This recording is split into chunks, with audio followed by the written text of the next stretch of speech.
100 years ago, cracks appeared in the skies. Fierce beasts from other dimensions invaded Earth, threatening humanity's very existence. A monstrous figure looms, its form wreathed in shadow and menace. Only awakened warriors can survive in this world, a world consumed by flames. A figure stands silhouetted against a stormy sky, their white hair a stark contrast to the darkness. Yetion states his name. He reflects on the loss of his parents, two framed photos sitting on a shelf. A girl opens a door, a determined look on her face. She depends on her sister to survive. But she? Yetion stares at his hand, despair creeping in. Weak talent. My life is over, he wonders. Lightning flashes, illuminating the words, weak talent. He cries out, declaring that this shouldn't be his fate. Yetion gazes out at the city, a storm brewing within him. A status window appears, asking if a mid-level training talent should be merged. A figure with piercing red eyes declares, your talent is now mine. The text proclaims, a fight between the talented. Figures clash in a chaotic battle, their forms blurred by speed and power. The cruelty of battle is laid bare. A bloodied hand lies still, a testament to the cost of conflict. A boy and girl run hand in hand, seeking the daily warmth of companionship. The loneliness of training echoes in the silence. A young man in a suit stands amidst swirling energy, determination etched on his face. Power gathers in a clenched fist, ready to be unleashed. A warrior stands ready, sword drawn against a monstrous foe. Your talent is mine. Panic grips the city as people flee in terror, their faces etched with fear. A wave of dread washes over the onlookers as they gaze upward, witnessing something beyond comprehension. A figure stands below, bathed in an ominous red light. He stands, his expression unreadable amidst the chaos. Two figures huddle together, their eyes wide with terror as they look towards the source of the disturbance. His red eyes gleam with an unsettling intensity, reflecting the crimson light. A tear streaks down his cheek, yet a chilling smile plays on his lips. White energy crackles around his hand, like miniature lightning strikes. His eyes widen, reflecting the intense light as the energy surges. The force of the awakening throws him backward, red lines tracing his trajectory through the air. His face contorts in a silent scream, sweat beading on his brow as the energy intensifies. A raw, primal scream tears from his throat, a sound lost in the torrent of power. The energy coalesces, forming a sphere of pink and white light. The world fades to a dim red, punctuated by faint sparks of residual energy. He lies still, unconscious, the aftermath of the awakening leaving him vulnerable. He awakes with a gasp, eyes snapping open. Yetion thinks, I should be in the midst of talent awakening. Was all that illusions from awakening? 100 years ago, cracks appeared in the skies of Earth. He gazes out the window, the city sprawling before him. Fierce beasts from other dimensions invaded Earth, threatening humanity's very existence. But the dimensional energy also triggered talents hidden in humans. Few people experience talent awakening. A hand reaches out, bathed in a soft, ethereal glow, marking the start of the talent era. A surge of power erupts. Bro, are you done? Have you awakened your talent? Yetion sits on his bed, lost in thought. He gazes at the stone in his hand, a faint hum resonating from its core. The stone glows faintly. A weak talent is all he has. Yetion's brow furrows with frustration. If he can't become a warrior, he drops the stone to the floor. Yetion wonders how he is supposed to protect his sister. He stands alone in his room, lost in thought. Meanwhile, a girl calls out, bro. She approaches a door. She wonders if it was him. She asks how the talent test went. Yetion replies that it went well, of course. Yiyu exclaims with excitement, her hands clasped together. Yetion assures her, promising to become a mighty warrior. A slight smile plays on Yetion's lips, though his eyes betray a hint of unease. Yiyu cheers him on, raising her fist in the air. Yiyu urges him to come on, revealing she made his favorite dish to celebrate.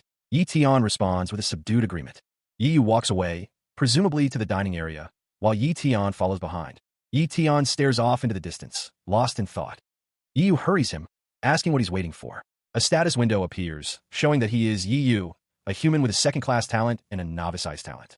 A status window pops up, revealing that Yiyu's talent level is second-class and his ice talent is novice, but unawakened. Another status window appears. The status window reveals that Yetion's talent level is weak. Yetion's eyes widen in disbelief. This is, he wonders. Yiyu and Yetion's hands clasp together. Yiyu calls out, hey, hurry up, the dishes are getting cold.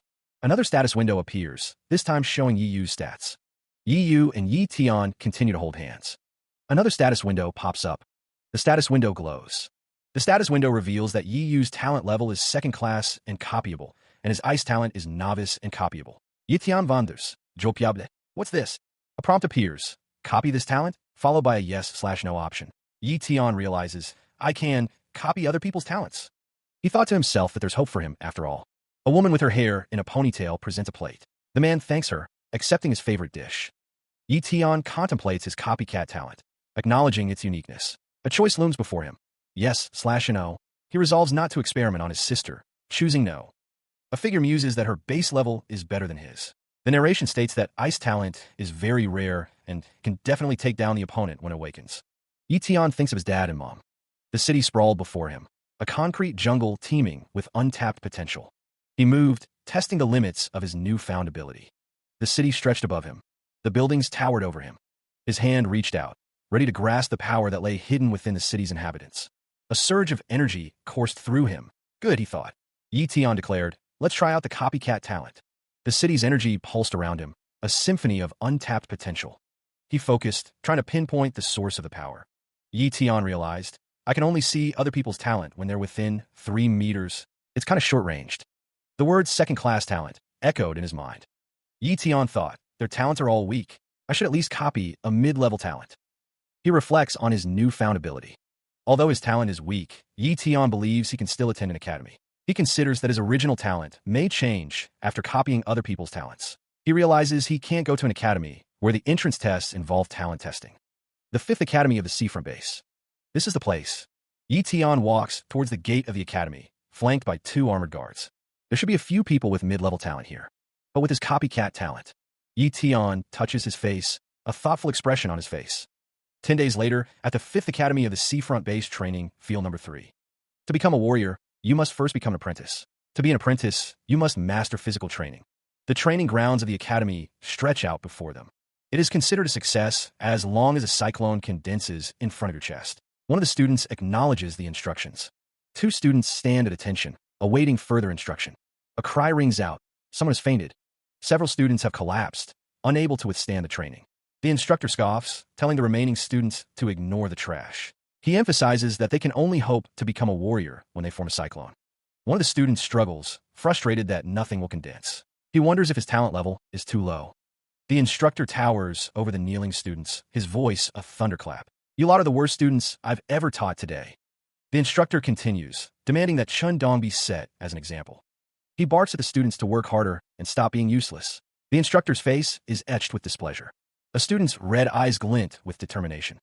Zhang Bao wonders who Chundong is, as the narration explains that he is no ordinary person, having become a warrior after only half a month. He is now the dean's disciple, personally trained by the dean, and his level must be quite high. 2 students in red uniforms look on, one commenting on how high Chundong's level must be. A signature? The name Chundong is displayed on a piece of paper. Another student wonders how many months of living expenses Chundong will be worth when he becomes as powerful as the dean. The student holds the paper with Chundong's name. The scene shifts to a courtyard with a fountain, where it's announced that it's Senior Chundong. The crowd looks on as Senior Chundong is coming. He is greeted by excited students, eager to get his attention. The students clamor for Chundong's signature. Chundong is the center of attention. A student realizes that this is Chundong. Chundong thanks everyone for their support. A student expresses their admiration for Chundong. Chundong stands tall, the object of everyone's gaze. Chundong walks forward, ready to face whatever comes next.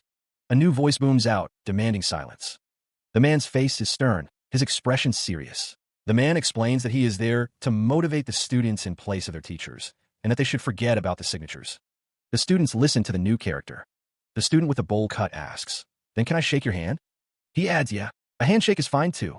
A voice calls out, "Okay, keep up the good work." Chundong shakes hands with the student, who declares, I will. Another student shakes hands with Chundong, saying, "Thank you." Chundong replies, "Good luck." The student responds, "Thank you, senior." Chundong holds hands with the student.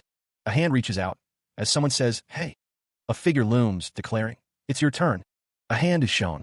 A close-up reveals a figure with piercing red eyes. A close-up shows a figure's face.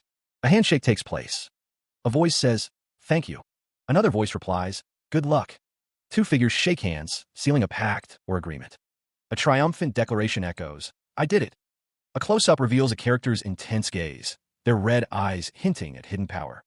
Rain falls in sheets, the sound a constant pitter-patter against the landscape. The rain continues to fall, obscuring the forest in a veil of gray. A status window appears.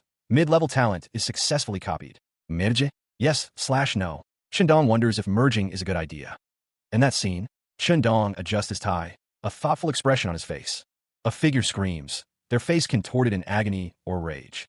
Shandong contemplates, his brow furrowed. What does it mean? Shandong dismisses the thought. Whatever. Who cares?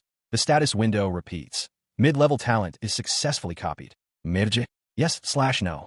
The status window simply displays yes/no. Shandong stands, a determined look on his face, as particles of light swirl around him. He sat in meditation, preparing himself for the merging of talents. A faint green glow emanated from his hands, the air thick with anticipation. A searing pain tore through his chest, his hands flying up to clutch at the source of the agony. The merging had begun. A guttural scream ripped from his throat, the sound echoing the torment racking his body. Every nerve felt like it was on fire. He collapsed to the ground, his body trembling uncontrollably. Why is this happening?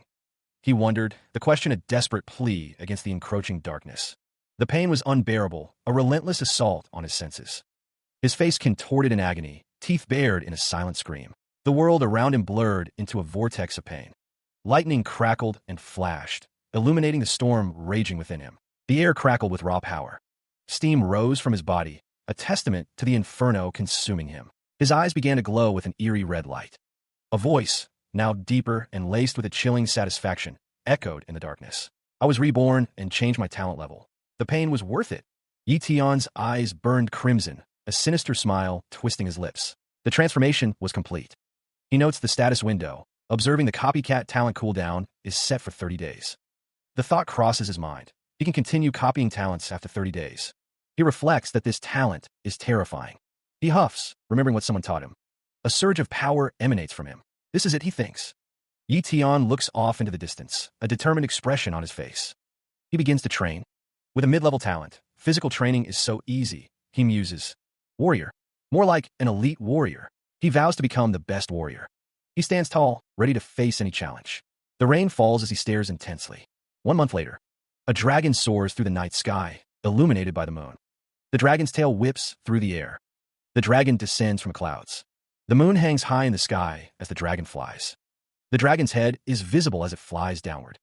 A child asks what they are eating tonight, and the other person asks what the child would like. Although he became an apprentice, he still has. He says that it is a long way to becoming a warrior, and that he wants pickled fish. He says, all right. The two walk down the street. Shandong stands at a bus stop, thinking to himself that with the dean's one-on-one tutorials, he's improving faster than Yi Tian. He vows to make it up to someone when they get back. The sound effect, PFFFFFFF, echoes. A splatter of red stains the air, accompanied by the sound pack-tack. A figure plummets from a high building, their descent marked by streaks of red energy. A close-up reveals a single eye, glowing with an eerie pink light. On the street, a massive wolf-like creature stands menacingly. A girl screams, calling out for her dad, as a DOM sound effect resonates. The monstrous wolf-like creature snarls, its red eyes gleaming. A bloodied hand lies on the ground, a grim testament to violence. The pink eyes stare intently, filled with an unknown emotion. A close-up of a face reveals a look of intense focus or concern. Two men watch in horror as a fierce beast attacks someone below. A blonde girl and another figure flee in terror as the beast continues its rampage. Beast is here. Run. The boy's eyes widen, recognizing the creature. That's the beast snarls, its red eyes glowing menacingly. Fierce beast. A white figure is sent flying through the air. The beast lunges forward, its claws extended. The beast attacks the blonde girl. The boy grits his teeth, realizing he can't escape. It's too fast, I can't escape. A figure in a red cape raises a sword, ready to fight. The red cape billows in the wind. The figure stands over a crack in the street, the beast's shadow looming below. Ow! The ground cracks and splinters under immense pressure. A monstrous wolf, wreathed in dark energy, reveals itself. A figure in a red cape descends, muttering an apology.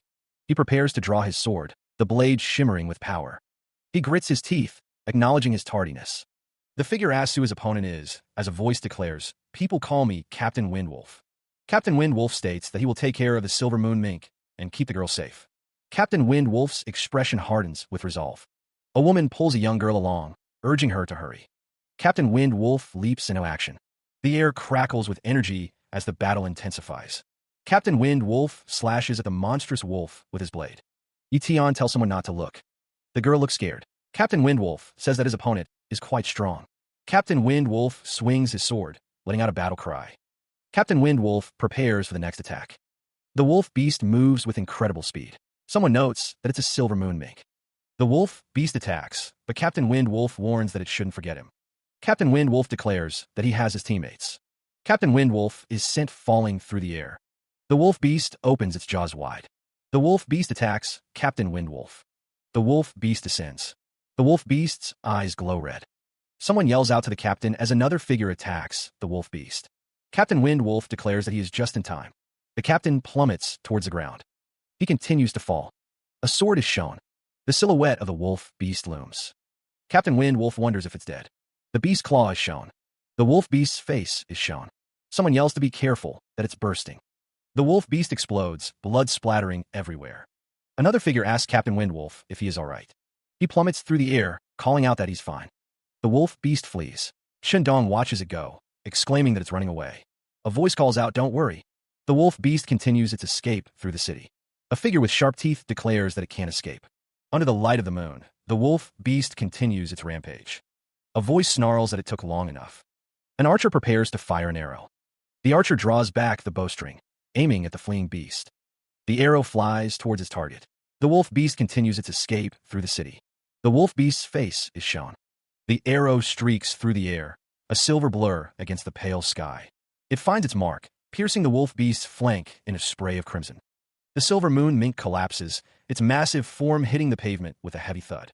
A bald man sneers, his expression one of disdain. "Fight with us, you? A rookie." Captain Wind Wolf watches the fallen beast, his face unreadable. One of the figures remarks, "Your aim was impeccable, as always." Another replies, "Ha, it's my duty." Yi Tian's eyes widen, a flicker of surprise crossing his face. "That's..."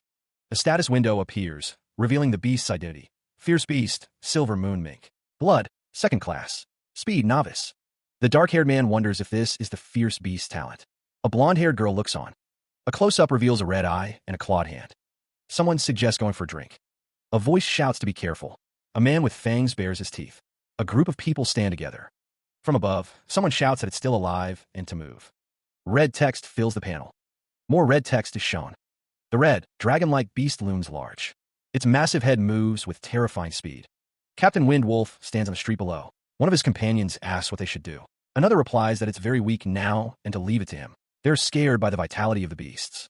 An older man shouts to the young man to hurry and leave, as it's not safe here. Captain Wind Wolf is told not to just stand there. A figure with glowing red eyes thinks that this is his chance. Captain Wind Wolf looks surprised. A gloved fist flies forward, aiming a powerful blow.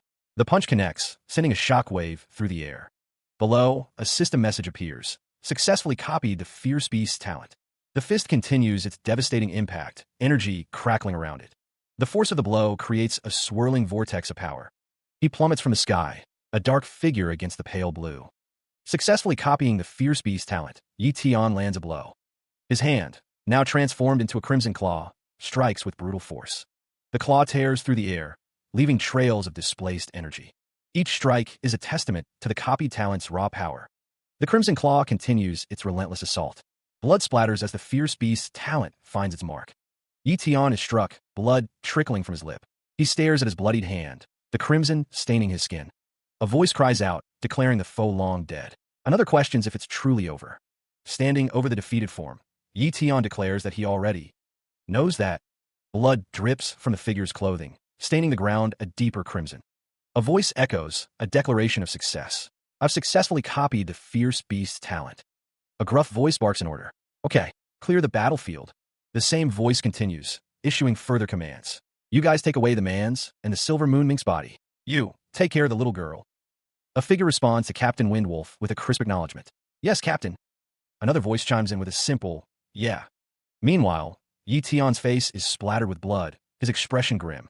He mutters to himself, a plan forming in his mind. "Let's wash off the blood on my face." Yi Tian stares into the mirror, leaning over the sink. He thinks to himself, "Yi would be worried to death if she sees me like this." He continues to wash the blood from his face, the water running red. His expression hardens, a resolve settling in his eyes. Later that night, the city looms under a twilight sky. He reached for the door handle, a click echoing as he opened the door. Yi Tian walked through the doorway. Lying in bed, Yi Tian thought of his sister. He continued his walk. Yi Tian thought, "Bro, Yi Tian continued to think of his sister as she slept.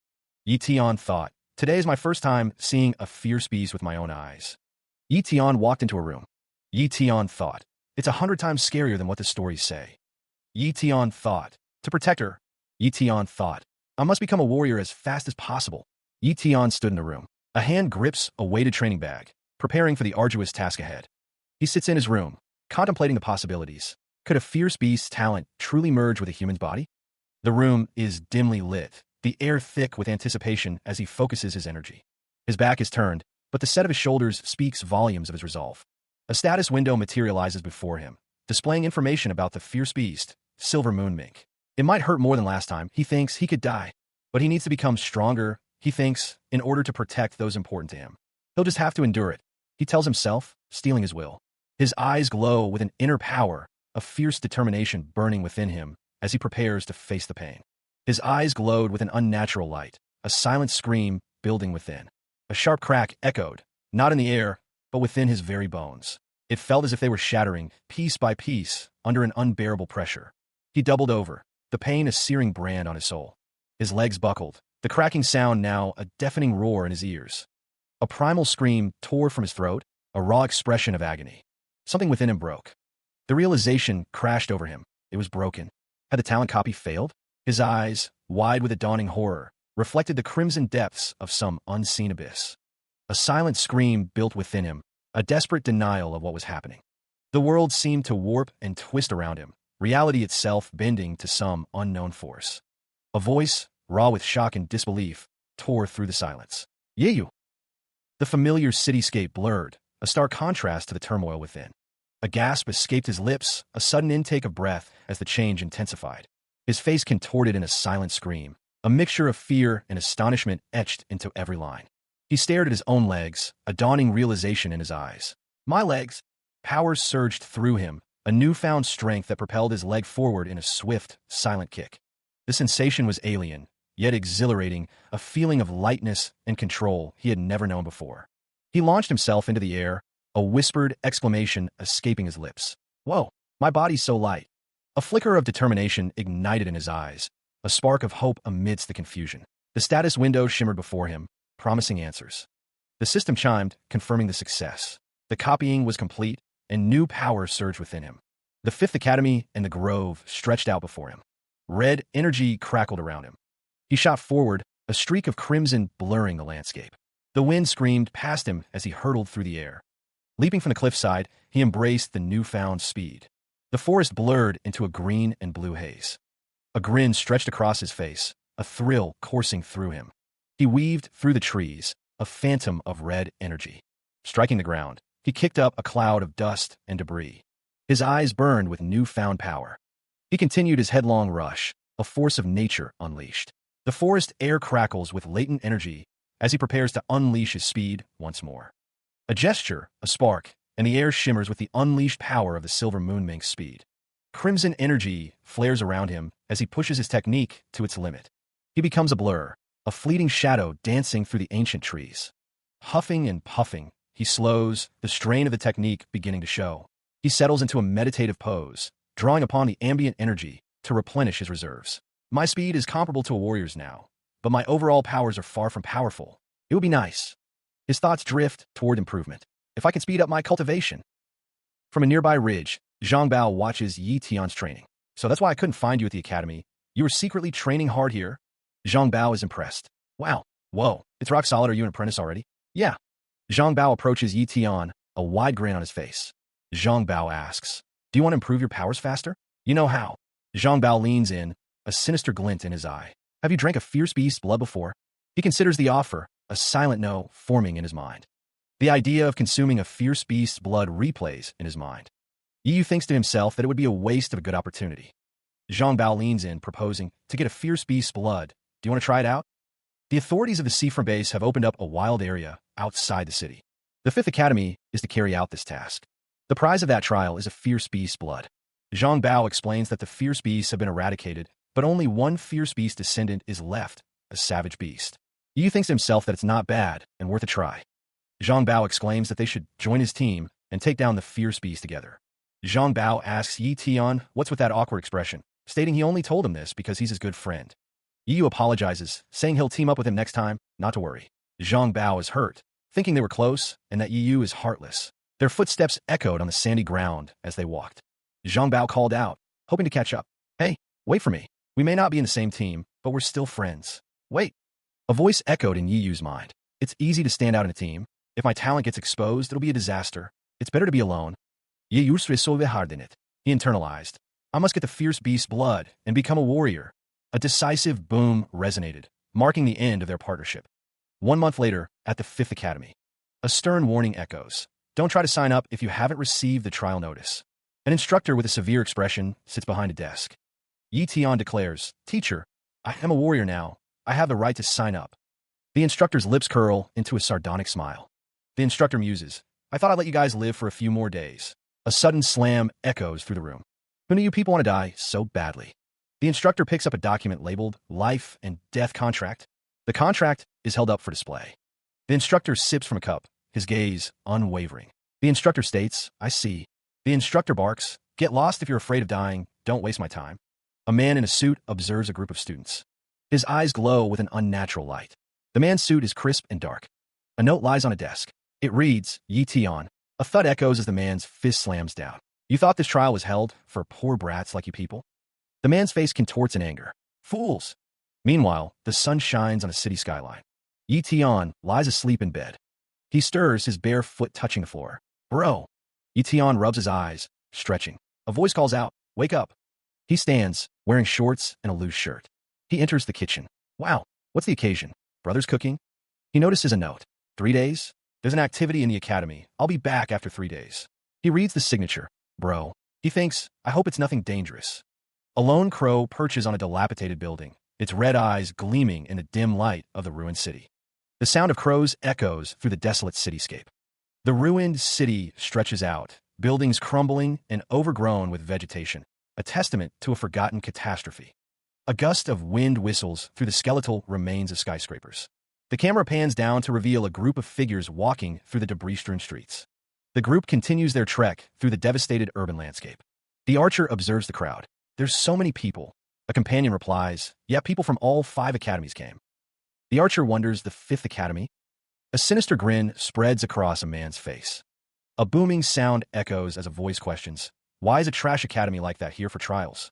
The man with the sinister grin stands beside a heavily tattooed man, both observing the scene with a mixture of amusement and disdain.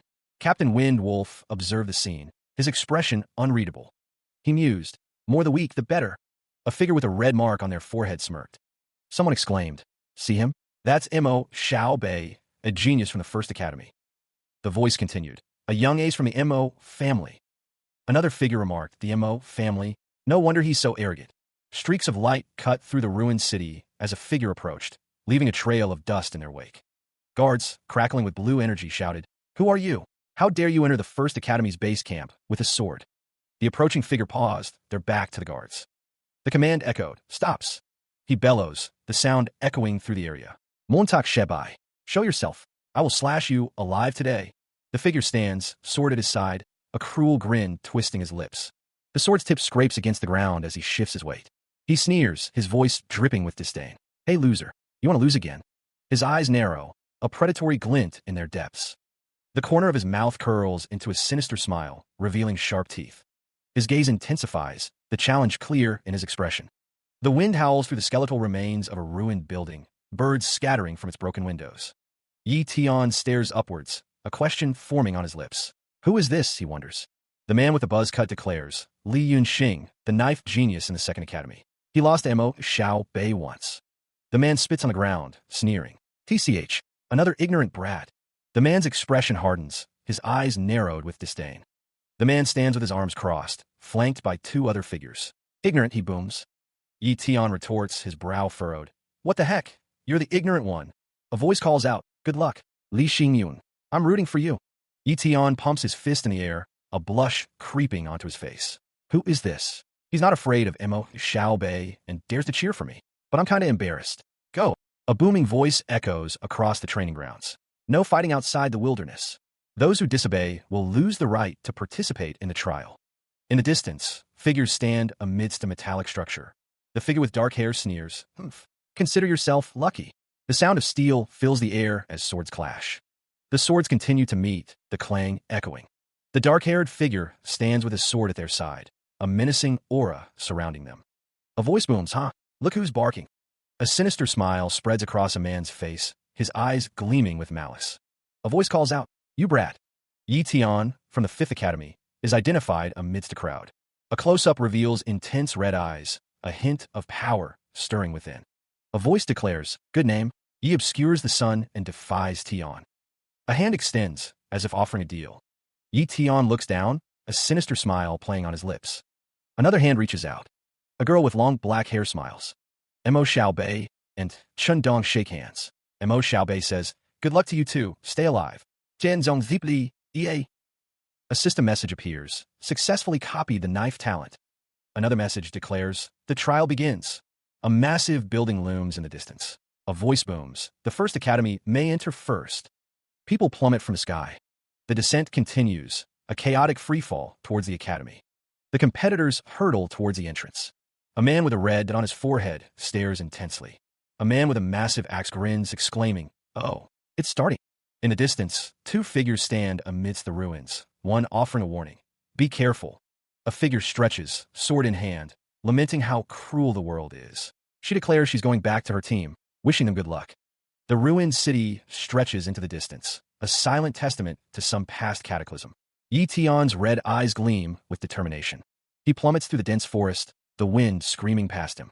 Branches whip past in a blur as Yi Tian continues his descent. The ground rushes up to meet him. A heavy thud echoes as Yi Tian lands, kicking up dust and leaves. This place should be good enough for hiding, he thinks. Yi Tian stands amidst the trees, his expression unreadable. His bag and sword lie discarded on the forest floor. A status window pops up, successfully copied the knife talent. Merge with this talent? Yes/no. Yes. The choice hangs in the air. Yes or no? He looks up, a flicker of awareness in his crimson eyes. His hand clenches, veins throbbing as the knife talent takes hold. A wave of agony washes over him. So painful, he thinks, but he's slowly getting used to it after merging the last 2 times. He grits his teeth, a burning resolve igniting within. He must become stronger. Doom. With a burst of speed, Yi Tian leaps forward, drawing his blade in a flash of blue energy. Clang. The blade sings as he unleashes a powerful strike. The air screams as the trees fall, sliced apart by an unseen force.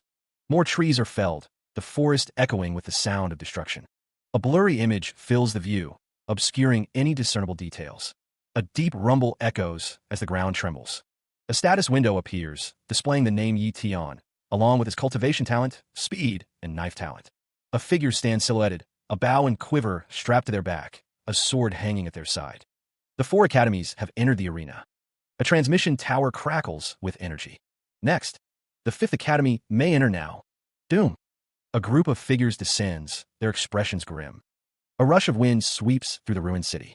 Birds scatter from the rooftops of the devastated city. A figure gazes up at a looming shadow. A massive serpent slithers through the city streets, its scales shimmering with an eerie green glow. The serpent's head towers over the ruined buildings. A figure leaps towards the serpent, sword drawn. The serpent's body winds through the destroyed landscape. The figure, silhouetted against the monstrous snake, prepares to strike. The sound of rushing air precedes the attack. The figure descends, sword aimed at the serpent's head. The serpent's jaws open wide, revealing rows of razor-sharp teeth. The figure unleashes a flurry of attacks against the serpent. The figure continues the assault, the blade whistling through the air. The figure's relentless strikes leave trails of purple energy in their wake. The man's red eyes glow with intensity.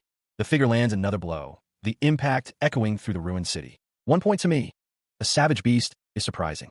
The figure places something into a bag. According to the rules of the trial, the more savage beasts we kill, the higher our rank. I wonder how many points do I need to come first? There's a long way ahead. Whatever, I'm going to hunt for more savage beasts for now. The city lies in ruins. The man looks up, startled. He mutters, hoping they won't come any closer. A pack of wolves descends upon the man. Someone recognizes him. The man prepares to swing his axe. One of the wolves lunges, jaws snapping. He curses his situation. Arrows fly through the air. The arrows streak towards their targets. An arrow pierces a wolf. Another arrow strikes, exploding with pink energy. A pink energy blast slams into the large wolf, sending it reeling. Shindong's eyes widen in shock. The sound of the blast echoes through the air. Energy explodes outwards. Yi Tian asks, "Can you give me all these points?" Shindong calls out, "Yi Tian." Shindong yells, "Run, Yi Tian. You're no match for the toothed wolf." The words speed talent appear. Pink energy begins to gather. Yi Tian is surrounded by pink energy. The wolf stops as Yi Tian is enveloped in pink energy. The wolf's eyes glow with a menacing light. Two wolves, wreathed in crackling energy, stalk forward, their eyes burning with predatory hunger. The figures stand silhouetted against the darkness, twin blades strapped to their back, ready to be drawn. The words knife talent blaze into existence, illuminating the scene with an ethereal glow. A sharp clack echoes through the air, the sound of steel on steel. Energy crackles around the figure's hand, a prelude to deadly skill. The figure's body is wreathed in purple energy. The blade gleams, reflecting the ominous light. The figure's grip tightens on the hilt, preparing for the coming storm.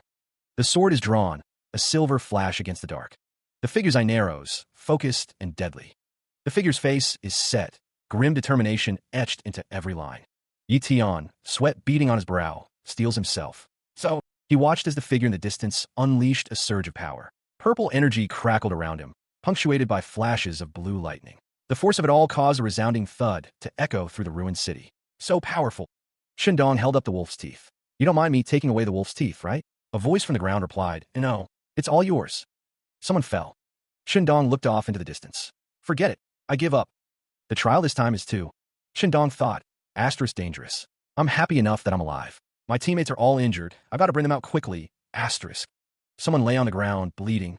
The person on the ground thought, "Should at least stay alive." Shindong looked determined. "Looks like it's the only way." Shindong walked through the ruined city. He warns of a fake fierce beast deep in the wilderness, urging caution. Yi Tian questions the existence of a fake fierce beast.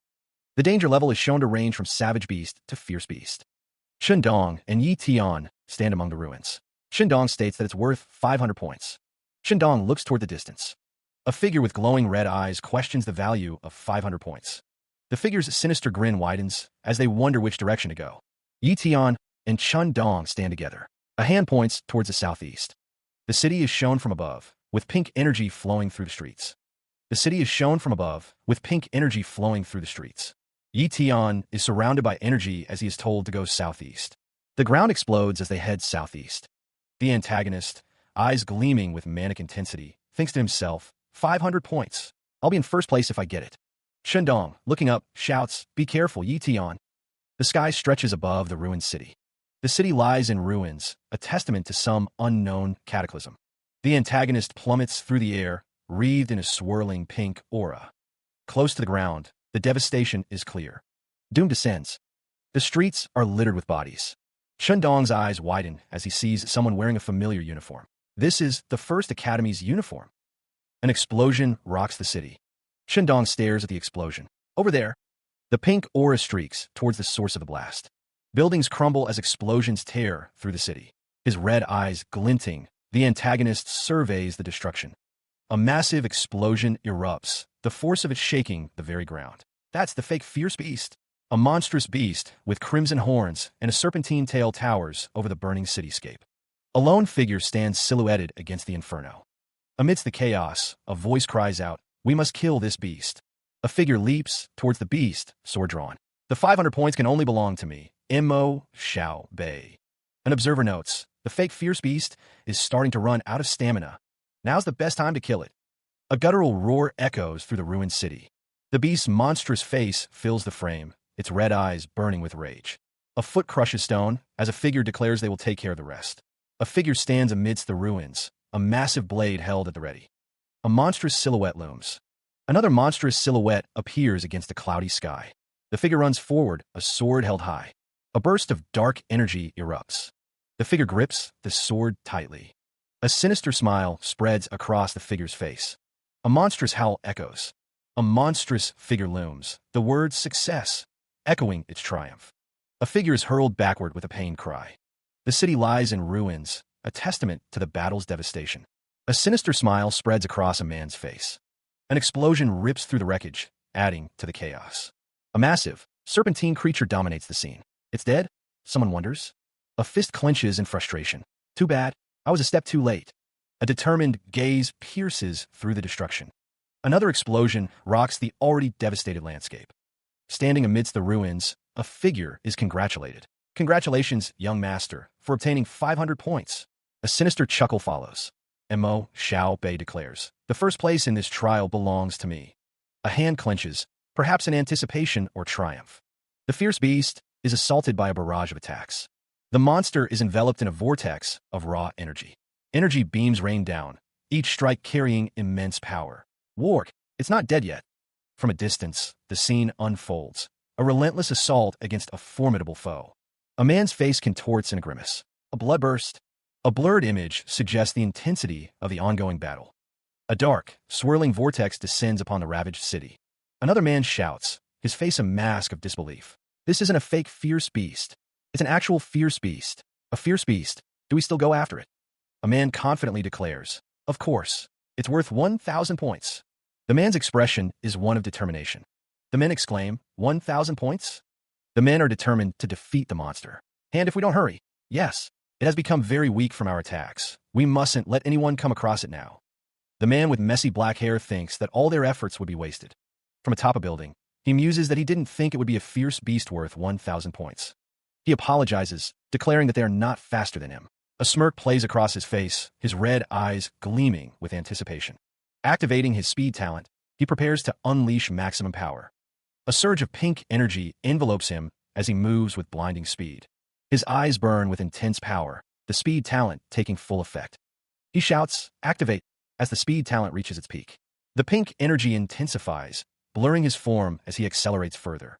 The world becomes a blur of motion as he pushes his speed to the limit. The city streaks by in a pink-tinged haze, unable to keep up with his velocity. The buildings become mere streaks of light as he surpasses all limits. He streaks through the ruined city, a trail of purple energy marking his passage. The speed talent sends him blurring past crumbling buildings, the air cracking with each burst of acceleration. The mucus secreted by the striped snake is nearby. He continues to move, the purple energy a beacon in the desolate landscape. The antagonist thinks to himself, good, the people from the First Academy aren't here yet. He senses something nearby. It's hiding here, he wonders. The antagonist stops before a ruined building, a faded sail sign hanging askew. He thinks, looks like the 1,000 points are mine. A sinister smile curls across his face. The ruins of a building stand before him, a sail sign hanging askew, promising discounts long since expired. The air hangs thick with the cloying sweetness of decay and the sharp tang of ozone. He steps forward, the crunch of shattered stone echoing in the oppressive silence. The air feels heavy, charged with an unseen energy. The air vibrates with anticipation. It should be near. Yi Tian continues his search, his footsteps the only sound in the desolate landscape. His eyes narrow, scanning the environment with focused intensity. A serpentine shadow looms, a silent guardian of this forsaken place. He moves deeper into the ruins, the oppressive atmosphere growing heavier with each step. Drip! A viscous fluid descends from above, each drop echoing like a morbid metronome. A grotesque creature laps at the dripping substance, its form a nightmare of teeth and shadow. What is it drinking? The creature's thirst is for something far from ordinary. Yi Tian's expression hardens, a grim determination settling over his features. He raises his sword, the blade gleaming in the dim light, ready to strike. The antagonist scoffs, declaring he'll think about it after he gets the 1,000 points. Bringing the sword down in a swift arc, Yi Tian aims to cleave his opponent in two. The blade slams into the ground, sending tremors through the ruined structure. The impact causes a violent explosion of dust and debris. Recovering his stance, Yi Tian swings the sword upwards, aiming for a fatal blow. The sword connects, a burst of purple energy erupting from the point of impact. The force of the blow sends the antagonist hurtling backwards, a look of shock on his face. Zulfast. The antagonist is engulfed in a swirling vortex of purple flames. The burning figure is sent flying through the air, a trail of smoke marking his passage. Gripping the hilt tightly, Yi Tian prepares to deliver another strike. The sword flashes, a silver streak cutting through the air. From the ground, a dark shadow begins to rise, tendrils reaching towards the sky. The shadow coalesces around the antagonist, erupting into a swirling vortex of blue flames. Reacting instantly, multiple beams of energy strike the antagonist, piercing through the swirling flames. A dark energy shield flares to life, intercepting the beams with a shower of sparks. The antagonist's form shifts, twisting into a monstrous visage with jagged teeth and horns. With a burst of speed, Yi Tian closes the distance, his sword drawn and ready. His grip tightens on the hilt, knuckles white with determination. The sword flashes downward in a blinding arc, aimed at the heart of the monster. The blade finds its mark, a crimson spray erupting from the wound. The force of the blow sends the antagonist hurtling backwards, a trail of blood marking his passage. The sword continues its path, piercing deeper into the monstrous flesh. The blade emerges from the other side, a testament to the power of Yi Tian's strike. His hands tightened around the hilt of the sword, preparing to unleash its power. The antagonist roared, a primal scream of defiance and pain echoing through the battlefield. A surge of purple energy slammed into the antagonist, the force of the blow visible in the air around him. The purple energy spread, tendrils of power reaching out like grasping claws. The energy continued to surge, a wave of destruction washing over the landscape. The purple energy coalesced into a swirling vortex, a dark and ominous presence. The antagonist was caught in the heart of the storm, the energy tearing at his body. The protagonist's hand remained steady, the source of the devastating power. The landscape was shattered, the ground scarred and broken by the force of the attack. Huffing, the antagonist thought, this fierce beast is indeed powerful. Without Mo Xiao Bei and the others tiring it out beforehand, I stand no chance of winning. Anyway, what is this? I don't care anymore. Fierce beasts have spiritual attributes. It's definitely something valuable. A voice declares, I'll catch it first. A clear liquid drips into a glass flask. A blade cuts through the air. A voice exclaims, a fierce beast, I 1,000 points. A hand clutches a large, red orb. A voice declares, the blood of a fierce beast's heart is extremely precious. A green liquid gurgles as it's poured into a flask. A figure observes, there's so much already. A character holds a flask filled with a clear liquid. He thinks, though I don't know what this is. The figure declares, I won't leave it to Mo Xiao Bei. The swordsman prepares to strike. A small object clatters to the ground. These points are enough for Yi Tian to take first place in this trial. Time to leave. The fierce beast's eye is gone. The blood of the fierce beast's heart has been let dry too. The fierce beast's corpse is all that's left. Young Master Mo, what do we do? Who is it? How dare you take away my 1,000 points? I'll kill you. Rain lashed against the city's darkened skyline. The downpour blurred the neon glow of the distant towers. A figure sprinted through the rain-slicked streets, their silhouette a dark streak against the pale light. From the shadows, a presence stirred. They came out. A crimson glint reflected in a narrowed eye, watching. Amidst the shattered remains of a building, a voice echoed. Master, that guy who stole your points is probably hiding. A group clad in red uniforms marched through the rain-swept streets. Raid anyone you see. We must find this thief. A figure with long black hair and a scar etched into their forehead snarled. We're not letting this go so easily. The rain reflected off the polished surface of a red uniform. A voice echoes, understood. The figure in the red-trimmed coat moves forward through the rain-soaked streets, a determined look on his face. Pink lightning crackles around a distant figure. The figure is now enveloped in the strange, pink energy, the air thick with the smell of ozone. The pink lightning strikes the ruined cityscape. With a whoosh, the figure seems to teleport, leaving a trail of pink energy in their wake. The pink lightning continues to strike the ruined buildings. Surrounded by the pink energy, the figure thinks, I can hide, but I can't hide forever. A voice echoes in his mind, revealing his intentions. When the points are settled 3 days later when the trail ends, everyone will know that the person who killed the fierce beast is me. The figure continues to move through the ruined city, thinking, so I must cultivate during the remaining time and improve my powers as fast as possible. This place isn't very visible. A bag lands on the ground with a thud. Sitting amidst the rubble, the figure wonders, I wonder how much this fierce beast can help me improve? He tilted the green bottle, the liquid within sloshing ominously. The man in the suit grimaced. It shouldn't taste that bad, even if he was dreaming. To protect his sister, to become stronger, he thought, stealing his resolve. He gulped down the rest of the potion.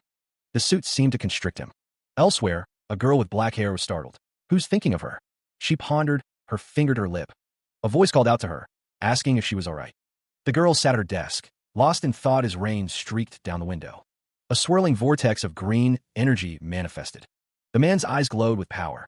4 times the cultivation speed, he sat cross-legged, the green energy swirling around him, accelerating his cultivation.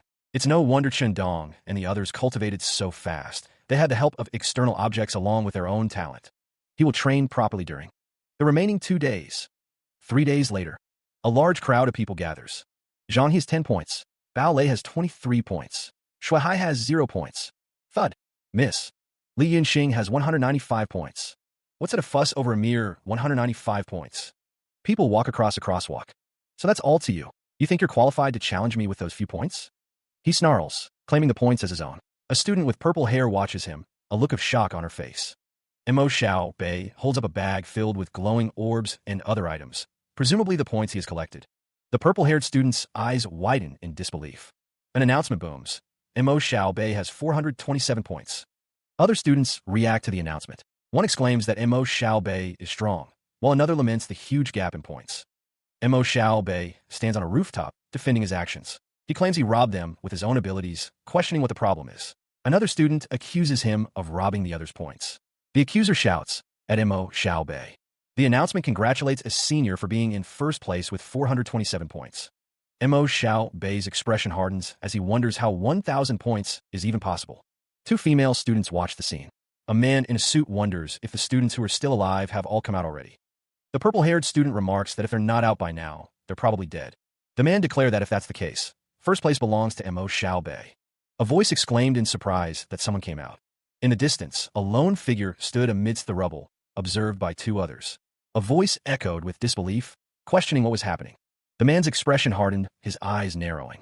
A figure with a backpack moved forward, a sense of purpose in their stride. Footsteps crunched on the debris-strewn ground. A close-up revealed a face, shadowed and unreadable. Two red orbs sit beside several sharp claws.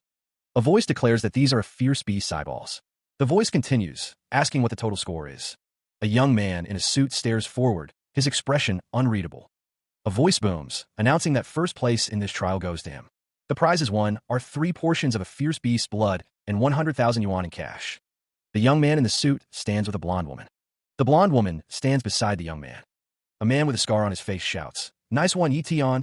A voice declares that the thief has appeared, and it turned out to be some trash from the fifth. A voice booms, filled with the fervor of the academy. An order is given to investigate his background and origins. A subordinate acknowledges the command with respect. The crowd expresses surprise at Yi Tian's victory, wondering how he managed to achieve it. A smile spreads across his face, a hint of triumph in his eyes. Someone is called an ignorant brat, while another defends Yi Tian's glory to the Fifth Academy. A sinister threat hangs in the air, promising dire consequences for offending the Mo family. He gazes upwards, lost in thought. The trial ranking is displayed, revealing Yi Tian's first-place victory with 1163 portions of a mid-level fierce beast blood. A camera is prepared to capture the moment. A smile plays on his lips, a hint of satisfaction in his eyes. The trial concludes. A round of applause breaks out, celebrating the 3 award-winning students. A man in an ornate red jacket remarks on someone's boldness, questioning how they dare meddle with his affairs. The student in the school uniform retorts with a simple, "Likewise." A smirk plays across the dark-haired man's face. A voice booms, asking young Master Mo if he has forgotten what he just said. The dark-haired man states that he said something. The man scoffs, noting that Yi Tian also snatched it with his own abilities, questioning what the problem is. He laughs, mocking the phrase, "own abilities." 3 figures stand silhouetted against the setting sun. A voice demands to know who is more capable, him or the other. The dark-haired man's grin widens, revealing sharp teeth. A woman's voice declares that they will only know through a match, as a leg in a high-heeled boot steps forward. The student in the school uniform responds with a simple, "Oh." Energy crackles between the man in the red jacket and the student in the school uniform. A disembodied voice muses, finding something very interesting. A sinister smile spreads across a shadowed face. The figure with red eyes thinks to himself that he won't be able to escape, and becoming stronger is the only way. The figure's expression is unreadable. The sun sets over the city. A hand opens a door with a click. Yi Tian, sitting at his desk, announces his return. A figure rushes through a doorway. A voice calls out, "Bro." 2 figures embrace. A voice says that he only came back. He asks what she was doing. 2 figures are on the ground, one reassuring the other that they are all right. A voice announces that they brought a gift. The items are revealed to be a lot of money. Yi Tian exclaims that they finally have enough money to marry. Shindong sits in the kitchen, responding to Yi Tian's statement. He says that he'll be able to eat meat every day. Yi Tian holds up a bottle, wondering what it is. Shindong, sitting on the floor, says he doesn't know either, which is why he bought an illustrated book of treasures. Shindong says it's the illustrated book of treasures and that he wants to see it too. Yi Tian tells him not to be nonsensical and to keep it properly for school and daily expenses. Yi Tian's eyes narrow as she realizes what it is. The text describes the liquid of the Earth's core. The narration box reveals that the striped snake relied on the liquid of the Earth's core to break through the level of a fierce beast. It was unexpected that something gained so casually would have such power. A voice calls out here. The unknown female, holding a bottle, encourages someone. "This can improve your talent. It can help you." Yi Tian refuses. "No, I don't need it anymore." The unknown female insists, her face close to his. I want you to become stronger. Drink up, Yiyu. Yi Tian seems surprised. I drink it. The unknown female's expression is one of shock. The city sprawls under a dusky sky. She wonders if she should drink it. He thinks to himself that he hasn't awakened yet, and wonders if it would go to waste. Yiyu holds up the potion, contemplating its potential. She sits, considering her options. It is said that her talent is its second class, and if she drinks this earth core liquid, it's definitely going to improve, but they don't know by how much. The man considers the implications. Yiyu exclaims that they can sell it and get a lot of money by selling something so powerful. She explains that the book says there's something more powerful called the Earthstone at the place where the Earth Core liquid originated from, but she already destroyed that place. She wonders what to say when the buyer asks for Earthstones. The man thinks to himself that he could only say there's none, but the buyer definitely wouldn't believe him. So, in the end, the situation, whatever it is, will only lead to assassination. The man's expression is sinister. Yiyu is asked why he destroyed it, stating that it's such a pity. The man's hand is seen holding a flask. The man says that it's even more of a pity. The man forces the flask towards Yiyu's mouth, demanding that he open up. The man's hand squeezes the flask. Yiyu struggles, crying out for help and calling it murder. The flask lies on the floor. The man asks how the taste is as Yiyu coughs. Yiyu wonders if it's warm and how nice it is. Yiyu's expression is unreadable. He's taken aback by the sudden change. What's going on? A status window appears before Yiyu, displaying his cultivation talent. Why is his cultivation talent still second class? Is the book wrong? Shindong rests on the couch. He tells Yiyu that he is tired and will cook for him when he wakes up. Yiyu tells him it's all right and to go ahead and rest. Yiyu wonders why he's like that. He decides to wait a little longer, thinking it could be that the effects of the drug haven't kicked in yet. 1 hour later, the clock shows that an hour has passed. Yiyu sits in a meditative pose, cultivating. Energy swirls around him. A strong wave of talent emanates from him. A sense of doom washes over Yiyu. A new status window pops up. Yiyu's legs are shown. His feet glow with power. A status window appears, displaying information about Yiyu. It shows that he is human, his cultivation talent is medium, and his ice talent is novice and unawakened. A voice exclaims that the cultivation talent is now medium, having improved by 2 stages. A close-up of a figure with black hair and a red eye is shown. The text states that it is a medium cultivation talent plus a rare ice talent. A figure picks up several ornate objects from the floor. A voice declares that Yiyu will definitely become a top-level warrior in the future. The figure with black hair and a red eye is holding a golden object. A voice says, Mo Xiao Bei, bring it on. A close-up of a hand holding a golden, ornate object is shown. A voice declares, I won't lose to you. The figure with black hair and a red eye is still holding the golden object. A building is shown against a cloudy sky. He tilted the container, the viscous liquid gurgling as it poured into his mouth. Yitian Gurimajit. The taste was even worse than he'd anticipated. He grabbed a handful of the prepared meat from the plate, remembering his time in the cave. He had finally gotten to eat it. He chewed, swallowing the meat to try and wash away the awful taste. Yi Tian wondered how much he could improve with the blood of a mid-level fierce beast. He would try it out with physical training. A surge of power coursed through him. He had improved by 8 times. Yi Tian's eyes widened, feeling the immense increase in his abilities. The power continued to surge, energy crackling around him. The effects of the blood of a mid-level fierce beast were terrifying. His eyes glowed with newfound power. Yi Tian frowned. Too bad. There were only 2 bottles left. 2 ornate bottles sat on the floor, glowing with a faint light. What should he do? Time seems to stretch as he contemplates his next move. 10 days later, the 5th Academy, the Grove. The Academy stands tall amidst the lush greenery. A small bird chirps. Yi Tian sits in meditation, the bird perched nearby. Someone gasps, their breath catching in their throat. Shindong asks what all the fuss is about. Shindong wonders if he's here. The figure stands. It's said that he retreated to aim for the warrior stage. Shindong insists that Mo Xiaobei is definitely harboring evil intentions and aiming to become a warrior before looking for Yi Tian for revenge. Shindong observes, noting that Mo Xiaobei is sitting down again. He wonders if Mo Xiaobei is in retreat, thinking he came to challenge him. Shindong reflects that Mo Xiaobei's cultivation talent is also at medium. Mo Xiaobei thinks that to achieve the warrior stage, he'd at least need a month. He is training too, and if he really becomes a warrior, dealing with Shindong is going to be like squashing a bug. Shindong retorts that it's not like he's slacking off, asking who is afraid of who now. A voice thinks that Mo Xiaobei is a disciple from a good background with plenty of resources, but Shindong only has 3 bottles of blood of a mid-level beast, and he must have finished them up already. Shindong continues to speak. Mo Xiaobei thinks that they're finished indeed. Mo Xiaobei kneels, thinking that it's over, and as Shindong's good brother, he'll take care of his body. He'll help look after Shindong's sister too. A voice thinks that he's only left with the striped snake's low-level blood and heart blood when there. Mo Xiaobei stands, thinking that if the blood is used up, he reckons he'll achieve the top-level apprentice stage. Mo Xiaobei thinks that it may be a step away from a warrior, but it's impossible to achieve it. Mo Xiaobei thinks that with the speed talent and knife talent, he's definitely capable of battling a warrior. Montauk She by S. Eyes glow red. The name of the family echoes. Mo family. Birds soar through a cloudy sky. A grand building stands tall. A lone figure stands in a room, the sound of cracking echoing. Amidst the debris, a figure stands silhouetted against the light. A voice booms, "Congratulations on achieving the warrior's stage." Another voice calls out, "May the young master prosper as a warrior." Muscles ripple with power. Meanwhile, a man with a blonde ponytail, dressed in a dark suit, stands silently. A woman adjusts the robe on a muscular man. The woman walks away. From a distance, a man shouts, "Father!" Another voice echoes, "Ha ha, Xiao Bei is finally free." A bald man with a red fur collar declares, "Looks like you've successfully become a warrior. You are my son indeed." Footsteps approach. The text reads, M.O.N. M.O. Xiao Bei's father, Seafont Base's wealthy M.O. family, one of the 10 elders of the Elders Association at the mid-elite warrior stage. M.O.N. slaps the woman across the face. "Shabai." The man vows to his father that he will never embarrass the M.O. family. A close-up shows the collar of his shirt. Young Master M.O. states that it's a given, and their elder even said they would personally reward him. His expression is stern. Young Master M.O. tells his son to get up. A figure in sunglasses stands silently.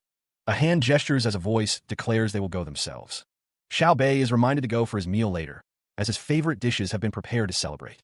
M.O. Xiao Bei thanks his father. A doorway stands open. Someone is asked if they thoroughly investigated the thing he left to them. Before he went into retreat, he asks if they thoroughly investigated the thing he left to them. Young Master M.O. listens as someone says that the kid has no parents and nobody to rely on, so they can bully him however they'd like to. Someone thinks that the kid is trash who has no background, and they thought he had someone powerful. A figure walks through a doorway.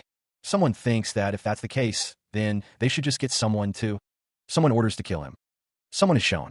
M.O. Xiao Bei says that the base is different from the wild, and if they just kill as they please, no matter how powerful the M.O. family is, there'd still be some trouble. Liquid is poured into a glass. Someone says to go look for a shadow killer, killing from the shadows. Who would know? A close-up of someone's face is shown. Someone thinks that to hire a shadow killer, they need at least 1 million. All that for a poor boy, and wonders if it is worth it. Young Master Mo listens as Mo Xiaobei says that a servant is a servant indeed, and their mind works like that of poor people. He began, postulating that some are destined to prosper, while others are doomed to a life of servitude. Do you know why, he asked rhetorically? It's because, the man continued, when we discover a genius among the poor, we kill him immediately. A hand crushes a glass object, the sound of shattering echoing in the room. The man's expression is sinister, a dark smile playing on his lips. So the Fifth Academy doesn't exist to nurture talent, but to. M.O. Xiao Bei listens intently, his expression unreadable. To conquer the weak. That's the way the world works. The Fifth Academy stands tall, the grove surrounding it a silent witness. A castle looms in the distance, birds circling its ancient towers. A blinding slash cuts through the air. Trees stand guard, their branches laced with crackling pink lightning. Yi Tian swings his sword, the blade singing with electric energy. The mountain below is illuminated by the strange pink light. Another slash tears through the air. The attack lands with a deafening bang, sending debris flying. He continues his assault, the sword a blur of motion and light. The air is thick with dust and shattered stone. Yi Tian pants, his breath coming in ragged gasps. A voice echoes, declaring that it's going to rain and time to go home. A man in a purple suit raises his hand to his forehead, as if shielding his eyes from the coming rain. Rain begins to fall, splattering on the pavement. The rain pitter-patters on the rooftops and streets of the city. From above, the city is shrouded in a veil of rain. Footsteps halt abruptly on the wet ground. Rain streaks down, obscuring the view of a power pole. Looking up, the man's gaze is fixed on something above. A voice expresses confusion, a simple, "Huh," breaking the silence. The man's expression is one of focused curiosity. A voice trails off, noticing something unusual about the power pole. The voice rises in alarm, questioning what it is that they see. A status window appears, displaying information. Rain streaks down the side of the building. A figure moves with incredible speed. A close-up reveals a face with dark hair and piercing red eyes. A hand grips the hilt of a sword. Shadowy energy crackles around a figure. The figure stands poised, sword raised, surrounded by green energy. A bird's eye view shows the city below. The figure plummets from the sky, a blur against the rain-slicked buildings. A voice echoes, "Who's there?" The face from before stares intently, eyes glowing red. Rain falls from a cloudy sky. A figure in a coat stands amidst the rain, declaring, "Someone who's here for your life." A sword gleams in the dim light, its purpose yet unknown. Rain lashed down upon the city, blurring the neon lights and slicking the grimy streets. A voice echoed through the downpour, laced with suspicion and challenge. "Who are you?" Plummeting from above, a figure descended through the rain-streaked sky, a crimson blade glinting in their grasp. The response came as a chilling declaration. "Someone who is here for your life." The assassin, wreathed in an eerie green aura, brandished a wickedly ornate sword, its edges promising swift and brutal finality. A flicker of realization sparked in the shadows. Could it be an assassin appointed by Mo Xiao Bei? A sharp bang echoed through the night. The assassin descended, the crimson blade a blur of lethal intent. The assassin moved with unnatural speed, the green aura intensifying around them. The assassin's eyes narrowed, their gaze fixed on their target as the blade hurtled towards them. A resounding clang shattered the night as the assassin's blade met an unseen defense, sparks flying in the downpour. Bathed in an eerie blue glow, the masked figure tenses, ready to unleash another attack. The air crackles with anticipation as the rain intensifies around them. He vanishes in a swirl of emerald energy, leaving only the lingering scent of ozone and the echo of the downpour. Again, he reappears, a spectral blur against the rain-slicked cityscape, unleashing a torrent of blue energy. A blade of pure green energy materializes in his hand, humming with lethal potential as it cuts through the heavy rain. The mask obscures his features, but the intensity of his gaze is palpable, promising swift and decisive action. Pink energy slams into his opponent, the force of the blow visible in the ripple of the air and the sharp crack of displaced energy. The green energy blade flashes again, arcing through the rain with deadly precision, leaving a trail of shimmering light in its wake. Cursing under his breath, the figure grits his teeth, frustration etched on his face. "My turn," he roars, preparing to unleash his own power. The masked figure lunges forward, the green energy swirling around him like a tempest, promising a devastating attack. Again, the pink energy strikes, the impact sending tremors through the air and a shockwave that rattles nearby windows. A shimmering blue shield erupts around the masked figure, deflecting the incoming attack with a resounding hum of contained power. With a deafening bang, the counterattack explodes, sending debris flying and the air shimmering with residual energy. He hit himself again. This technique is indeed rather tricky to deal with for normal people. But to her, it's useless. The masked figure unleashes a beam of green energy. Yi Tian is struck by the blast. How is it possible? Even an elite warrior can't see through my talent. How did you do it? The masked figure attacks again with a beam of blue energy. "You want to know?" she asks. Yi Tian, recovering, demands, "Then tell me first, who sent you?" Yi Tian's expression hardens. The masked figure scoffs. "When I'll tell you." Yi Tian prepares to attack with his sword. When you're left with your last breath, the masked figure prepares to strike, a torrent of green energy swirling around them. The blade of their sword glows with an ominous green light, ready to deliver a devastating blow. A close-up reveals the masked figure's eye, burning with a crimson intensity. Shadow Blade. The masked figure unleashes their attack, a wave of green energy and pink lightning erupting forth. The force of the attack cleaves through the environment, leaving a trail of destruction in its wake. Bang! The attack connects, the impact echoing through the rain-soaked streets. The sword, still humming with power, stands as a testament to the force unleashed. The masked figure surveys the aftermath, their silhouette framed by smoke and debris. "I'll ask once more." The masked figure's voice cuts through the silence. "Who sent you?" The question hangs in the air, heavy with menace. "Ha! You're the strongest apprentice I've ever met. You're good. I'll just tell you then." Montak Shebai. He unleashes a sudden, unseen attack, sending Yi Tian flying through the air with a resounding crash. Mo Xiao Bei stands amidst the downpour, his sword glinting ominously in the dim light. The name echoes in the rain-soaked alley. Mo Xiao Bei. Yi Tian lies prone on the ground, defeated and vulnerable in the pouring rain. A hand descends, fingers outstretched, as if to claim a prize from the fallen warrior. An eerie green energy swirls around the alley, a visual manifestation of the power at play. Mo Xiao Bei stands tall, bathed in the strange green light, his expression unreadable. A system message appears. Successfully copied the shadow talent. The sound of power surges through the air. Mo Xiao Bei stands firm, the newly acquired shadow talent resonating within him. A status window appears, displaying the skills of Yi Tian. His cultivation talent is listed as medium, speed talent as novice, knife talent as medium, and shadow talent as novice. The text bubble declares, Shadow Talent, acquired. Green flames erupt around Mo Xiao Bei, the newly acquired shadow talent manifesting. The green flames intensify, swirling around him as the power takes hold. The rain continued to fall, each drop a tiny hammer against the earth. He remained kneeling, head bowed, lost in thought, left to the mercy of the wind and rain. In this lifetime, Yi Tian, his fist clenched, knuckles white against the gloom. In a world like this, he walked through the downpour, the heavy rain plastering his hair to his forehead. A fierce determination burned within him. He vowed, I will be like the wind and rain, never a fallen leaf. The rain cascaded down his face, washing away the doubts. The cold rain soaked through his clothes. The rain continued to fall on the city. He stepped into the shower, the hot water a welcome contrast to the cold rain. Steam filled the small room. Emerging from the shower, he wrapped a towel around his waist. He reached for a clean shirt. Pulling the shirt over his head, he sighed. Oh, this feels nice. He settled onto the couch, finally relaxed. These are all of Li Siyuan's belongings lay spread out on the table. The sword are likely weapons of a Yuan soldier. His own sword was slashed until it curled, but these are totally fine.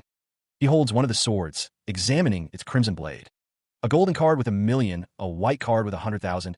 Everything totals to 3.5 million. Mo Xiao Bei. He will make the best of the money used to buy his life. He put something away. What's this? A book titled Shadow Knife. Knife technique levels. Iron, bronze, silver, gold. It's good stuff. He can make full use of the strength of the knife technique. Knife talent with knife techniques, just what he needs. He decides, I'll try training. A door slams shut. Chapter 1. Wait. He lay on the floor, a knot of worry tightening in his stomach. Why wasn't you back yet? Heavy footsteps echoed nearby, each thud a hammer blow against his rising anxiety. The realization struck him. Since Mo Xiao Bei had sent someone to assassinate him, he'd know everything about him. Which meant there was a chance that Yi was going to get killed too. Plummeting through the air, a vortex of crimson energy swirling around him, Yi was at the mercy of forces beyond his control. The city blurred into streaks of gray and black as he fell, the wind screaming past his ears. Rain lashed down as Yi stood silhouetted against the storm, the sound of a gunshot echoing in the distance. Yi Tian's heart clenched. Yi, he thought, you must be safe.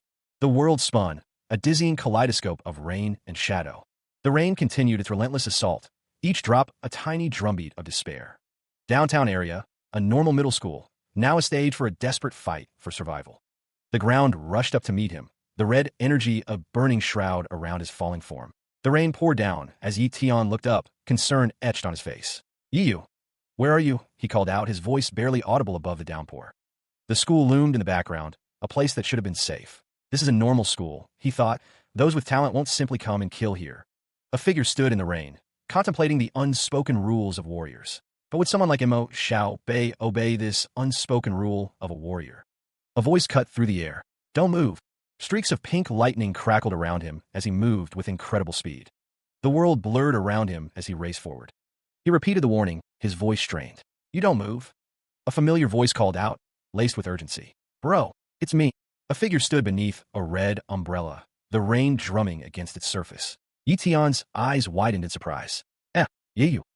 The figure under the umbrella spoke, explaining his presence. I'm on duty today. I was cleaning. The umbrella dripped with water. Anyway, bro, why did you not bring an umbrella or wear any shoes? You're all wet. Oh, I was in a rush. Right. How did you do that just now? Tell me.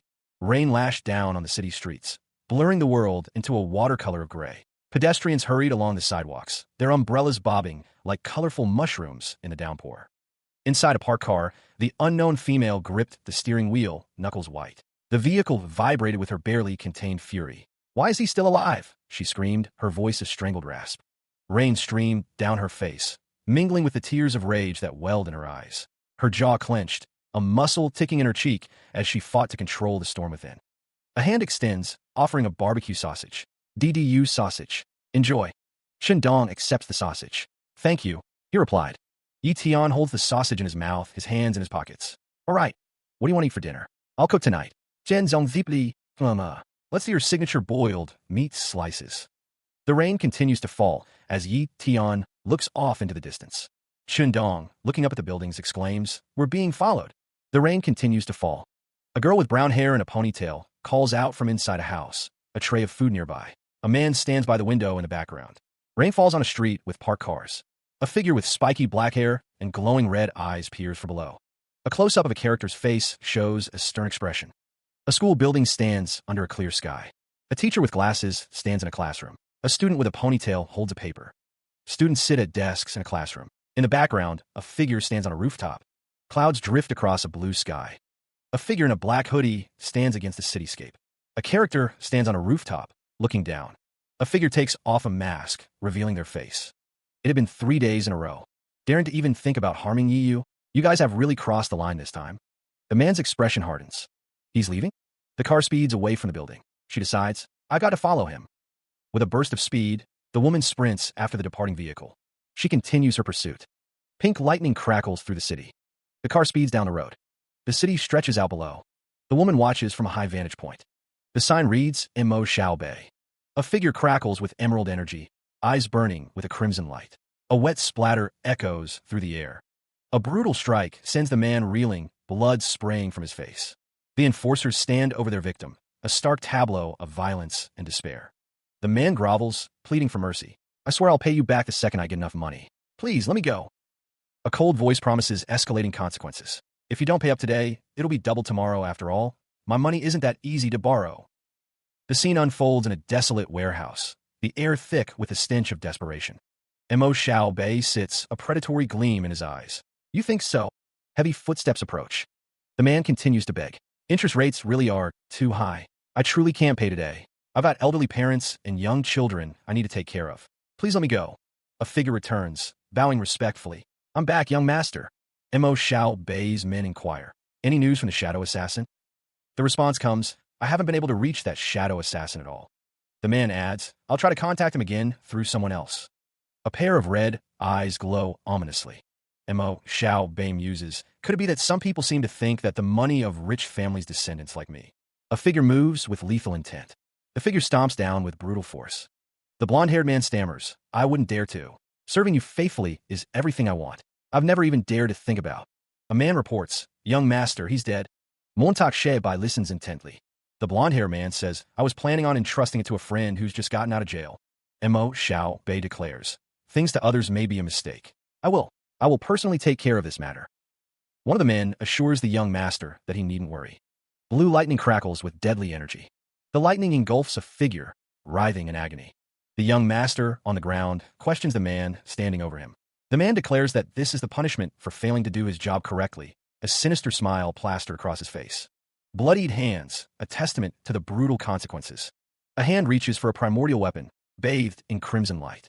A swift kick connects, the force of the blow evident. A dark silhouette looms, a harbinger of pain. A close-up reveals a face contorted in rage, illuminated by a hellish glow. The figure stands amidst a swirling green aura, the red sword radiating power. The wall looms, a silent witness to the unfolding brutality. The young master's face contorted in agony, his teeth bared in a silent scream. The air crackled with unseen energy. The unseen tormentor continued their work, the pressure mounting on the young master's soul. A hand lies on the ground, stained with blood. One of the men cries out in anguish. The young master is dead, the other man exclaims. The shadow talent that conceals one's body. You are Weakling? A figure stands amidst swirling green energy, their form obscured. The figure's face is revealed, surrounded by the ominous green glow. Panic sets in as the men flee. Why is it you? How could you have the shadow talent? The man spits out his disbelief. I looked you up. You're just a lowlife with weak talent. How were you able to kill the young master with just one move? Where's Li Siyuan? Say something, bastard. A figure moves with incredible speed. The figure is engulfed in green energy. He plummets from above, a crimson blade clutched in his hand. The sword gleams with a malevolent light. Li Siyuan shouts, you can't kill me. His face contorted in rage. Li Siyuan's eyes burn with a desperate fury. Yi Tian retaliates, the blade slicing through the air in a vibrant arc of green energy, connecting with Li Siyuan. The sword drips with blood. The force of the blow sends Li Siyuan flying. Yi Tian wipes the blood from his blade, his expression grim. Li Siyuan is thrown through the air, his shadow stretching across the ground below. With a flash of crimson light, Li Siyuan disappears. Pulling up his hood, Li Siyuan snarls, I'm not someone who simply waits for people to come kill me like sheep. Too bad you picked the wrong target to mess with. The hood obscures his face, hiding his expression as he vanishes into the shadows. A hand reaches down towards a body lying on the ground in a dimly lit corridor. 1 hour later, a figure moves swiftly through a neon-lit cityscape. From above, several cars converge on a location. A clenched fist tightens as a voice demands, "Who is it?" The unseen speaker's rage intensifies. "Who the hell is it?" The scene of the crime is revealed. The body lying still as a man with a fur collar bellows, "Who killed my son?"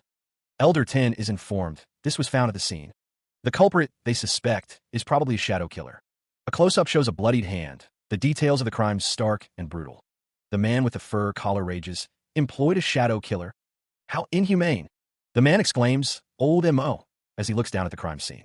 M.O. Zhongqing, great elder of the wealthy M.O. family of the seafront base, is revealed to be the only great warrior in the M.O. family. Footsteps echo through the halls. One of M.O. Zhongqing's men exclaims, "Great elder." The man grovels on the floor. He continues, "The prodigy of our M.O. family is dead." M.O. Zhongqing's face is etched with grief. The man continues, "Great elder, Xiaobei just broke through the warrior realm and just finished your celebration banquet. He had the potential to become a great warrior and revitalize the M.O. family." The man sobs, "But he was met with such a miserable end. It's just." M.O. Zhongqing stands tall, his expression hardening. "I know, stand and speak." M.O. Zhongqing vows, "So my son cannot die in vain." The man pleads, "Avenge Xiaobei, great elder." Hands exchange a dark cloth. Montag Zhang King declares, "Killer. It's definitely that family who had a grudge against us. It was them who employed the shadow." The man begs, "Please, killer." A view of the city is shown. A figure stands silhouetted against the city skyline, a hand glowing with an ethereal light. The word doom hangs heavy in the air, a stylized symbol swirling ominously behind it. A voice echoes a chilling promise, "Iron teeth."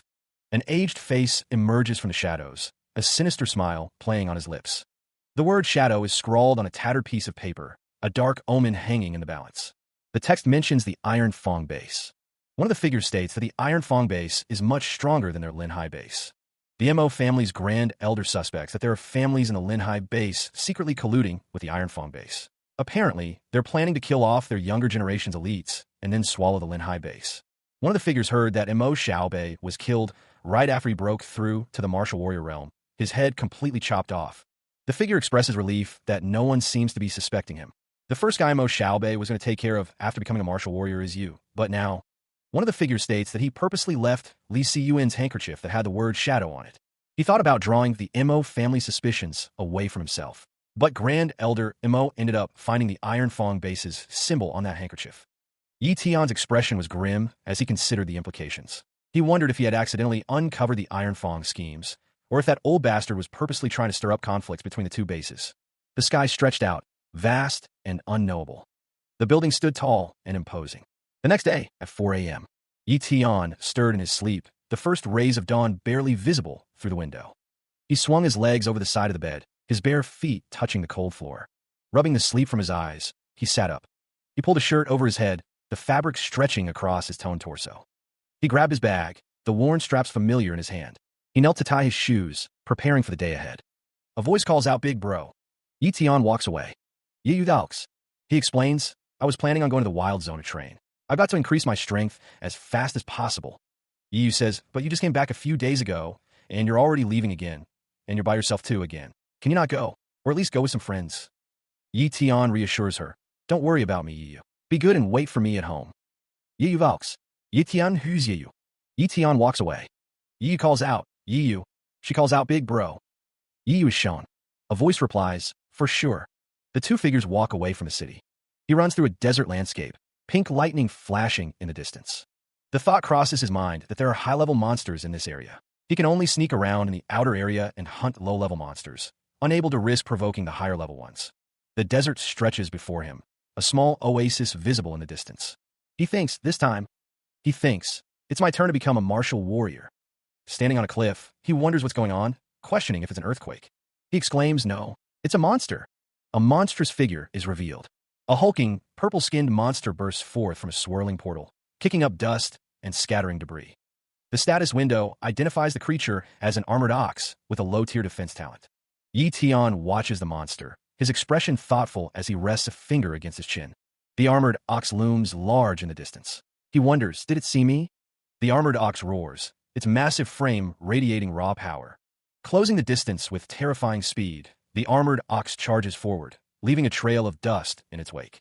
Yi Tian stands his ground, a determined glint in his eyes. "Bring it on then," he shouts. The armored ox's massive hand descends, a looming threat against the desert sky. The ground trembles as the armored ox's foot slams down, narrowly missing Yi Tian's discarded bag. Lightning crackles as Yi Tian engages the armored ox, the battle joined in a clash of power and determination. He gathers energy, preparing to strike. The sword glows with power. Yi Tian swings the blade, a surge of energy following its path. The attack lands on the armored ox. The armored ox's hide absorbs the blow. Yi Tian's expression hardens with determination. The armored ox remains standing, unfazed. Its fist clenches, ready to retaliate.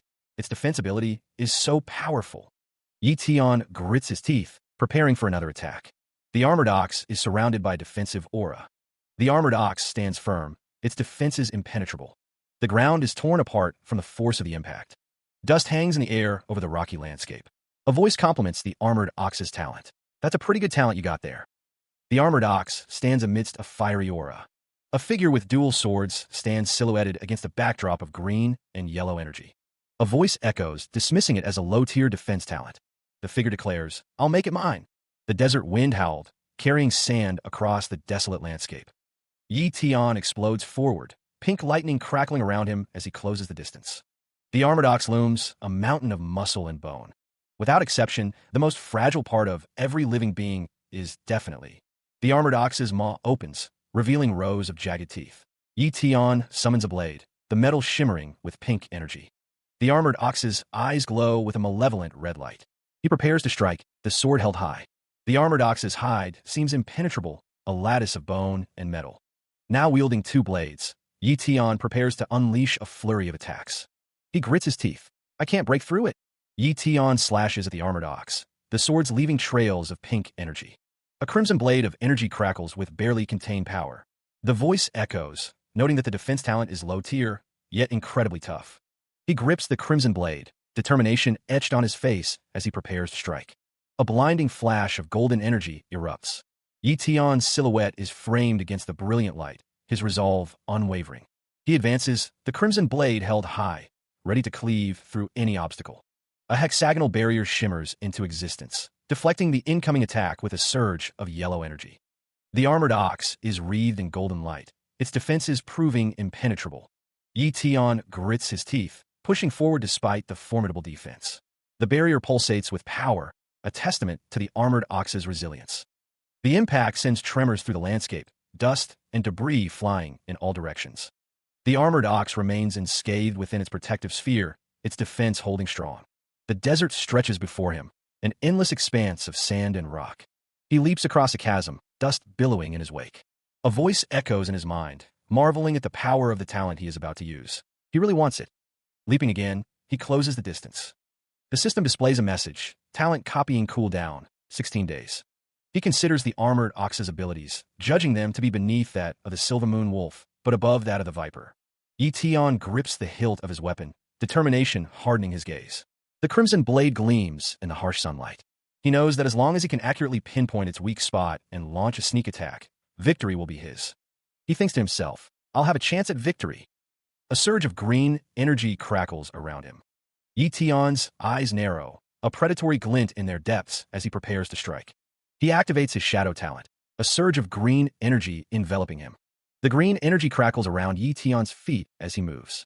The shadow talent fully activated, the air shimmers with barely visible distortions. He moves with a newfound stealth, the green energy a silent promise of unseen attacks. But the blade talent's attacks are utterly useless against this defense shield. The armored ox is surrounded by a shield of orange energy, deflecting any incoming attacks. Sure enough, this shadow talent is really convenient. It can't detect my attacks at all. The orange shield pulses, a testament to its impenetrable nature. The armored ox's frustration grows as his attacks fail to find purchase. Where on earth is its weakness? Yi Tian moves, shrouded in the deceptive camouflage of his shadow talent. How troublesome. There's not a gap to be found in this defense talent at all. The armored ox reels, questioning the sudden shift in power. Yi Tian's eyes glow red as he analyzes the armored ox's defenses. The defense shield is so thin. A wicked grin spreads across Yi Tian's face. Could it but be its Achilles heel? Let me give it a try. Yi Tian prepares to strike, a dark energy gathering around him as he closes in on the armored ox. The shadow blade materializes, crackling with crimson energy. Blurring forward, Yi Tian strikes the armored ox with a shadow blade. The shadow kill connects, a burst of purple energy erupting from the point of impact. Landing gracefully, Yi Tian watches the aftermath of his attack. The shadow blade, dripping with energy, fades back into the shadows. A guttural cry echoes as the armored ox feels the full force of the blow. The armored ox staggers, its massive form trembling from the unexpected attack. The armored ox collapses, crashing to the ground in a cloud of dust. Looks like my guess was right. Yi Tian's eyes widen, a flicker of satisfaction crossing his face. He had been right all along. Bottom, text present. A voice declares that the blade can only pierce through after its. A potion glows with a crimson light. Yi Tian crouches beside the massive corpse, several potions arrayed before him. Bottom, text present. Regardless of how strong one's talent is, it amounts to nothing when. Bottom, text present. Yi Tian stands, his sword held loosely at his side. A voice declares, "You're dead." Bottom, text present. A voice muses that the ox skin should be quite valuable, and that he's going to take the eyes and testicles as well. The massive armored ox lies dead in the desert. Bottom, text present. The voice continues, stating that the most valuable item is probably the pair of horns. Yi Tian swings his sword. Heaving under the weight of his pack, Yi Tian grunts with effort. A voice echoes, suggesting, "Let's find a quiet place to begin cultivating." Yi Tian trudges onward, his destination unknown but his resolve firm. Finding a secluded cave, Yi Tian settles in, surrounded by supplies. Fresh monster blood and peanuts of the sister brand are among his provisions. A voice declares, "I'll be relying on you guys on my breakthrough to the..." The voice continues, "Martial warrior realm." A blade drips with fresh blood, a testament to his training. Yi Tian consumes something, preparing himself for the trials ahead. Surrounded by swirling blue energy, Yi Tian begins his cultivation. The blue energy intensifies, filling the cave with its power. 20 days later, the forest stands silent, bearing witness to the passage of time and the dedication of Yi Tian. He grits his teeth, a low growl rumbling his chest as he prepares to unleash his power. Blue lightning crackles around him, energy coalescing into a visible force. The air vibrates with the raw power as the lightning intensifies, a palpable hum filling the space.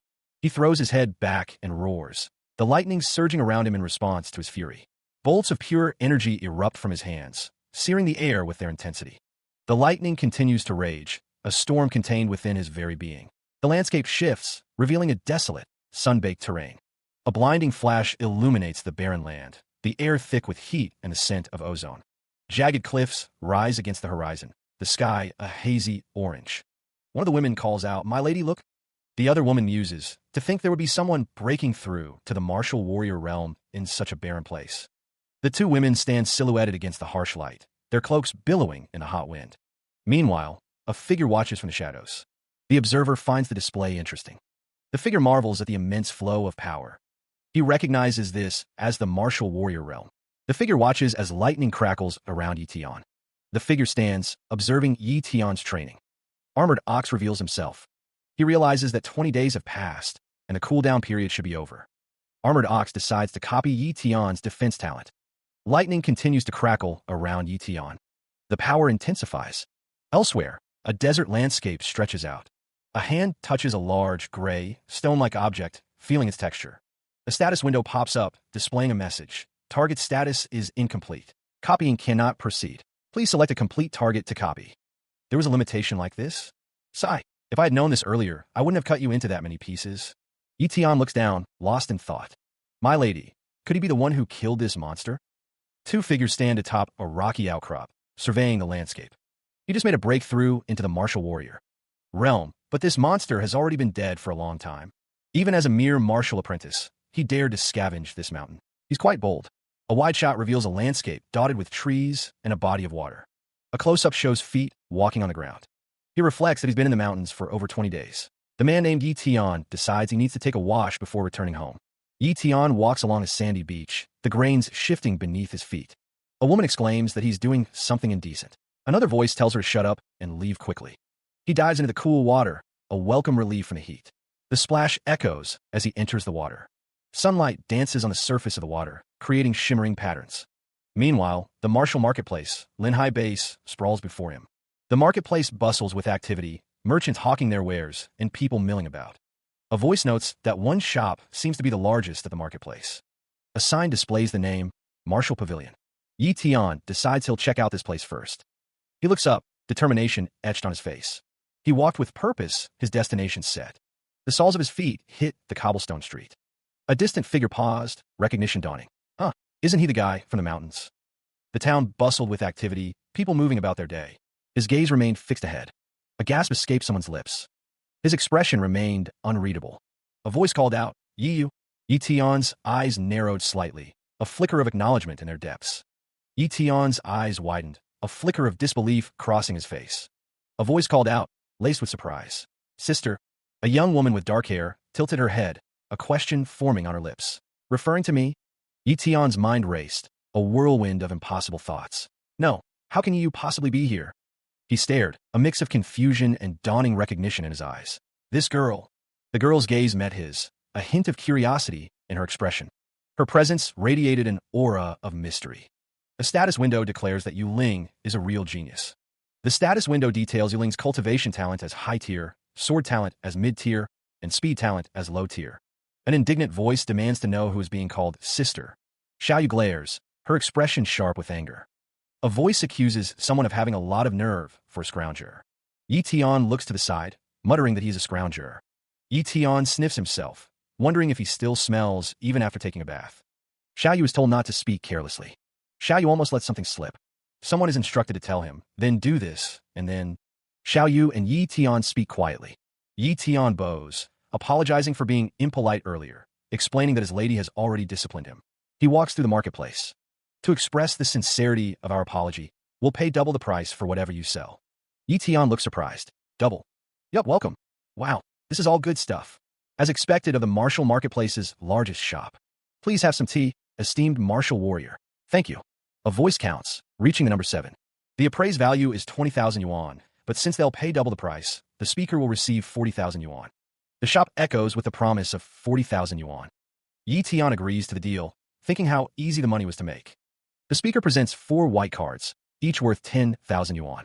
A voice expresses gratitude. Yi Tian receives the cards from the shopkeeper.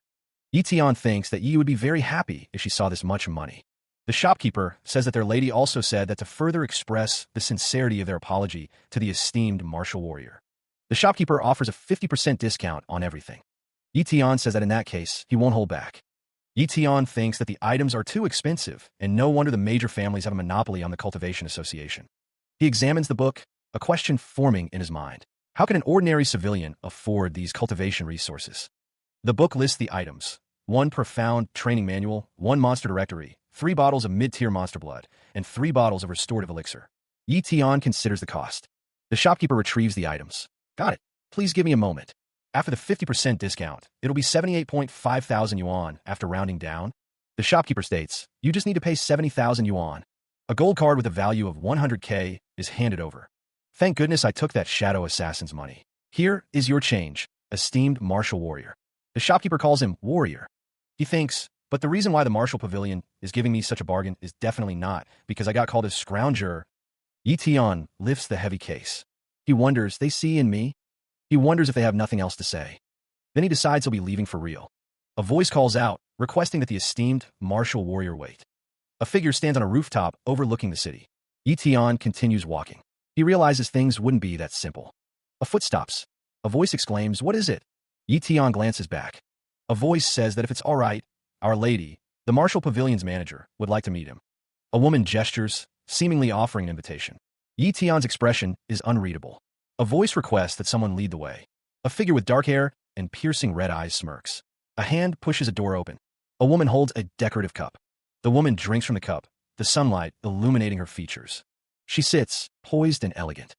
A voice welcomes an esteemed martial warrior. A voice remarks on the similarity between 2 people, as an image of a man with dark hair and red eyes is shown. A hand extends forward, offering an introduction. The voice introduces itself as Yu Ling from the Mahai base. Yu Ling stands beside the man with red eyes. Yu Ling and the man with red eyes stand near luggage, ready to depart. Yu Ling is a peak elite martial warrior realm hailing from the extensive Mahai base. She is the current manager of Mahai's martial pavilion at its Linhai base branch. Hands crackle with blue energy. High-tier cultivation talent has been successfully copied. A voice booms, "I'm Yi Tian from the Linhai base." Yi Tian's red eyes gleam. From above, a figure offers a seat to another. The second figure responds with thanks. Tea is poured into a cup, the voice of an unseen speaker declaring them valued guests. Yi Tian wonders aloud how valued he can be, given his common birth and lack of connection to prestigious families. The man named Yi Tian stands with his arms crossed, a thoughtful expression on his face. A woman pours tea, stating that his value lies in his common birth. The unseen speaker continues, emphasizing his unrelatedness. The woman stares forward, her expression unreadable. He sits calmly, unlike Yu, who is more cheerful and enjoys laughing. A woman offers, "Please have some tea." A woman with dark hair states, "I'll be straightforward with you." She continues, "My purpose in inviting you for tea was to extend an invitation." A hand pushes a red, cross-shaped object. The red cross-shaped object glows with an ominous light. The red cross-shaped object is shown in detail. A text bubble reads, "Join our martial pavilion." The woman sits with her arms crossed, awaiting a response.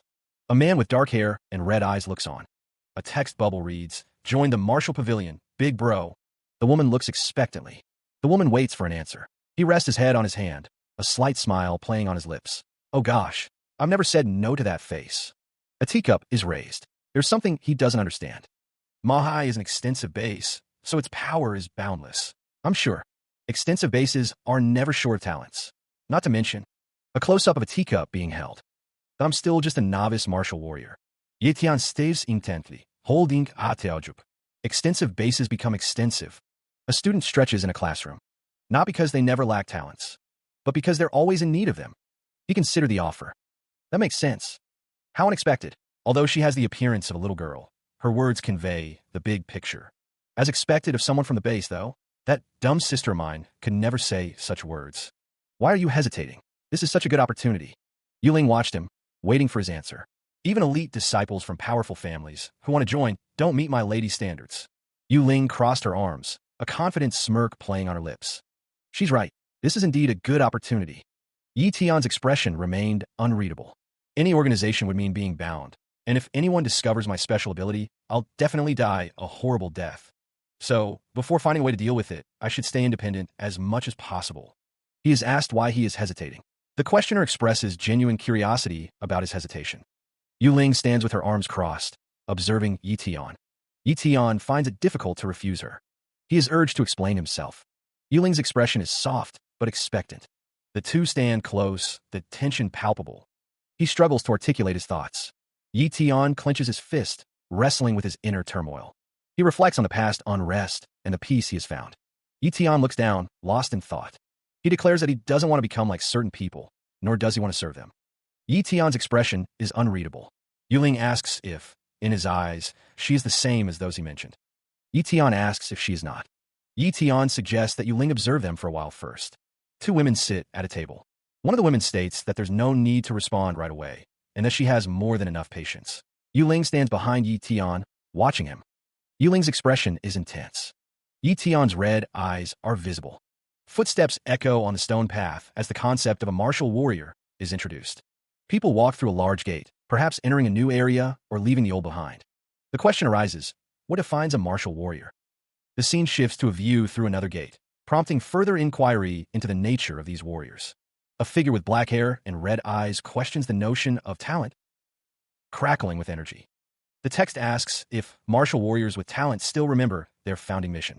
A bustling town scene unfolds, perhaps hinting at the people these warriors are meant to protect. The question is posed, don't martial warriors exist to protect the people? Children laugh and play soccer in a field, a moment of carefree joy. A foot connects with a soccer ball, sending it flying. The children call out, asking an uncle to kick the ball back to them. Two men in suits stand near the soccer ball, perhaps considering the children's request. Children play soccer on a grassy field, their youthful energy filling the air. A disembodied voice questions why the oppression of some martial warriors is tolerated on top of the fear of beasts. A foot clad in a dark shoe comes down hard on a soccer ball, the impact sending ripples through the air. A young character with dark hair and wide eyes looks on with surprise. A voice declares that their standing is still not high enough, the words echoing with frustration. A lone figure stands atop a tall building, gazing out over the cityscape as rain falls.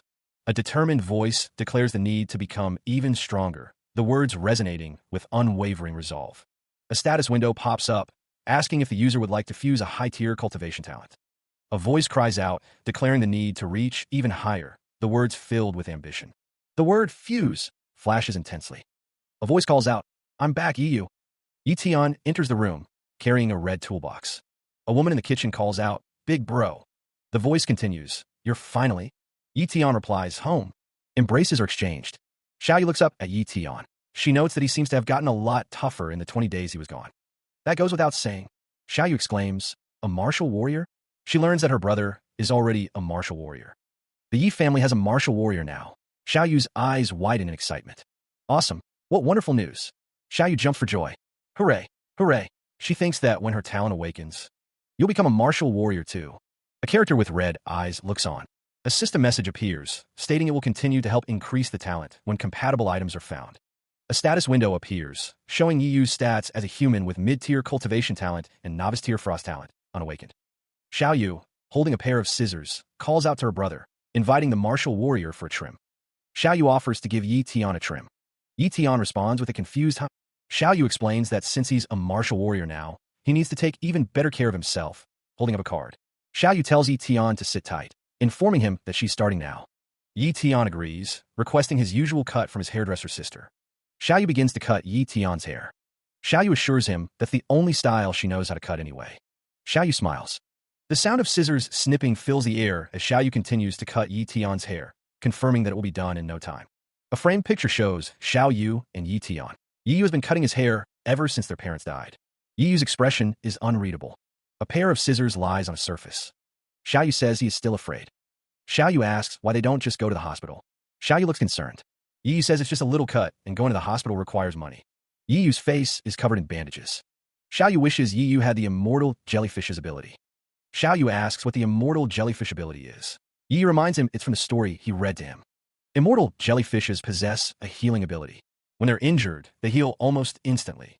Xiaoyu crouches, resting her chin in her hands, a small smile gracing her lips. A voice scoffs. Things like that were just made up to fool children. Another voice retorts. You still believe in things like that? One of them insists. You don't understand. It's real. I'm telling you it's real. A voice sighs. All right. From the background, Xiaoyu says, I know you're worried about me. Yiyu adds, when my talent awakens, I might gain a healing one. A voice declares, then I won't ever be injured. The voice continues, and I can protect you even better. A close-up reveals Yiyu's face, a bandage visible on his cheek. He smiles softly. A close-up of his shirt. The panel is blank. A voice exclaims, that's right. In the background, Xiaoyu and Yiyu are visible. A voice shouts, immortal jellyfish. Don't move around. You'll mess up the cut. Xiaoyu calls out, wondering where he is going, and points out that she hasn't finished cutting yet. Yi Tian rushes through the house, a white cloth trailing behind him. Yi Tian thinks about the illustrated book of treasures he bought last time. He recalls the words, immortal jellyfish, immortal jellyfish, immortal. Yi Tian kneels on the floor, flipping through the pages of a book. Yi Tian exclaims that he found it.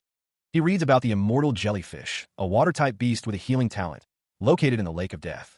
Xiaoyu asks what he is mumbling about and why he sounds off. Yi Tian sits cross-legged, engrossed in the book. Xiaoyu stands behind him. Yi Tian thinks that if he can copy the healing talent, he won't need to fear getting injured in the future, and Yi won't need to worry anymore. Yi Tian's eyes gleam with determination. Yi Tian ik games, immortal jellyfish. Xiaoyu remarks that it's something that's only found in stories. A voice scoffs, declaring that such things are merely made up to fool children. A woman stands with her arms crossed, a slight smirk playing on her lips. A voice retorts, you're wrong, as a book emits a small burst of light. Another voice insists that some stories are, in fact, real. Yi Tian peers down at the book in his hands, a thoughtful expression on his face. A young girl exclaims, fine, come here so I can finish cutting your hair. A man wonders aloud how strong a body training technique could be if only martial warriors could practice it. The book describes the stages of martial warrior training, noting that novices fortify their skin, mid-stage warriors fortify their muscles, and late-stage warriors fortify their bones. Yi Tian's eyes gleam with determination as he considers the possibilities. The ornate cover of the book is shown in detail. A voice declares, I'll try it out first. He peers down, his expression unreadable. Yi Tian sits cross-legged on the floor, preparing for his cultivation. A flicker of anticipation crosses his face. He wonders, what would happen if he consumed a bottle of mid-tier beast blood? He reaches for a bottle filled with a crimson liquid. Yi Tian tips the bottle back, swallowing the contents in a single gulp. An exclamation point appears above his head as he sits in meditation, surrounded by swirling energy. The rate increased threefold. Great. He thinks he'll first cultivate a home. Once the cooldown period ends, he'll head to the Lake of Death. Yi Tian continues to cultivate his back to the viewer. He resolved, his voice echoing only in his mind, to find the immortal jellyfish and claim its healing talent. His eyes glowed with a fierce determination, burning like embers in a dim light. A sinister smile crept across his face, hinting at the lengths he was willing to go to achieve his goal. A hand pushes open a door in a town. Inside a workshop, a man in a brown coat walks toward the back. A woman with short blonde hair holds scrolls in front of a shelf of bottles. A creaking sound echoes. The woman's eyes widen. It's him, that junk collector. The man in the brown coat stands with his hands in his pockets. The woman in red and the man in brown stand in a building. You must have come here to look for our. Weakling asks Yi Tian if he is a young miss. Yi Tian replies that he is there to buy something. A close-up of Yi Tian's face. Clothes really do make the man. He looks rather handsome now. A close-up of Weakling's face. Weakling asks if they have a map of the Lake of Death. Yi Tian says they do and will go look for it. Yi Tian presents the map. Weakling confirms it is the correct map, and she will surely be able to copy it. Really good talents here. A close-up of the map. Weakling asks how much the map is. Yi Tian says it will be 100,000. Weakling hands over a card. She questions if he's going to collect junk again. Weakling recalls that the Lake of Death is full of terrifying aquatic beasts, and even elite martial warriors would find it hard to survive there. Yi Tian hopes nothing happens to him. The man's coat billows slightly as he stands. A landscape of the Lake of Death is shown. Lightning crackles across the sky above the Lake of Death. A figure fights amidst the strange landscape, pink energy crackling around them. A creature sits atop a rock, overlooking the Lake of Death. The view from above reveals a barren and turbulent landscape. Someone thinks they'll definitely be able to copy great talents here. A figure stands with their hands in their pockets. It seems like this place has been deserted for a very long time. The shore stretches out before him, a stark warning echoing in his mind. Danger will pop up at any time. The man's gaze is intense, his red eyes piercing through the landscape. His focus narrows, honing in on a distant threat. The water churns, a silent promise of the dangers hidden beneath. A frozen landscape rises from the depths, a testament to the lake's deadly power. Before Yi Tian, a swirling vortex of energy dominates the horizon, a beacon of unknown power. He decides to use his shadow talent, whispering, "I'll go invisible and observe for now."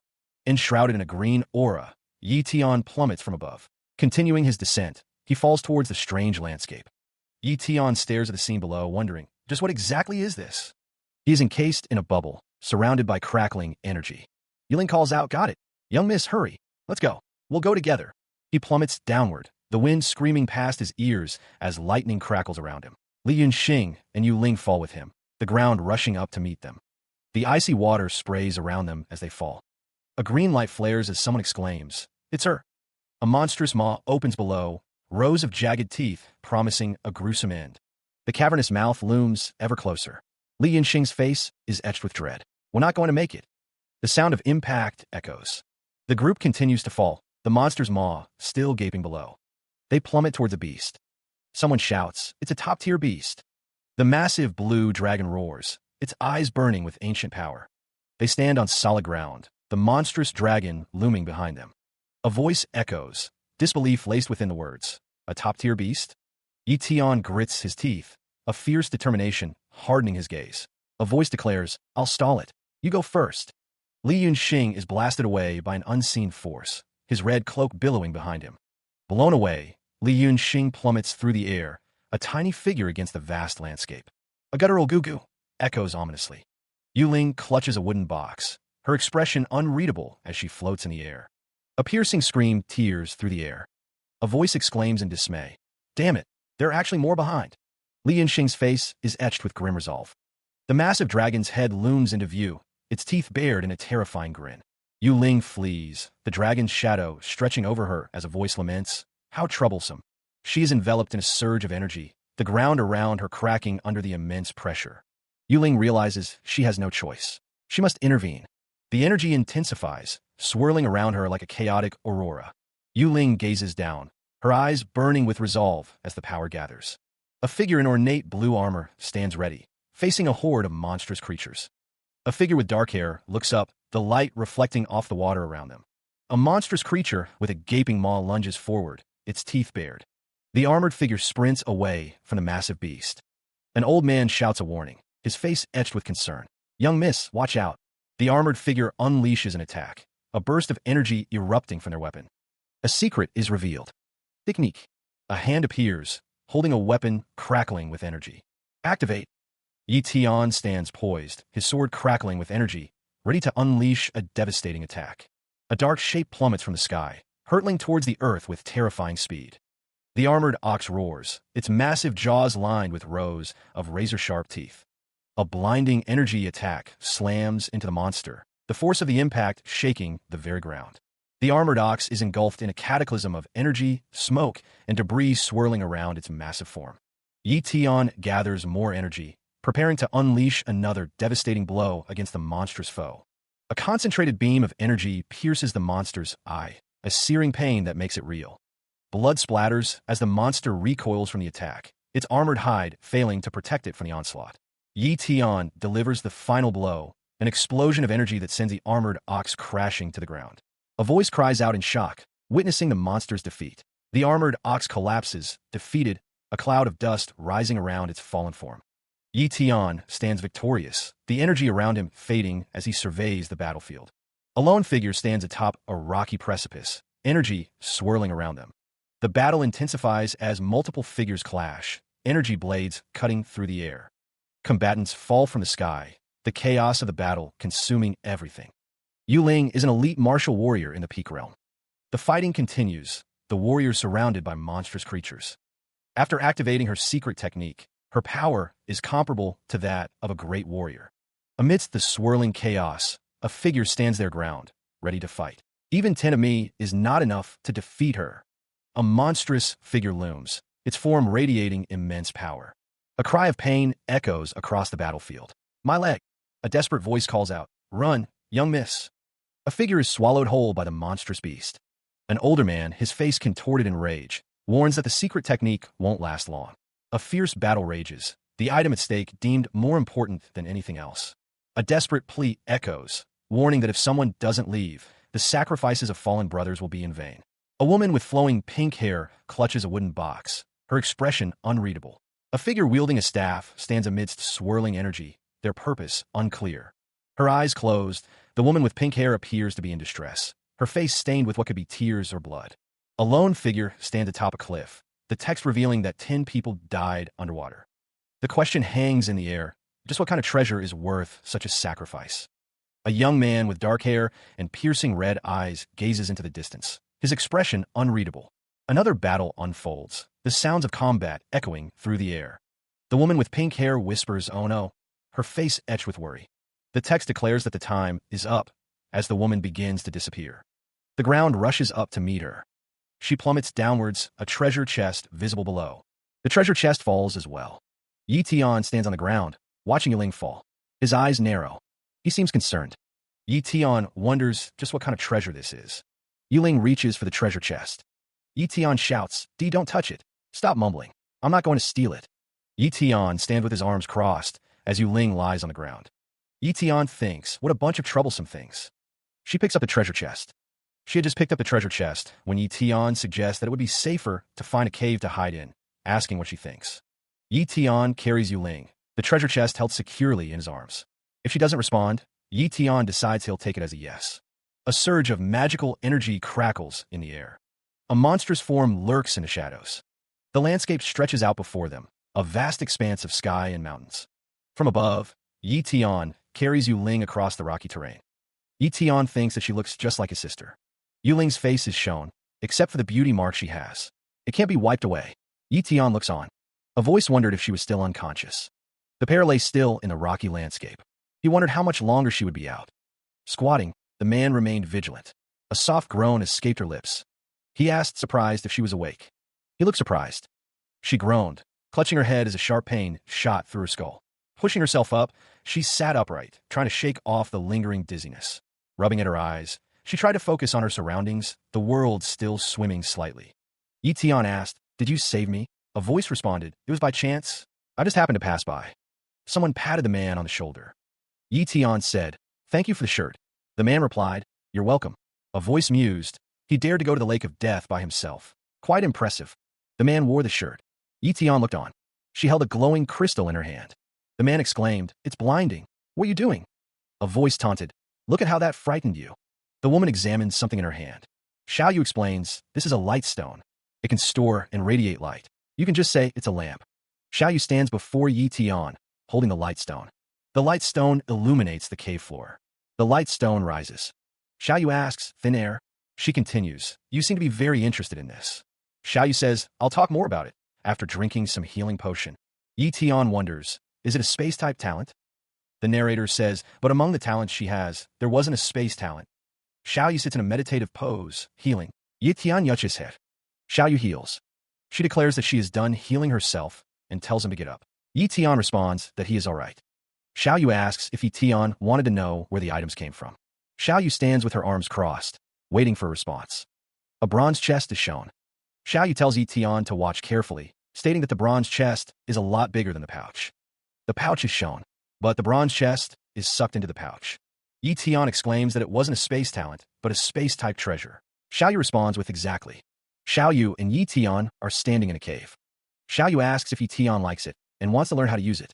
Xiaoyu says that if he joins the martial pavilion, she'll take him to the main base, and Xiaoyu looks at Yi Tian, waiting for his answer. Yi Tian, hands behind his head, declares he's tired and going to sleep. Xiaoyu watches him. Xiaoyu clenches her fist, a determined look on her face. Yi Tian lies on the ground, resting his head on his hand. A close-up shows Yi Tian's face. The scene shifts to a landscape with trees and birds flying in the sky. Yi Tian is seen in the distance. She had left him to sleep. The morning light filtered into the cave. Waking up, Yi Tian stretched, yawning widely. Had Xiaoyu left? He noticed the path leading out of the cave. He spotted something. What was this? Had it been here in the cave originally? Yi Tian opened the ornate red chest. Inside was a mid-tier profound training manual, 10 bottles of high-tier monster blood, and 10 gold cards, each worth 1,000,000. Did she leave this for him? Yi Tian's eyes widened in surprise. He smiles, a glint of determination in his eyes. The items before him, he believes, are enough to help him become an elite martial warrior. In that case, there's been... Yi Tian drinks the potion, a strange energy coursing through his veins. He vows to look for immortal jellyfishes in the lake after becoming an elite martial warrior. Yi Tian smiles, holding the bottle with determination. His arm tenses, muscles straining with newfound power. Time passes. For months later, empty bottles litter the ground near a strange, pig-like creature. A blinding light engulfs the training area. Yi Tian sits in a meditative pose, surrounded by a swirling aura of energy. His eyes glow with newfound power, a hint of darkness lurking within. A bolt of lightning descends from the heavens. The lightning strikes a forest, illuminating the trees with an eerie blue glow. A lone figure stands before a towering cliff face, shrouded in mist. He clenches his fist, blue energy crackling around his hand. The air crackles with unseen power. Yi Tian's eyes glow crimson as he channels the energy, his expression hardening. The blue energy intensifies, swirling around him like a vortex. He pulls on a jacket, the blue energy still radiating from his form. A sinister smile spreads across Yi Tian's face, his red eyes gleaming with newfound power. He finishes putting on his jacket, the blue energy now contained, but still palpable. 11 newly constructed graves stood in the rain-soaked earth. Yi Tian stood before the graves, the rain plastering his dark hair to his face. He murmured, Weakling must have done this. With so many beasts in the lake, he feared not even their bones remained. He picked up a stone. Yi Tian placed the stone on one of the graves. Weakling made graves for them before leaving. She's kind. The rain continued to fall, washing over the graves and the man who mourned. An umbrella lay discarded on the ground, slick with rain. He reached down and picked it up. Holding the umbrella above his head, Yi Tian wondered, I wonder if it still works. He held the umbrella aloft as the rain poured down around him. The rain reflected in his eyes. Water droplets clung to the umbrella's surface. The umbrella created a waterproof bubble. The umbrella shimmered, deflecting the downpour. Yi Tian stood on the surface of the water, supported by the umbrella's power. What a great item! He floated within the bubble, bobbing gently on the waves. With this, he could enter the water with no issues. The sound of the waves crashed around him. The bubble shimmered with a pinkish glow. Lightning crackled in the distance as the bubble drifted further out to sea. The water pressure intensifies. He realizes that using the umbrella increases his speed underwater. The umbrella creates a bubble around him as he descends further. A new talent awakens, Shadow Talent. A surge of power courses through him. He shoots forward, propelled by the umbrella's magic. He wonders what that could be. Yi Tian glances to his right, sensing something approaching. A status window pops up, identifying a tiger claw fish. He realizes what he's facing. His eyes widen in alarm. A mid-tier beast appears from the depths. He continued his descent into the murky depths, the umbrella acting as a makeshift propeller. Bubbles drifted lazily around him, the silence broken only by the faint rush of water. That was close. It almost discovered me. He thought to himself, continuing his descent. His foot pushed off a submerged rock, sending a small cloud of silt swirling. This should be the deepest part of the lake, he mused. They really are immortal. Suddenly, a massive tentacle snaked into view. Here, a red laser sight flickered across the lakebed. The water vibrated with a strange energy. The tentacle writhed, its suckers glistening in the dim light. He continues his descent into the murky depths, bubbles trailing in his wake. Something catches Yi Tian's attention, prompting him to exclaim, "What is that?" A moment of realization dawns on him. Before him looms a colossal creature, its form both alien and majestic. An immortal jellyfish. The immortal jellyfish dominates the underwater landscape, its massive form casting long shadows. Energy crackles around the jellyfish, a silent promise of immense power. Yi Tian prepares for battle, energy coalescing around his hands as he faces the immortal jellyfish. The air crackles with anticipation as the two forces prepare to collide. The immortal jellyfish bellows, its massive form displacing the water around it. A thick tentacle undulates through the water, searching for its prey. The tentacle curls, a crimson menace in the murky depths. Yi Tian's eyes widen as he senses the jellyfish's immense power. An apex healing talent, he realizes. He steels himself, preparing to unleash his own abilities. Energy crackles around Yi Tian's hand, a vibrant display of his inner strength. Ding! Apex tier healing talent has been successfully copied. Underwater, Yi Tian's form is silhouetted against the gloom. He floats in the water, surrounded by the dark abyss. Yi Tian's eyes widen in disbelief. He unleashes the newly acquired power, the water around him shimmering with energy. Tendrils of purple liquid erupt from the immortal jellyfish, a corrosive poison spreading through the water. The corrosive poison accelerates, blurring through the water. The deadly substance continues its relentless expansion. The corrosive poison eats away at everything it touches, leaving trails of orange particles in its wake. The corrosive poison engulfs Yi Tian and his umbrella, the protective barrier struggling to hold. The corrosion intensifies, the purple liquid seething with destructive energy. A searing pain shoots through Yi Tian as the corrosive poison touches his hand. He cries out. The umbrella shatters, its protective barrier failing. Yi Tian curses. Yi Tian realizes the broken umbrella can no longer maintain a waterproof bubble. The corrosive poison fills the surrounding water, an inescapable threat. Submerged in the corrosive poison, Yi Tian's eyes glow with a fierce, red light. Status windows pop up, displaying information about Yi Tian's condition. A voice declares that it's a swarm of immortal jellyfish. A distant figure stands amidst the surreal landscape, the threat of the jellyfish looming. A voice echoes, stating that the speaker has already acquired the apex tier healing talent and doesn't need to involve himself with these bastards anymore. A hand, submerged in the corrosive liquid, twitches slightly. An urgent voice commands, "Run." He struggles against the current, the threat of the immortal jellyfish pressing in. A warrior clad in ornate blue armor stands ready, his blade reflecting the light as he faces a horde of monstrous creatures. Rain lashes down as a figure looks up, a silent scream escaping his lips. From the depths, colossal tentacles rise, disturbing the churning waters. Falling through the torrential rain, he plummets towards the waiting tentacles below. The massive tentacles writhe and coil, their surfaces slick with moisture. A surge of power erupts, the words speed, talent, emblazoned above a figure crackling with energy.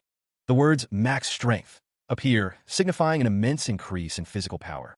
A sword glows with an ethereal light, its edge shimmering with power.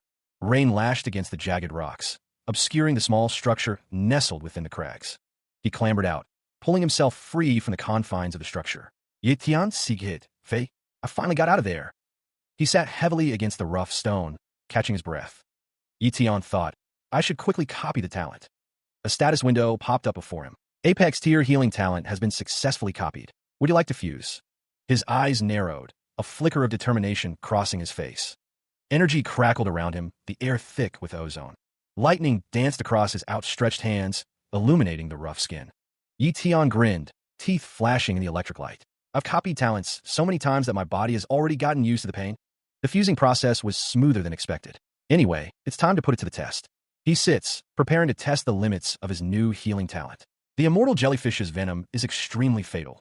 Even a little amount can cause the death of normal people. Healing talent. His eye twitches as he focuses his power. The healing energy gathers in his palm. Lightning crackles around his hand as the talent activates. A burst of energy explodes outward. To think it would leave no traces of the injury. What an insane talent. If I want to fight against someone even stronger, I must copy an attack-type talent. He gathers energy, electricity crackling around his hands. A voice echoes, declaring that it's time to return. Rain falls heavily. A modern building stands against a bright sky. Yi Tian turns a page in an ornate book. A woman's voice scolds, "Stop moving. I can't believe you left for that long without telling me. You're horrible. Yi Tian chakidis, apologizing asiyu." Yi Tian gets his hair cut. He glances at the book, a glint in his eye. The book describes a mighty ant, a low-tier beast specializing in combat, commonly sighted in colonies, and capable of launching a collective attack. The page shows an illustration of an ant and complex diagrams. Yi Tian's expression hardens with resolve. This is it. The martial pavilion stands ready. He enters the martial pavilion. A woman greets him. "Hello, what are you?" The woman stands behind the counter, awaiting his response. The woman smiles. "Oh, it's you. It's been a while. What are you looking for today?" Yi Tian stands at the counter. A complete mighty ant. The woman flips through a document. Body. The woman continues reading. Michtiant, to immerse in wine. Well, it's good for reinvigorating the body. Yi Tian asks, "Does it look like I'm in poor health?" The woman replies, "We don't have any mighty ants here, but I do have some news about them. Are you interested?" Yi Tian says, "Oh, let me hear it." The woman explains, the Linhai base and a mid-size base are constructing a commercial trade route. She continues, there are many beasts between the two bases. Among them is a mighty ant nest. A voice wonders if a mid-size base is the Iron Fong base. The voice confirms that the Iron Fong base is the only one around. The voice agrees, stating that it's the one. It's the Iron Fong base, about 100 kilometers away from the Linhai base. The voice recalls that someone from the Mo family died a while ago, and the Mo family even suspected the Iron Fong base. The voice adds that the Iron Fong base was planning an invasion. The voice mentions that the Mo family went there to investigate, and the Iron Fong base helped resolve the misunderstanding. The Iron Fong base was only able to reach an agreement with the Lin family on the commercial trade route because of the Mo family's help. The woman searches inside a barrel. The woman thinks that if the Mo family is involved, they might be up to something. Yi Tian listens intently. The woman holds up a token. The woman asks what this is as she gives the token to Yi Tian. The woman explains that the token was needed to participate in events and was initially intended for their young miss. But they're a massive base, so working for a mid-sized base is out of the question. The woman holds up a token, its intricate design catching the light. The text describes martial warriors clearing beasts on the commercial trade route, hinting at a dangerous operation.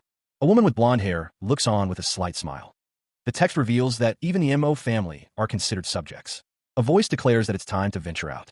A man holds the token, his expression serious. The words Lin family are displayed prominently. A large building stands tall, with people gathered in front of it. A group of people stand in front of a building, possibly preparing for a journey. A voice warns to proceed with caution. A cloaked figure stands with a staff, their face obscured by the hood. A person's legs and feet are shown, standing on a stone surface. Lin Mingji has arrived. A welcome is extended to everyone for the beast removal operation. A man stands tall before the building, flanked by two figures in suits. An elderly man's face is shown in a close-up, his expression unreadable. A bald man with a beard stares intently, his gaze piercing. A voice echoes, addressing the Mo family. "We meet again." A figure in a red hood smiles ominously, their eyes gleaming with malice. The people know that the Linhai base is too small, and the limited resources make it difficult to fulfill everyone's cultivation needs. Collaborating with a mid-sized base will bring incredible benefits. This operation is very important. A courtyard is filled with people. The prizes for this operation will be more generous than any of your previous hunts. Kudos to the Lin family. The crowd cheers, offering kudos to the Lin family. A figure in a hood glances to the side. "Isn't that Captain Gale Wolf?" Lin Ming assures the crowd of the rewards. The man's fist pumps in the air, promising that the rewards will be entirely theirs. The crowd erupts in cheers, celebrating the Lin family's generosity. But wait, there's more. The Lin family has prepared another reward. Everyone in the martial warrior realm will receive 20 bottles of mid-tier monster blood and 2 million coins. The elite warriors will receive 3 bottles of high-tier monster blood and 10 million coins. Go register now. The crowd is encouraged to return loaded.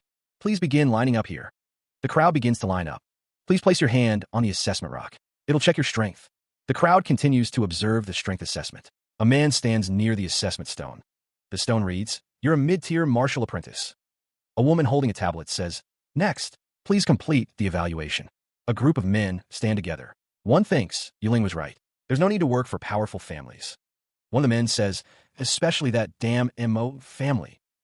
The man thinks, Being discovered as an elite warrior will definitely cause unnecessary trouble. The man thinks, this tool bases its detection on power. If I use less strength, it should display a lower realm. The woman with the sword stands near the assessment stone. A hand reaches out. The man thinks, hold it in, control it. The man touches the assessment stone. The man thinks, just give me a late-stage martial warrior.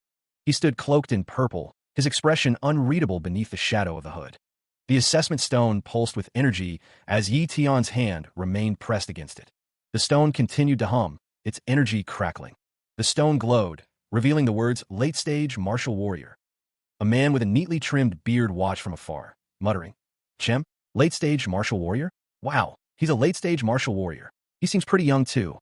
A voice wondered, could he be the genius of a powerful family to have reached such a level at a young age? Another man exclaimed, what an insane cultivation talent. From a distance, a figure walked towards a large building.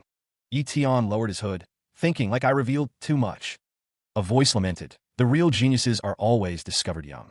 Look how old I am, and I'm still only a late-stage martial warrior. Another voice responded, I know, right? And we here are still. A man declared, mid-stage martial warriors. A voice questioned, Captain, isn't our? One of the men suggests that they are still missing a team member and should have him join them. The other man points out that he's a late-stage martial warrior whom everyone wants, questioning why he would choose them. The man with the scar on his face looks off into the distance. The man with the scar tells Captain Galewolf to look, as someone seems to be walking towards them. The approaching figure gets closer. Captain Galewolf says that it has been a while. Captain Galewolf smiles as he looks at the approaching figure. The approaching figure is now close enough to see. Someone begins to speak, recognizing the approaching figure. The speaker identifies him as the martial apprentice who saved the little girl. Captain Galewolf smiles, remembering him from the Silver Moon Wolf. Yi Tian approaches the group, who are surprised that he managed to become a late-stage martial warrior within a year. He claims it's just luck. He hesitated, then asked, Captain, can I join the Galewolf team for this operation? Captain Galewolf smirked, a glint in his eye. Galewolf boomed, you're incredibly welcome to. Yi Tian responded, please take care of me. Galewolf replied, no problem. Let's work hard. A voice chimed in, it's more assuring to have another late-stage martial warrior. Yuling stood ready, bow in hand. Yi Tian simidet, relievit. A voice declared, this is our mission area. The map showed a ruined cityscape. The map said that there are only weak-tier monsters here. But just in case, prioritize your safety above all else, and don't recklessly charge ahead. Two monstrous wolves prowled the ruined streets. Captain Galewolf, someone shouts a warning, exclaiming that something is coming incredibly fast. A voice calls out, urging everyone to calm down. A voice booms, declaring that the monstrous wolves are just the appetizers. Captain Galewolf orders that he will take the front, while Yi Tian takes the back, and everyone else should support as needed. Someone responds with an okay. The glint of a blade catches the light. Another voice declares, leave it to me. Yi Tian stands ready, a determined look on his face. The sword is drawn, ready for battle. A figure clad in ornate armor stands amidst a chaotic scene, a massive sword held ready against a horde of grotesque monsters. The aftermath of destruction is visible, with rubble scattered across the ground and two large wolves prowling through the debris. A group of figures walks down a street. A wolf plummets downwards.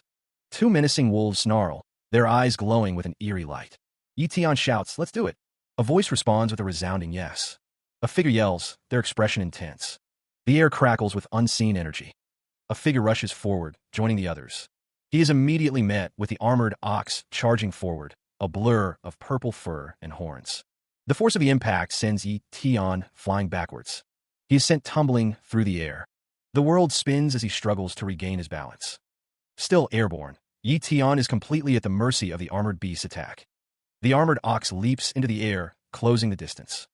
The beast roars, a deafening sound that echoes through the air. Again, Yi Tian is sent flying. The ground rushes up to meet him. He continues to be tossed through the air. The world is a blur of motion and pain.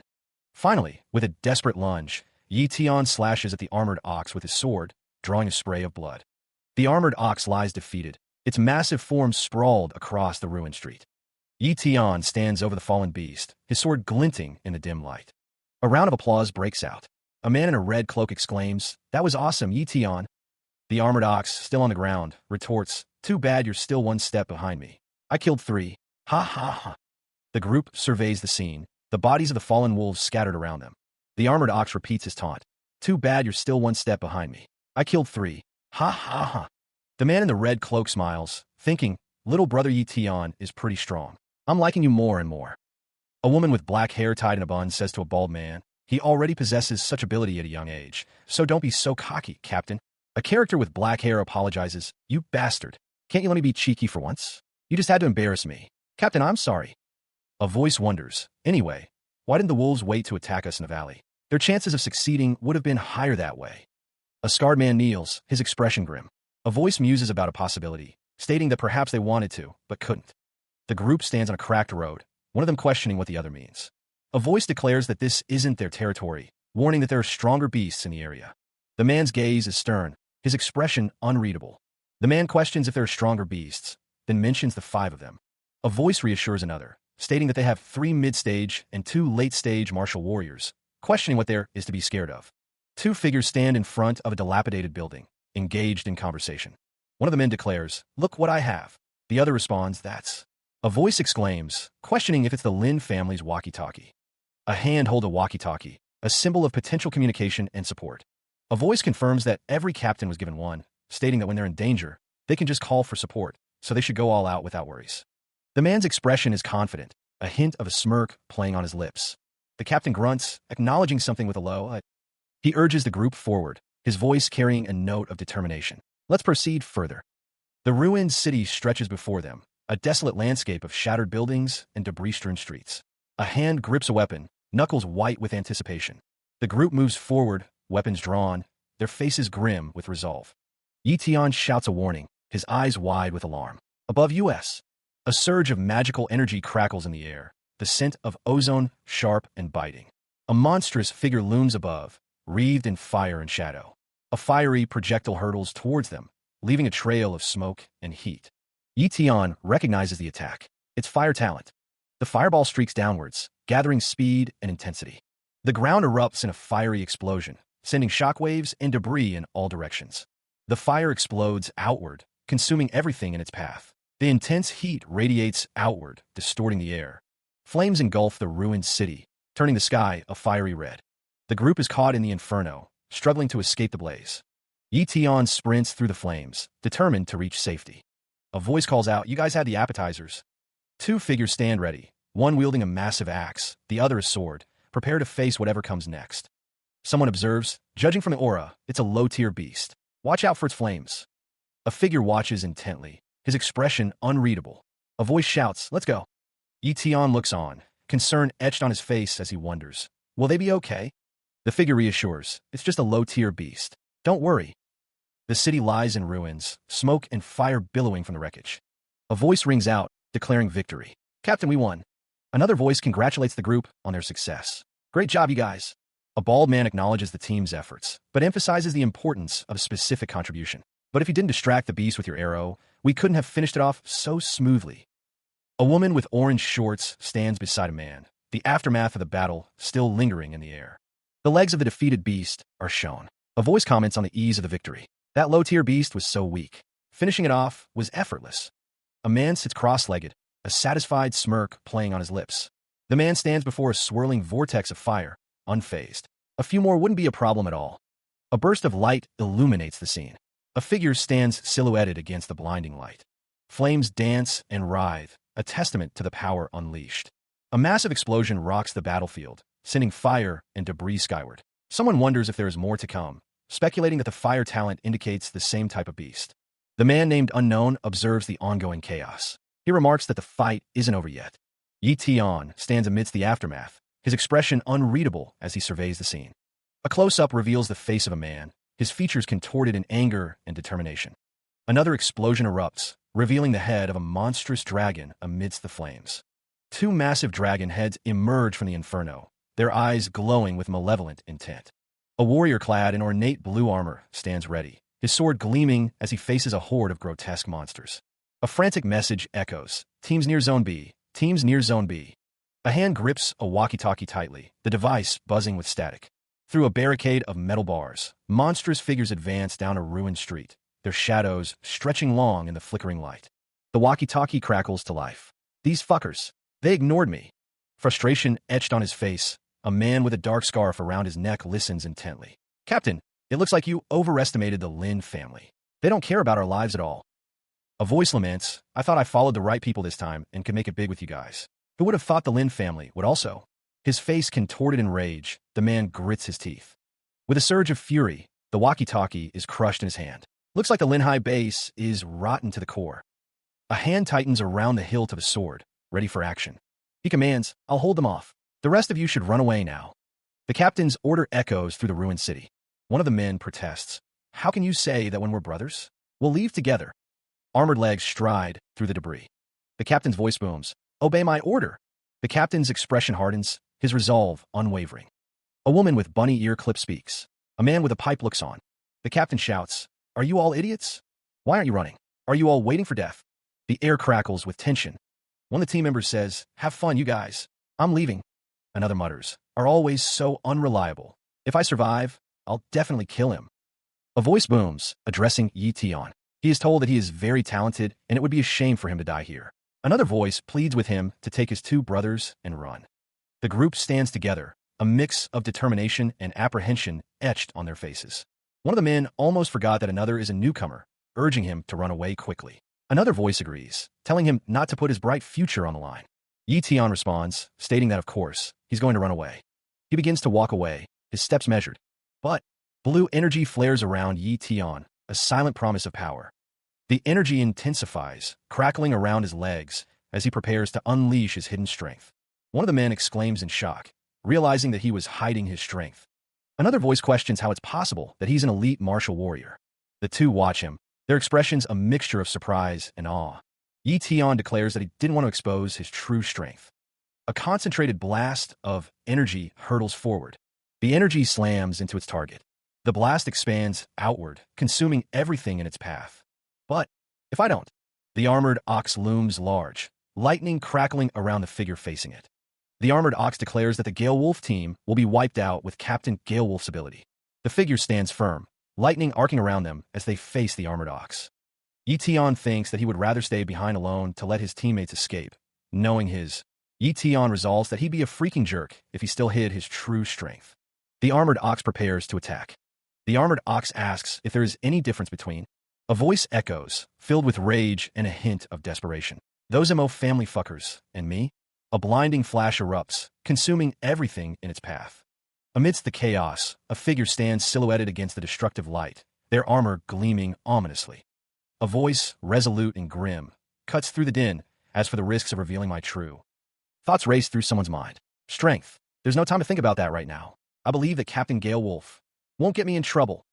The world warps and cracks as the destructive force intensifies, the armored figure at the epicenter.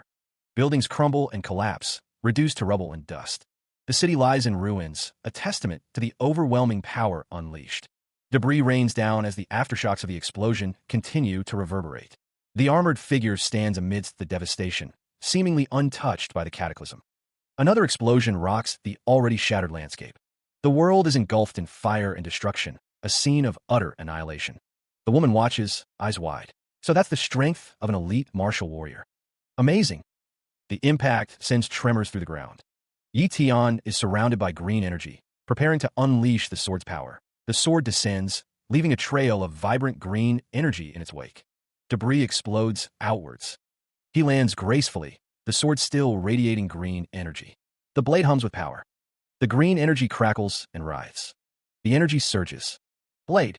The armored ox unleashes a surge of electrical power, the air crackling with energy. The electrical arcs intensify, bathing the area in a crimson glow. The electrical energy crackles and dances in the air. The armored ox roars, its maw wide, as electricity courses through its body. The ground trembles as the monster's power intensifies. The armored ox stands over a fallen figure, its shadow looming large. A nearby observer notes, he's incredibly strong. The observer continues, there's no doubt, his strength belongs to the top-level tier of the entire Linhai base. Meanwhile, a city lies in ruins, buildings reduced to rubble. A man lies on the ground, surrounded by wolf-like creatures. Help! Save me! The wolf-like creatures close in, their shadows falling over the man. The man is thrown through the air, the wolf-like creatures attack, sending him flying. One of the team members exclaimed, Captain, I think that guy who ran away is in danger. Another team member dismissed the concern. Ignore him. It's ridiculous that he believed he could actually escape from here alone. A sword is dragged along the ground. the sound echoing through the ruined city. Captain Galewolf responded, Captain Galewolf, the road has been cleared. I'm going further. Will you guys? The captain asked, come with me? Or will you guys stop here? A figure stands with a sword, a determined look on their face. The team stands together, ready to follow their captain's lead. A close-up reveals the captain's resolve. The captain declared, Galewolf team sticks together no matter what. The figure looks down, contemplating the path ahead. A voice booms, mocking, look at your silly state. Then take a look at Brother Yi Tian. A woman tends to a large, bald man's arm. The bald man expresses his gratitude. Brother Yi Tian, thank you for bringing us here. A towering building looms in the distance. Yi Tian strides away, a backpack slung over his shoulder. A voice calls out, no problem, Captain. Let's go our separate ways now. I want to try something out. Another voice responds, you're going further in? Yi Tian pudumits donwards. Yup, a voice declares, judging by the current situation, continuing wouldn't be the smartest choice, Captain. The captain is assured of his safety, given his abilities. He tells him not to worry. Li Yanxing calls out to Yi Tian, asking to discuss it some more. Yi Tian continues walking down the street. One of the men asks what they should do, and if they should follow him. The captain tells him to forget it, saying that they would only hold him back. With his strength, Yi Tian continues onward. He won't need anyone's help at all. Yi Tian's expression hardens. Before meeting even stronger families, and before he encounters even more troublesome situations, Yi Tian walks toward a large, red, armored ox. He thinks to himself that he must test how strong his healing talent truly is. Yi Tian looks determined. He takes a step forward. Flames engulf the ruined cityscape, the heat intense enough to distort the very air. Buildings crumbled into ash, their skeletal remains silhouetted against the inferno. He spoke, his voice echoing in the desolate landscape. It stinks here. Have I reached their nest? Yi Tian's expression hardened, his eyes narrowed as he scanned the surroundings. His gaze focused, searching for any sign of movement amidst the destruction. A voice cried out, laced with panic. What's going on? Falling through the air, Yi Tian struggled to regain his bearings. The wind howled past him, a deafening roar in the chaos. He plummeted towards the ground, the ruined landscape rushing up to meet him. The ground blurred as he fell faster, the impact inevitable. Bracing for the collision, Yi Tian prepared for the inevitable pain. He crashed into the ground, the force of the impact sending tremors through his body. He grits his teeth, the wind whipping past his face as he plummets through the air. The ground rushes up to meet him, a dizzying array of pink and black lines blurring his vision. A guttural roar echoes around him. He braces for impact, his body tensing against the inevitable collision. A colossal, crimson hand descends from above, blotting out the sky. The hand closes in, the force of its movement creating a swirling vortex of dust and debris. Another roar shakes the air as the hand continues its descent. The ground below is a chaotic mess of rubble and destruction, the remnants of a once great city. The impact of the hand sends shockwaves through the ruined landscape. The giant hand closes around him, its grip like an iron vice. The world spins as he is lifted into the air, the burning cityscape a distant backdrop. The giant silhouette looms against the fiery sky, a symbol of the overwhelming power that has captured him. The giant descends, a colossal figure plummeting from the sky. The air cracks with a deafening boom. He lands with earth-shattering force, dust and debris erupting around him. The landscape lies in ruins, a testament to the giant's destructive power. What an enormous test subject, the giant booms, his voice echoing across the ravaged terrain. How perfect! I'll use you to test my healing talent. A cruel smile spreads across the giant's face, his eyes gleaming with anticipation. The air vibrates with raw power. The giant gazes down at Yi Tian, his red eyes burning like embers.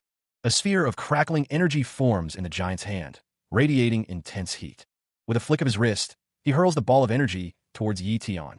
The projectile streaks through the air, a blinding beacon of destruction. The air screams as the energy hurtles towards its target. The ground splits apart, a chasm of destruction tearing through the landscape. A soldier shouts to his captain, pointing out the obvious, they're fighting. An explosion rips through the city, leveling buildings in its wake. Someone cries out, Brother Yi Tian. The captain, a stern-faced man with a red scarf, looks up towards the source of the commotion. The landscape is scarred, a testament to the ferocity of the battle. The captain's companion remarks, as expected of the king of lizards. The captain grits his teeth, his gaze fixed on the unfolding chaos. A colossal figure looms over the battlefield, its immense size dwarfing the surrounding structures. The air shimmers with heat and energy, blurring the already devastated surroundings. The captain's companion suggests, I have a suggestion. Why don't we take it to the extremes? The giant unleashes a devastating attack, its power palpable even from a distance. Yi Tian is struck by a blinding bolt of energy, the force of the impact throwing him back. A voice booms, declaring, fair and square. The aftermath of destruction is visible, a building reduced to rubble and flames. The antagonist, unknown giant, taunts, let's see if you'll burn me to death first. The antagonist, unknown giant, continues, or if I'll tire you out to death before that. Emerald and gold energy crackles, surging from an unseen source. The antagonist, unknown giant, muscle straining, prepares to strike with a massive, glowing sword. The antagonist, unknown giant's eyes burn with power, a fierce determination etched on his face. A blinding explosion of crimson and gold energy erupts. Below, Yi Tian braces himself, energy swirling around him as he prepares to counter the incoming attack. The antagonist, unknown giant, descends, his sword crackling with destructive energy. Pink and white energy surges, lightning dancing in the air.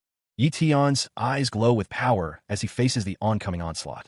The antagonist, unknown giant, unleashes a torrent of raw energy, the air crackling with unseen power. The energy detonates in a cataclysmic explosion, shaking the very foundations of the battlefield. The explosion continues to consume everything in its path, reducing structures to rubble and ash. A voice cries out, "Captain, that area has been spewing fire for about an hour now, right?" Explosions continue to rock the landscape, the air thick with smoke and the stench of burning earth. Another explosion rips through the battlefield, adding to the already devastating scene. Another voice responds, "I'm not sure, but we can't even intervene in a battle of such caliber. Is Brother Yi Tian still alive?" A blade lies embedded in the scorched earth, a silent testament to the ferocity of the battle. The antagonist, unknown giant, clenches his fists, the power radiating from his body intensifying. A voice echoes, "Looks like..." The explosions continue unabated, the fate of Yi Tian hanging in the balance. He stood atop the mountain of rubble, the ruined city stretching out before him like a graveyard of giants. Dust swirled around his feet, carrying the scent of ash and ozone. His voice echoed through the desolate landscape. Yi Tian declared, "I've won this game." Sweat glistened on his brow, and a faint smile played on his lips. The adrenaline still coursed through his veins, a potent cocktail of triumph and exhaustion. A warrior stands defiantly against a horde of monstrous beasts. The text reads, "This healing talent consumes way too much stamina. I feel emptied." Yi Tian sits atop a large, pulsating mass of crimson flesh. The young man rises, his expression determined. Mid-tier beast. Kneeling, Yi Tian prepares to draw power from the fallen creature. "I'll use its blood to help me recover." His hand reaches out, ready to absorb the vital essence. But this is Yi Tian sits cross-legged, channeling the beast's energy. A voice booms, "The fighting stopped." Captain Wind Wolf asks if the battle has ended, the smoke still rising in the distance. The captain points out that someone is emerging from the wreckage. "It's Yi Tian." The captain exclaims that Brother Yi Tian has returned. Yi Tian emerges, his torso bare and marked with the signs of battle. The captain questions why they didn't return first, adding about that. The group stands together amidst the ruined cityscape, the sky a bruised twilight above them. The captain admits that although they couldn't help, they were still worried. Captain Wind Wolf holds out his hand, offering something unseen. The captain asks if Yi Tian is all right, noting that his clothes were destroyed by the flames, and offers him an extra pair. The group is seen from above, standing in the middle of the destroyed city. Yi Tian puts on the offered clothes, replying that he has no worries and thanks the captain, even though they might not fit perfectly. Yi Tian stands with Xiao Yu, the city's ruins stretching behind them. He stares off into the distance, his expression unreadable. A soldier asks, "Captain, what should we do with these winnings?" The battlefield is littered with wreckage and the remnants of fierce battle. Captain Wind Wolf declares, "On that matter, we'll listen to Brother Yi Tian. This is all his credit." Another soldier suggests, "Captain, since you guys didn't leave and the beasts are scattered now, you should take these winnings back." Yi Tian stands beside Captain Windwolf, listening to the discussion. Someone exclaims, "I've never seen this many beasts before." Two figures stand atop a grotesque mound of flesh. "The beasts didn't kill us, but bringing them back will tire us to death." "Ha ha ha." Yi Tian interjects, "Captain, forget these shrimps. Deal with the king of lizards first. Aren't you going to carry these beasts back with us?" Captain Windwolf replies, "Nope." Yi Tian declares, "I'm going to the Mighty Ants area." With a determined stride, Yi Tian heads towards the Mighty Ants area, his sword strapped to his back. The words "Mighty Ant" appear in a speech bubble. Captain Windwolf's eyes widen in alarm. Lightning crackles through the ruined cityscape. The speech bubble warns, "Brother Yi Tian, I heard them say that the most difficult mission of this beast extermination plan is..." The words "ant nest" appear above a view of the ruined city, energy crackling around the buildings. A figure falls through the air amidst the ruined buildings. The speech bubble warns that low-tier beasts are everywhere within the nest. The words "mighty" appear in a speech bubble. The speech bubble urges, "So, Brother Yetion, you must be extremely careful." A vast army of ants fills the ruined city. A lone figure stands silhouetted against the sky, filled with pink clouds and crackling energy. A figure stands atop the crumbling remains of a structure, their form wreathed in shadow. A regimented group stands at attention, their faces obscured by the distance. A voice declares that's the MO family. An elderly man with a stern expression surveys the scene, his gaze heavy with contemplation. Another group stands in formation, their ranks stretching into the distance. A voice adds, and that's the Lin family. A man in a suit, his expression unreadable, glances to the side. A question hangs in the air, which family?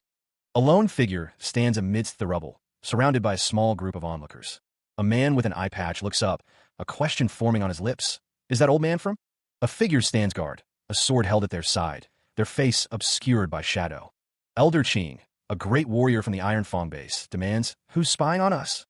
Someone observes that the old man is sharp. A command rings out, "Capture him."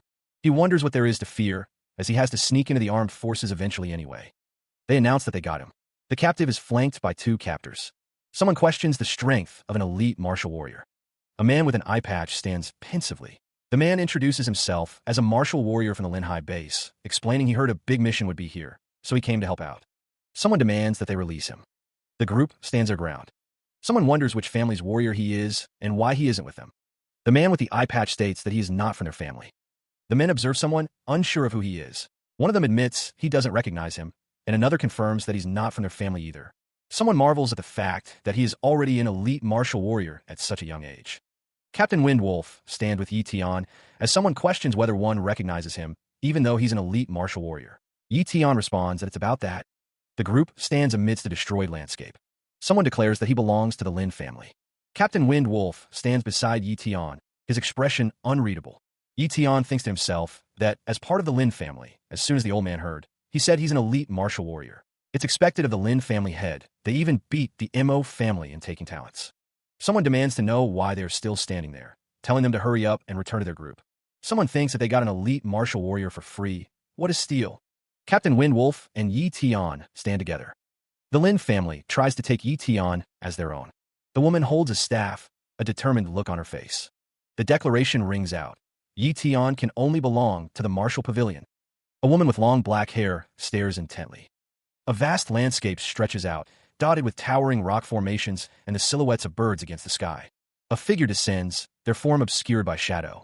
A massive army marches across the plains, their numbers stretching to the horizon. The path ahead winds through the desolate terrain. A group of figures strides forward, their purpose unknown. A cape billows in the wind, hinting at the power it conceals. Now that everyone knows that I'm an elite warrior, looks like I won't be able to. A voice echoes, plotting to improve sneakily like how I did before. Confidence surges as a voice declares, but with my current ability, there's nothing to be afraid of. A sharp command rings out, "Stop." A figure strides forward, energy crackling around them. A hand reaches out, fingers spread as if sensing the energy of the land. A voice booms out, declaring, "Old Qing, the formation is done." Lightning crackles around a hooded figure, the air thick with ozone. Someone observes the distant peaks, remarking, "Looks like it's those peaks." A vast throng of people moves across the desolate landscape toward their destination. The magic ant's nest. The strange, tower-like rock formations loom in the distance. The wind whispers through the eroded stone, carrying the scent of dust and ancient secrets. Birds circle the peaks, their cries echoing across the barren land. A collective sigh of relief washes over the group. We're finally here. The group stands silhouetted against the sky, their journeys end in sight. A figure gestures to the others, instructing, "Great. You can stand back for now." Captain Windwolf calls out, ordering everyone to stand back. Someone wonders aloud what the old man is trying to do. The captain stands firm, his expression determined. A faint clapping sound echoes. Captain Galewolf clasps his hands together, electrical arcs crackling around him as he begins to channel magical energy. With a swoosh, a complex magic circle materializes beneath his feet, glowing with an ethereal light. The camera angle shifts, looking up at the towering rock formations. Raising his hand, the captain continues to gather power, the electrical arcs intensifying. He commands the magic to open. The captain stands within the circle, his cloak billowing around him as the energy surges. The magic circle glows brighter, the air crackling with anticipation. A fire explosion is imminent. The explosion erupts in a blinding flash, the force of it sending shockwaves outward. The energy dissipates, leaving a hazy distortion in its wake. Meanwhile, a group of figures stands silhouetted against the horizon, observing the aftermath. Captain Windwolf's eyes widen, a flicker of surprise crossing his face. A voice echoes, marveling at the formation's strength and vowing to learn it in the future. A figure throws a punch with incredible force, dust swirling around their fist. Two figures stand on a cliff, one declaring that the Iron Tooth base has their plans. A woman contemplates the worth of suppressing the seafront base with a single fire explosion ball. A close-up reveals a face, the expression unreadable. Debris rains down, each impact echoing with a resounding thud. The group observes the powerful formation, questioning if the monster has turned to ashes. The landscape is scarred by smoke, the magic ants nowhere to be seen. A group of figures stands amidst the devastation. One of them shouts, "Nada!" A disembodied voice echoes, questioning if there's truly no one left and if they were all turned to dust. A lone figure stands amidst the smoke and debris, surveying the aftermath. The figure laments that if there aren't any complete bodies, they won't be able to copy the talent. A woman observes that the old man messed things up with that formation, comparing it to provoking a wasp's nest. A close-up reveals legs standing on a rocky surface. A voice wonders what this hole is, describing it as pitch black. A figure exclaims that it's black and they can't see anything. A close-up of a face filled with terror, accompanied by the word doom. The sound of swoosh fills the air. A large, bug-like creature descends. A blurred image suggests rapid movement or impact. A colossal, insectal foot descends, crushing all beneath it. A swarm of monstrous ants fills the horizon, their numbers blotting out the sun. A chorus of guttural roars echoes across the battlefield, shaking the very ground. The ants' roars reverberate, a symphony of impending doom. A monstrous ant, its mandibles dripping with an unknown substance, towers over the landscape. A voice cries out, filled with disbelief, "It's a magic ant." Two figures gaze upward, their faces etched with a mixture of fear and awe. One of the figures exclaims, "How could this be?" Yetion's eyes widen in horror as he witnesses the unfolding catastrophe. A bead of sweat trickles down Yetion's neck, a testament to the rising panic. A desperate cry pierces the air. There's too many of them. The monstrous ant looms, a harbinger of destruction and despair. The monstrous, insectal legs of the giant ants churn across the landscape, their armored bodies a terrifying sight.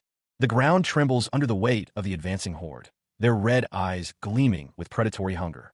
A voice booms out, laced with urgency. "Ready yourselves?" Captain Windwolf extends a hand, his expression grim as he prepares for the coming onslaught. A guttural roar echoes through the ranks, a primal call to battle. Another voice rings out, rallying the troops. "All seafront base warriors, prepare for battle with me." Captain Windwolf stands firm, his gaze fixed on the approaching enemy, a beacon of resolve amidst the chaos. A battle cry erupts, a single word filled with murderous intent. "Kill." The order is given, a single word that unleashes the fury of the defenders. "Charge." The defenders surge forward, a wave of humanity crashing against the insectal tide. Captain Windwolf prepares to unleash his power, his fist crackling with energy as he steps into the fray. Energy crackles as an unseen force slams into the giant spider, its armored legs buckling under the assault. The air vibrates with the force of the ongoing battle. Another strike lands, sending splinters of chitin flying as the spider reels from the impact. A voice shouts, "One down. Keep at it." The remaining defenders press their attack, their figures dwarfed by the monstrous spider. A figure stands ready, hand outstretched. A surge of power courses through his hand. Ding! A system message appears, successfully copied the top-level talent. Power radiates from the figure, the air shimmering with newfound energy. He stands firm, ready to unleash his new ability. The air crackles with anticipation. The battlefield awaits the next strike. The monstrous figure looms over Yetion, casting a long shadow across the desolate landscape. The giant unleashes a deafening roar that echoes through the barren terrain. Yetion realizes he cannot merge with the talent here. He thinks to himself that he has to look for a safer spot. Yetion grits his teeth, determination etched on his face. He grips his sword tightly, preparing to move. He activates his speed talent. Blurring into motion, Yetion dashes away, leaving a trail of dust in his wake. His eyes narrowed. Yetion focuses on finding a safe haven. A monstrous roar echoes through the area. The figure clashes against the spider-like creatures, the sound of their battle filling the air. Shadow. Blade. Shadow kill. The battle continues, the figure moving with blinding speed against the arachnid horde. A blade crackles with green energy, ready to strike. A shadowy figure with glowing red eyes looms in the distance. The spider-like creatures advance in great numbers. A suppressive aura emanates from the battlefield. A lone figure stands against the encroaching darkness. An advanced-level fierce beast. The armored ox, face contorted in a grimace, prepares for the onslaught, red crystals pulsing above him. His massive form braced, he stands firm against the unseen enemy. A crushing blow slams into him, sending chunks of earth and stone flying. The impact echoes with a deafening boom. Veins of dark energy crackle around the unknown figure as he leaps into the fray. He unleashes a torrent of shadowy power. Landing with a thud, the dark energy swirls around him, a vortex of destruction. A distant observer gasps, witnessing the approach of something unexpected. That's a swarm of grotesque creatures descends upon the battlefield, their forms barely visible in the gloom. The swarm is identified as advanced magic ants. A desperate order rings out. Advanced-level fierce beasts. Retreat. The battlefield dissolved into a blur of motion as soldiers scrambled to escape. A desperate cry pierced the air. Hurry! Two figures sprinted through the chaos, one clad in black, the other in a crimson-trimmed coat. Wait for me, one shouted. The voice, laced with fear, cursed their pursuers. These bastards, they're fast. The muscular man, standing defiantly before a monstrous silhouette, braced himself for the onslaught. A new voice joined the chorus of panic. Let's retreat too. A phalanx of warriors, muscles bulging, prepared to cover the retreat. A deep rumble vibrated through the ground as the horde advanced. A colossal, spider-like beast emerged from the chaos, its multiple eyes gleaming with predatory hunger. A voice, laced with disdain, cut through the din. What a messy bunch. The woman with long black hair watched the unfolding chaos with a cold, calculating gaze. She issued a curt order. Let's go. We're leaving too. Two figures sprint away from an unseen terror, their escape desperate. A voice calls out, asking what about Yetion. Another voice responds, assuring that he will escape. Doom descends as a woman watches the chaos unfold. Someone questions why they are running when they have great warriors on their team who can face the advanced fierce beasts. The magic ants possess strength talent, making their attack power equivalent to a grandmaster. Another voice wonders how a great warrior could match that. Damn it, it's their fault if I end up dead. These damn VIPs are not reliable at all. A scream echoes through the battlefield. The magic ants swarm, their red energy crackling. The magic ant descends, its glowing red eyes promising death. A desperate plea for help pierces the air as the ants close in. The swarm engulfs its victims, their fate sealed. The armored ox's maw snaps open, teeth bared in a savage display. A blinding surge of energy erupts, washing over the battlefield. The monster is engulfed in a radiant blast, its form flickering within the light. Staggering backward, the armored ox struggles to maintain its footing against the onslaught. Yetion grits his teeth, sweat beading on his brow as he pushes his power to the limit. Doom! The sound of raw power reverberates through the air as the attack intensifies. The armored ox is battered and bruised, struggling against the relentless assault. The armored ox collapses to the ground, the air around it growing heavy with suppressed energy. Yetion pants, fighting to regain his breath after the intense burst of energy. Captain Wind Wolf watches, his eyes widening in disbelief. Why is that guy moving faster and faster? Blurring across the battlefield, Yetion moves with impossible speed, lightning crackling around him. The black gas, he realizes, must be some kind of suppressant. He needs to get out of here fast. His eyes narrow, a grim determination hardening his features. Bolting away, he leaves a trail of dust in his wake, the suppressant fumes hot on his heels. He sprints across the desolate landscape, a lone figure against a sky stained crimson. A voice echoes, a disembodied warning. The golden ants will have their eyes on the crowd. It's time. Yetion declares, his voice firm, to leave the group. Elsewhere, Yetion stands amidst the skeletal remains of colossal beasts, the ruins of a forgotten city stretching before him under a pale, unforgiving sun. The text declares that Captain Windwolf and the others are professional hunters. A figure sprints across the skeletal remains of a ruined structure. The figure stands atop a pile of rubble, the sound of displaced debris echoing in the desolate landscape. He gazes out at the ruined city, the setting sun casting long shadows across the desolate landscape. The text states that they left nothing but. Yetion's expression is unreadable as he surveys the scene. A blue screen appears as he reaches out, a swoosh sound filling the air. A status window appears, displaying the message. Successfully copied top-level talent. Merge. Yes/no. The word merge appears in a stylized bubble. His eyes glow with an intense light as the swoosh sound intensifies. Yi Tian's expression hardens with determination as the merging process begins. A close-up of his face shows the intensity of the transformation. A voice booms, declaring that absolute power is the only contender in front of those so-called VIPs. Under the watchful eye of a crescent moon, the ruins of a city stretch into the distance. Amidst the rubble, the figure stands, his back to the viewer, discarding his tattered shirt. The man declares it is time to return home. A surge of power courses through him, his hair standing on end as the air crackles with energy. Lightning-like energy erupts from his body, illuminating the ruins around him. With the strength talent, it's like having 10 times my strength. Yi Tian sits cross-legged, a faint aura surrounding him as he mutters about having 10 times his strength. He thinks to himself that even at his elite warrior stage, killing a great warrior at his initial stage should be easy. His eyes are closed, a look of intense concentration on his face. It's rare for you to be back, but every time you're back, you just sit there like a statue. Weakling stands over Yi Tian, her voice laced with anger. You don't even talk to me and act all high and mighty. Her frustration is palpable. She grips a ladle tightly in her hand, knuckles white. Weakling demands, speak. She says since he's like that, he better not blame her. A hand shakes a container. The woman snarls that she'll give him a taste of her wrath. A fière explosion érupte. Someone shouts that the food's ready. A table is laden with food. Someone exclaims that there's so much food. Another voice responds that, of course, she'd have to make an effort after he suffered so much outside, and that she made it all for him, bro. Weakling and Yi Tian sit at the table. Yi Tian thinks that he'll have to finish them all. The doorbell rings. Someone wonders who's knocking. Another voice says, hey, have a taste before. Weakling tells Yi Tian to get the door. From inside, a voice calls out, wondering who is at the door. Captain Wind Wolf and Yi Tian stand outside the doorway. Captain Wind Wolf greets, hi Yi Tian. The large man smiles. The man invites them to come in, saying they're here for their share of the loot. Captain Wind Wolf and Yi Tian enter the room.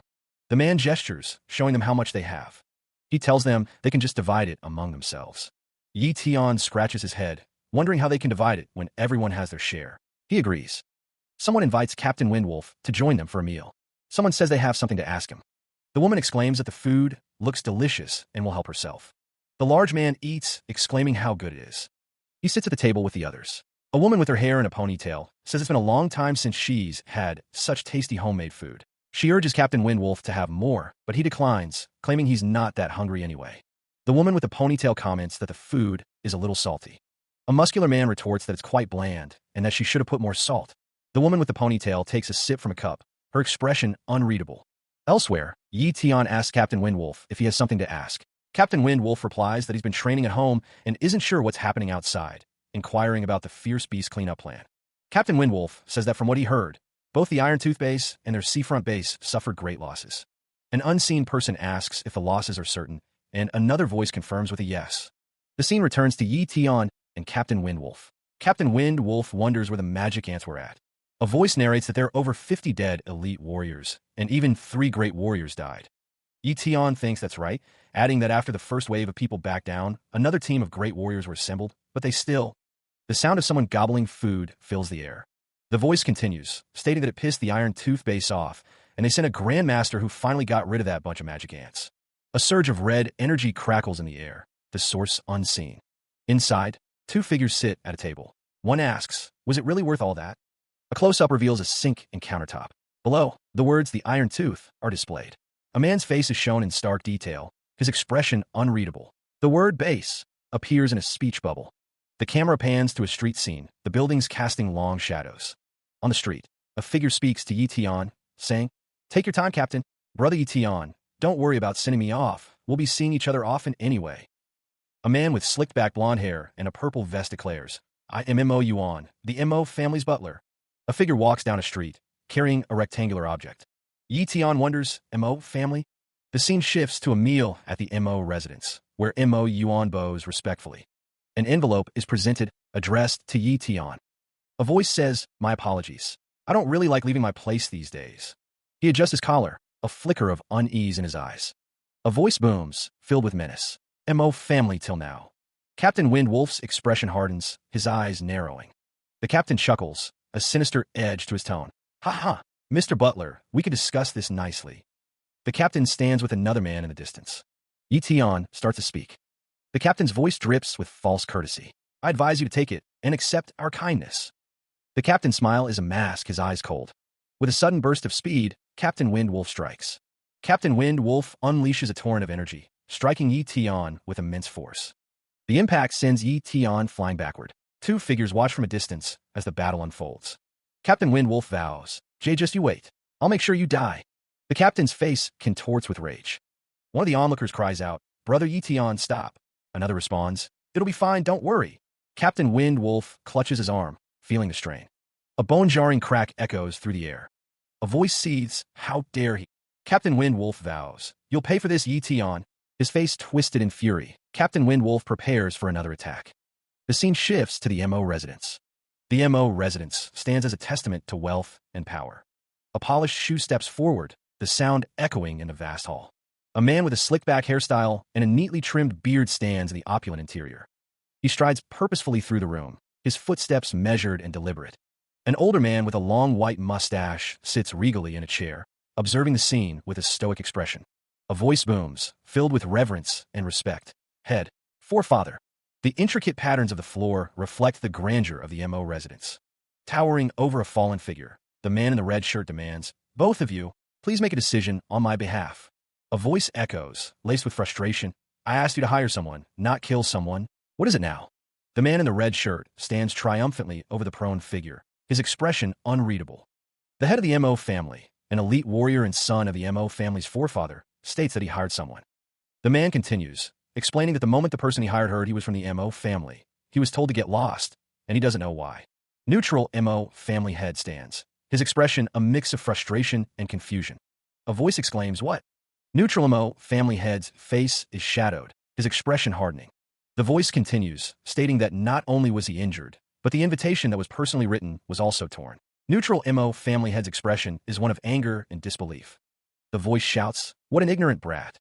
With a cry of "Warg," Neutral Donghun is sent flying through the air. He tumbles through the air, the ground rushing up to meet him. The world blurs as Neutral Donghun continues his uncontrolled flight. A voice coughs weakly, calling out, "Father." He stands, clenching his fist, a grimace etched on his face. "Donggun insists, I'm fine." His expression remains pained. Donghun dismisses someone. "You may leave for now." The son of Donghun approaches. A pill rests in Donghun's trembling hand. The son urges, "Take some medicine for now, father." Donghun drinks from a glass, his face still showing the strain of the recent attack. He sighs, the weight of his injuries heavy on his shoulders. Donghun reflects, about the magic ants. "I had no choice but to use the secret technique to escape. Cough cough, to face them head on." He admits to himself, "Yet I only injured myself. I'm afraid I won't be able to recover." The head of the MO family looks on, his expression unreadable. Donghun struggles to his feet, determined to recover. The MO family head leans forward, his gaze intense. From a distance, the MO family head watches Donghun's progress, a complex expression on his face. "After I die, there won't be a great warrior managing the MO family anymore." A voice echoes, filled with foreboding. "That will only result in great calamity." The night sky stretches out beyond the window, a silent witness to the unfolding events. The MO family head stands with his back turned, contemplating the situation. A thought bubbles to the surface. Could Yi Tian be waiting for the Yi family's invitation instead? The MO family head's expression hardens, a plan forming in his mind. Donghun's face is etched with determination, his gaze unwavering. A ruthless decision is made. If we can't hire him, then capture him. The MO family head's eyes gleam with a cold, calculating light. The head of the MO family's expression hardens. The man's family name is Yi after all. The MO family head questions Yi Tian's loyalty. Even if they manage to capture him, why would he serve them with all his heart? The MO family head is confident. It'll work. The MO family head reveals his plan. With this bottle of medicine, the MO family head explains the medicine's purpose. This medicine can erase all. The MO family head admits he was planning to use it during the banquet, but now they have to use it earlier. The MO family head holds the bottle of medicine. The MO family head stands tall. The MO family head instructs MO Yuan to keep it properly and erase Yi Tian's wisdom. MO Yuan receives the bottle. MO Yuan looks intently at the bottle of medicine. The MO family head reveals his full plan. Erase his wisdom, create a new identity for him, and brainwash him. A viscous red liquid is poured from a bottle into an ornate glass. The question hangs in the air. Illegitimate child? He holds a glass of wine, his gaze fixed on MO Yuan, who stands before him, tense. The head of the MO family's voice echoes, stating that he can say that he's his illegitimate child too, as long as his surname is MO. The head of the Mo family's expression is unreadable as he holds the glass. Mo Yuan clutches his head, his face contorted in frustration, as the words threaten to tarnish his reputation. A voice cuts through the tension. All right, enough with the nonsense. The head of the Mo family sits back in his chair, his gaze unwavering. A voice urges, hurry and get it over with. Mo Yuan's eyes narrow, a storm brewing within.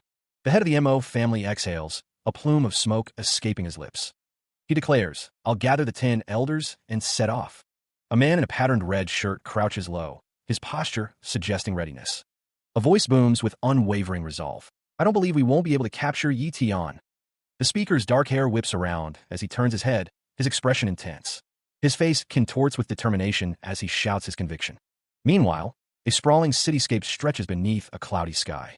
Dark shapes streak across the sky above the buildings. A burst of crimson text punctuates the night air. Figures cloaked in darkness descend from the heavens. One of the figures plummets towards the city below. His foot strikes the ground, the impact muffled by the city's hum. Entering Yi Fan's house, the figure reports their successful infiltration. The plan is reiterated. Capture his sister and force him to surrender. A hand grips the doorknob, ready to turn. Determination hardens the figure's gaze. An ambush has been set up outside, with instructions to report any activity. Under the moonlight, a cloaked figure surveys the building, silhouettes visible on the rooftop. A voice confirms receipt of the information. Roger. Inside, the figure pauses, assessing the room. The door creaks open, revealing the interior.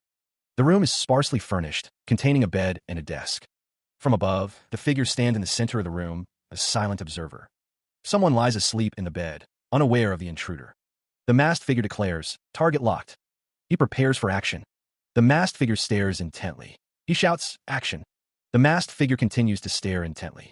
Without warning, the masked figure is struck by an unseen force. The force sends him flying backwards. Captain Wind Wolf draws his sword, electricity crackling around the blade. Lunging forward, Captain Wind Wolf attacks with the electrified sword. The masked figure reacts in pain as the sword strikes. He reaches out. The masked figure is struck, gasping in pain. The air crackled with violent energy. Captain Wind Wolf's foot connected with the masked figure's chest, sending him flying. The masked figure declared, I've been waiting for you guys. A sinister smile crept across the masked figure's face. The masked figure demands to know if Yi Yu has been captured, urging an immediate response. Standing over a defeated figure, the masked man raises his hand, awaiting a response. He holds a communication device. The masked man declares that he has captured him and will return him now.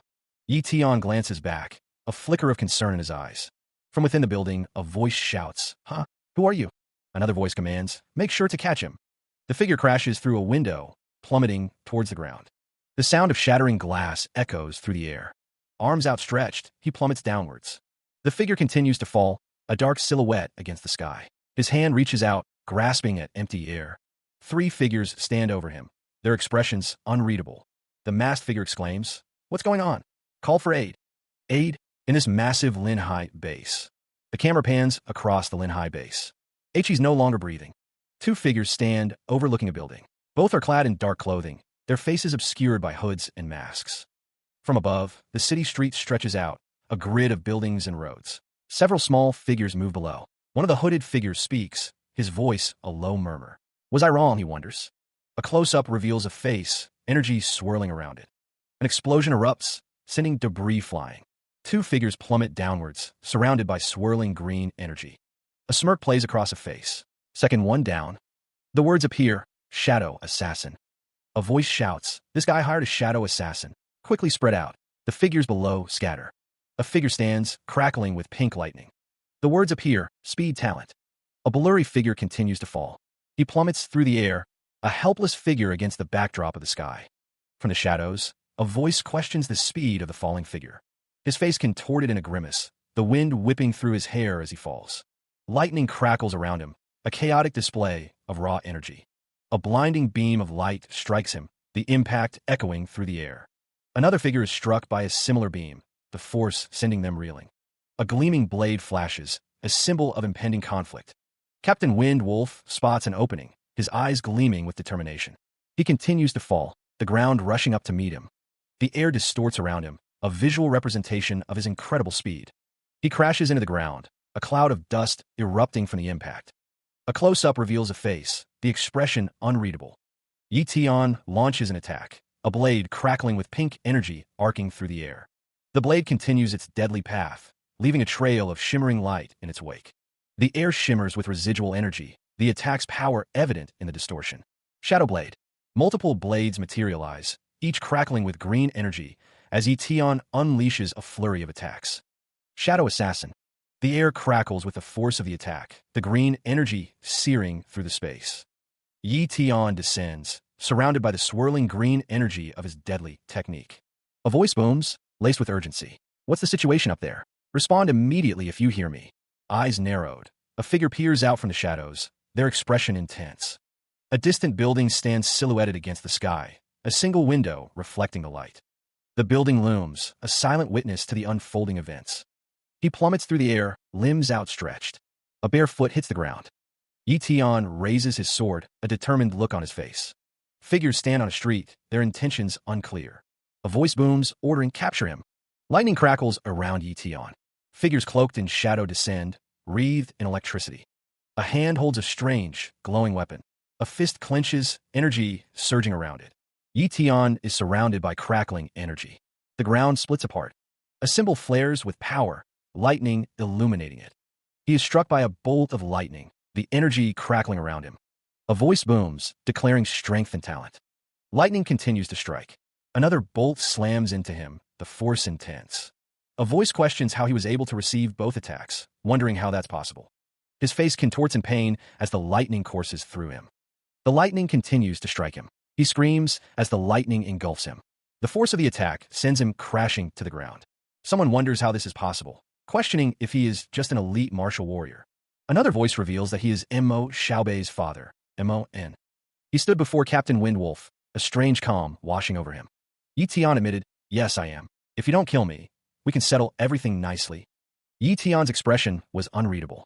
He continued, "I'll let you in on a secret. I killed your son, Mo Xiaobei." Captain Windwolf's face was filled with rage as Etion said, "My unfilial son must have offended Lord Etion. His death was deserved." Etion pleaded, "I have plenty of money. If you spare me, I'll give you as much as you want. Just don't kill me." He finished with a quiet, "Sorry." Suddenly, a hand crackled with lightning. The lightning intensified, illuminating a face filled with divine fury. Etion's eyes widened as the lightning struck him. Arcane symbols flared around him, burning into the air. The force of the lightning threw Etion to the ground. A voice declared a desire to nip things in the bud. A voice declares, "I never let revenge sit overnight." A voice booms, "You who try to harm my sister." A figure in a hooded cloak vows, "I will obliterate your entire family." A stark white line divides the darkness. Coughing echoes through the night, the sound seemingly emanating from within the ornate building. A voice wonders why the 10 great elders have not yet returned. A man's weathered face is framed by hands, his expression unreadable. A figure in a red jacket stands within an opulent hall, reassuring someone, presumably his father, that there's no need to worry. A declaration rings out. Within the Linhai base, nothing is impossible for the 10 great elders. The man's gaze is intense, his expression a mix of contemplation and concern. A weapon crackles with energy, lightning arcing around its crimson blade. The man's face contorts in pain, a silent scream etched on his features. Energy explodes outwards, a circular pattern radiating with destructive force. A figure strides away, demanding to know who dares to ambush them. The weapon stands embedded in stone, still crackling with residual energy. A weapon crackles with raw energy, bolts of lightning dancing around its form.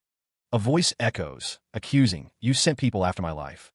The same voice continues, laced with amusement, "And you're asking who I am? How amusing." A figure stands on a staircase, cloaked in shadow, a weapon glinting in their hand. A voice cries out, "Why, you're Etion? Why are you here? We're the 10 great." The camera focuses on the floor, the scene filled with tension. A chilling voice promises, "Don't worry, you'll meet them very soon, in hell." A close-up reveals a sinister smile, hinting at dark intentions. A gruff voice demands, "WH, what did you say?" A burst of energy fills the air, a visual representation of building conflict. A figure lunges forward, weapon raised, ready to strike. The weapon surges with power, lightning crackling around its edges as it prepares to unleash its force. The man's eyes widened in disbelief, his face contorted in a mixture of shock and dawning horror. Elsewhere, a figure clad in black unleashed a torrent of crimson energy, striking his opponent with brutal force. The air crackled with displaced energy as the attack tore through the space. A guttural scream ripped from the man's throat, a raw expression of agony. The anguished cry echoed through the halls. Son!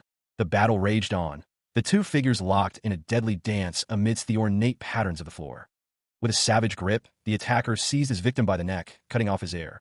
The word bastard exploded from the man's lips, a venomous curse.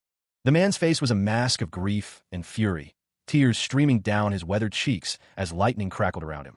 Yi Tian smirked, recognizing the technique. With secret art? I've seen that before. It's the one you use to escape from the mighty ants. His voice thundering with rage, the man bellowed, You dared to kill my son. Power surged through him, the air around him shimmering with raw energy.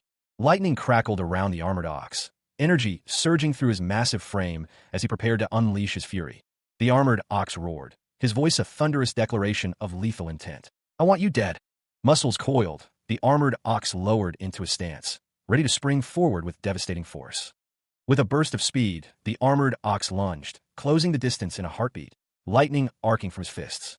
His eyes narrowed, the father's face contorted with a mixture of rage and grim resolve as he braced for the inevitable impact.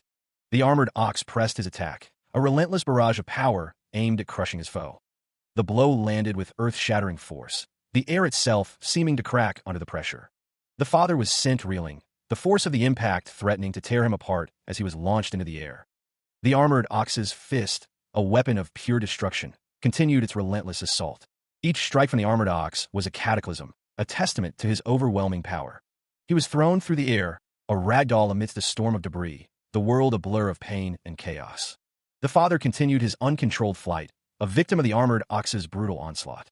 A voice booms out, promising death. Armored ox, crackling with energy, vows that even scattering his enemy's ashes won't lessen his hatred. Someone races forward, their intent unknown. A warning blares. An assassin has entered. A group of figures sprint into action. A command rings out. Protect the patriarch. Yi Tian scoffs, questioning why they are only on alert after he killed the family head.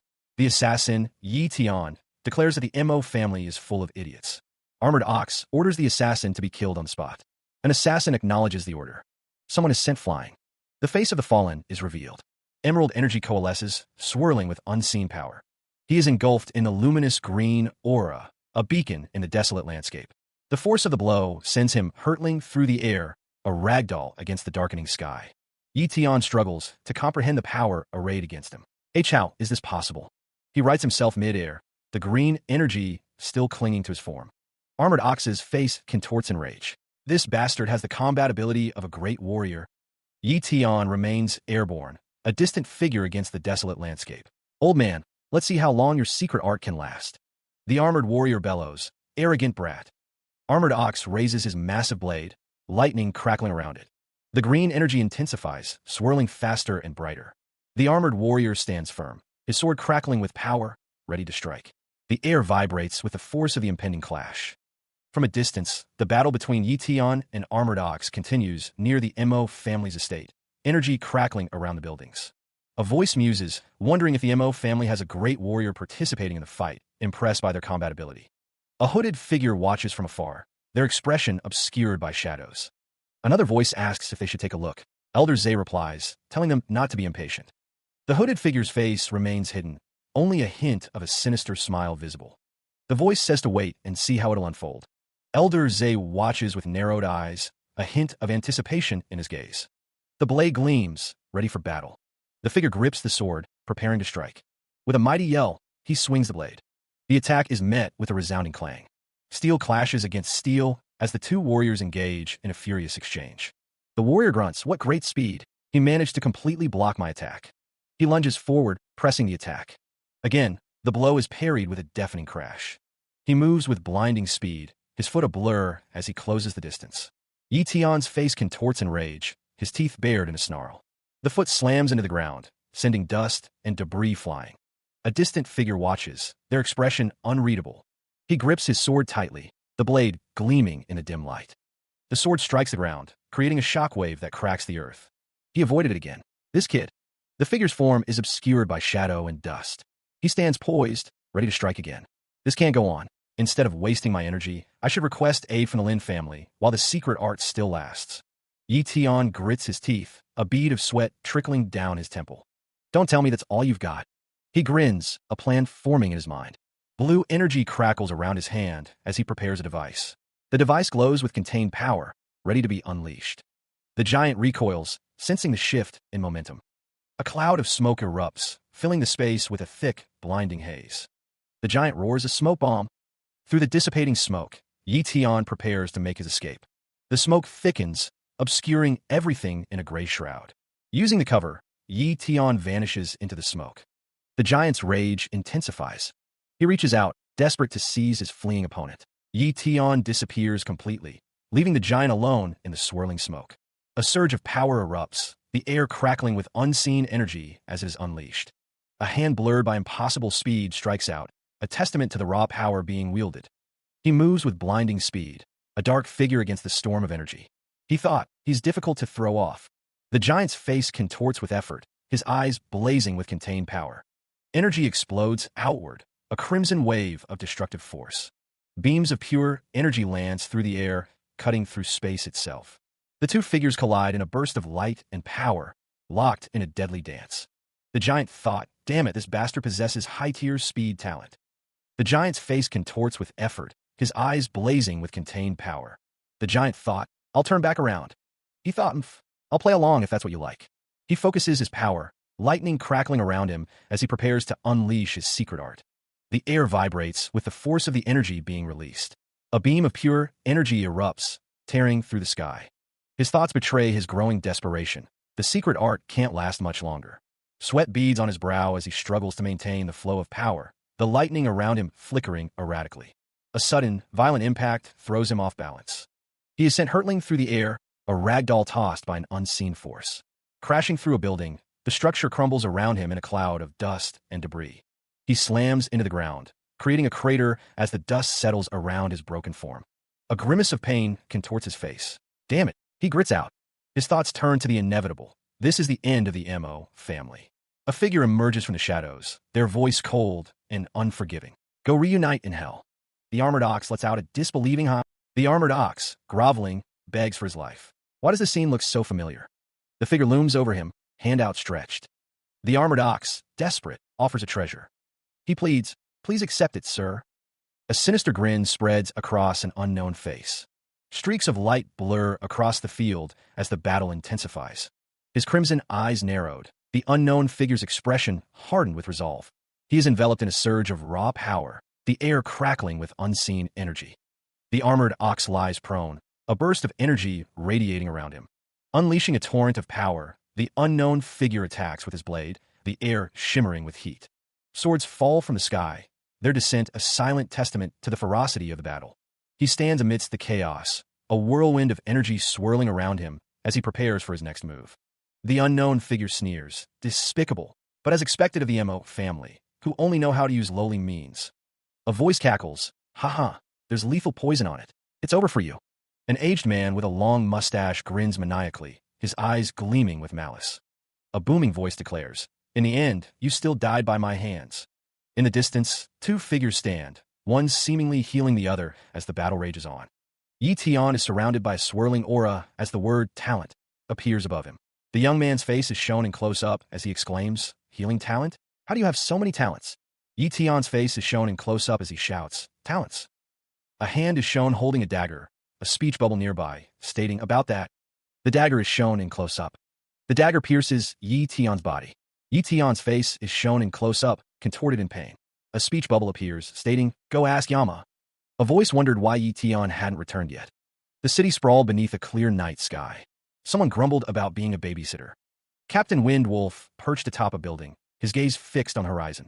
A voice echoed, seemingly annoyed. I hear someone complaining, Captain Gale Wolf. Another voice called out, Brother Yi Tian. The voice thanked the captain for looking after Yi Yu. A figure appeared, holding a jacket. Someone descended from above.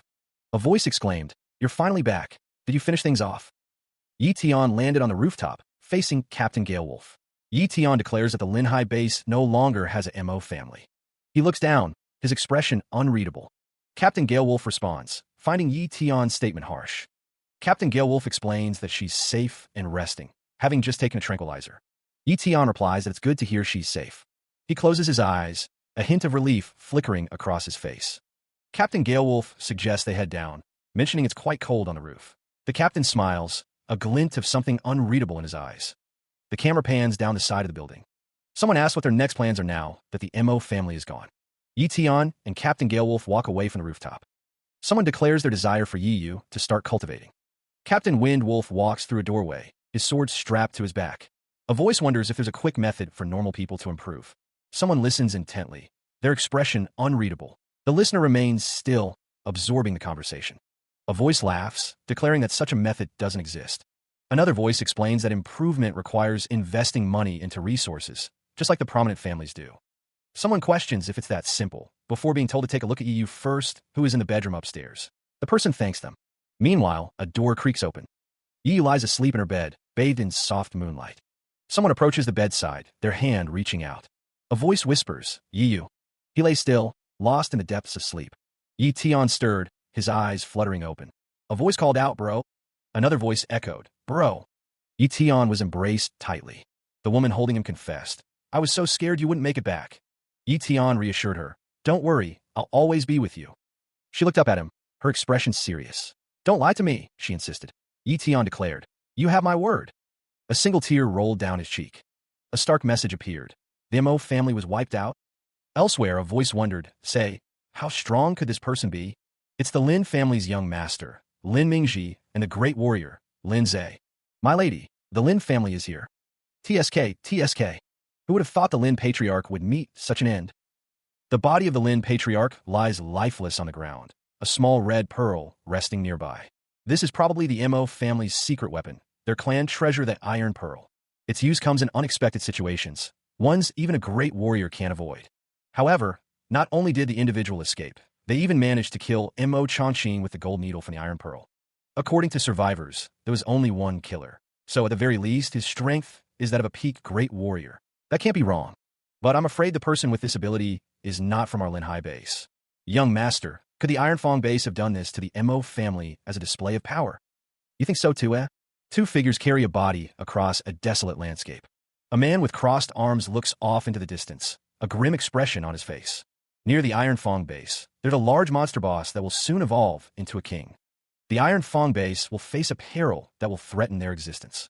A monstrous silhouette looms against a blood-red sky. So you're saying that the so-called commercial trade route is actually just their emigration route?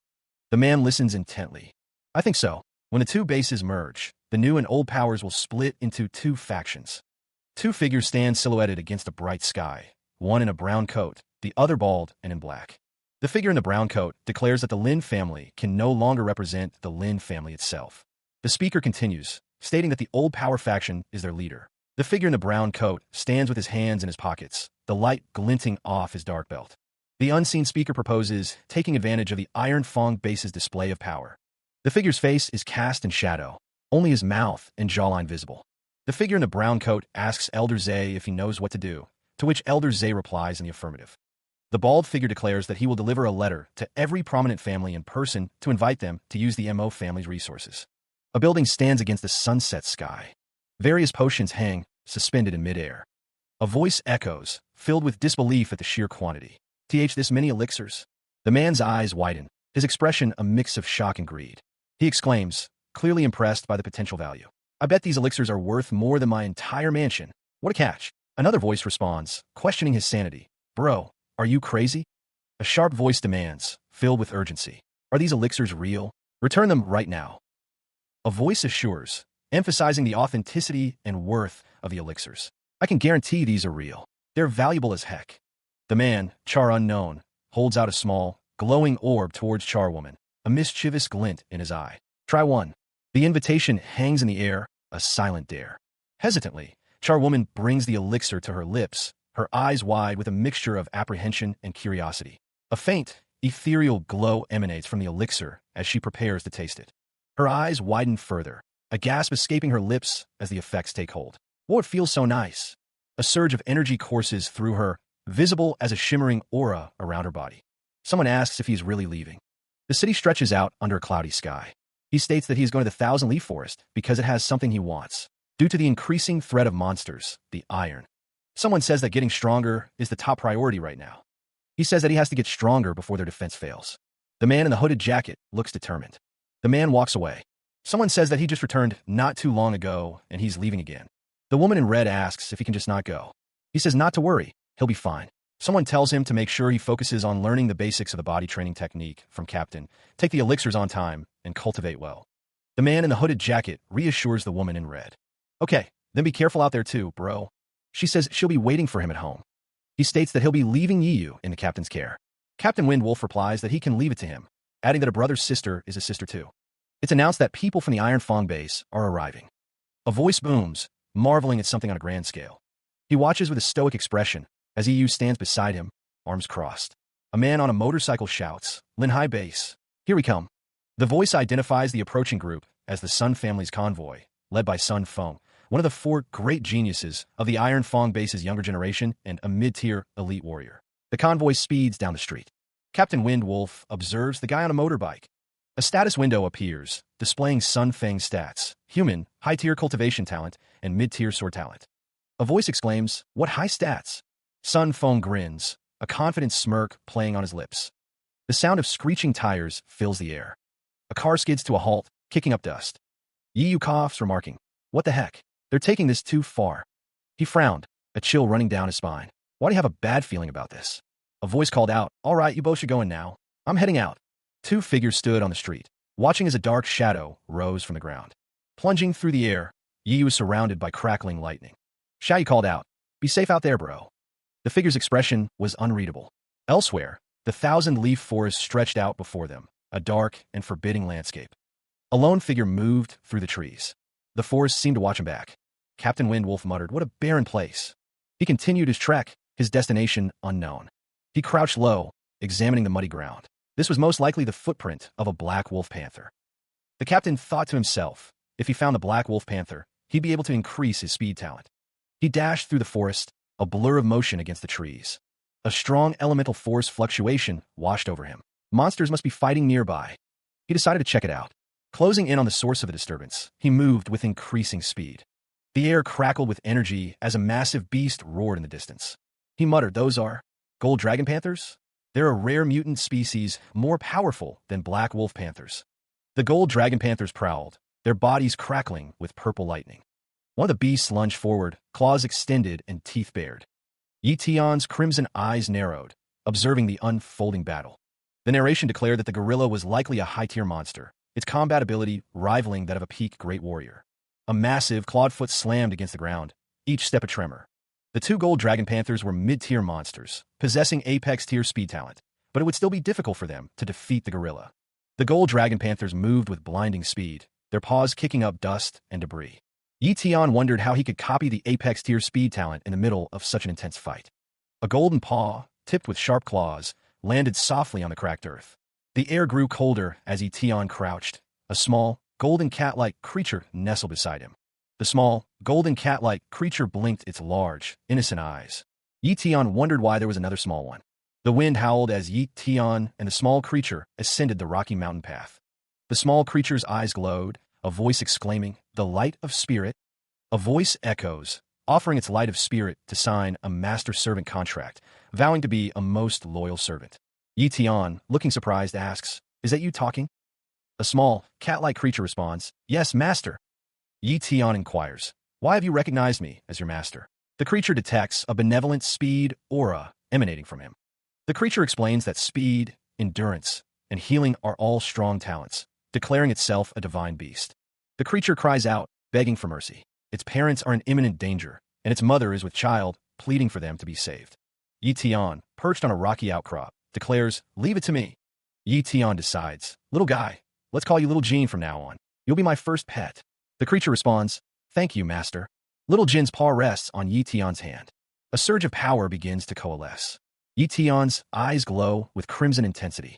The voice booms, since you think so highly of me.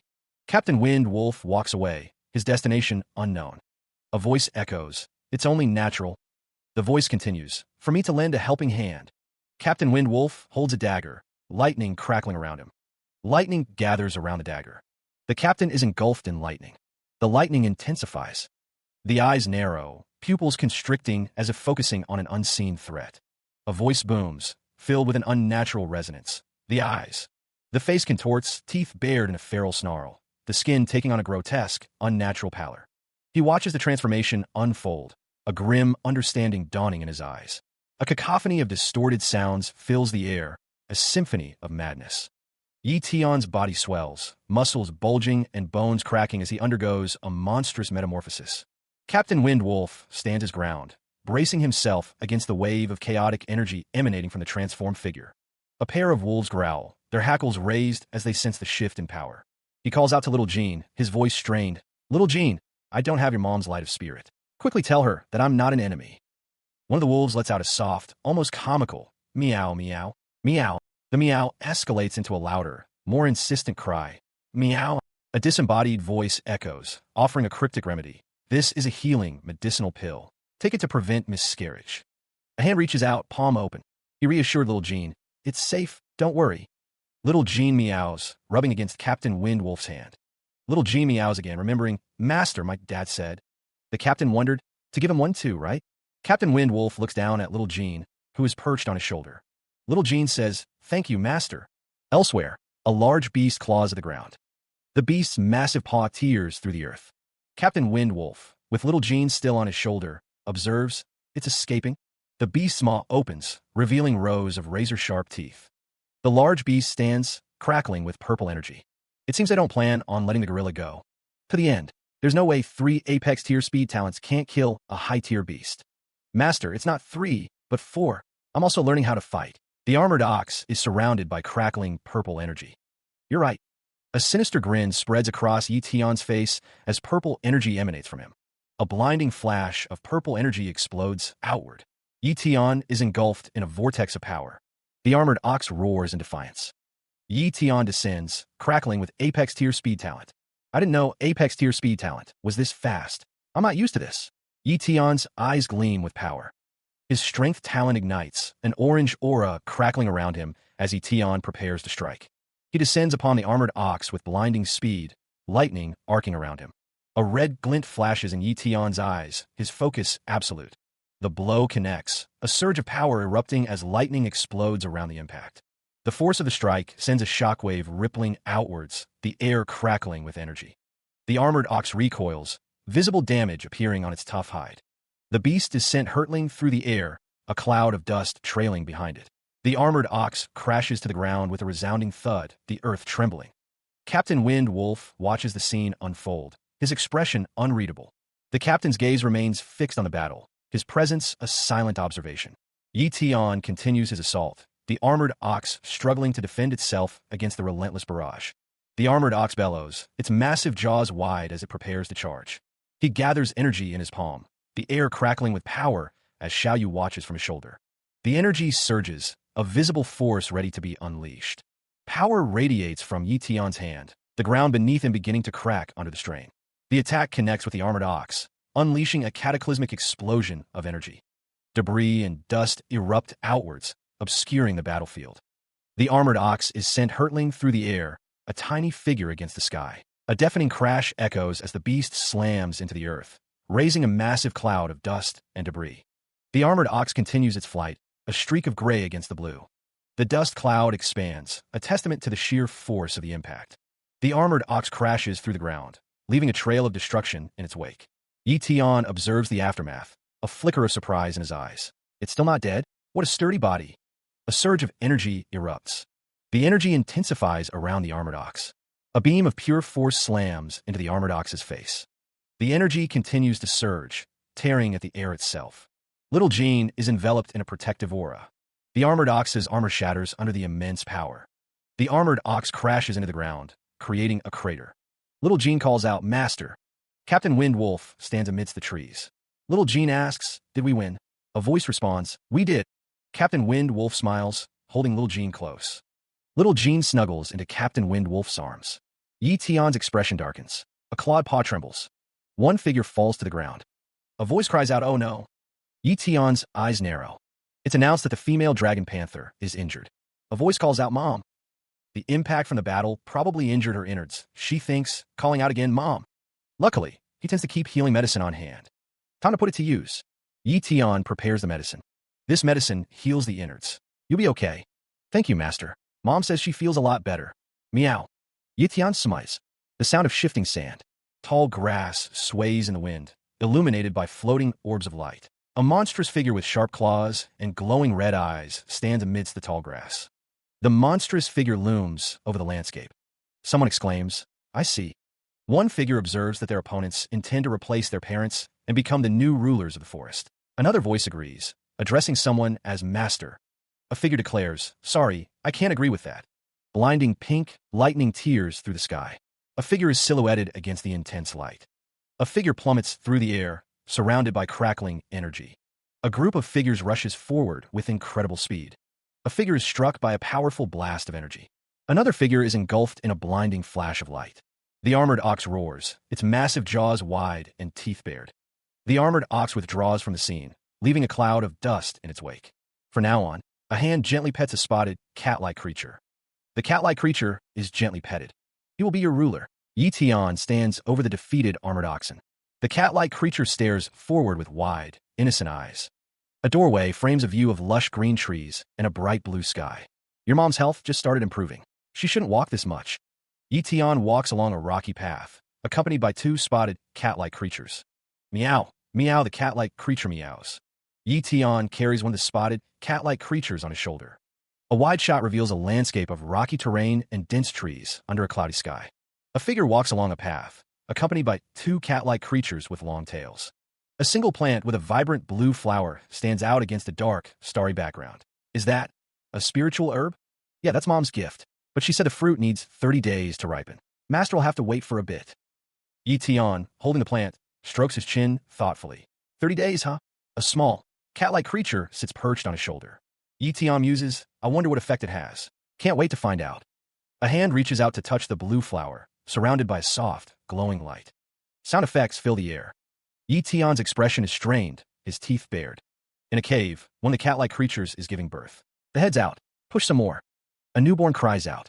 They frolicked in the water, the newborn cat-like creature enjoying its first bath. The mother cat-like creature watched over her offspring, a new ruler having been born. A month later, the spiritual herb, bathed in moonlight, pulsed with a faint, crimson glow. Yi Tian approached the herb, inhaling deeply. What a fragrant scent. I think it's ripe already. His eyes narrowed, the scent confirming his suspicions. He reached out, his fingers gently plucking the ripe herb from its stem. Little Jin's voice echoed in his mind. Master, quick, eat it, eat it. Yi Tian glanced down at the small cat-like creature, a smile playing on his lips. Ha ha, look how impatient it's made you. He brought the herb closer, its potent aroma filling his senses. Without hesitation, Yi Tian consumed the spiritual herb. He swallowed, a strange energy coursing through his veins. He cries out in pain. Clutching at his chest, Yi Tian's face contorts in agony. His legs give way, sending him crashing to the ground. Little Jin calls out, Master. The cat-like creature's eyes widen with concern. Yi Tian lies motionless, a single feather drifting down beside him. A sharp pain pierces his skull. My head hurts. He groans. The pain subsides, replaced by a strange sensation. It feels like I've gained mental ability. He clutches his head, confirming the change. Ability. The young man realizes the implications. Mental ability? That's a skill only great martial warriors can handle. I can already control it, even though I'm only an elite martial warrior.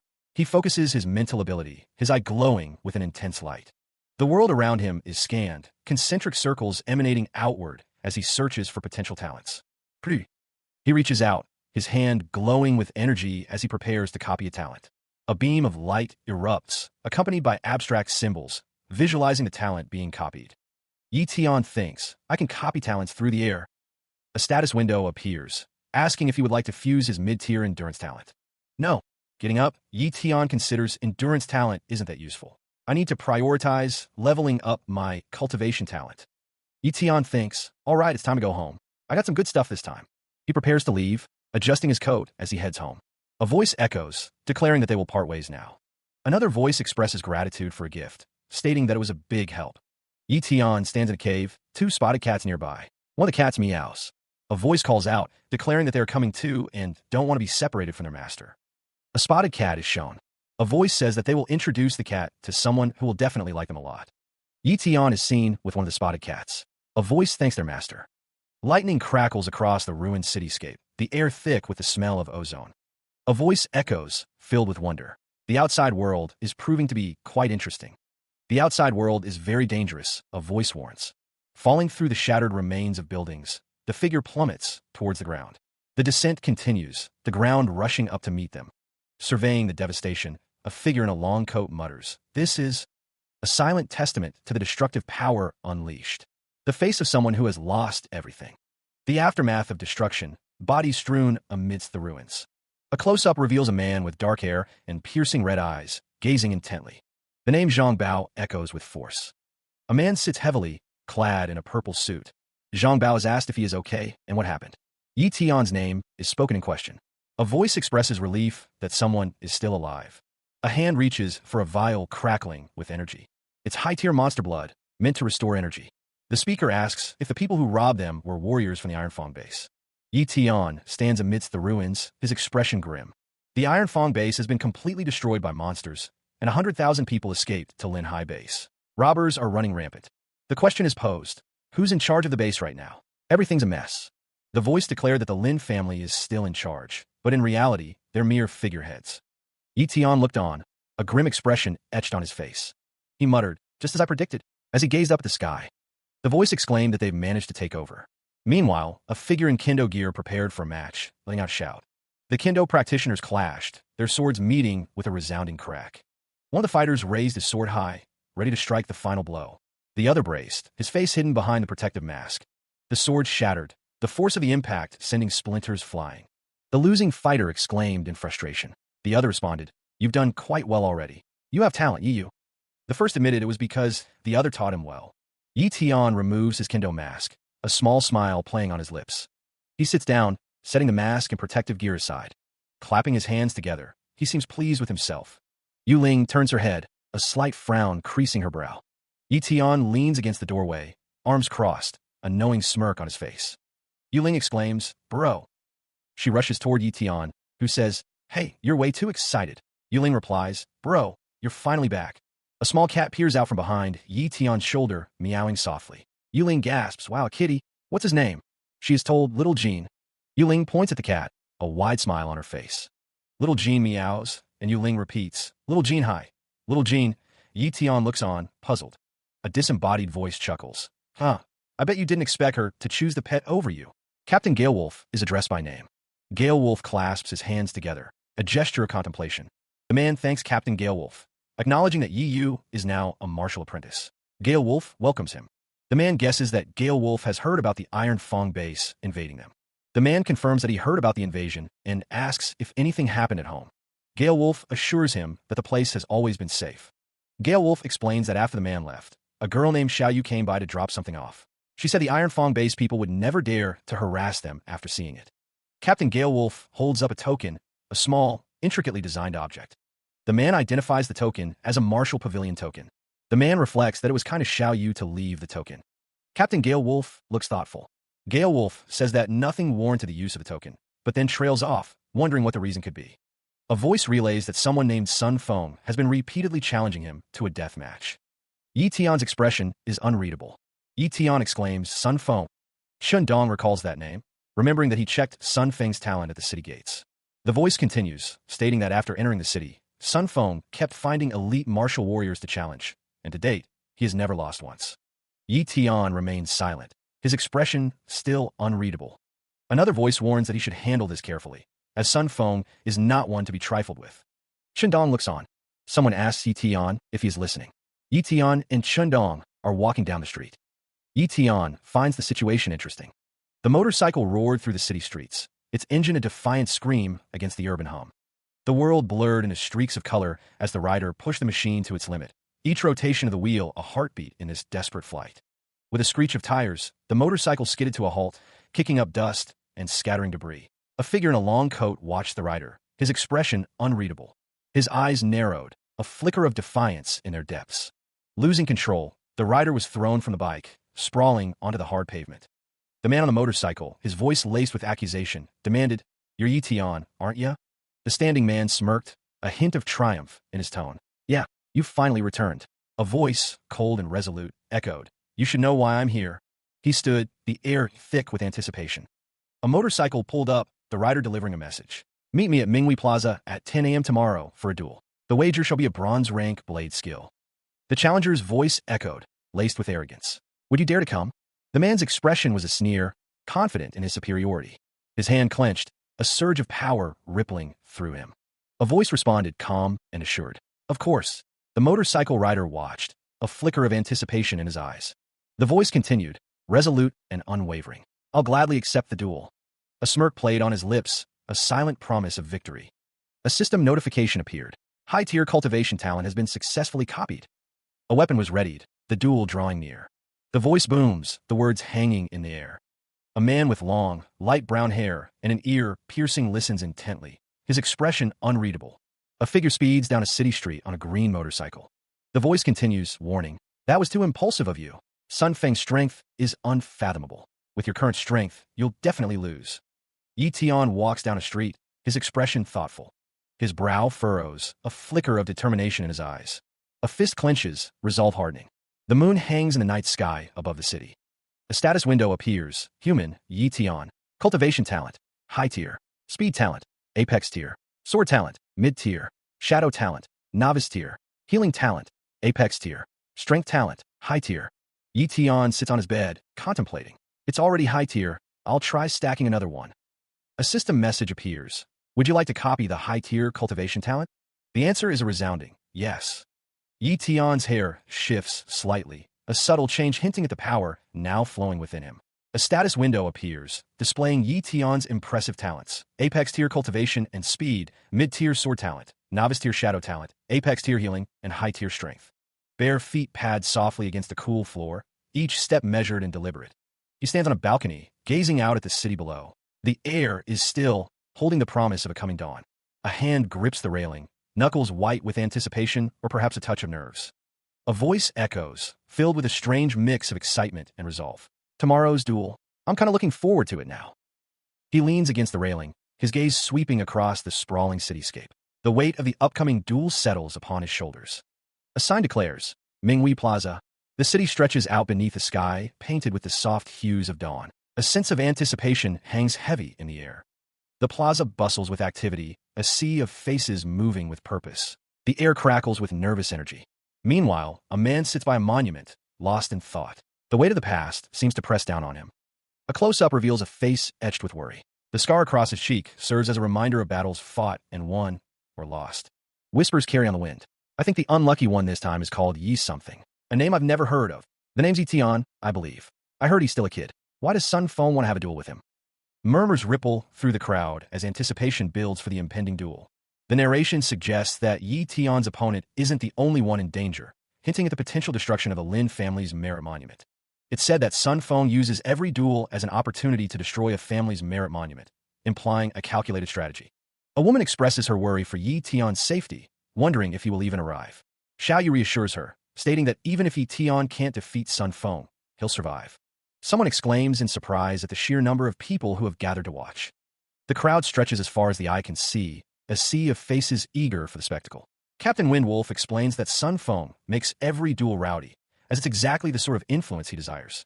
Xiaoyu stands with a determined look on her face. Little Jean suggests that they should just return, finding the duel too dangerous.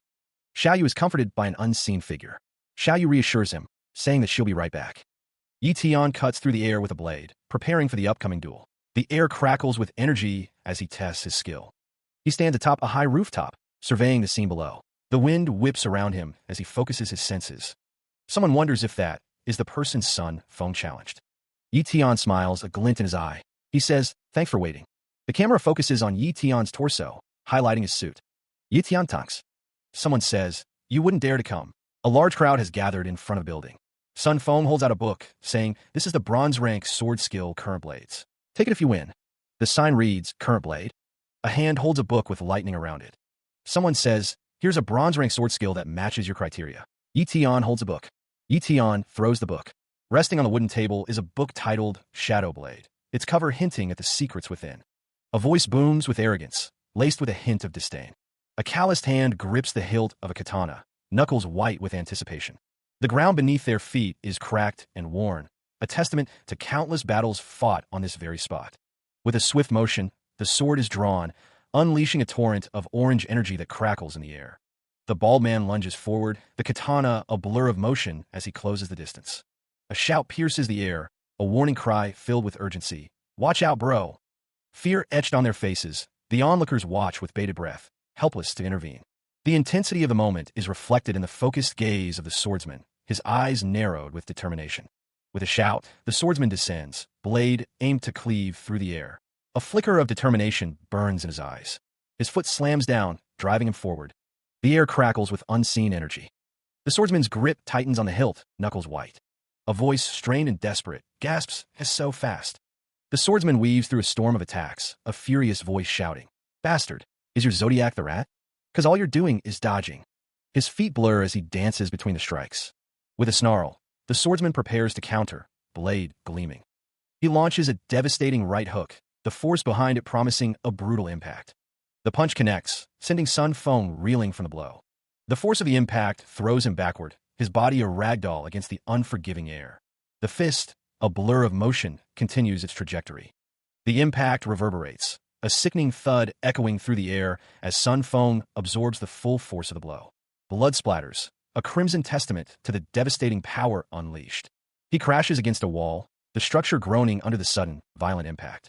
Sun Feng collapses to the ground, defeated and broken. The onlookers gasp, stunned by the display of raw power. One wonders aloud, marveling at the unnamed fighter's strength. He sent Sun Feng flying with just one punch. Just who is this kid? The victor stands tall, his fist crackling with energy. "Do I still seem like a rat now?" he demands. Standing in the desolate landscape, he declares, "You've got some moves, huh? In that case, I'll stop holding back."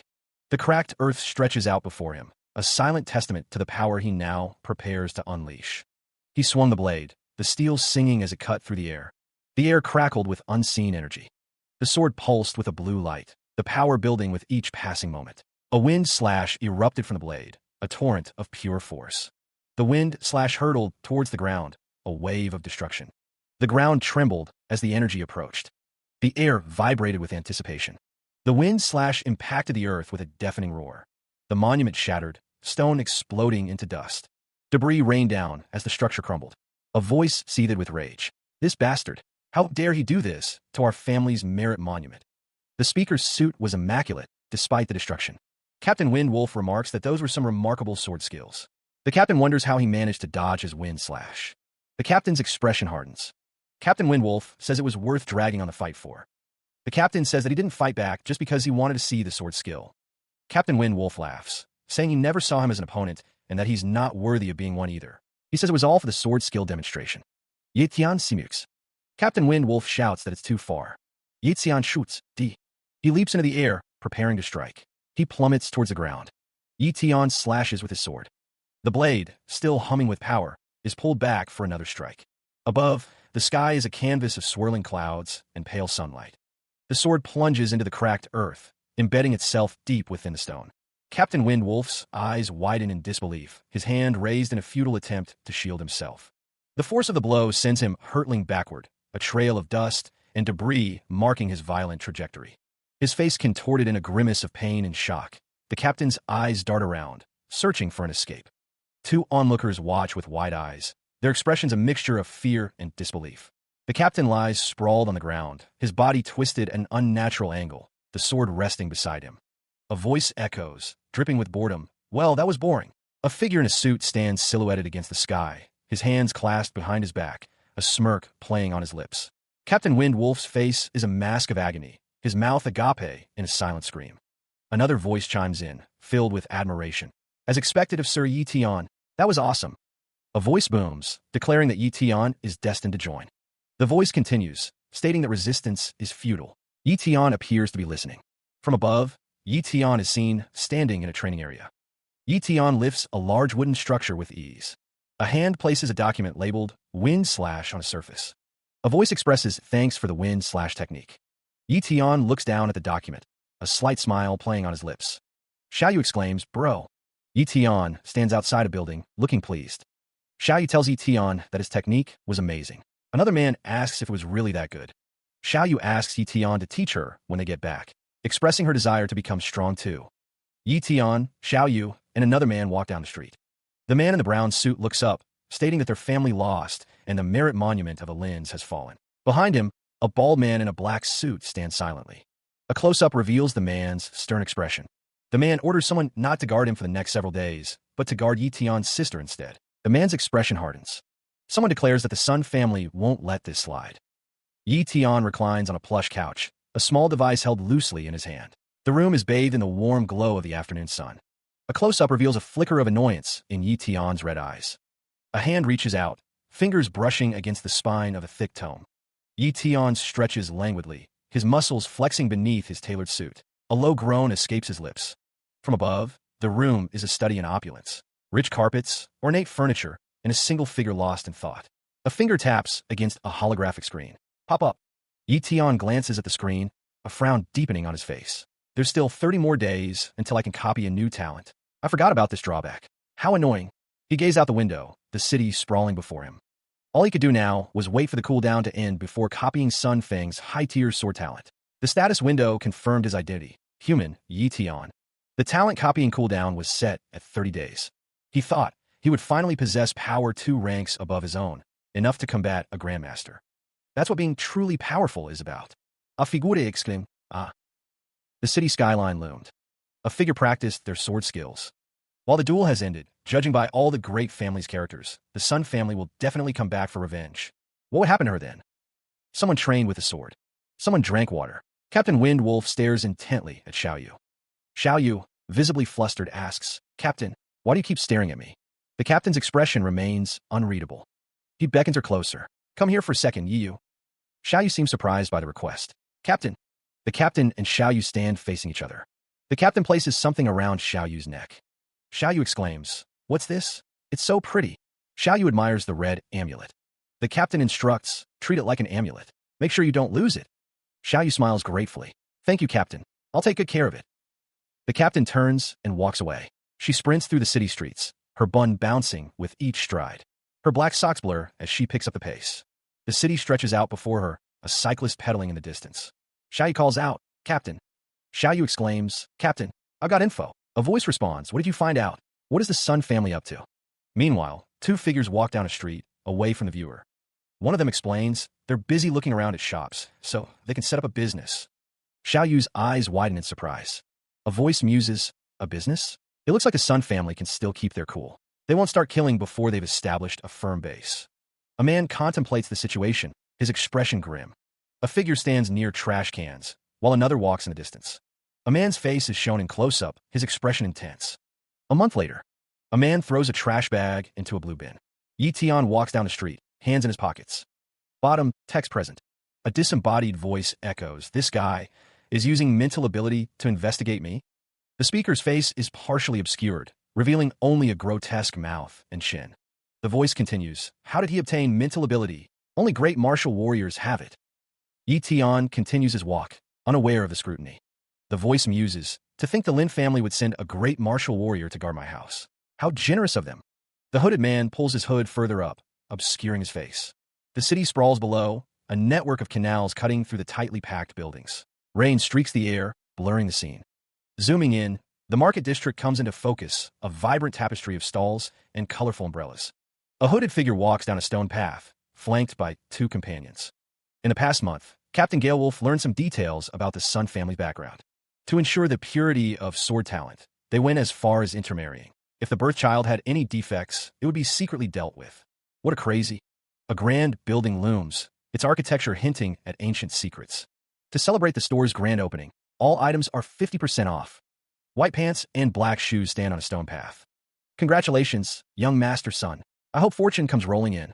Ha ha ha. Please enter. A voice congratulates someone, referring to them as young master. 2 figures stand in a town square. Below, a hooded figure with dark hair observes the scene. A hand crackles with purple lightning. The hand continues to surge with power. The hooded figure, surrounded by purple energy, says, And I'll wish you. The figure wishes an early death. A close-up reveals the face of the hooded figure, his eyes gleaming with malice as purple lightning dances around him. South Hill Cemetery stretched out before him, a silent city of stone under a somber sky. He gently placed the bouquet at the base of the headstone, the vibrant colors a stark contrast to the gray stone. Yi Tian knelt before the graves, the cold stone biting through his pants. Dad, Mom, I've come to visit.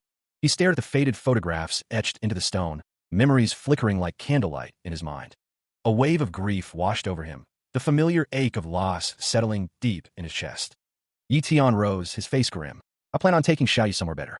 We'll be leaving Lin Hai base. He clenched his fists, determination hardening his gaze. I wanted to see you guys before leaving and let you take a look at me too. His voice cracked with emotion. Look how much I've grown. He regarded the path ahead, a faint smile playing on his lips. The corridor stretched before him, a blur of motion as he advanced. Closing the distance, the structure loomed ever larger. He paused momentarily near a weathered sign, its inscription hinting at what lay ahead. Passing beneath the boughs of an ancient tree, falling leaves danced around him like whispers of warning. Ascending the steps, his purpose hardened with each stride. His eyes narrowed, a glint of anticipation in their depths. Power crackled around his hand, the weapon thrumming with lethal energy. He launched himself into the open air, a predator diving towards its prey. His feet hit the ground with a muted thud, the impact barely slowing his advance. A cruel smile stretched across his face, revealing the darkness within. The man grinned, his voice dripping with malice. The Sun family's dog. I've been waiting for you. The two figures stood poised, blades raised, the air crackling with anticipation. A sword blurred into motion, a silver arc slicing through the tense silence. His eyes narrowed, focused on the impending clash. The force of the blow sent his opponent hurtling backward, wreathed in red energy. He sprinted across the rooftops, a shadow against the pale sky. Yi Tian declared, "You should thank me for allowing you to live another month. If I killed you directly after the duel, it would have led to some rumors being created. Much." The impact reverberated through the air, a shockwave of pure force. Lightning crackled across the city, illuminating the two figures locked in combat. A shimmering barrier pulsed with energy, deflecting the onslaught. The barrier strained, the air thick with ozone and the scent of burning metal. Swords clashed, sparks flying as the two warriors traded blows with blinding speed. The city became their arena, a stage for a deadly dance of steel and lightning. He stares intensely, his eyes reflecting the electric energy crackling around him. The flowers, a bouquet of white daisies, falls through the air. The camera pans down the length of a tall, narrow building, revealing a cemetery below. Yi Tian's face is shadowed as he declares, "He's like a son to me. You injured him, so you must die." His hand grips the hilt of a gleaming dagger. The disembodied voice observes, "This is quite the place, though. A cemetery." Someone kneels to pick up the fallen bouquet.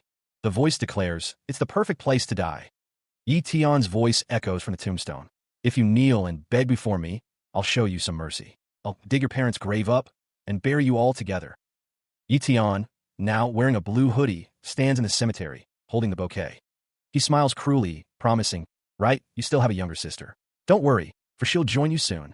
His fist clenches, knuckles white with rage. A foot strikes the ground, wreathed in crackling purple lightning. A shadowy figure emerges, cloaked in a storm of violet energy. The world blurs into streaks of color, a testament to impossible speed. Eyes widen, reflecting the sheer velocity of the moment. The figure streaks forward, a blur of motion and raw power.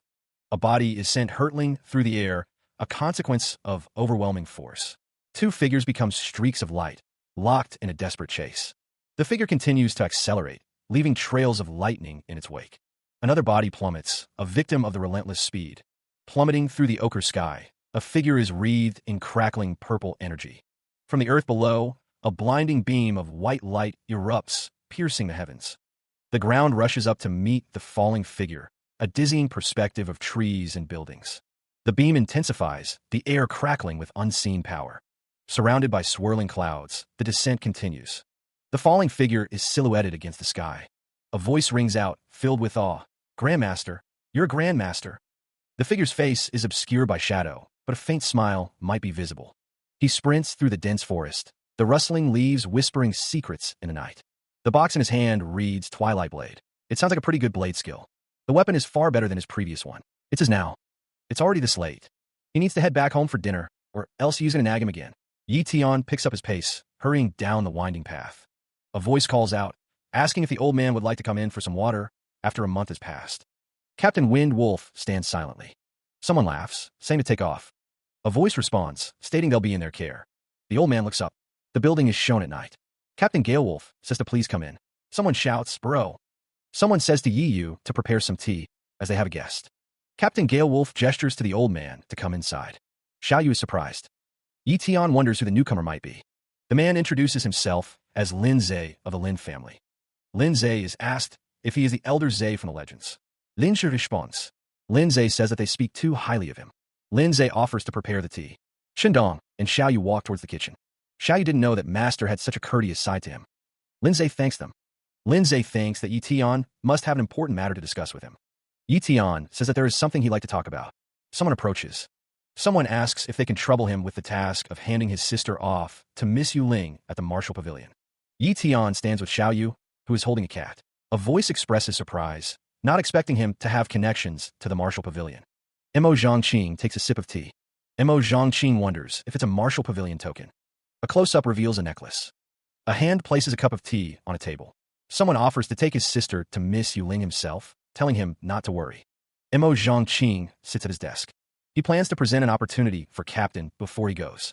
Yi Tian stands in what appears to be a kitchen, remarking that the tea leaves weren't good and he's going to change them.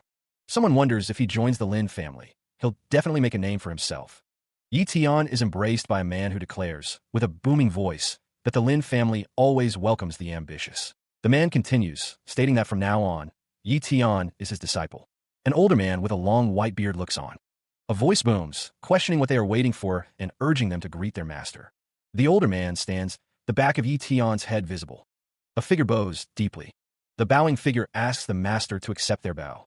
The older man remains seated as the figure bows. The older man tells the disciple that they may arise, and the disciple thanks him.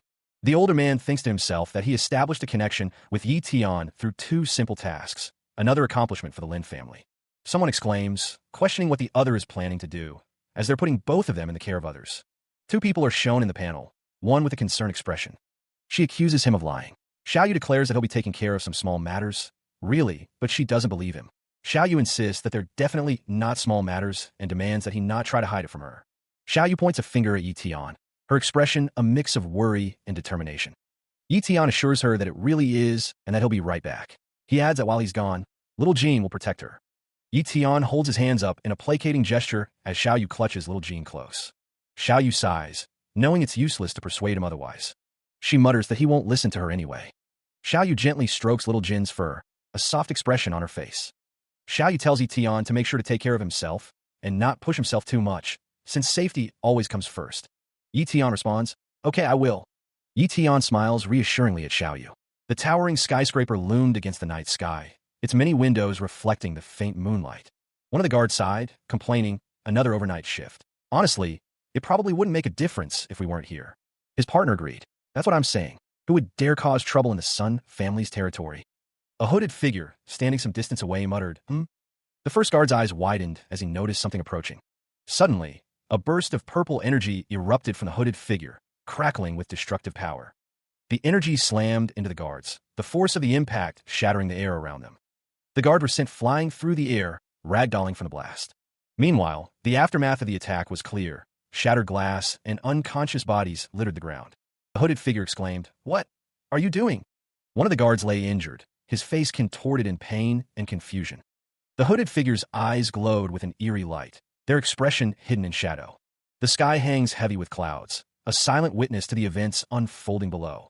A red light pulses ominously, casting long shadows down a narrow corridor. A man sprints down the hallway, his face etched with urgency. "Bad news, boss," he shouts. He continues, his voice rising in panic. "Someone broke into the company and injured our people." A voice, laced with amusement, echoes, "Oh, I thought the Linhai base only had cowards." 2 figures sit at a table littered with beer bottles. One holds a bottle, his expression unreadable. A chilling thought bubbles to the surface. Someone finally came to die. A sinister grin spreads across a face, promising pain and retribution. A man's voice booms, commanding, "Get him." Another voice shouts, "Let's go." A figure sprints forward, the air blurring around him as he picks up speed. 2 figures race down a dimly lit hallway, their footsteps echoing in the confined space. A swift kick connects, sending a figure flying through the air. A figure is blasted with a surge of purple energy, the force of the impact throwing him back. Feet pound against the ground, a relentless pursuit. A sword crackles with potent purple energy, ready to strike. The blade, wreathed in violet lightning, cuts through the air with deadly intent. A low growl rumbles from deep within the man's chest. The man fumes, angered that so many of his men have been injured. The courtyard is littered with bodies. The man demands to know his opponent's name. Sun Kong's face is twisted in anger. Sun Kong, Sun Feng's father, is a great martial warrior at peak realm. He grips the man by the neck, a purple aura surrounding them. Sun Kong sneers, impressed by the other man's guts. Sun Kong's gaze is intense. The man struggles against Sun Kong's grip. The man is suspended in the air, struggling to breathe. He's caught off guard, realizing it's an ambush. A figure descends from above, a blade crackling with blue lightning aimed directly at Yetion. The attacker's face is briefly visible, a cold determination etched into their features. The lightning blade whips through the air, a deadly arc of energy. An older man, his hands glowing with power, shouts, "Control." The lightning blade strikes, and Yetion cries out, "Restraint talent. Inescapable net." The attacker's feet blur as they press the attack. The force of the blow sends Yetion flying backwards. Again and again, the lightning blade finds its mark. He slams into the ground, a cloud of dust erupting around him. Below, a group of onlookers gaze upwards, witnessing the brutal assault. Yetion lies on the ground, defeated. He looks up, a grimace etched on his face. A figure with spiky red hair peers down. A masked individual watches. A woman with an eye patch says, "What a bummer." A figure walks toward the large building, thinking, "I rarely make a move." A voice declares, "So it's an honor for you to die in my inescapable net." An older man with white hair looks on.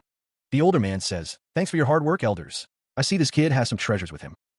A voice booms over a crowd. "Help yourselves. It'll be a little gift for all of you." A man in a pink suit gestures. Yetion looks surprised, exclaiming, "Huh?" A voice declares, "That's Elder Qing's blade." Yetion prepares to strike with a sword, blue energy crackling around the blade. The sword connects, the force of the blow sending the man reeling. A voice booms, demanding, "Where's Elder Qing? He should be with young Master Sun Feng. What did you do to them?" Yetion, looming over the injured man, demands, "Tell me." A sinister smile spreads across Yetion's face. A voice orders, "Go search for the young master at the shop. You must find him." Meanwhile, Sun Feng stands with another man before a towering building. One of the men asks, "Boss, how should we handle him?" Sun Feng declares, "The dungeon." A voice urged, "Come on, walk faster." The figure stood, his expression unreadable. Arcs of lightning crackled around him. He cried out in pain. The force of the attack sent him flying backwards. A man with a beard shouted. He was concealing his ability. Spread out. The crowd scattered. A figure sprinted away, dodging the incoming attacks. He continued to flee, the attacks closing in. Someone thinks to themselves about that guy, and what a strong presence he has. A figure stands in front of a pair of glowing red eyes, radiating murderous intent. A silhouette of a figure is shown. A figure is shown with purple lightning. A figure is shown with purple lightning, and someone thinks about how strong they are. A figure is shown with purple lightning. Someone declares that they shall show their skills. A figure is shown with purple lightning. A figure is shown with purple lightning. A figure is shown with purple lightning. A figure is shown with purple lightning. Someone thinks to themselves that this kid is strong. Violet lightning crackles across the sky. A figure plummets from above, caught in the storm's descent. A shimmering barrier erupts, its crystalline spikes poised to defend. The force of impact shatters a nearby building, reducing it to rubble and dust. A lone sword stands defiant amidst the chaos. A voice booms, commanding action. "Don't just stand there. Get him." The man's face contorts in a furious roar, spittle flying from his lips. A figure is struck by a barrage of electric energy. Lightning crackles around a bald man, energy surging from his very being. The storm intensifies, bolts of lightning tearing through the sky. Another figure is engulfed in a blinding flash of light. The lightning converges, culminating in a devastating explosion of raw power.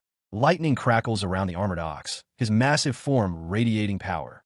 The armored ox taunts, "Quite the strength, eh?" He moves with surprising speed for his size, closing the distance. Yetion's hand crackles with energy as he shouts, "Restrain." He launches a kick, connecting with the armored ox. The armored ox cries out in pain, "Ack." Yetion's expression is grim. The armored ox plummets through a shattered surface, vowing, "I won't fall for the same trick twice." Yetion stands outside a building, watching the descent. A smirk plays on Yetion's lips. He warns, "Humph, watch yourself. Look below you." The armored ox looks up, his expression a mix of anger and concern. He wonders when that got there. Bodies litter the ground.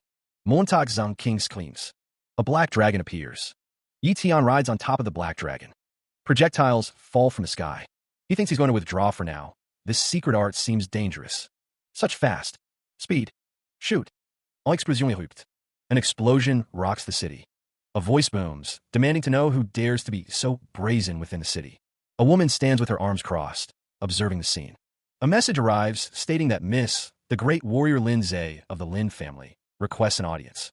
Someone asks why that old man is here again, ordering him to be seen off. The woman's expression is unreadable. It is revealed that he brought Yetion's younger sibling. A woman exclaims, confused about her sister's involvement this time. The woman wonders if it is Yi Tian's younger sister. A hand offers a cup of tea.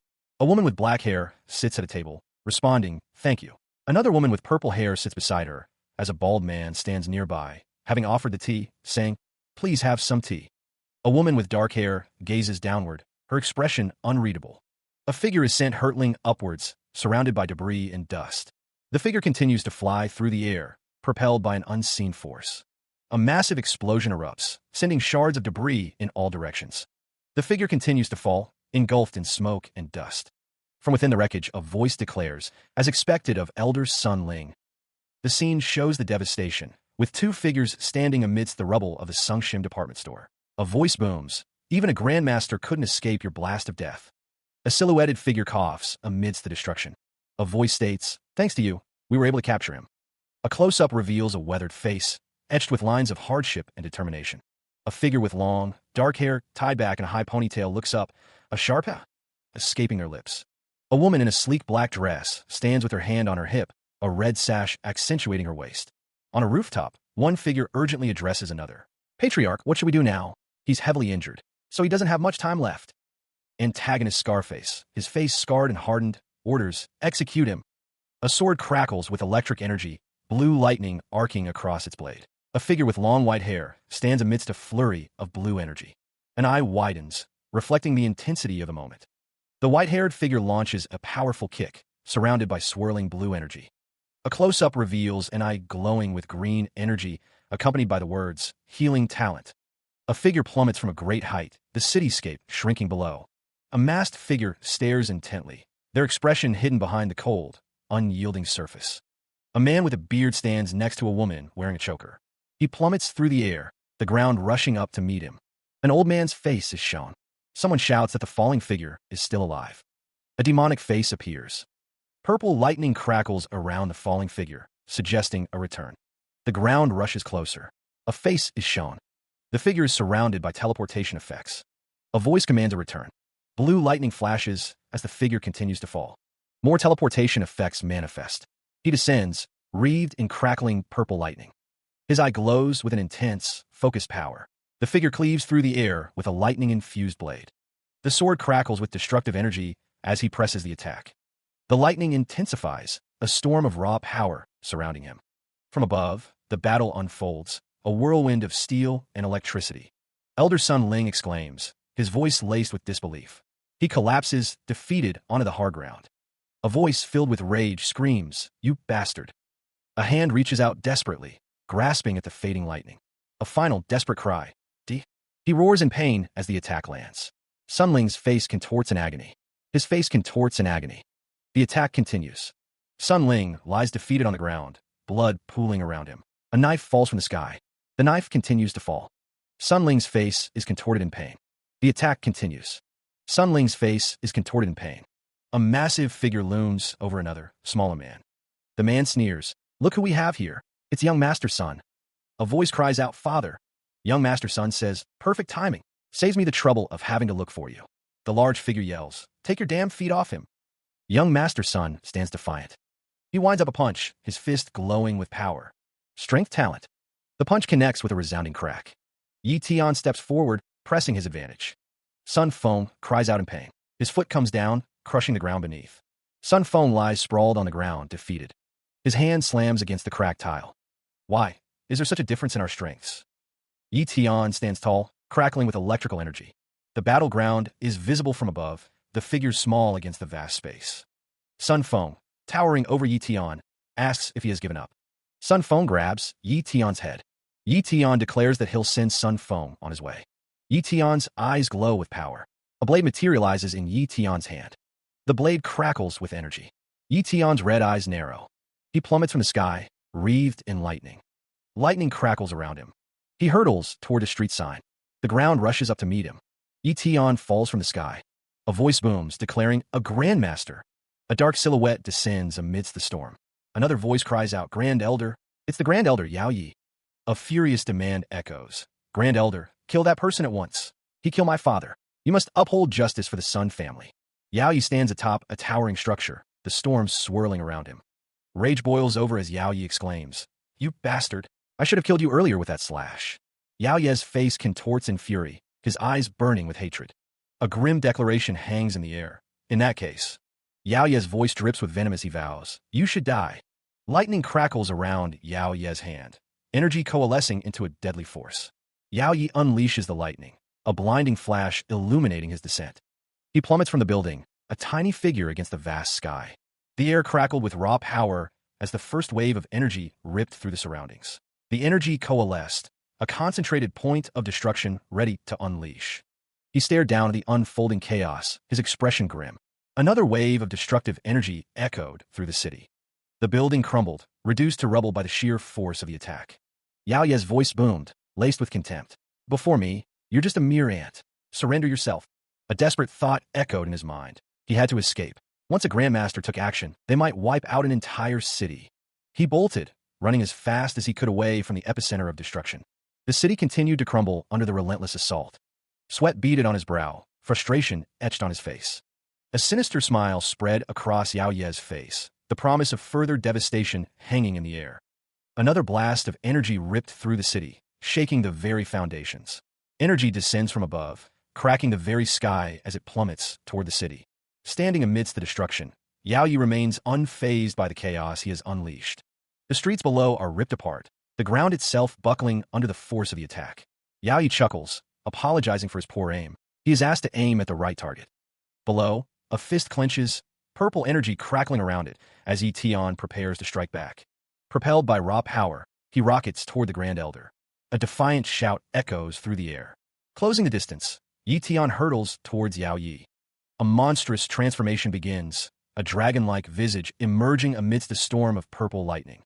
The dragon's eye glows with fierce determination. The monstrous eye focuses on its target.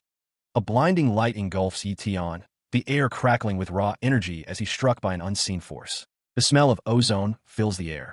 A guttural scream tears from his throat, a raw expression of agony etched across his face as the energy courses through him. The force of the blast sends him hurtling through the air, a trail of dust and debris marking his violent descent.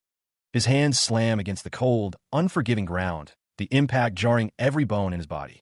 A chilling laugh escapes Yi Tian's lips, tears mingling with the grime on his face as madness takes hold. Standing amidst the wreckage, Yi Tian acknowledges the power he faces. "I knew I shouldn't underestimate the strength of a Grandmaster." A hand clenches tightly, knuckles white with strain. Yi Tian declares, "It's time to go all out." He plummets downward. Energy crackles around him. Power surges through Yi Tian's body. The text describes Yao Ye as being in the initial stage of the Grandmaster realm, one of the only two Grandmasters of the Ironfang base, and representing the hardliners who advocate for the suppression of the Linhai base. A status window appears, identifying the figure as human Yao Ye, with a high-tier cultivation talent. A voice scoffs. "Turns out he's just an ordinary Grandmaster." Yi Tian asks, "What did you just say?" A close-up reveals a character with large teeth and a menacing expression. The dialogue states, "I'm saying it hasn't been easy for you to become a Grandmaster, and considering your age, I advise you not to meddle in things that don't concern you. If you were to lose a limb or two during battle, there would be no one to care for you until your final days." Yi Tian stands tall, energy swirling around him. Arrogance dripped from the unseen speaker, their words laced with disdain for the Grandmaster. Sun Feng unleashed a barrage of energy blasts, the air crackling with destructive power as he targeted Yao Ye. A voice questioned the Grandmaster's resilience, disbelief coloring the words. Sun Feng's expression hardened, his eyes narrowed with focused intensity. He roared a challenge, his voice filled with murderous intent. Sun Feng sneered, his expression conveying a sense of inevitable victory. Yao Ye summoned a shimmering blue energy shield, deflecting the incoming blast with ease. The force of the attack sent Yao Ye hurtling backward, his body a blur against the chaotic backdrop. An energy blast detonated, showering the area with sparks and debris. Sun Feng acknowledged Yao Ye's evasion, a hint of respect coloring his taunt. Sun Feng's face contorted in a mix of frustration and grudging admiration. Yao Ye, recovering from the blast, offered a sardonic thanks for the compliment. Still recovering from the previous blast, he is struck again by Sun Feng's energy attack. The energy surges, crackling with destructive power as it slams into Yao Ye. The force of the blast throws Yao Ye backward, sending him tumbling through the air. Yao Ye grits his teeth, enduring the pain. "But it's a shame that you're lacking in strength," he declares. A surge of power emanates from Yao Ye's foot, a testament to his strength talent. Sun Feng launches himself forward, a devastating kick aimed at Yao Ye. The kick connects, sending a shockwave through the air as Yao Yi is struck with immense force. Debris rains down as the surrounding structure crumbles from the impact. Coughing, Yao Yi struggles to his feet, a flicker of confusion in his eyes. What just happened? He suddenly enhanced his strength? Sun Feng watches him, a smirk playing on his lips. It looks like you're not an ordinary cultivator, he exclaims. Yao Yi glares back, assessing the situation. Energy crackles, a prelude to another devastating attack. He is struck by an unseen force, the impact sending dust billowing around him. Sun Feng prepares another attack, his hand glowing with crackling blue energy. Yao Yi wonders, a grandmaster's mental ability? The force of the blow sends Yao Yi flying through the air. Sun Feng's fist crackles with blue lightning, ready to strike again. Yao Yi struck once more, the impact echoing through the air. He cries out in pain, his face contorted in agony. Sun Feng prepares yet another attack, the energy around him intensifying. Again, Yao Yi is struck, the force of the blow visible in the dust cloud that erupts. He falls to the ground, defeated. Sun Feng prepares a final, devastating attack, gathering energy into a swirling orb. Come fort. Bolts of violet lightning tear through the city, each strike obliterating buildings and leaving trails of smoke and fire in its wake. The air crackles with raw energy, a symphony of destruction echoing through the desolate streets. The dust settles after the explosion. It appears the battle's over. A lone figure stands silhouetted against the light. Someone falls from above. A close-up reveals a man's face, streaked with sweat and grime. He's dead. Yi Tian's dead. Another man spreads his arms wide, a triumphant grin on his face. Praise rings out for the Grand Elder, his power deemed truly amazing. A figure sprints towards a large building, urgency in their stride. Yao Yi clenches his fist, a grimace etched on his face. Blood glistens on the palm of his hand, a stark reminder of the battle's cost. A voice cries out, acknowledging a wound suffered in the conflict. A voice declares that trivial matters will be left to others, as they must return and receive healing before the injury affects their cultivation foundation. Another voice acknowledges the command. Yao Yi moves with purpose, heading towards an unknown destination. Feet pound against the ground, a hasty retreat or advance. A face contorts in exertion, the strain evident. A sharp sound echoes, a sign of pain or release. A single tear streaks down a face, a silent testament to loss or regret. A mocking voice taunts, questioning the earlier arrogance and highlighting the Sun family's victory. Scarface, standing defiantly, promises to mash his opponent up and feed them to the dogs. An unseen blow strikes Scarface, sending him staggering backward. The force of the impact sends debris flying. A pained cry escapes Scarface's lips. The force of the blow sends him hurtling through the air. He dares his attacker to repeat the action, his voice laced with pain and defiance. Scarface grits his teeth, the pain evident in his strained expression. A groan of agony escapes him. His face contorted in pain, Scarface struggles to maintain his composure. Lightning crackles around his outstretched hand, a desperate attempt to retaliate. In a moment of desperation, Scarface cries out, "Save me, Grand Elder." His scream echoes through the air, a desperate plea for salvation. He is suddenly struck by an unseen force, the impact sending him hurtling through the air. Spinning wildly, he struggles to regain his bearings as he flies through the night. He crashes violently into the ground, the force of the impact cracking the pavement beneath him. Dust and debris swirl around him as he lies motionless, struggling to breathe. Deep gashes and bloody scratches mar his back, evidence of the brutal attack. Elsewhere, a masked figure watches from a distance, his expression unreadable. But then, a faint green glow begins to emanate from Scarface's wounds. The gashes begin to close, the blood receding as the green light intensifies. A surge of energy courses through him, the healing power rapidly repairing the damage. He rises to his feet, fully healed, a powerful aura surrounding him. A voice echoes, questioning how his injuries could have healed so completely, wondering if he possesses the immortal jellyfish's talent. The city stretches out before him, the battle having drawn the attention of others. An unseen figure demands to know his identity. Yi Tian grits his teeth, preparing to defend himself. He declares that he is just an ordinary person who only awakened weak talents. Lightning crackles around Yi Tian as he prepares for battle. The wind/attacks begin, a barrage of spinning energy discs hurtling towards him. The voice notes that it is the Sun family's secret art, the wind/, and that there is an overwhelming number of them. Yi Tian realizes he cannot dodge all of the incoming attacks. He is surrounded by the whirling blades of wind, each one a potential death sentence. Yi Tian cries out in pain as the first of the attacks strike home. The wind/tears into him, drawing blood. More and more the attacks find their mark, each one adding to the agony. Finally, the sheer number of wind/attacks overwhelms him. leaving him battered and broken. He advances, his foot falls heavy on the shattered ground. Sun Feng snarled, "Bastard, even if it costs me my life, I'll make sure to drag you down with me." His hand crackles with dark energy, ready to strike. The fist clenches, a promise of brutal force. He moves with a desperate fury, feet pounding the earth. Yi Tian is struck, the force of the blow sending shockwaves through the air. Yi Tian, recovering from the blow, spits out blood and snarls. "That's payback for earlier." Sun Feng is sent flying backward, crashing against the debris. Sun Feng, reeling from the impact, curses, "Bastard." His face contorted in rage, the pain fueling his fury. He continues to fall, his body battered and broken. Yi Tian's head is shown, the sound of impact echoing through the battlefield. He stands over Sun Feng, the victor surveying his defeated opponent. Sun Feng, lying prone, spits out a question. "Did I give you permission to move?"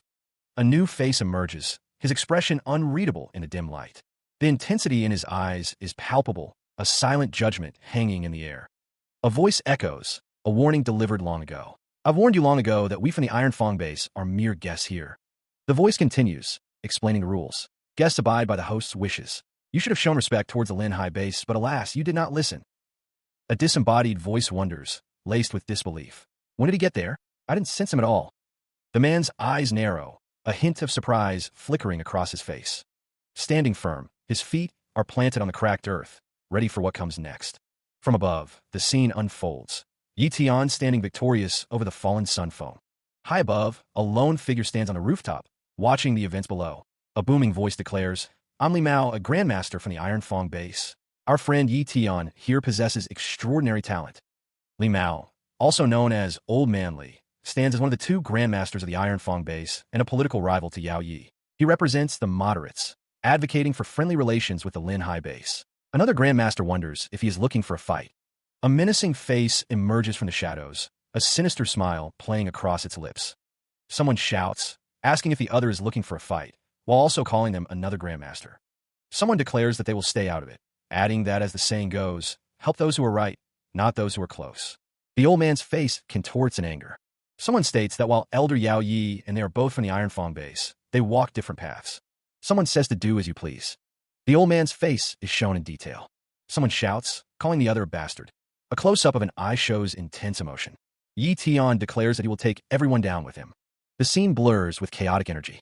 The words "secret art," "explosive flame" appear. An explosion of flame erupts. Someone observes that he's going to self-destruct. A character grits his teeth. Another character remarks that he is ruthless. The character declares that death is not up to the other person. The words "Shadow Blade," "Lawless Slash" appear. Yi Tian unleashes the Shadow Blade. The attack continues with relentless force. The character from panel 6 is shown again, with another character surrounded by lightning. He grits his teeth, a surge of power coursing through him. A figure is engulfed in flames, consumed by the inferno. The impact leaves a crater, a testament to the battle's intensity. Yi Tian grasps his blade, lightning crackling around him. This sensation is... A beam of light pierces the sky, a beacon of newfound power. The light intensifies, illuminating the world around him. Slaying a grandmaster. Yao Yi observes the scene, his expression unreadable. Led to his breakthrough, the great martial warrior realm. Lightning arcs around Yi Tian's legs, grounding his immense power. A hand crackles with energy, the display remarkable. The voice mused that he hadn't expected their friend Yi Tian could slay a grandmaster while being an elite martial warrior, adding that his combat power truly puts. The cityscape stretches out before them, as Yao Yi is told that he puts this old man to shame. Yao Yi is told to quit beating around the bush and say what's on his mind. Friend Yi Tian sure is impatient. Yao Yi and his faction have always been a dissenting force within the Iron Fang base, and against the justice he upholds. Lightning crackles around feet. They're all about taking a tough stance in the Lin Hai base, but I prefer coexisting on equal terms with Lin Hai's leading powers. Lightning continues to crackle. He's fast. From this day forward, the Iron Fang base and the Lin Hai base will unite as allies, forging a path to prosperity. What do you think? Yao Yi gazes downward, his expression unreadable. Yi Tian smirks, a hint of amusement in his eyes. I see. Yao Yi presses the issue. If that's what you want, talk with the Lin family. They're the leader of the Lin Hai base. Do you not desire to rule over an entire base? The two stand facing each other, the city stretching out behind them. Yi Tian sighs, a cloud of annoyance briefly crossing his face. I hate troublesome things the most. A sinister grin spreads across Yi Tian's face as he raises a hand. Yao Ye's voice rises in protest. What? We're discussing the details here. A second bubble shows Yi Tian's response. I got something to do. See you. The air crackles with unseen energy. A surge of purple energy erupts from Yi Tian's hand, illuminating the night. Tendrils of purple lightning arc across the cityscape, striking buildings with raw power. Yi Tian stands silhouetted against the destructive display, his back to Yao Yi. Yao Yi watches the display with a mixture of concern and resignation. A voice booms with the declaration that the future is boundless. A figure crackles with energy, poised above a cityscape. Elsewhere, the Lin's mansion stands tall against a bright sky. A bonsai tree with vibrant pink blossoms sits serenely. Sunlight streams through the window, illuminating the delicate petals. The camera pans down the intricate architecture of the Lin's mansion. The building's design blends traditional elements with modern sensibilities. A close-up reveals the base of the bonsai tree, its pot a deep green. Meanwhile, he strokes his beard, lost in thought. A voice declares the bonsai tree to be perfect. Feet clad in polished shoes walk across a wooden floor. A man in a dark suit stands framed in a doorway, his expression unreadable. A figure strides forward, their destination unknown. A voice commands, "Speak."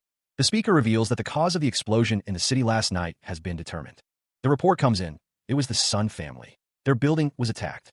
The man listens intently, his expression unreadable.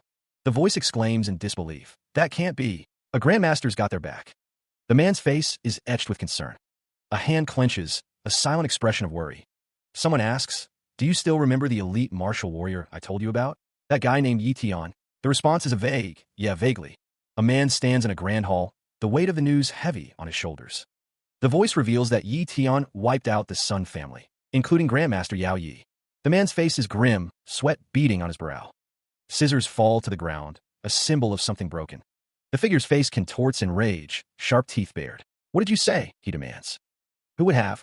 The camera pans across a tall, red brick building, its architecture suggesting a place of importance. The narration states that the conflict between the hardline and moderate factions of the Iron Fong base came to a close in the hands of a youth named Yi Tian. Mo Zhongqing carefully tends to a bonsai tree, his weathered hands gently adjusting the delicate branches. Through this, our Linhai base and the Lin family. Bare feet pad softly across a red surface, the sound muted and deliberate. Mo Zhongqing walks alongside a man in a dark suit, their footsteps measured and silent. "Father, there's one more thing. The Iron Fong base's Grandmaster Li arranged to have a discussion with us this morning." The lines etched on his face deepened as he considered the situation. Inside the room, a vase of flowers sat beside a plate of sliced watermelon. Water poured from a teapot into a small cup. Mo Zhongqing sat in the tea room, preparing tea. He was expected. He raised the cup to his lips, his expression unreadable. "He's already here? He's not giving us any time to think, huh?" A voice mused. "Since that's the case." The old man's wrinkled hands clenched into fists. He declared, "Let's go meet that Grandmaster." His gaze hardened, resolve etched into every line of his face. Orders were issued. "Go convey my orders. All factions in the Linhai base must ensure Yi Tian and his family's safety at all costs. If Yi Tian intends to establish his own power, all parties are to provide full assistance." Two figures walked down a long hallway, their destination unknown. A final instruction was given. "In any case, always remember." A bare foot rests on a wooden floor. A voice booms, warning someone not to offend him under any circumstances. Yao Yi stands with his arms crossed, a stern expression on his face. Behind him stands a man in a suit. A partial view of a person in a dark suit is shown. The man in the suit grits his teeth, a bead of sweat trickling down his face. The words "Martial Pavilion" are displayed. A large building stands against the cloudy sky. Akaten Voslodli. A woman with black hair tied with a red ribbon stands on a staircase. A cat rubs against a person's legs. A voice wonders how brother's doing. A pair of eyes, dark and intense, observe the scene. A voice offers, "Please have some tea." Another responds, questioning the pavilion master's actions after a night spent drinking tea.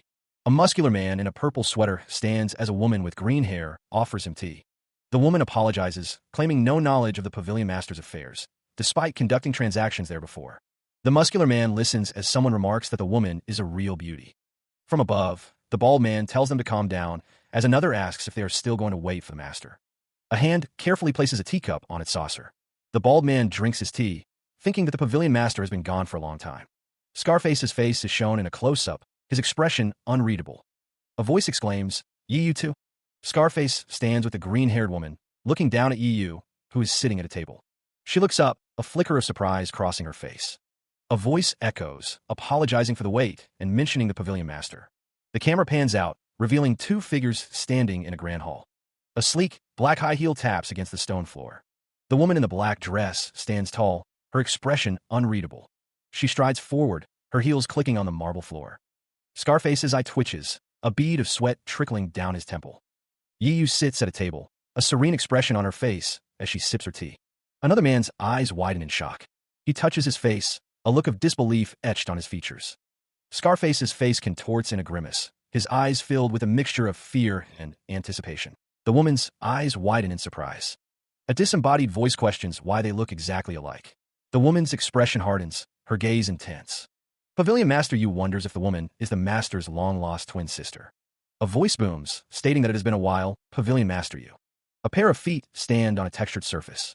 The narration explains that this is Yi Tian's younger sister, and he tasks someone to escort her to the martial pavilion to seek protection. Elder Lin stands with two others on a platform. Elder Lin states that there's no need to be so formal and that he knows about everything that happened at Lin High Base last night. Yi Tian's sister is on the phone. A partial view of Yi Tian's sister is shown. Yi Tian's sister is wearing a black dress. She fixated on the sight of those legs, clad in dark fabric. A thought echoed in her mind. A younger sister who looks exactly like her. It was unbelievable. Her hand clenched into a fist, knuckles white with suppressed emotion. She wondered if the man had saved her in the past because he saw her as his younger sister. The memory of being carried back then resurfaced, filling her with humiliation. Her gaze lowered, a storm of conflicting emotions brewing within. A voice called out, asking if she was Yiyu. Yiyu walked alongside her sister, accompanied by a man with a neatly tied bun. The older sister demanded to be called Big Sister. Yiyu glanced at her sister, a slight smile playing on her lips. The cityscape revealed the location, the martial artist market. The martial artist market bustled with activity, a vibrant tapestry of stalls and people.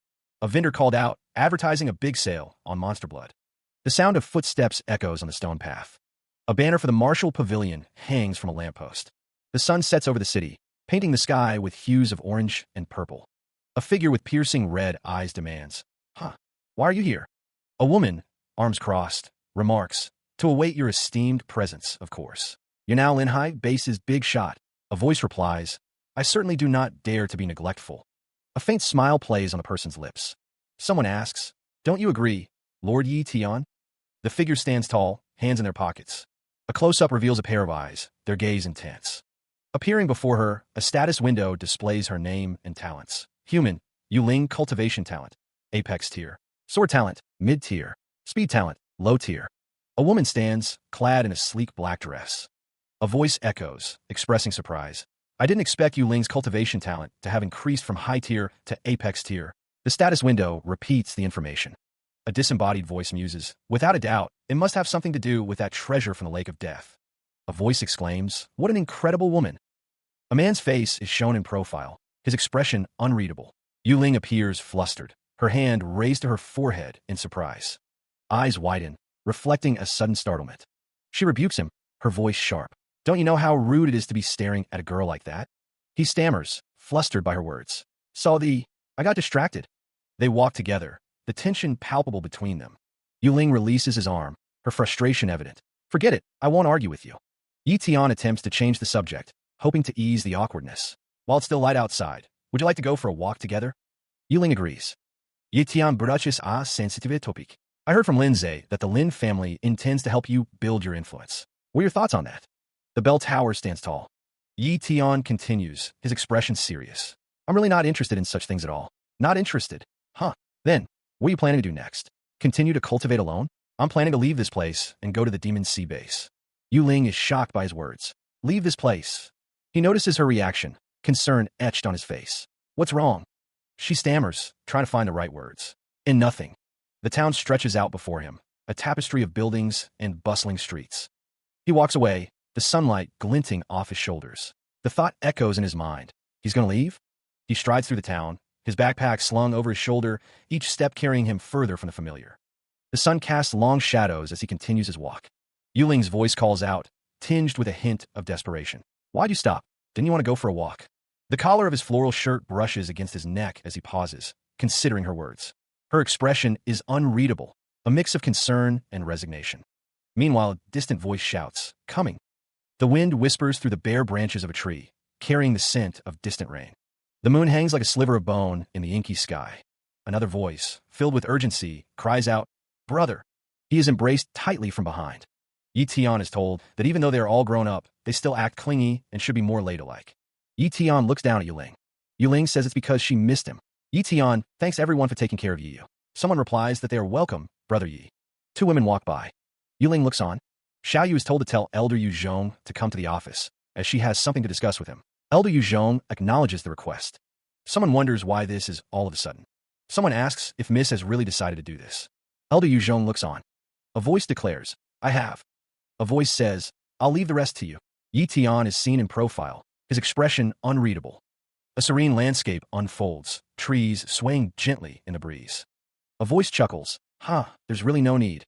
Yi Tian stands beside a car as a woman kneels nearby. He remarks, "Thank you for getting this car for me. With this, things will be a lot more convenient."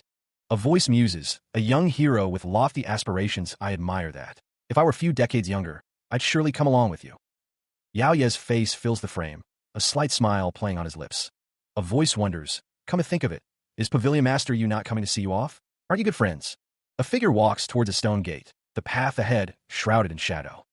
Yi Tian exhales, his expression thoughtful. A stone gate stands open, beckoning travelers onward.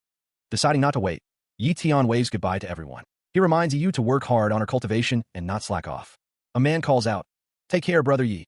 He shouts for someone to wait. A woman stands tall, looking off into the distance. Feet pound the ground, running with purpose. Yi Tian's expression is serious as he looks ahead. A voice calls out, "Slow down, miss." A young woman looks back, surprised. She continues to run. The group stands near a car, waiting. A woman inside the car yells, "What are you looking at? Hurry up and get in." The woman in the car waits impatiently. An exasperated voice rises from within the car. "Why, you're coming along too?" "Of course. Otherwise, why would I be sitting in the car?" Yi Tian leans into the car, his expression unreadable. He smiles faintly. Yi Tian states, "Well then, Yi Yu Xiaoyu, you two will sit at the back." The two girls exchange a glance. Okay." From inside the car, a woman asks, "Why did you suddenly decide to come with me to the Demon Sea base?"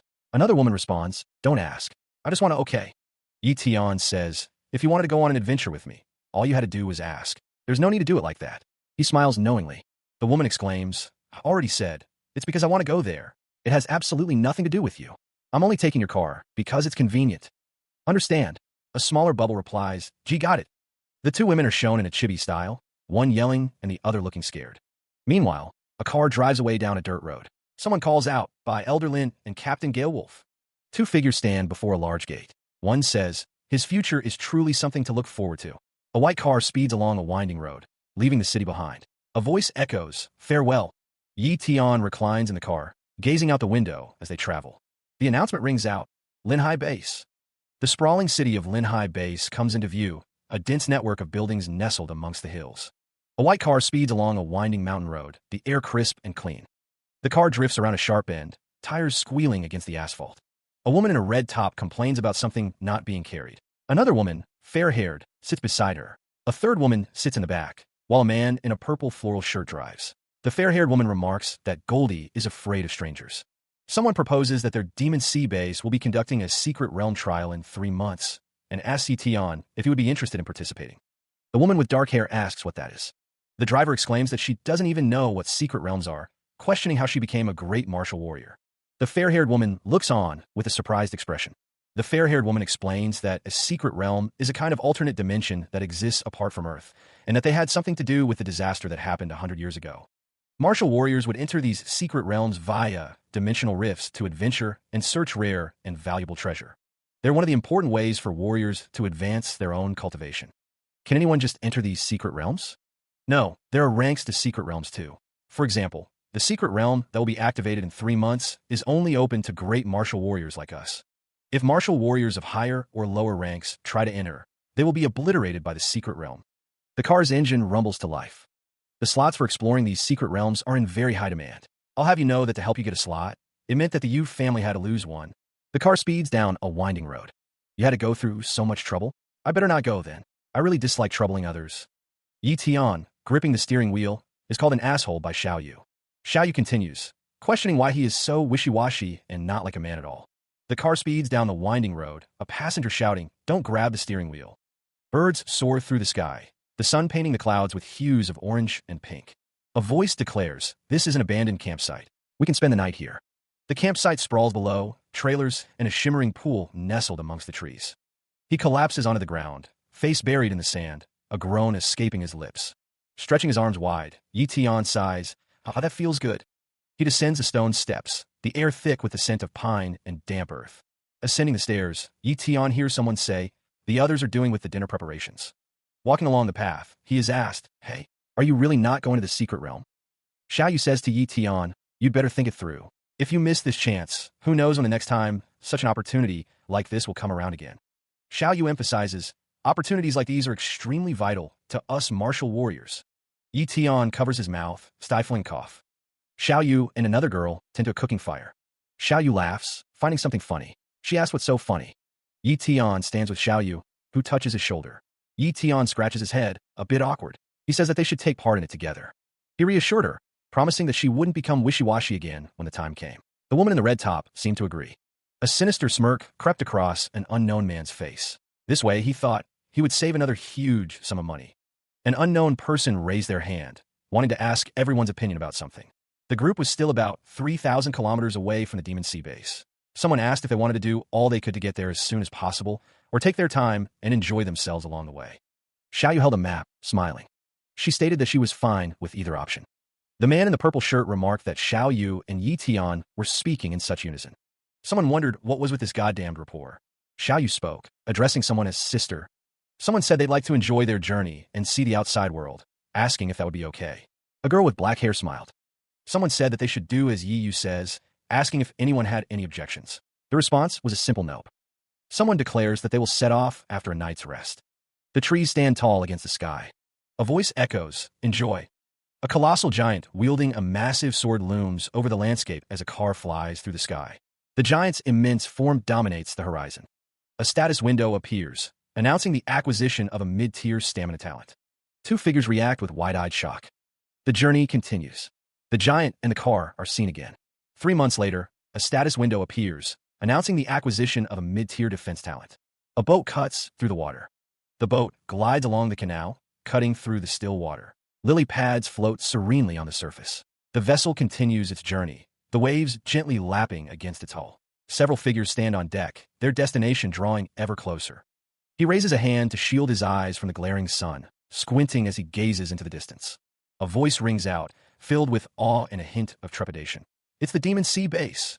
The Demon Sea base looms in the distance, a sprawling metropolis teeming with a population in the tens of millions. A voice booms, announcing, "We've reached the Demon Sea base. Passengers, please disembark in an orderly manner." The passengers begin to disembark onto the docks of the Demon Sea base. One passenger remarks, "This place is really big. It's probably several times that of the Linhai base." Another replies, "Yeah, it's divided into many districts." A car screeches to a halt. A man in a floral shirt stands near a sleek, white car. A gloved hand adjusts a weapon. A voice welcomes, "I'm a chauffeur from the Demon Sea base Marshal Pavilion. I've been awaiting your arrival. Miss, welcome to the Demon Sea base."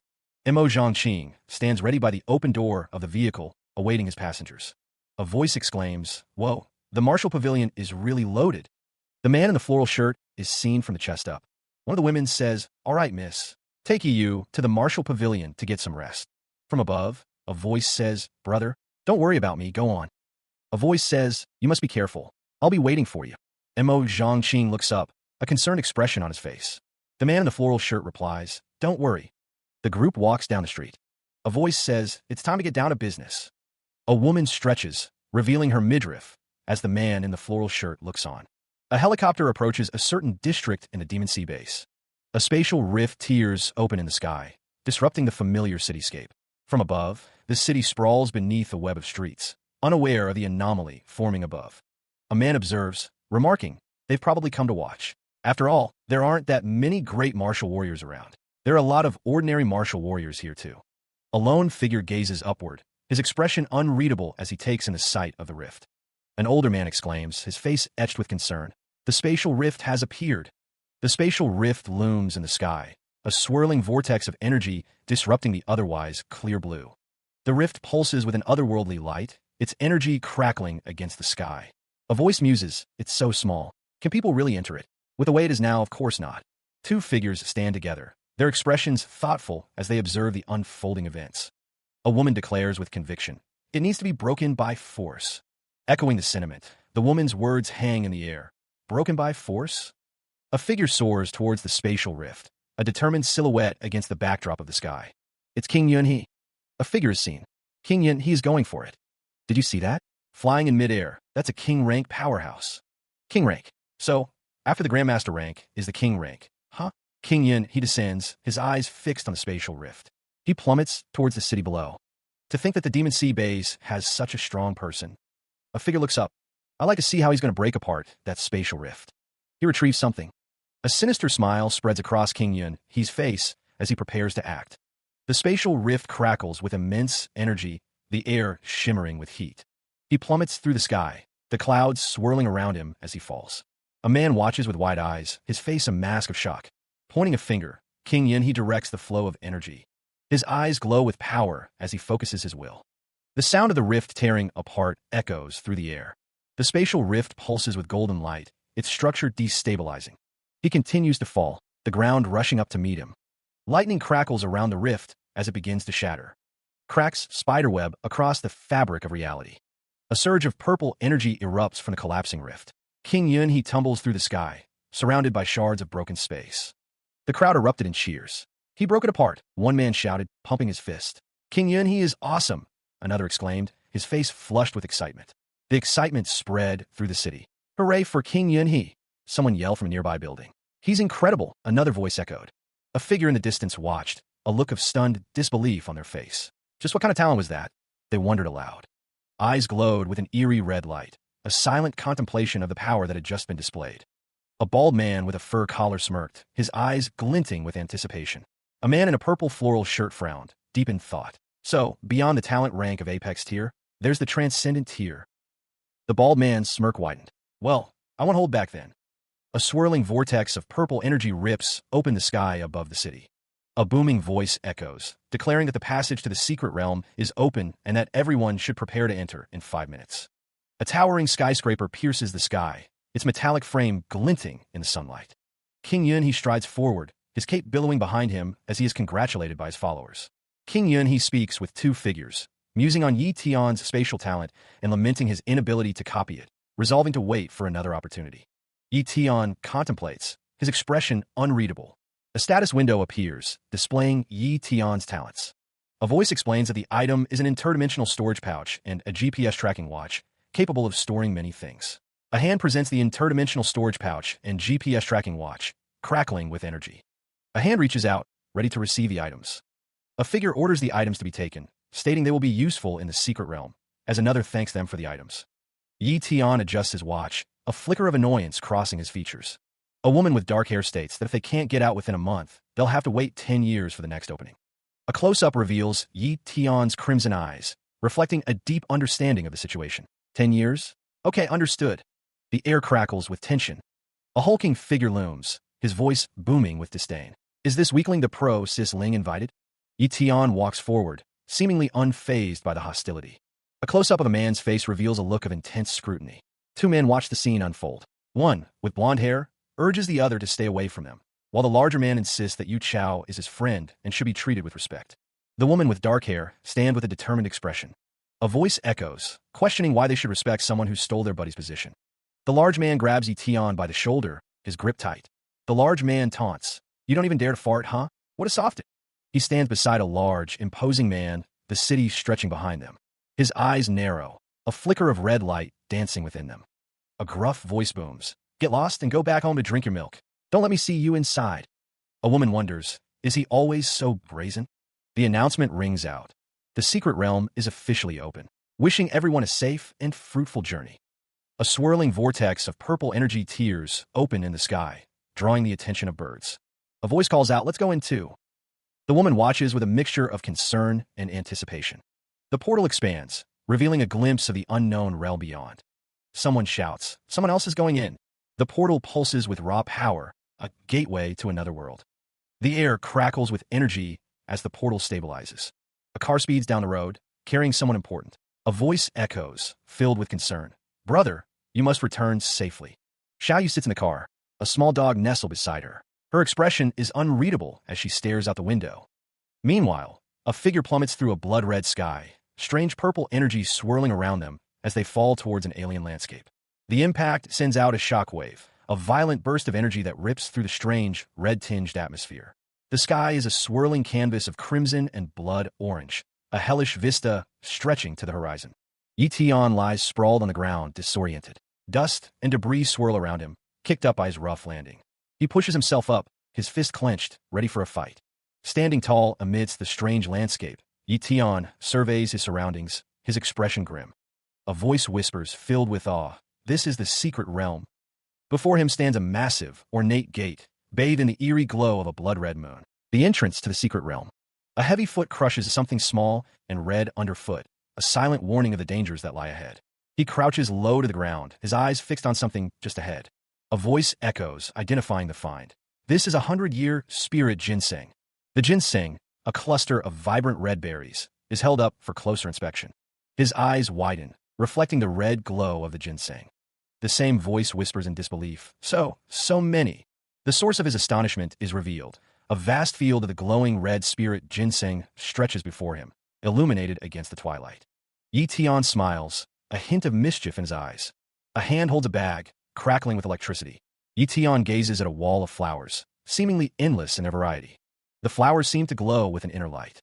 Yetion chuckles. I bet if that greedy little Yi saw this, she would faint. Ha ha ha. A voice booms. Let's go somewhere else to have a look.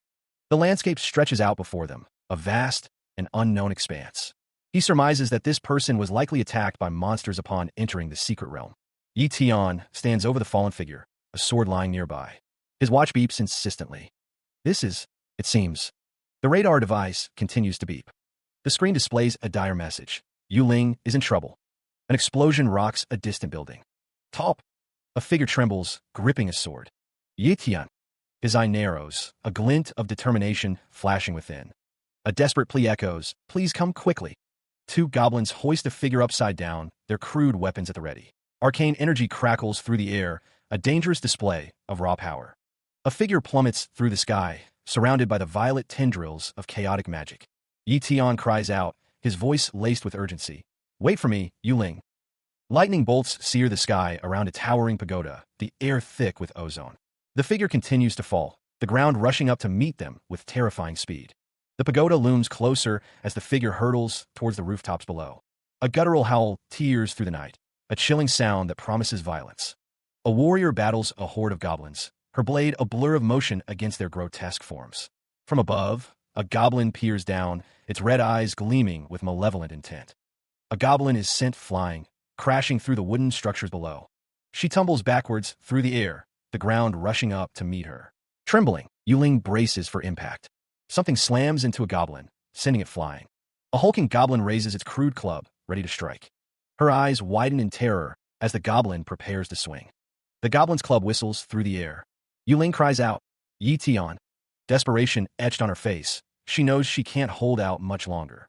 More goblins descend, crackling with dark energy as they close in. Her eyes dart upward, pleading for salvation. The goblins launch a volley of projectiles. Her voice cracks as she screams, Yetion. A sigh escapes Yetion's lips as he stands tall, ready for battle.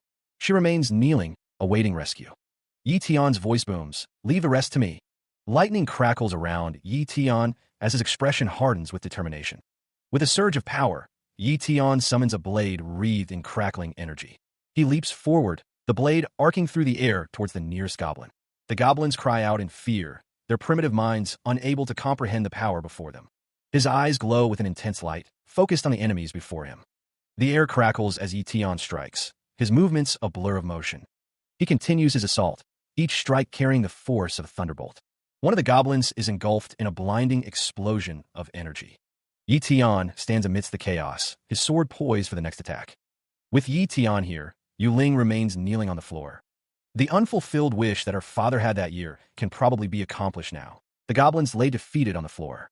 What has happened? Considering how strong she is, how is it possible that these little monsters were able to injure her so heavily? Weakling remains kneeling on the floor. A look of determination crosses her face. She pushes herself up from the ground. She thinks to herself that she was injured by the demonic eye python, a high-tier beast with an illusion talent. Weakling stunts, Fajing Yetion. She thinks to herself that she used a forbidden technique to escape, but never thought that right after doing so, she would be ambushed by them. Weakling and Yi Tian stand together. A voice echoes, warning that this secret realm holds not only treasures, but also the potential for death. A figure walks through a room with a patterned floor and ornate decorations. A voice declares that it's only just begun as lightning flashes over a towering pagoda. Weakling, deep in meditation, here's a question. Since you understand this secret realm more than I do, the voice continues, inquiring, what is the most precious treasure that's being kept in here? And do you know all the locations of those natural and rare material treasures? A man in a purple floral shirt stands nearby, awaiting Weakling's response. She thinks to herself that there should be the Vitality Stone Quarry here, but the Yun family has already kept an eye on large natural resources like those. A voice questions if the Yun family is that of King Yunhee. Then, they ask if her target is the mine as well. The man awaits her answer. Weakling denies it. She thinks to herself that she wants to find the treasure that her father left behind for her. The man questions her father's treasure. The man explains that 20 years ago, when his father came in here, he found an extremely rare treasure. Weakling listens intently. Weakling states that's why this time. Her goal for entering this place is to obtain that treasure. Weakling looks determined. The man says that she's saying there's a calamity beast with a teleportation skill here. Weakling confirms that's right. Weakling explains that her father speculated that it's probably a calamity beast with a mid-tier spatial talent. A winged monster looms, a declaration echoing. It's incredibly dangerous. The monster descends, its claws extended, ready to strike. Yi Tian bites down, a grimace on his face. A voice declares, I must get my hands on it. Yi Tian's expression is intense as he bites down harder. He reaches out, his hand outstretched. A woman cracks her knuckles, preparing for action. Her expression is determined. A voice declares, all right, my body has recovered well enough for me to move. The woman cracked her knuckles again, a sharp sound echoing. A voice asks, right, is it all right for you to tell me what kind of treasure it is that it made you girls chase so fervently after it? Yi Tian and Weakling stand together, engaged in conversation. She states that there's no problem with her telling him about it, since he's her comrade now. Weakling explains that the treasure is called the Divine Soul Flower, capable of raising a person's cultivation talent all the way to the top. She continues, saying that a single Divine Soul Flower is enough to let someone reign over everyone else on that Linhai Base 5-4th Academy. A close-up reveals a muscular torso marked with glowing blue symbols. The question hangs in the air. It's that good? Yi Tian's expression is unreadable. Weakling insists that this isn't just something that she needs, but that he and his younger sister both need it too. She points a finger for emphasis. Weakling states that she definitely doesn't need it, but Yi really does. Yi Tian looks thoughtful, his fingers resting on his chin. She asks how many stalks that Divine Soul Flower has, explaining that 20 years ago, there were still 10 stalks, but because of the passage of time, some of the stalks may be damaged, and some may even have proliferated. Weakling urges him to promise that he will use all of his strength to fight against that calamity beast. He wore a look of grim determination. A voice declared, then let's do this. A pair of hands clapped together, sealing the decision. Energy crackled in the air. A voice called out, hey, do you know the exact location of the treasure? A figure soared through the rain-soaked sky above the city. A voice reassured, don't worry about it, and just follow me. Another voice mused, treasure, but rather than that, I'm more interested in. A voice declared, the spatial talent. Yi Tian's expression hardened, his eyes narrowed with focus. The air shimmered with unseen power. A foot tapped impatiently. The voice considers the plan. His father planned this for 20 years, so he's sure he's thought of a plan to defeat the beast, right? Yi Tian and another figure leap through the trees. A plate crackles with energy. Something strikes the man holding the plate. The man holds the plate. The voice explains, this is called a formation array plate. My father used a lot of money to get a magician to make it for him. The man looks on. The voice continues, the formation pattern on it is called the forbidden spatial.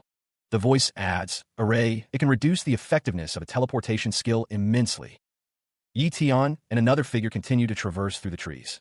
The voice concludes, of course, all things reinforce and counteract each other, even if there is an invincible existence. It's only because its natural enemy has yet to be found. What would be his talent's natural enemy? His crimson eyes narrowed in thought. He considered the limitations. All his hopes rested on this formation plate.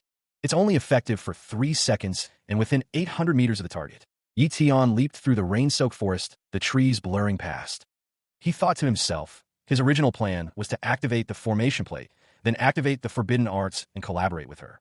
But unfortunately, in order to hide from the demonic eye python, he had already used his forbidden art and won't be able to use it within a short period. He can't delay acquiring this treasure any longer. Yi Tian's expression hardened. He vowed to do his best to obtain it. Rain continued to fall. The moon hung high in the sky, casting long shadows across the mountainous landscape. A foot slammed down, kicking up dust and debris. Xiaoyu ran across the mountain, determined to reach their destination. He and Xiaoyu reached their destination. Xiaoyu announced, "We've arrived." The pair stood on a cliff overlooking a vast mountain range. Yi Tian asks if she sees the mountain cave. The text indicates that the divine soul flower and the spatial calamity beasts are all inside the cave. Xiaoyu wonders what they should do next, asking if she should attack them first. Yi Tian insists that they need to be patient, explaining that it takes time to set up the formation. Once he finishes setting it up, she can then lure them out. A spatial calamity beast opens its eye. The beast emits a sound. A powerful lightning strike illuminates the landscape. A voice cries out, realizing they've been found. The sensory ability of those with spatial talent has located them. Yi Tian and Xiaoyu stand ready, anticipating the coming threat. A monstrous figure looms in the darkness, its massive teeth bared. Spatial talent is truly amazing. Yi Tian's eyes narrow, focusing on the approaching threat. Yi Tian declares that he will stall the monster first, instructing Yuling to set up the forbidden formation array. He tells her to leave it all to him. Yuling nods in response to Yi Tian's instructions. Yi Tian leaps into action, heading towards the monstrous beast. The monster roars, its form radiating a menacing aura. The monster prepares to strike as Yi Tian approaches, its massive claws poised to tear him apart. He stands, his purple floral shirt catching alight. Yi Tian observes, a bead of sweat trickling down his face. Teleportation truly is amazing. It has a distinct difference from speed talent. Elsewhere, a winged figure descends from the sky, crashing through the ground. If that's the case, Yi Tian thinks, his foot tapping impatiently. He smirks, thinking, I'll make sure to drag this battle out for some fun. Healing talent. A green aura surrounds Yi Tian, healing his wounds. He focuses, channeling energy into his hands. Xiaoyu claps her hands together, preparing a formation. Xiaoyu encourages, bear with it for just a while longer, Yi Tian. I'm almost done. The winged figure flies under the moonlight. The winged figure prepares to strike. He dodges a blast of crimson energy as it hurtles toward him, the air crackling with heat. A voice booms, declaring, it's coming. The winged demon descends, wreathed in red energy. The demon's claws extend, crackling with red lightning as it dives. Buzzing with power, Yi Tian teleports away, leaving a trail of purple energy in his wake. The demon's attack slams into the ground, sending tremors through the earth. Landing heavily, the winged demon creates a shockwave that cracks the ground. The ground is left scarred and broken. Reappearing, Yi Tian declares, you're not the only one that's fast here. My speed won't be outdone by your teleportation. The demon's eyes glow with malevolent intent. The winged demon prepares to strike again, claws extended and crackling with energy. Yi Tian's eyes narrow, focused and determined. The winged demon lashes out, its claw aimed at Yi Tian. The demon's razor-sharp claws glint menacingly. He summons his sword, crackling with electric energy, ready to meet the attack. The winged demon prepares another strike, its horns glowing with power. The demon's attack intensifies, leaving trails of red energy in its wake. Dodging the demon's assault, Yi Tian narrowly avoids the deadly claws. Yi Tian shouts, Yuling, how much longer will it take for the formation to be completed? 3 more seconds. Yuling cries out, her face contorted in distress. A surge of energy erupts, a blinding explosion of pink light. Shit. 3. The winged demon looms, crackling with crimson energy as it prepares to strike. Her eyes narrowed. Yuling focuses all her energy on the task at hand. Purple lightning crackles, the air thick with arcane power. A surge of red energy pulses outward, a sign of the volatile forces at play. The winged demon and Yuling stand amidst the swirling energies, both caught in the formation's embrace. Forbidden formation array, Yuling shouts, her voice strained with effort. Activate. With a final surge of power, she slams her hand down. A pulse of blue energy erupts, racing towards its target. The winged demon recoils, sensing the shift in power. The forbidden formation array activates, its intricate symbols glowing with potent energy. A blue symbol glows intensely. A monstrous scream echoes through the air. Yuling stands before the defeated winged demon, its form dissolving into red energy. Yuling, relief washing over her features, declares, we've succeeded. The monstrous entity roars, its voice a cacophony of destruction.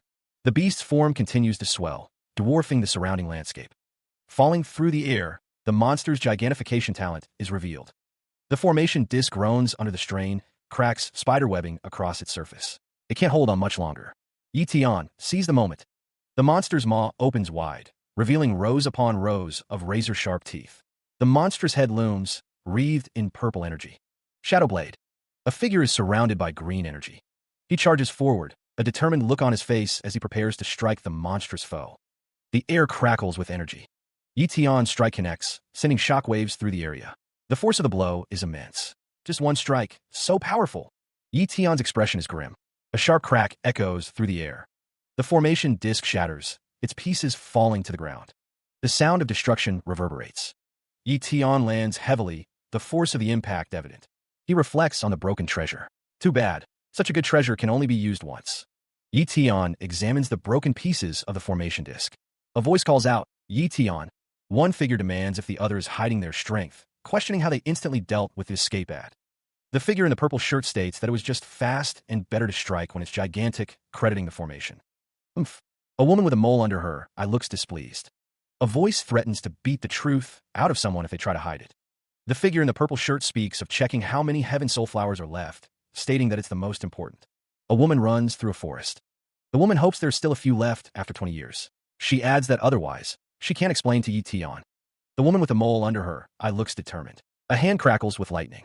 A figure stands before a massive, monstrous creature. The figure exclaims that this time, they hit the jackpot. The figure in the purple shirt stands with something in his hand. A voice echoes with surprise. Yuling exclaims that the heaven soul flowers are still here. Numbers are being counted. Yuling is happy that there are exactly 8 flowers, a fair share. The cave is dark and filled with skeletons. Yuling states that they will each get 4, so no one loses out. Yuling plucks one of the glowing flowers. The pair continue to collect the flowers. Yi-Tian stands looking thoughtful. Yi-Tian wonders why there's a familiar aura on the right side of the cave. Yi-Tian says that they got lucky and hands the flowers to Yuling, who thanks him. Yi-Tian and Yuling stand together in the cave. This time, the harvest is quite abundant. Yi-Tian remembers something. This is the aura of the little gold belt when he was looking for spirit fruits. Treasure's here. Yuling asks, what are you doing? We already got the heaven soul flowers. Aren't you planning to leave? Yi-Tian responds, if you're in a hurry, you can go first. I'll catch up later. Yuling questions, the heaven soul flowers can't satisfy your appetite yet? Greed is the taboo of treasure hunting. Don't you understand the principle of moderation? Yuling looks annoyed. Yuling exclaims, hey, I'm talking to you. Yi-Tian reaches into the cave wall. Yi-Tian says, it should be over here. Yi-Tian holds a small object in his hand. He approached the rock wall, determination etched on his face. A surge of power coursed through him, the strength talent awakening within. Lightning crackled around Yi-Tian, illuminating his focused gaze. With a mighty roar, Yi-Tian unleashed his fist upon the stone. Yuling called out, hey, Yi-Tian, what are you going to do? The rock wall shattered into 1,000 pieces, the force of the blow echoing through the cavern. Dust settled around Yi-Tian as he stood before the newly formed opening. A voice echoed, there's actually a secret cave here. Indeed, there's another big discovery. Yi-Tian and Yuling stood at the entrance of the secret cave, peering into the darkness. Yuling coughed, covering her mouth. Cough, cough, cough. Hey. Yi-Tian gazed deeper into the cave. What's that? A soft glow emanated from a lotus flower within the cave. Earth ginseng lotus? The lotus flower shimmered, its petals radiating a gentle light. A triumphant declaration echoes. Bingo! A sinister smile plays across his face, his eyes gleaming with dark satisfaction. The text exclaims about the Musella lasiocarpa. The text asks if you know what that is.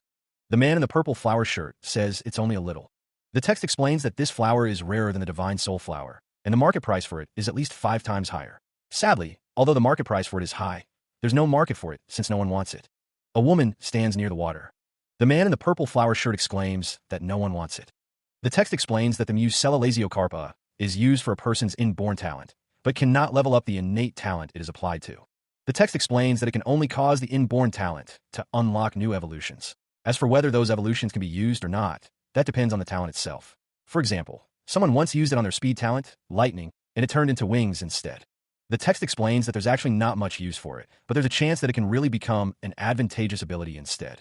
But that's a 1 in 1,000 chance. Nevertheless, it was concluded that this flower isn't considered as valuable compared to others, and only the rich are likely to purchase these in an attempt to change their inborn talents. That's why there's no market for this particular flower.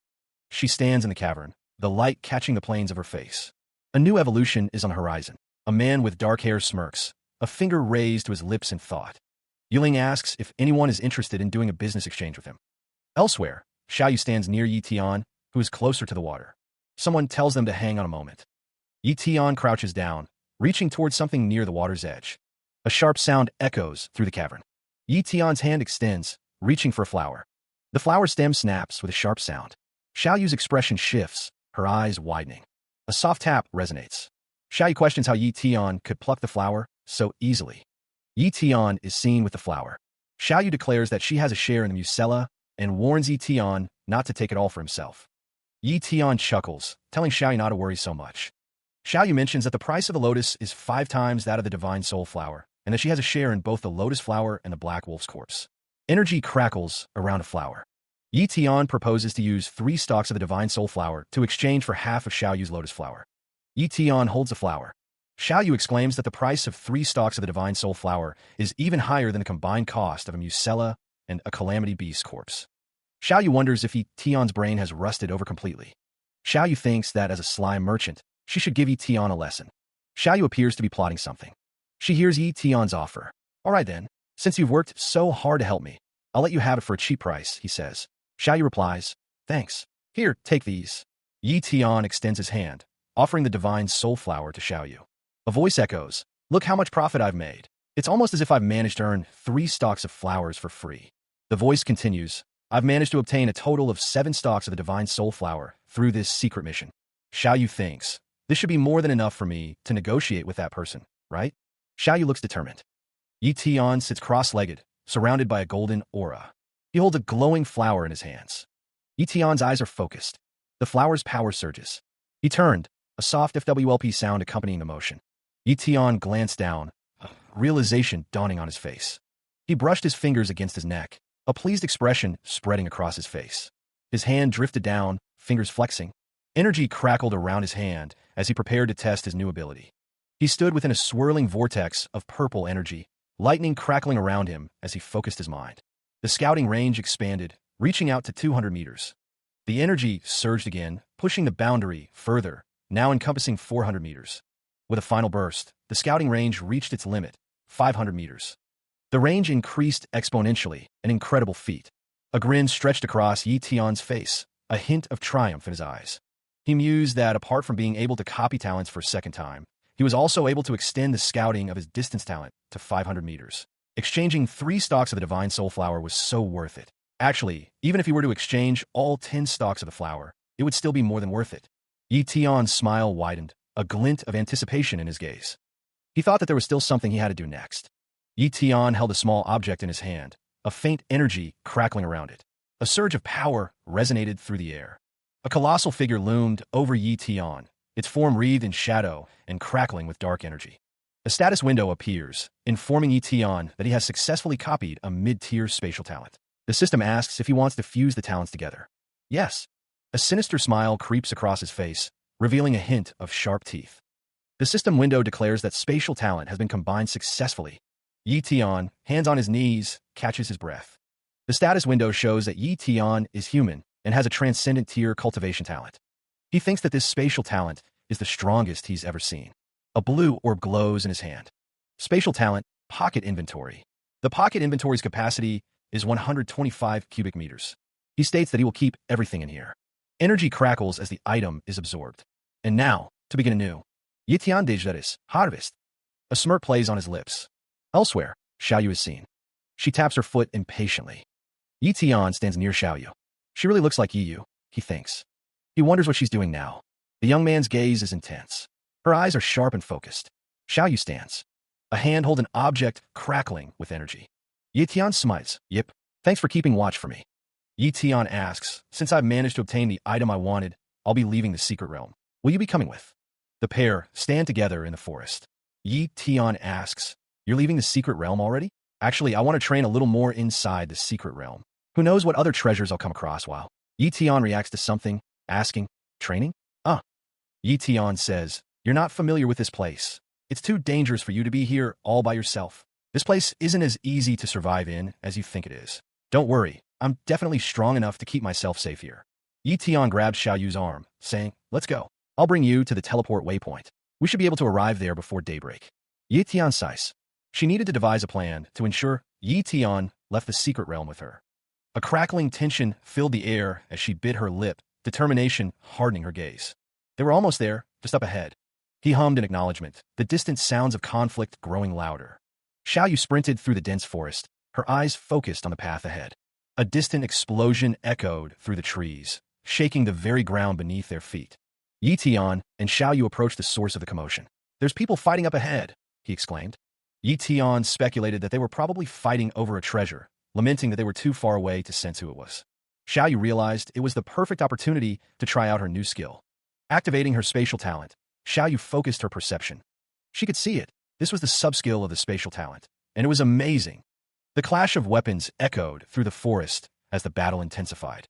Axe raised high, Li Kong begins to swing a devastating right hook toward Zhang Kai. The punch connects with Zhang Kai's jaw, the force of the blow rippling across his face. Zhang Kai is thrown backward from the impact, sweat flying from his brow as he reels from the blow. Li Kong stands tall, his sword glinting in the dim light, ready for the next attack. Zhang Kai looks up, muttering, "Oof, we still don't know who'll obtain the treasure in the end."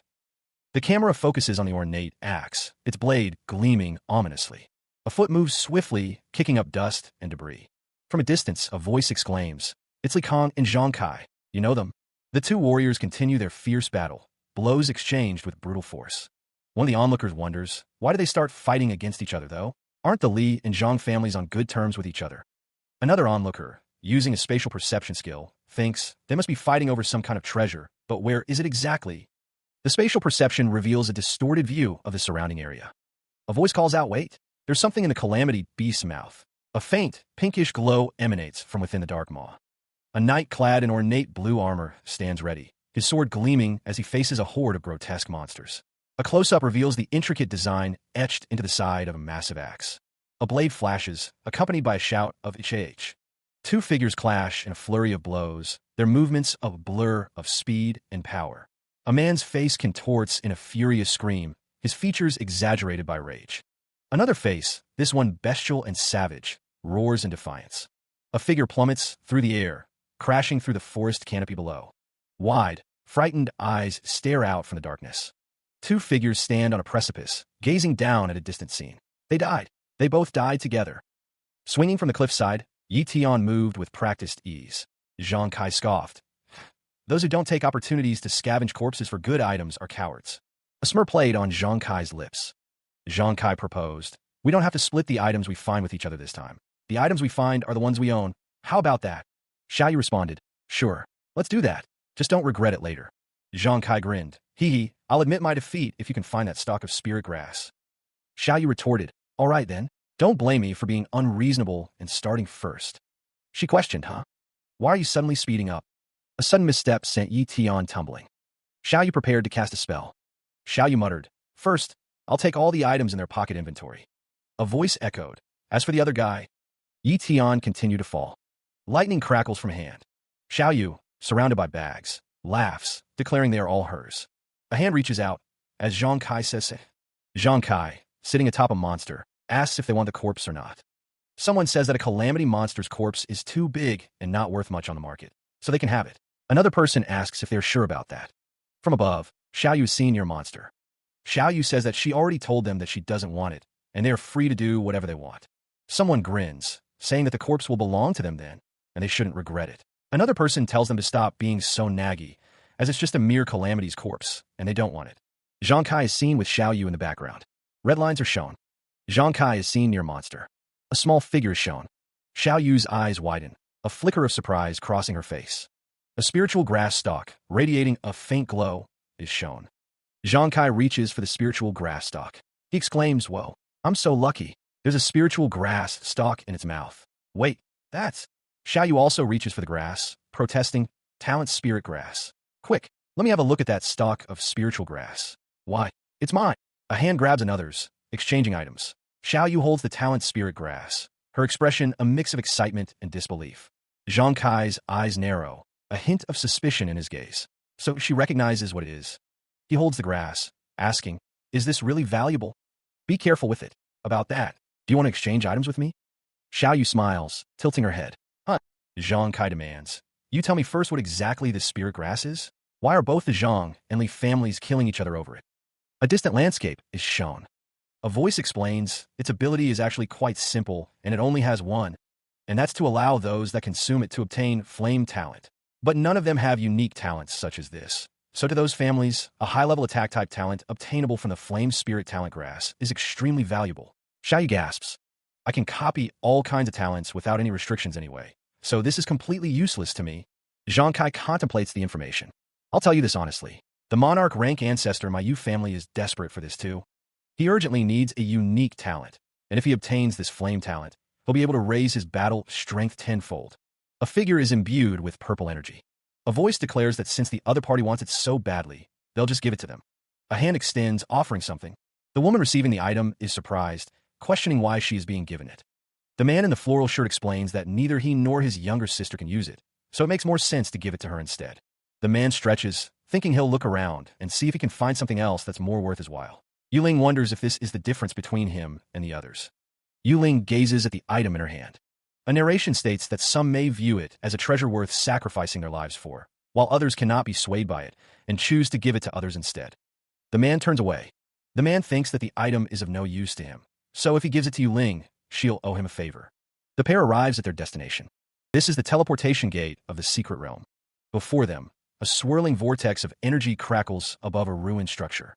Yi Tian asks one last time, "Are you sure you don't want to leave with me?" Yuling gazes out at the landscape. Yi Tian stands behind her, his expression unreadable. Yuling replies, "MHM, I want to stay behind." Yuling's expression is resolute. Yi Tian says, "I'll give you another one." Yi Tian offers Yuling another item, crackling with energy. Yi Tian warns, "There's a limit to how long you can stay in here, and it's 1 month. The closer it is to the end of the month, the more dangerous the teleportation gate will be, so remember to be careful." Yuling listens intently to Yi Tian's warning. A foot steps forward, the sound echoing. Someone exclaims, "That's right." A disembodied voice warns, "If you see someone from the Yin family, remember to avoid them and run away. They have a monarch rank expert in their family." A sinister smile spreads across a man's face, his eyes gleaming with malice. Yuling stands beside a man in a floral shirt, her expression unreadable. The man in the floral shirt wonders, King Yuna's family. His eyes narrow, a calculating glint in their depths. Yuling stands tall, a voice echoing, "I'll be waiting for you to come out." Dark hair billows in the wind, a sense of foreboding hanging in the air. The man in the floral shirt smirks, a hint of amusement in his eyes. A foot taps impatiently, the sound sharp and distinct. Yuling floats in the air, her gaze fixed on something unseen. The man in the floral shirt thinks, "It probably won't be long before he'll end up progressing faster than me." Yi Tian gazes up at the swirling vortex above, a kaleidoscope of blues and purples dominating the sky. Yuling steels her resolve. She must start working harder in cultivating, or else she'll be left behind to just admire him from afar. The air crackles with unseen energy as the vortex continues to spin. The swirling portal shimmers, its depths hinting at unknown destinations. Yi Tian feels the surge of power within him. The dead weight is finally gone. The portal continues to crackle with energy, its form shifting and swirling. Power courses through Yi Tian as he prepares to act. Yi Tian declares, "It's my area of expertise." Energy crackles around Yi Tian's eyes, a sign of the power he wields. The air vibrates with the force of his power, the energy distorting the very space around him. The energy surges forward, a tangible force that seems to warp the environment. A portal opens in the sky above the city, crackling with raw power. What could the reason be? The man with the hat observes. The secret realm is rippling. Someone's coming out of there after only 2 days. A woman is struck by a beam of light. A man asks, "She probably has some treasures on her, right?" The two men look in a direction. A man says, "If they have, though, now would be the best time for us to take her treasures." The woman lies on the ground, injured. A person says, "Excuse me, please excuse me. Hey, what are you pushing past us for?" A man looks shocked. The woman lies on the ground, injured. A person asks, "What happened? Why are you heavily injured? What happened to you in the secret realm?" The woman lies on the ground, surrounded by people. A hand pats the ground. A voice suggests, "Let's go back to the clan first." The woman, bruised and bleeding, is looked over by an older man with a concerned expression. Given the severity of her injuries, it's likely that she bumped into a calamity beast and was forced to escape for her life. She probably found no treasure at all. The man in the fur-collared coat stands tall, looking down from a height. Come quickly, O cash cow of mine. Don't let me waste my time here waiting." A descendant of a Yu family? The town bustles with activity. "What? You only have superficial wounds, and you're not injured heavily?" The man's expression is one of disbelief. There are a lot of experts waiting to accost and snatch the treasures that were obtained in the secret realm at its entrance. Glug, glug, glug. So that's how it is. The older man asks if Yuling found some treasures in the area. She confirms that she has. Weakling reveals she found the flame talent spirit grass. The flame talent spirit grass glows with a soft, pink light. The narrator explains that it is a medicinal herb that can bestow a talent onto others. Uncle Ben's eyes widen, a bead of sweat trickling down his temple. Weakling tells Uncle Ben she needs to ask him a favor concerning the flame talent spirit grass, acknowledging the immense contribution she's made to the Yu family by finding it. Uncle Ben turns to face Weakling, his expression unreadable. Uncle Ben asks her to tell him what she needs. Weakling states that she just has a simple request. Weakling looks on with a serious expression. The text bubble reads, "What? You?" Uncle Ben's eye twitches in disbelief. He listens intently as Weakling explains that she knows she isn't supposed to see their ancestor due to their differing positions in the clan. She hopes he can help her, as this is very important to her. Uncle Ben responds, calling her a daring child. Uncle Ben's expression hardens. He thinks to himself that if he can't see the ancestor himself, he will never hand over the flame talent spirit grass, even if it means ruining it. Weakling's eyes narrow, determination burning within. Weakling insists that there's no other compromise they can make. She just wants to see their ancestor. Uncle Ben and Weakling stand outside, the tension palpable between them. Uncle Ben relents, stating that he'll make the necessary arrangements. A close-up reveals the weight of the decision on Uncle Ben's face. A foot steps onto a tile, the sound echoing in the stillness. Weakling wipes her face, refreshed after a bath, remarking how long it has been since she last had one. Someone walks away, their destination unknown. The door creaks open. A figure stands in the doorway, silhouetted against the light. Someone wonders about Yi Tian and what he is doing in the secret realm. The woman gazes upwards, lost in thought. The moon hangs high in the night sky, surrounded by soaring birds. A man stands triumphantly over a defeated foe, breathing a sigh of relief. He finds the situation boring. He scoffs, declaring that there is no one who can fight against him. A monstrous creature looms, its form grotesque and terrifying. A close-up reveals the monster's menacing face. A traditional building stands serenely amidst the landscape. Someone is informed that Elder Yu Ben has asked them to be brought to the meeting hall. A woman in a dark dress approaches a large, traditional building. The sound of her heels echoes on the stone path. She announces her arrival, her voice carrying through the air. "I'm coming." Her legs stride confidently towards the entrance. The sign above the building reads, "The Yu family's meeting hall." The doors slide open with a soft swish. An older man's voice greets her. "To be able to find a flame talent spirit grass, you've done well." The man sits calmly, dressed in traditional robes. He leans forward, his expression expectant. "Tell me." The woman stands in the center of the room, the red carpet stretching out before her. The old man's gaze is intense, scrutinizing. She looks up at him, her voice steady. "What reward do you want from me?" She gripped the edge of her robe, a subtle crack echoing in the hall. She declared her intention, to meditate and attempt to comprehend the enlightenment steel. Her gaze hardened with resolve. A voice questions the desire to meditate and comprehend the enlightenment steel. The man's face contorts in what appears to be anger. The figure of Weakling is told that she has overstepped her boundaries with her request. A woman offers soul flowers from the secret realm to the disciples if the ancestor agrees to her request. A hand raises a cup to take a drink. It is said that the enlightenment steel's aura is almost fully dissipated, and those that have attempted comprehending it have all found other places where they belong. The cup is placed on a table with a clink. The man demands that the request be changed. A figure sits cross-legged on a cushion, hands resting gently on their knees. The person is dressed in a white robe, seemingly deep in meditation. The woman's eyes narrow, her expression hardening. "Any more?" she exclaims, her voice laced with suppressed fury. The man's eyes are intense, focused. A resounding BM echoes, suggesting a powerful impact. The perspective shifts, looking upwards at a towering structure. The building looms overhead, its details sharp against the bright sky.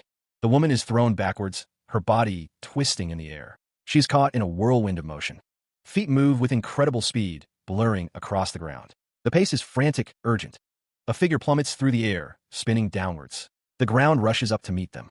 A voice calls out, filled with reverence. "Ancestor, you." A voice seethes with indignation. "Oomph. How dare she try to negotiate with me?" The figure in the white robe stands tall, bathed in an ethereal light. Wisps of smoke curl around her feet. A voice speaks with resignation, acknowledging limitations. "No matter how much I cultivate, my talent will only be able to reach the level of a grandmaster." Pushing up from the ground, his muscles straining, Yi Tian fights against the fatigue. He grits his teeth, a burning sensation coursing through his limbs. "I'm not satisfied with my potential." Driven by an insatiable hunger for power, Yi Tian vows to transcend his limits. "I want to become stronger." His face contorts in a mask of fierce determination, sweat dripping from his brow as he pushes himself to the brink. A surge of energy emanates from Xiao Yu, her eyes blazing with an unyielding resolve. The weight of his ambition presses down on him, each push-up a testament to his unwavering will. Xiao Yu's gaze pierces through him, a mixture of anger and disbelief swirling within her. How dare you? A tear streaks down his cheek, a silent testament to the pain and sacrifice he endures in pursuit of his goals. Collapsing to the ground, his body racked with exhaustion, Yi Tian struggles to catch his breath. A wave of power washes over Xiao Yu, causing her to question the source. Is this the aura of a monarch rank? Her eyes widen in disbelief as she senses the immense power emanating from Yi Tian, a force that could reshape the world. A desperate cry echoes through the courtyard. Ancestor, ancestor. Ben strides forward, his expression unreadable. Another voice pleads, Ancestor, Weakling is still young, even though she's offended you. Please don't stoop to her level. Ben looks down at the kneeling figure, his gaze hardening. Uncle Ben, this has nothing to do with you. A figure emerges from the swirling energy, her form still unstable. Weakling struggles to find her voice. Her legs tremble as she fights to remain standing. Weakling's thoughts race. I must comprehend the Enlightenment steel. Weakling grits her teeth, determination etched on her face. Her legs are shaking, but she refuses to fall. Ben observes Weakling, a flicker of surprise in his eyes. She can actually stand up despite the pressure of my aura. Weakling takes another step forward, her resolve unwavering. The pressure vanishes. She falls to the ground. Ben expresses his gratitude. He thanks their ancestor for sparing her. As the saying goes, there are rules in a country for us to abide by, hence there are rules in a clan that one must abide by as well. Ben will not break these rules just to make an exception for her. Ben holds out a plaque. Ben tells Weakling to take it. Weakling reaches out to take the plaque. This is Ben's personal secret plaque. With it, Weakling will be allowed in to comprehend the Enlightenment steel. A grand, multi-tiered building stands bathed in the warm light of the setting sun, birds circling lazily in the sky above. A voice declares that Ancestor Weakling has sent someone to deliver the 6 stalks of divine soul flower and the flame talent spirit grass. Below, a pair of hands carefully holds a tray containing the glowing plants. A voice commands, leave it on the table. From above, a figure stands in a room, replying, understood. A man in a dark suit stands in a room, a speech bubble above him questioning the ancestor's change of heart regarding Weakling's visit to the Enlightenment tablet. He thinks about that. A wooden bucket filled with water is shown, a spoon stirring the liquid with a splish. An elderly man in a white robe waters a plant with a spoon, the sound of the water splashing filling the air. A vibrant plant, its red petals gleaming, basks in the light. A voice echoes, a memory stirring. She reminds me of myself when I was young. The old man's face is etched with a knowing smile, a crescent moon hanging in the twilight sky behind him. A cracking sound pierces the air as something gives way. Yi Tian, clinging to the cliff face, shouts triumphantly, got it! His feet search for purchase on the slick, unforgiving rock. He clutches the prize, another spirit plant, its roots still clinging to the earth. A burst of manic laughter echoes. Ha ha! How about another spirit plant? A flicker of panic crosses Yi Tian's face as the ground shifts beneath him. Losing his grip, Yi Tian plummets downward, a strangled arc escaping his lips as he falls. A deafening explosion rips through the air, sending shards of rock and water skyward. A desperate hand reaches out from the churning water, grasping for salvation. He coughs, sputtering water as he pulls himself onto the bank. He stands, a lone figure amidst the vast landscape. The river flows onward, carving its path through the rocks. The divine soul flower lies broken on the ground. Activating his spatial talent, Yi Tian accesses his pocket inventory. The spirit plants float within the pocket dimension. Yi Tian sits on a rock, contemplating his recent gains. I'm pretty lucky considering that I managed to find so many spirit plants within the last few days. He muses, I made a huge profit, especially if I add the money I'd get from the calamity that I killed. A close-up reveals a thoughtful expression on his face. Wrinkling his nose, Yi Tian says, TSK, I stink. I should change my clothes. He examines his soiled attire. He recalls, you told me to bring some clean clothes that I could change into. The moon hangs high in the night sky. He wipes the water from his body with a swift motion. He kneels to tie his shoes, thinking, I'll take a good rest tonight. A ball of light flickers to life in his hand, illuminating the darkening forest. A low grumble escapes his lips. He surveys the landscape, the trees silhouetted against the twilight sky. His gaze drops to the ground. A twig snaps underfoot. A massive boar, its tusks gleaming in the dim light, appears in the forest. Yi Tian's expression hardens, his eyes narrowing. Smoke rises lazily into the night air. He sits by a crackling fire, skewered meat roasting over the flames. Yi Tian remarks, the meat looks pretty good. He slices off a piece of the roasted meat. He prepares to devour the savory meal. Suddenly, a rat launches projectiles. With a swift motion, the rat snatches the meat. The rat scurries away, the stolen meat clutched in its paws. Yi Tian spots the fleeing thief. He explodes in anger. My meat! Yi Tian gives chase, determined to reclaim his meal. The rat continues its escape through the undergrowth. Yi Tian, crouching low, threatens. How dare you eat my meat? I'll kill you. He pauses, a thought striking him. Wait a minute, isn't that Dash? The rat, oblivious to the danger, feasts on the stolen meat. A treasure-hunting talent? A surge of power erupts, the ground cracking under the force of the unseen energy. The energy intensifies, the air shimmering with heat and distortion. With a burst of speed, the figure leaps forward, a shout echoing, I've got you. Another blast of energy rips through the landscape, leaving a trail of scorched earth. The figure plummets downwards, crashing into the forest below.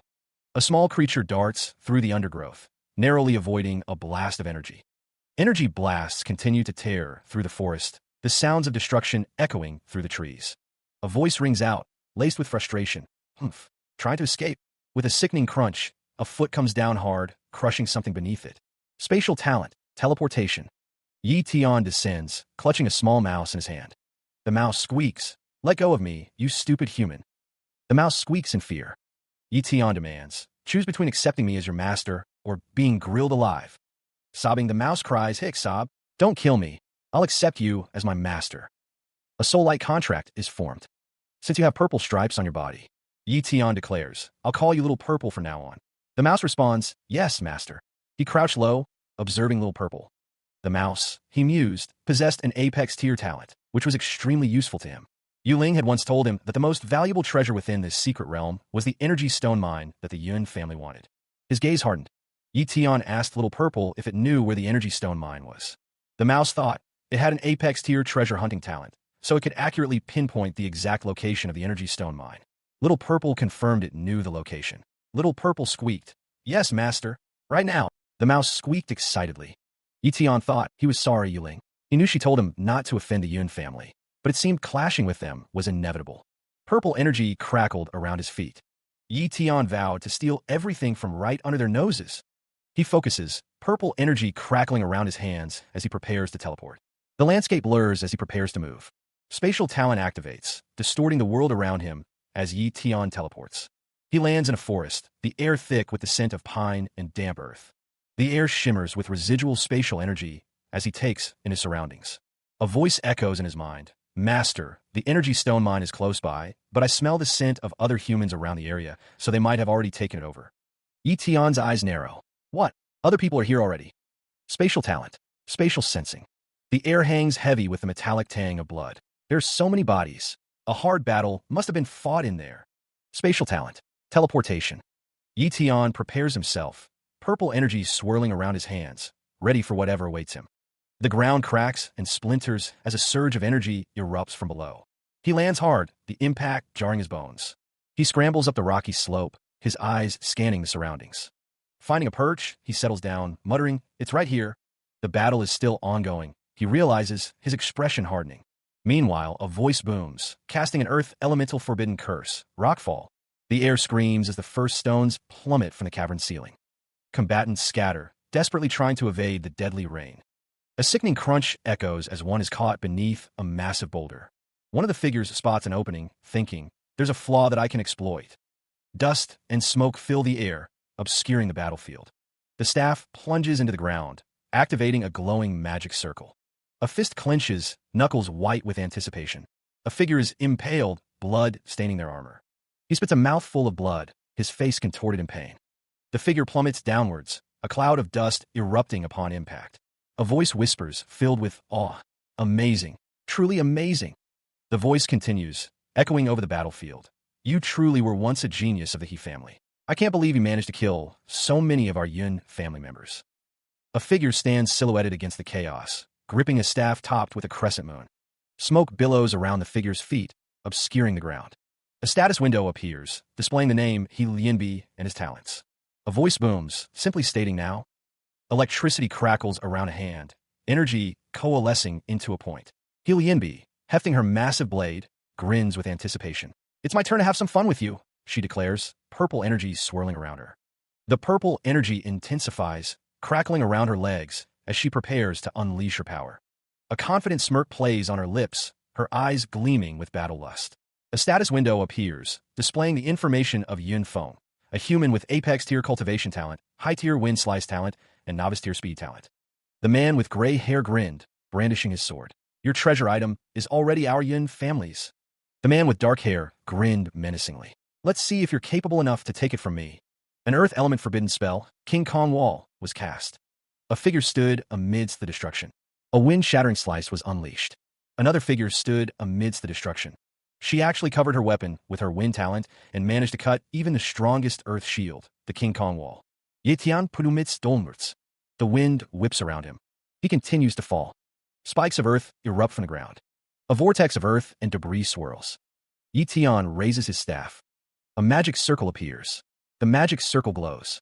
Spikes surround the magic circle. That's all you can do. Yetian falls through the air. Stone and debris rain down from above.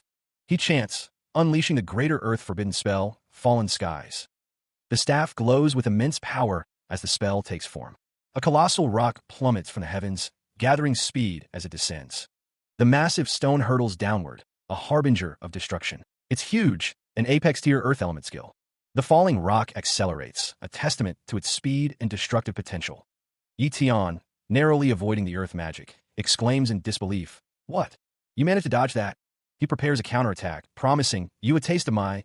He unleashes the forbidden wind speech. Pale blade. The wind magic surges around him, coalescing into a deadly blade.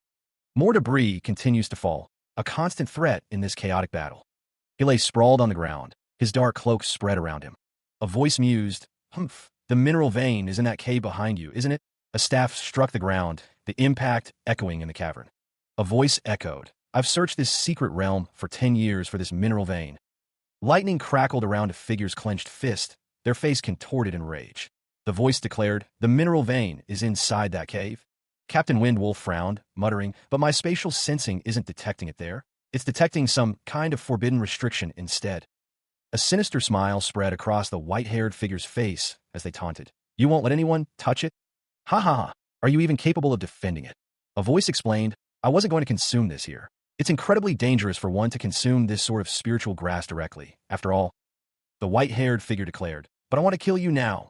The voice booms, declaring the spiritual energy enhancing grass a treasure that can increase a person's talent. Yetian's eyes widen, a bead of sweat trickling down his temple as he stares ahead. A voice warns that consuming spiritual grass directly could cause the user to explode. Ignoring the warning, Yetian gulps down the spiritual energy enhancing grass.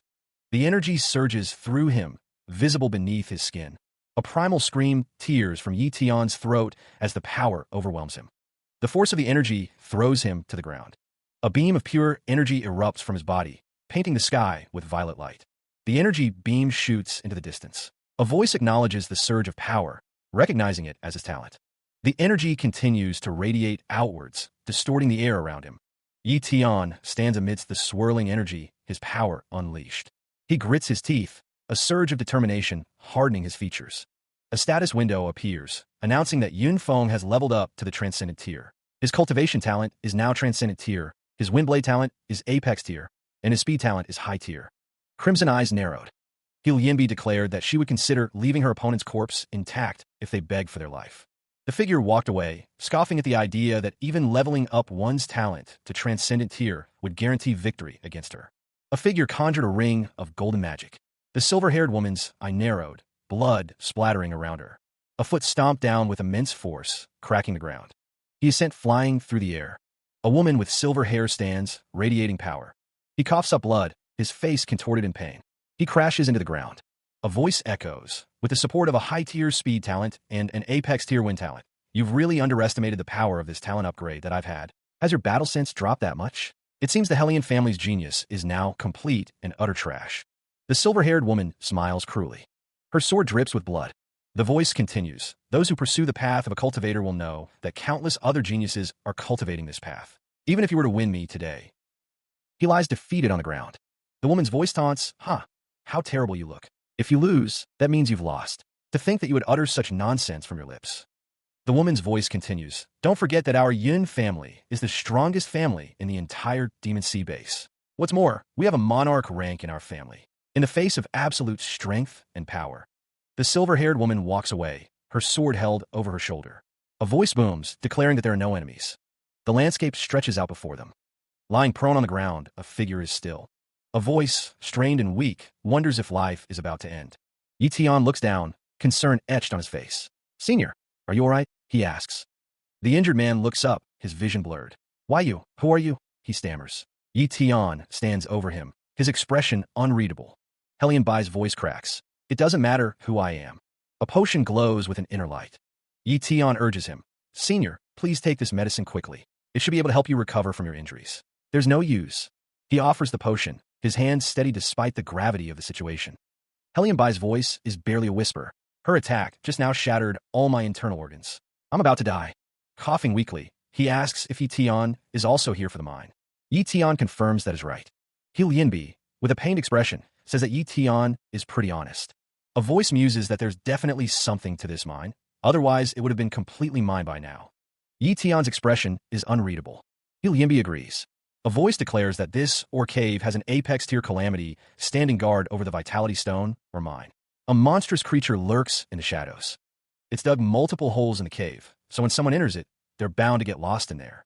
Only someone with the purple treasure hunting mouse, which has a treasure hunting talent, will be able to find the actual location of the Vitality Stone or mine.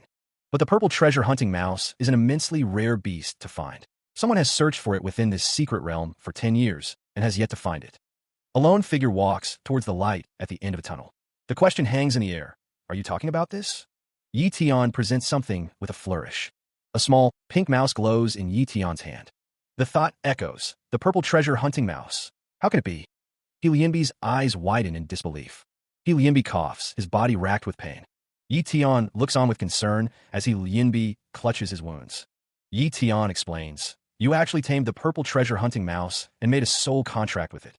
He Lianbi thinks, I never once thought I'd get to see it before my death. The little purple mouse squeaks, perched on He Lianbi's bloodied lap. The mouse nuzzles He Lianbi's hand. He Lianbi's hand falls to the ground. A voice laments that fate has made a fool of them. He Lianbi's face is a mask of blood and pain, his expression a mixture of regret and resignation. A voice calls out to a senior figure. Elsewhere, two figures stand near a gnarled tree, their purpose unknown. A heavy boot crunches down on the cavern floor, dust motes dancing in the faint light. The explorer's voice echoes in the darkness. Why are there so many caves? Scratches and dirt mar the explorer's face, a testament to a hard journey. The sound of something breaking echoes through the cavern. The explorer stands before a gaping maw in the earth, the entrance to another unknown tunnel. The explorer grips the hilt of their massive sword, determination hardening their gaze. Never mind, I'll just pick one. Another dark tunnel awaits, promising further challenges. Outside, the rain falls in sheets, obscuring the world beyond the caves. The figure kneels on the rocky precipice, rain plastering dark hair to their forehead. A somber thought echoes in the air. May you rest in peace here, senior. The rain continues to fall, soaking the barren landscape and the twisted, skeletal branches of a lone tree. Standing at the edge, the figure gazes down into the abyss, a staff clutched in their hand. A close-up reveals the figure's face, etched with sorrow and determination. Suddenly, she plummets downwards, a scream tearing from her throat as the ground vanishes beneath her feet. The cavern stretches below, a dizzying drop into darkness. A deafening crash echoes through the cavern as she impacts the ground. Staggering to her feet, Yuling surveys her surroundings. Another fork in the path. It's like a maze. Her leg is injured, blood staining her dark leggings. More crashes echo as debris falls from the ceiling. Suddenly, a massive claw descends, aiming to crush her. The impact sends rocks flying as the creature's attack obliterates the ground where she once stood.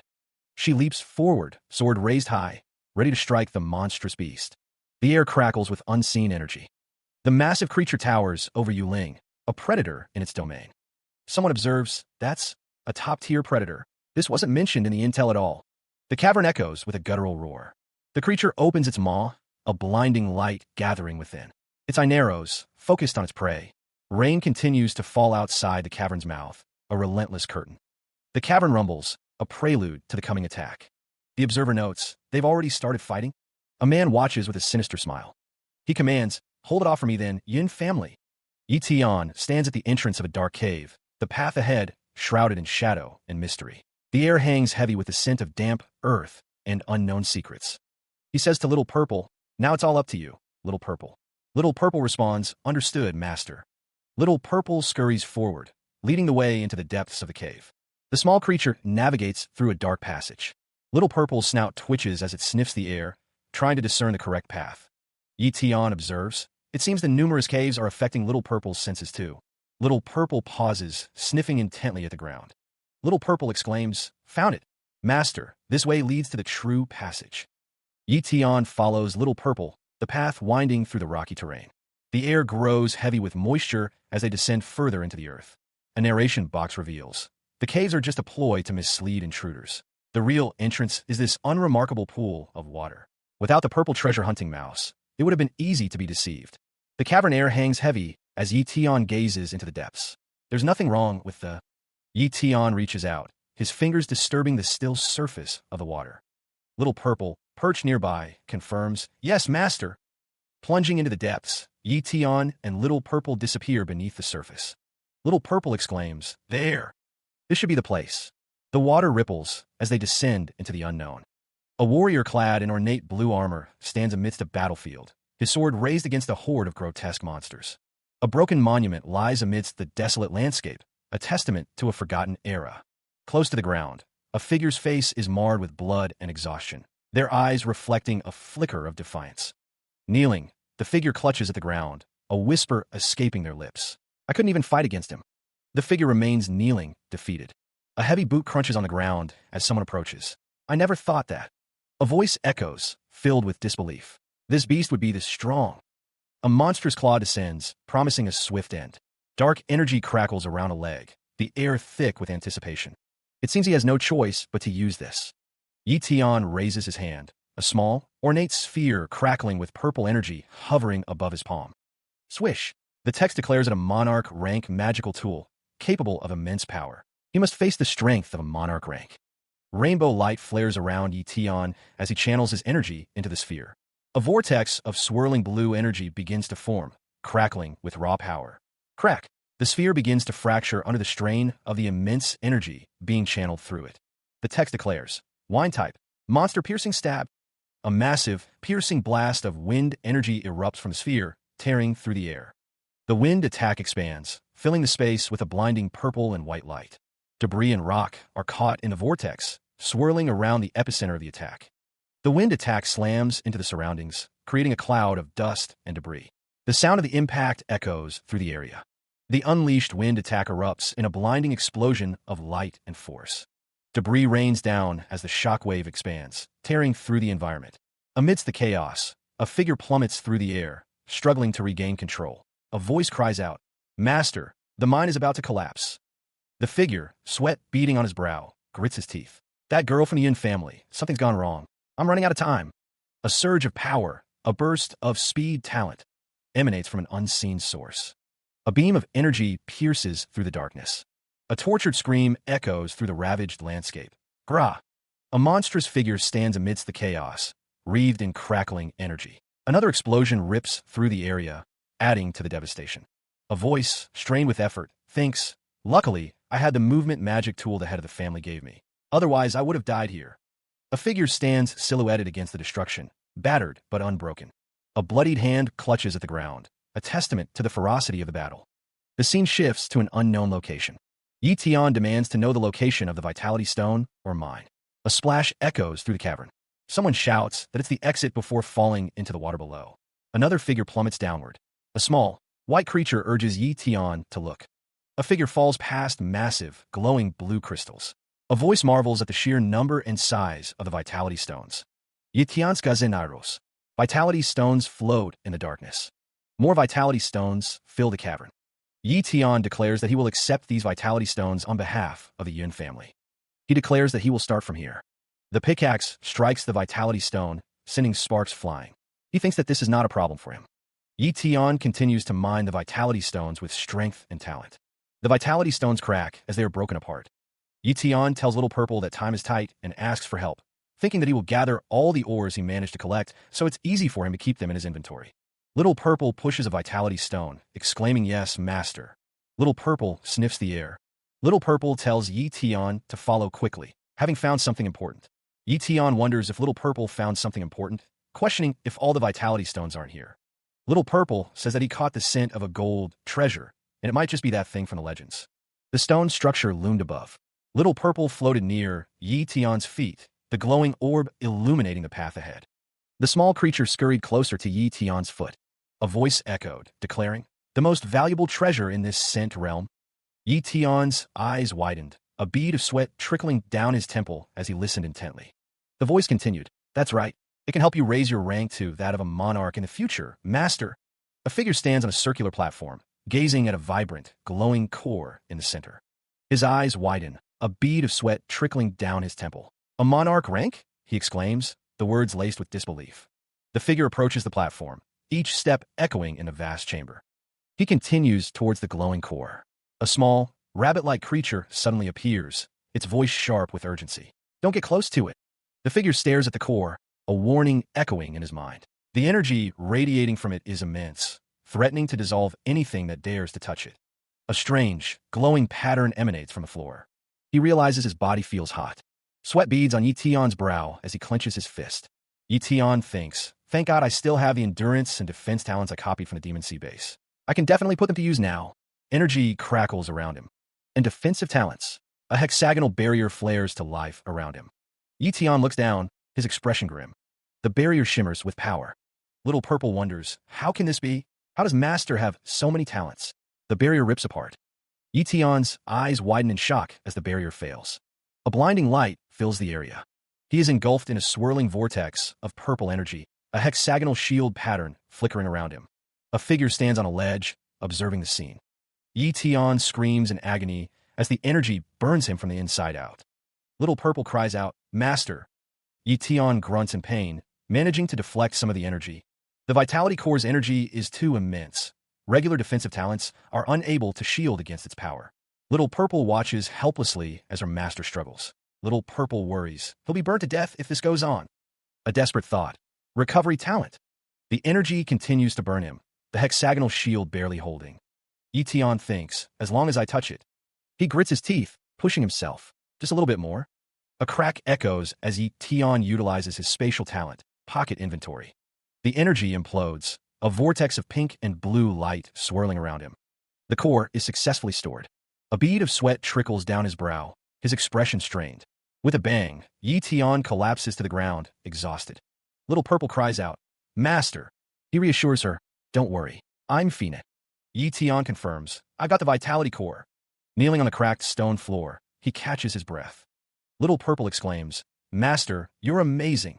The Vitality Core now rests safely within his pocket inventory. He realizes that the mine is about to collapse without the core's energy. Someone shouts, "Let's go." A figure lies prone, surrounded by crackling purple energy. The purple energy intensifies. A deep rumble echoes through the mine. A voice wonders what's with the sudden earthquake, noting that the mine is about to collapse. The wounded figure lies amidst the rubble. Someone wonders if it could be the Vitality Core. A voice realizes that there is someone else in the mine. Blue crystals shimmer in the darkness. A voice declares that they can't let all these Vitality Stones go to waste. He grips the pickaxe, electricity crackling around the head of the tool. A voice booms out, declaring, "Let's take them all." With a shout, Yi Tian swings the electrified pickaxe. "That can't be. There shouldn't be anyone else in the mine except me." Plummeting through the darkness, a figure falls deeper into the abyss. If the Vitality Stone core was taken away, a red high heel flashes into view as the figure continues to fall. The red high heel makes contact with the ground. Then everything will be done for. The figure continues to fall, a small speck against the vast darkness. The falling figure's expression is obscured by the shadows. The sound of impact reverberated through the air. A wall loomed closer.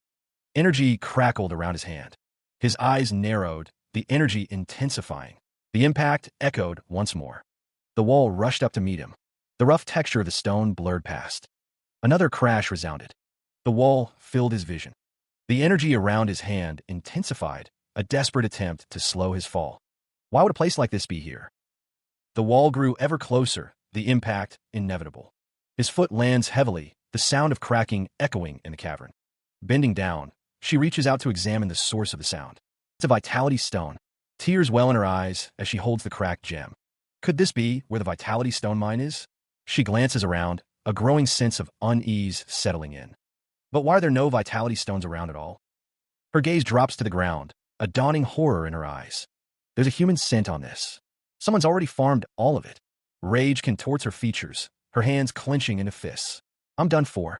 She knelt, the cold stone biting into her knees as the horrifying truth crashed down upon her. It seemed someone had come in here and stolen all of the vitality stones and the vitality core while she was fighting against the monster. Lying defeated on the ground, Yuling's mind raced with dread. She was going to be killed by the head of the house for not completing her mission.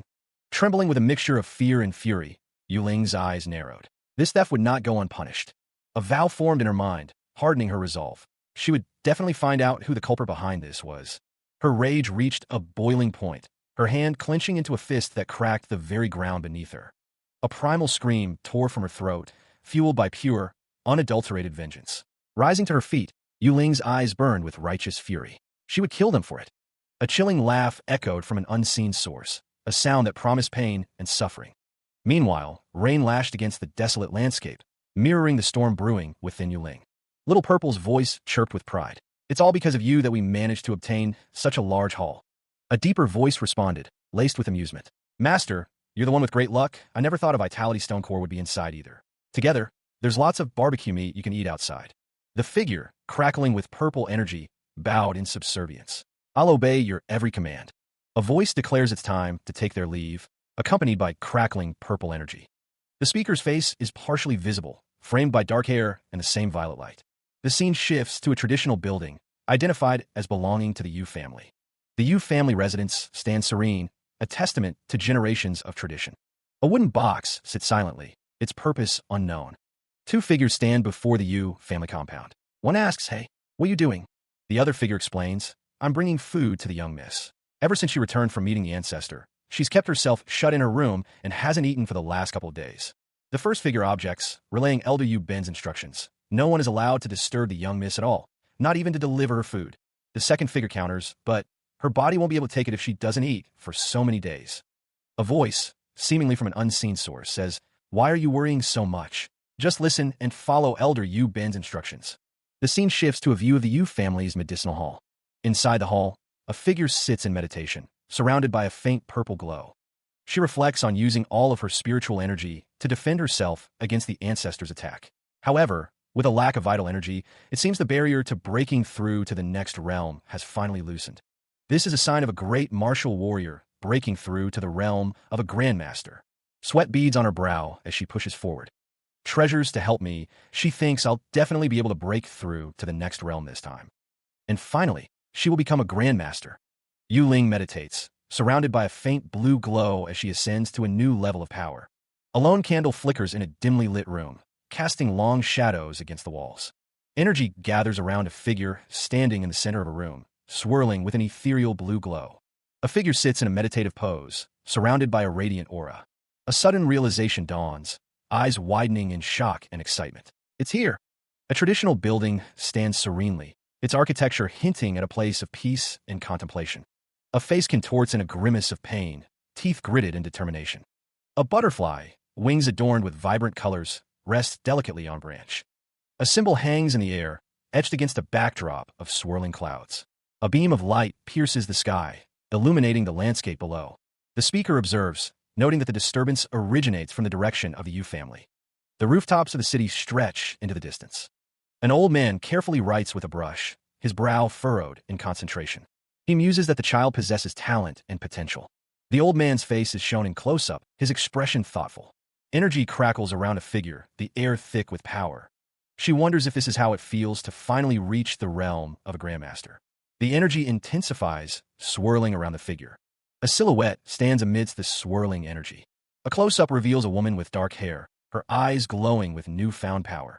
She exclaims that her senses have become even more refined. A small, glowing butterfly flits through the air. But most importantly, Yuling stands silently. Another butterfly flutters by. Yuling holds a small butterfly in her hand. She thinks, I have the unique psychic ability that grandmasters have. Yuling contemplates. Tomorrow is the last day before the entrance to the secret realm will be closed. The building looms in the background. She thinks, I should go and meet up with him. Yuling sits lost in thought. Her bare foot rests on the floor. The entrance to the secret realm crackles with energy. A man prepares to swing an axe. Yi Tian plummets from the sky. He lands with a resounding boom. One of the brothers asks where they should exchange their items, noting that those who return last from the secret realm have obtained quite a lot of treasures. The other suggests they take a look around here. A merchant wonders what treasures they've both obtained from the secret realm, stating that he is currently buying items at high prices and that they're all negotiable. The merchant is asked to give a price estimate. The merchant is seen with his hands clasped. One of the brothers observes that the spirit grass is still quite young and also damaged. A wide shot shows the marketplace. The merchant states that the most he can give is 10,000 gold coins.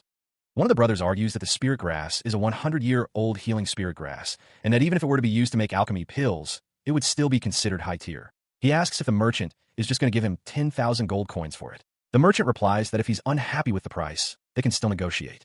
The other brother tells him not to get so agitated over this, stating that this isn't a place where they can fight.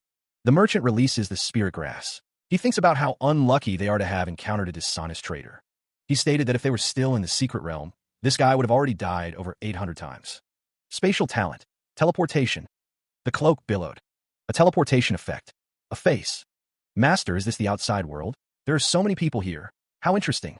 A cloaked figure. My spatial talent can sense a monarch's gaze in this city. A voice booms, urging passersby not to miss the latest items. A voice promises great and fair prices for treasures bought from the secret realm. The town bustles with activity. One wonders why a monarch rank expert would be watching the entrance of the secret realm. Another dismisses the thought, suggesting they should just go to the Yu family first. A hooded figure looks on. Spatial talent. Teleport. Someone wonders where a person went, noting their sudden disappearance. Someone questions if they were mistaken. Someone exclaims that they're definitely going to be rich this time. One man remarks that they managed to find so many valuable items from the secret realm, with which they'll be able to earn a large amount of money. He's accompanied by a bare-chested man. A voice warns not to spew nonsense, cautioning that they need to be careful in case someone targets them. A ding sound effect is heard. A close-up of a face is shown, surrounded by blue magic effects. Figures are seen in a town square as someone vanishes. A cage hangs suspended in a stone room. A figure plummets downwards, accompanied by a BOM sound effect. The figure crashes into the ground.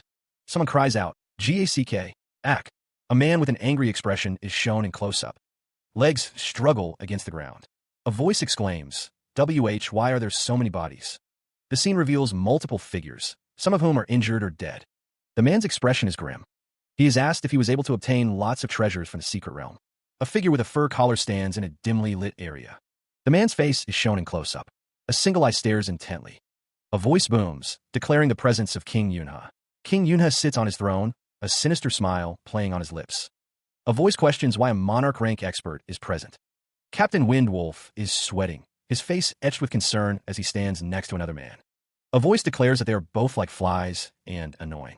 A single eye glows ominously. A splatter of blood erupts.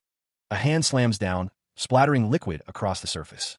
King Yunha tips back his head, pouring a purple liquid down his throat from a bottle labeled Sola. He finishes the drink, his expression intense. King Yunha's eyes narrow, a sinister thought forming. I wonder what kind of treasures you've brought from the secret realm this time. A close-up reveals King Yunha's teeth, bared in a predatory grin. Elsewhere, Yi Tian considers their location. I wonder where the Yu family is, considering the Demon Sea base is so large. Yi Tian glances at the town below, contemplating his next move. Maybe I should ask someone for directions. He touches his face, a flicker of uncertainty in his eyes. A surge of power erupts. Yi Tian leaps from the rooftop, descending towards the town below. The air crackles with energy. Yi Tian strikes, his target obscured by the angle. He lies on the ground, dust clinging to his face. A curse escapes his lips. The sound of an impact echoes through the street. Yi Tian wonders aloud why he is still getting beaten up while walking on the streets. A woman's voice calls out, asking, Yi Tian, are you all right? Yi Tian's eyes widen, a flicker of surprise in their depths. The woman apologizes, explaining that she advanced to Grandmaster and wanted to test his strength, not expecting him to be caught off guard. The woman smiles, her hands clasped in front of her. Yi Tian's expression hardens, his gaze intense. The woman expresses her surprise, asking if he has already advanced to Grandmaster. Someone reflects on another's rapid advancement, noting, I didn't think you'd end up becoming a Grandmaster so soon. Bare branches reach toward a pale sky, a few leaves drifting on the breeze. A voice declares, I only reached this level by complete coincidence, and I only managed to break through after using a lot of the natural treasures that my family had. Someone says, so that's how it is. Another voice responds, I can't believe you've completely overtaken me now. You can do it too. The Yu family's resources are truly extensive, but the main reason why Yu Ling was able to advance to that level is because of her sufficient talent. The Demon Sea base has countless experts around. If I want to establish myself well here, I'll need to be quick and raise my overall strength too. A close-up reveals a man's face, his red eyes gleaming with determination. A voice whines, "Master, I'm so hungry. When can we eat some barbecue meat?" Another voice replies, "Huh? Why did you come out here?" Someone wriggles out. That's the purple treasure hunting mouse." A woman stares in shock at the small, purple mouse perched on her hand. Someone asks if she recognizes it, questioning if it's a famous spirit beast. Another voice chimes in, stating it's not just famous, but also priceless and hard to obtain, offering to buy it right away. The purple mouse sniffs and pleads with its master not to be sold away. The woman apologizes, stating that it's already her spiritual pet, so she can't sell it. The man sighs, agreeing that no one would be foolish enough to sell such a precious spirit beast. We've arrived.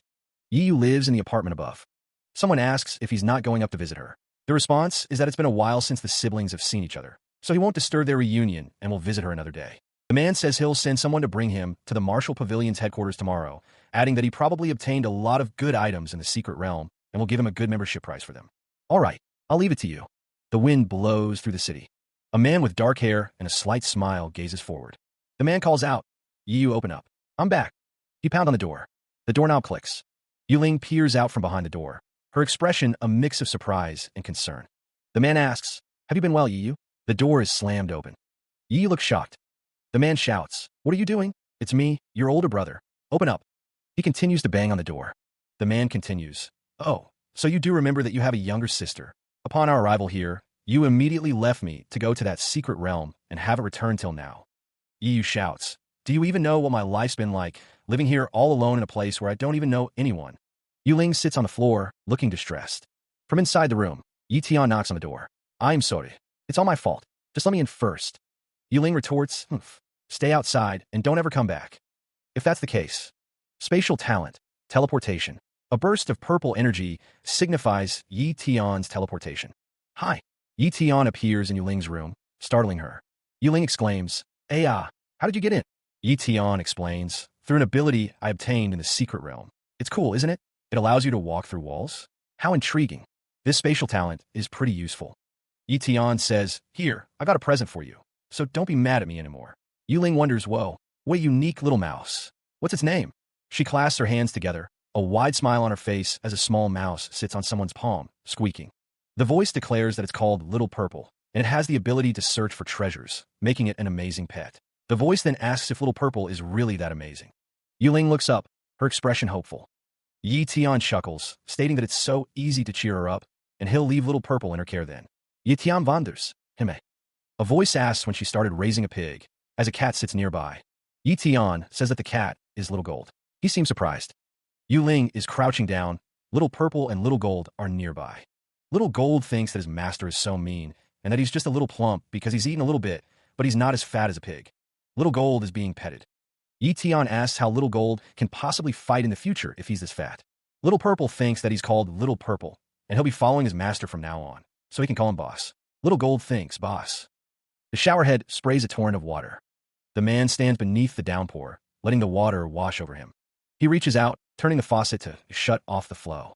He rubs a towel over his skin, drying himself. Wrapped in a towel, he walks away from the shower. "I'll leave you to take care of Little Purple from now on." He sits on the edge of the bed. "Now I can copy that treasure hunting talent." He sits on the bed, lost in thought. A status window appears, detailing the species as a purple treasure hunting mouse. Its bloodline talent is apex tier, and its treasure hunting talent is high tier, both of which can be copied. The word "copy" is emblazoned in a stylized burst. Another status window appears, this one identifying the subject as human, Yi Tian. His cultivation talent is transcendent tier. His speed and regeneration talents are apex tier. His blade, strength, and treasure hunting talents are high tier. His shadow talent is novice tier. His durability and defense talents are mid tier, as is his spatial talent. The Yin family mansion is seen at night, bathed in moonlight. A speech bubble shouts, "You trash." Something shatters. A voice booms, reprimanding someone for failing a simple mission and still having the face to return home and report. A man in a dark coat stands over another man lying on the ground. The man on the ground is seen from a low angle. A speech bubble reads, "I was tricked. That guy took the chance to get the items ahead of me while I was..." The injured man continues, fighting against the calamity beast. He managed to take the vitality core and all the vitality stones away. The man in the dark coat asks, "Did you get to see who it was?" The injured man replies, that guy's speed was incredible, so I didn't get to clash with him. I was only able to see the aftermath and the traces of the vitality stones completely mined. He looks down, his expression a mask of shame. King Yunhee's voice booms, laced with disbelief. So, you're telling me that you don't even know that thief's gender? Yi Tian trembles, kneeling before the imposing figure of King Yunhee. King Yunhee grabs Yi Tian's hair, his grip tightening. The king's voice drips with scorn. How dare you call yourself the Demon Sea Base's #1 genius talent among the younger generation, while bringing back such terrible results? King Yunhee continues, his voice rising in anger. You weren't just tricked by that person. You couldn't even figure out their gender. Tell me, do I still have a need to keep you alive by my side? Yi Tian, face contorted in pain and desperation, begs, Ancestor, please give me another chance. I'll definitely find the Vitality Stone core and return it back. A sharp smack echoes through the room. King Yunhee scoffs. King Yunhee's voice lowers, becoming cold and calculating. To snatch those resources under the Yun family's nose, that thief can only be someone from a major noble family. The king's hand clenches into a fist. King Yunhee's voice is a low growl. Start investigating from there and see which members these noble families have sent into the secret realm. Consequences should you fail again. King Yunhee's face is a mask of cold fury, his eyes narrowed in displeasure. He exits the room, a purple cloak billowing behind him. A woman watches him leave, her expression unreadable. I understand, she says. A hand clenches tightly, gripping something unseen. I'll definitely find him, a voice declares. A close-up reveals a man's face, etched with scars and determination. Sunlight filters through the leaves, casting dappled shadows. Oh, so this is the Martial Pavilion's headquarters. A grand building looms, its stone facade weathered by time. Grand, a voice booms. A man and a woman walk together, their destination unknown. Legs move forward on a stone path. No need for you to be so surprised. I'll take this chance to test how amazing Little Purple's treasure hunting talent is. A close-up of a man's face, a hint of a smile playing on his lips. The door to the Martial Pavilion headquarters VIP room creaks open. A close-up of a man's eye, filled with an unknown emotion. The room is filled with countless items. Yi Tian gazes at the sheer volume of artifacts. Shelves display a variety of treasures, each glowing with a faint light. The items are mostly blue and don't seem to be incredibly good. A description of treasure hunting talent is displayed, showing the different tiers of treasure. Yi Tian holds up a sword, examining its craftsmanship. Crack! Yi Tian's eyes widen in shock. How did it crack so easily? He thinks to himself that he should put it back quickly before anyone notices. A voice calls out, asking if he is Xiaoling's friend, Yi Tian. Yi Tian and Yu Ling are standing in a room. Uncle Ben is here. This is Elder Ben. He's in charge of the Martial Pavilion. He greets them with a polite bow. Greetings, Elder Ben. He continues, offering a tempting proposition. Take a look around to see if there are any items you wish to have. I can give you a discount.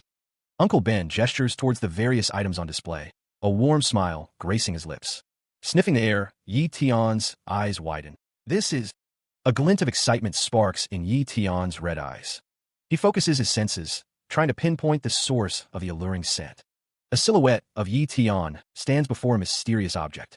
The scent intensifies, confirming his suspicions. Gold, the scent of a transcendent tier treasure. What are you spacing out for? A man and a woman stand together, the man's expression unreadable. I'm sorry. I must have lost myself in my thoughts once again, the man says. The woman replies, if there's anything you want to say it quickly. Elder Yu is really busy too. A third man says, it's all right. Elder Yu says, these are all low-ranked items. I want some good and proper ones. Money isn't a problem at all. An older man with a large mustache thinks, this kid here has quite the guts to say something like that. When did this guy learn how to put on a facade to bluff people like this? Natural treasures, cultivation techniques, transcendent divine weapons. Our Martial Pavilion has all of them. As long as you're willing to fork out the money, the Martial Pavilion will be able to help you obtain it. Ben stands in front of his shelves of potions, gesturing with his hand as he speaks to Yi Tian. A vitality stone crackles with energy. A hand holds the vitality stone. What if he used this to make an exchange? Yi Tian holds the vitality stone, examining it closely. That's a vitality stone. Eyes widen in surprise. My God, this kind of large vitality stone is extremely rare. Yi Tian, you actually have a vitality stone. Where'd you get it? Ben looks at the vitality stone with wide eyes and a gaping mouth. I was lucky and managed to pick it up in the secret realm. Yi Tian smiles. Then Mr. Yi, please tell us the details of what you're looking for. I'll immediately go to our storage and retrieve the best item for you. I need a cultivation technique that enables me to cultivate till I reach the Grandmaster realm and a weapon similar to a short sword. Absolutely. We'll find exactly. Holding the vitality stone, Yi Tian is confronted. Hey, Yi Tian, tell me the truth. Where did you get that vitality stone from? You couldn't have just found it randomly on the ground. Yi Tian responds, if I tell you the truth of how I got this stone, you'll be placed in a dangerous and difficult position. Yu Ling's eyes widen, a sharp intake of breath escaping her lips. Are you trying to frustrate me? Tell me quickly. Yi Tian admits, I stole that vitality stone from the Yun family. Yu Ling gasps, the name echoing in her mind. The Yun family? A wave of panic washes over her. Are you mad? That's something the Yun family has had its eye on for a long time. She grabs his arm, her voice laced with desperation. How many did you take from them? If it's just one stone, then return it quickly. You'll still be able to survive. Yi Tian admits, I didn't really count how many. It's probably around an entire mine's worth. Yi Tian holds a finger to his lips, a gesture of secrecy or perhaps a warning. Yu Ling's eyes widen in disbelief. What? She exclaims. The camera pans up to a grand building under a bright sky. The implications of Yi Tian's actions loom large. A foot taps impatiently, a sign of building anxiety. Yu Ling sits on the floor, her face etched with worry. We're dead. We're done for. It won't take long for the Yun family to investigate and find out that we're a part of this. A voice reassures her, don't worry. I did the job very cleanly, so I won't be discovered at all. Another voice adds, you don't know how terrifying King Yun's methods are. That guy isn't someone we can afford to offend. Yu Ling sighs, forget it. Just do whatever you want. If something happens, don't blame me for not warning you. Yu Ling taps her foot again, her anxiety growing. A figure gazes upon a treasure, exclaiming, I've found it. A gold tier, transcendent tier, treasure. The text describes the treasures. These are the purple cloud body refining technique and the amethyst knife. It's rumored that a monarch expert found these treasures in a grave, so they're extremely rare and precious. The amethyst knife and a scroll are displayed. A voice asks, are you satisfied with them? Inside a shop, a customer and a shopkeeper stand near a counter. The treasure is likely the subject of their transaction. He gazes at a red-tiered item, its power radiating outwards. Red-tiered items are apex tier, likely used by a monarch expert. A close-up reveals a gleaming knife, its blade shimmering with an otherworldly light. Yi Tian declares, I'll take all of them. Yi Tian stands with Yu Ling and Elder Ben, a blue orb glowing in his hand. The excess gold from exchanging the Vitality Stone has been stored here, granting him a VIP card to freely enter the Martial Pavilion. A hand exchanges a VIP card, granting access to exclusive privileges. There's an unbelievable amount of excess gold left. Yi Tian holds the VIP card, turning to Elder Ben. Is that so? Then I should keep it well. Yi Tian asks Elder Yu, all right, how much is this item? A hand reaches out toward the display of various items, each promising untold power. Yi Tian exclaims, oh, this one. That's right. I want that item. How much does it cost?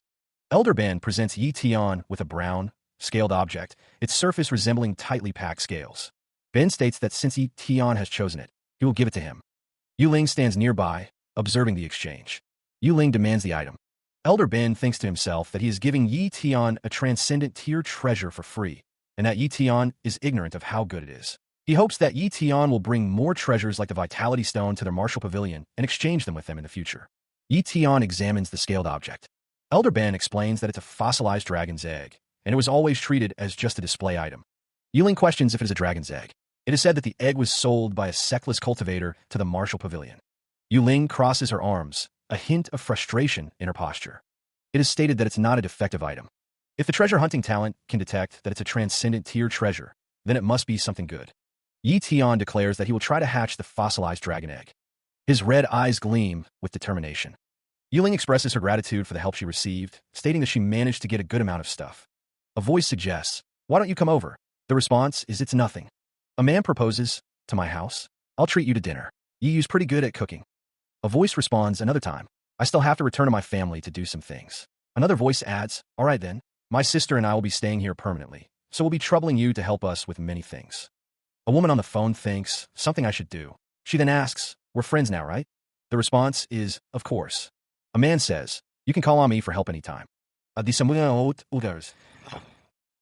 large man booms, I never thought you'd survive and manage to return here, Brad. The courtyard is silent as the two parties face off. Elder Qing's face contorts with anger. Yu Ling interjects, Yu Chao. He's a guest of the Martial Pavilion. Watch what you're saying. Elder Qing scoffs, miss you. I'm just joking around with this kid here. If you have nothing else to do, return to the family. Stop causing trouble for us here. Elder Qing slams his foot down, the ground cracking under the force. Lightning crackles around him as Elder Qing declares, all right, I'll return home once I give him a proper greeting. The air thrums with energy as Elder Qing prepares to strike. Purple energy crackles around Yi Tian as he braces for the attack. Elder Qing's fist slams into a hexagonal barrier, the impact sending sparks flying. Yi Tian stands firm, protected by the glowing barrier. A voice exclaims, This is a defense talent? An unseen force slams into him, the impact sending tremors through the air. Reacting with lightning speed, he backtracks, narrowly avoiding the brunt of the attack. A voice booms, dripping with malice. Seems like you really want to die, huh? The attacker's eyes gleam with a sinister intent. The force of the attack intensifies, a wave of crimson energy washing over the area. The attacker stands his ground, the dissipating energy swirling around him as he faces Yi Tian. The attacker shouts, Yi Tian. A woman's voice cuts through the tension. Don't fight with him here. This is the Martial Pavilion headquarters' main entrance. The woman's expression is one of concern. The man, Yu Chao, retorts, Yu Chao, that's enough. Understood.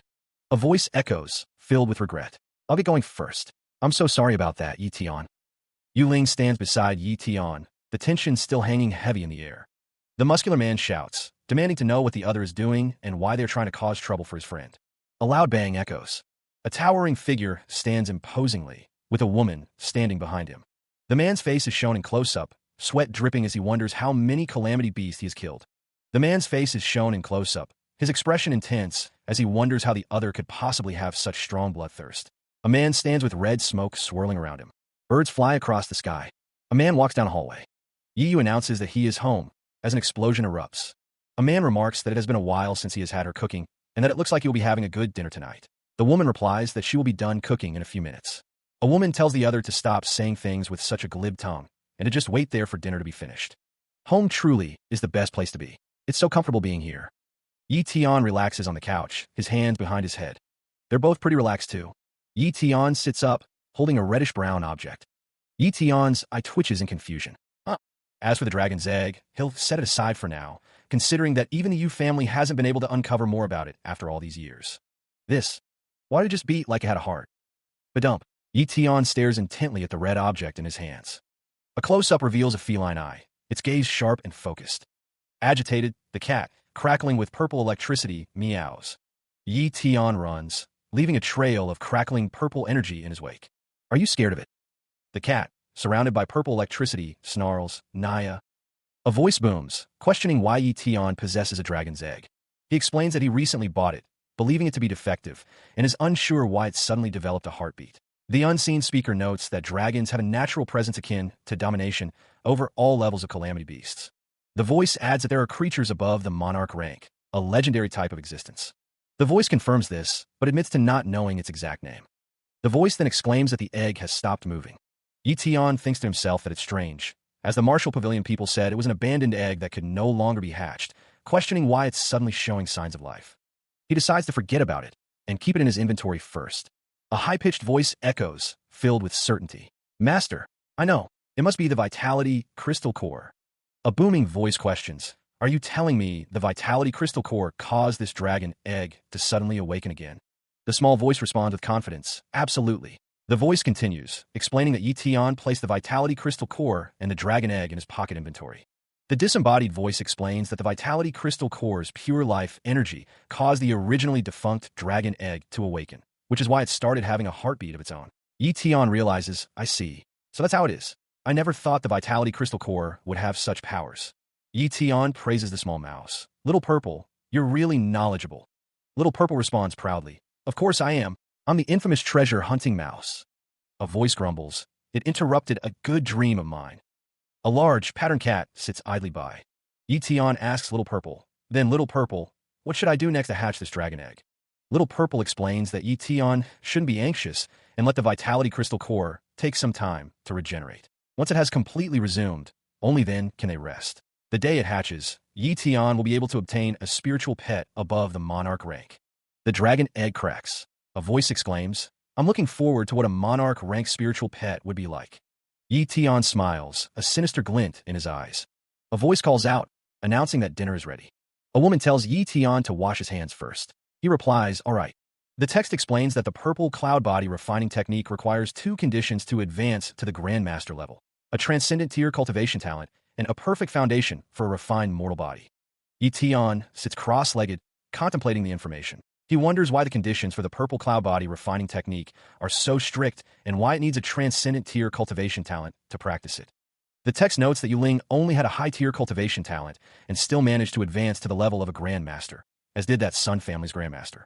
Yetion furrows his brow, deep in thought. The text explains that the purple cloud body refining technique is split into 5 different sections: blood refining, body refining, bone refining, skin refining, and chi refining. The 5 symbols representing the different refining techniques glow with power. The text continues, stating that to cultivate all the organs and parts of one's body to their greatest potential and break through that potential is to form the strongest type of mortal body on earth. It also requires a lot of natural heaven and earth treasures to replenish its essence. Yetion thinks to himself that this purple cloud body refining technique is truly insane. He wonders if they gave it to him so easily because no one else was willing to buy it, and if he's been cheated. Given the requirement of needing many natural heaven and earth treasures to assist in cultivation, he's sure many people wouldn't be able to afford it, not to mention the transcendent tier cultivation talent. He studies the ancient scroll, his fingers tracing the faded ink of forgotten techniques. A sudden realization dawns on him. Why is there a spatial mark here? The spatial mark pulses faintly, an echo of power long dormant. Spatial talent, spatial perception. His eyes glow with an ethereal light, resonating with the spatial energy. A surge of energy emanates from the scroll, distorting the air around it. The spatial mark intensifies, bathing the room in a blinding light. He finds himself in a vast, dark space, the air heavy with an unknown energy. Below him, a shimmering surface reflects the faint light, revealing a body of water. This is the inner spatial realm of the purple body refining technique. Yetion stares in disbelief, the implications of this discovery sinking in. He steps forward, his bare foot touching the water, a new journey beginning. The silence of the new realm is broken by question. Someone's in here? He stands in the water, the surface reflecting the dim light of the cavern. A voice echoes through the space, accompanied by the rustle of the fan. You've finally come. The voice continues, the words hanging in the air. My successor. A figure stands in the shadows, a patterned robe draped over their shoulders, a fan held delicately in their hand. You're. A figure with long, purple hair speaks from the shadows. You've finally arrived, my successor. Bathed in ethereal light, a figure in ornate robes declares, I am the divine immortal of the striking thunder. The purple-haired figure's eyes narrow, a fan partially obscuring their face. A distant cry echoes through the night. Another cry pierces the silence. Footsteps approach. A figure sprints through the town, his shouts echoing through the narrow streets. A horse gallops forward, its hooves striking the ground with a resounding thud. The Yin family crest is displayed. The rider pulls back on the reins, halting the horse abruptly. The sound of footsteps tapping against stone. Someone sprints through a bamboo forest, the leaves rustling in their wake. Young miss, we've managed to find it. Meanwhile, a traditional building stands under the moonlight, birds flying overhead. A figure races toward the building, shouting about family. A man's face is contorted in shock, sweat beading on his brow. A character blinks. Yetion sits in a meditative pose. Who exactly is he that managed to hook up with the Yu family? 2 figures stand in the courtyard, the night air cool against their skin. We have no idea what the connection between them is, but this guy was brought back by Weakling from the Yu family from the Linhai Base 5/4. To discover another thing as well. Weakling achieved the rank of a grandmaster just yesterday. What did you say? Weakling has advanced to a grandmaster? Are you sure? They're all saying she's the current #1 genius in the Demon Sea base. The man with the red headband backs away. Is that so? Are you happy that she's advanced to a grandmaster too? A close-up of a face, the expression unreadable. And no. The man panics, sweat beading on his brow. A swift kick connects. Undev stood. Sweat glistened on the man's brow as he grimaced. One of the figures declared there was no need to investigate any further. The other agreed. A voice declared that they would meet this guy called Yetion to see if he really snatched the Vitality Stone core. A voice booms that not even the Yu family will be able to protect him. The man stood with his back to the viewer, lightning crackling in the distance. A voice mused that to have been able to come here means that you do have some capabilities. Footsteps echoed across the water surface. A voice declared that even this whole space here was formed by their engraving talent. A voice dismissed it as a mere mirage, wondering who and what this guy's rank is, and if he could be a monarch rank. A close-up of a man's face. Weakling told someone to forget it, and that she'll stop nagging, as it's not fun to do, after all. A figure with long, maroon hair declares, let's set some things straight. An eye narrows, scrutinizing something unseen. The gaze intensifies, focused and unwavering. A figure stands amidst swirling energy, power coalescing around them. A voice trembles. What a terrifying aura. Another voice dismisses it. A mere mirage. The eye widens, a voice exclaiming, why does it feel stronger than that of the monarch rank King Yunus? A voice declares, next. A foot steps onto a surface etched with glowing symbols. A figure plummets downward, announcing, let me check if you are worthy or not to receive my legacy. Below, the figure with long, maroon hair looks up, awaiting the descending figure. A silhouette holds a glowing book aloft, surrounded by sparkling energy. A voice lists speed talent, defense talent, endurance talent. A figure kneels on the water's surface before another, who stands tall, a faint blue light emanating from their outstretched hand. An unseen character exclaims, their voice filled with disbelief, questioning how one could possess so many talents. The standing figure, clad in ornate robes, holds a fan, their expression unreadable. A sinister smirk spreads across a shadowed face, the single word mine, echoing with possessive intent. Bare feet stand in a pool of water. A voice declares that someone would be able to see what talents are. A figure looks down, their expression obscured by shadows. A voice assures someone that there's no need to be nervous, as having multiple talents is unique in itself. Standing in the water, a voice muses that it's all about each cultivator's luck and the opportunities they receive while walking their own journeys. A voice declares they are not interested in this secret. A figure fans themselves with a decorative fan. A voice asks what the senior meant by their successor and what rank they are. The man scoffs, declaring that it doesn't feel like the other is a monarch expert. Yi Tian looks away, his expression unreadable. The divine immortal of the striking thunder states that he's not interested in the secret and doesn't need anyone prying into his affairs. The divine immortal of the striking thunder wishes to give some advice to those from the later generation that have some talent, and that he left upon this book is to have a rare talent such as the spatial talent. Yi Tian is told that he has multiple talents and definitely fits the divine immortal of the striking thunder's criteria. The divine immortal of the striking thunder has thought of a better way to help Yi Tian advance to a grandmaster. The divine immortal of the striking thunder holds a fan, a slight smile playing on his lips. Yi Tian questions if he is the one being spoken to, and the divine immortal of the striking thunder confirms that's right. The divine immortal of the striking thunder explains that although Yi Tian has multiple talents, he has too many varieties of them, and the most critical is the fact that he has a low to mid-tier talent. The divine immortal of the striking thunder continues, stating that only true experts that have battled life and death utilize their apex tier talents to fight. The divine immortal of the striking thunder warns that if Yi Tian uses a low-tier talent while fighting, it would be detrimental to him.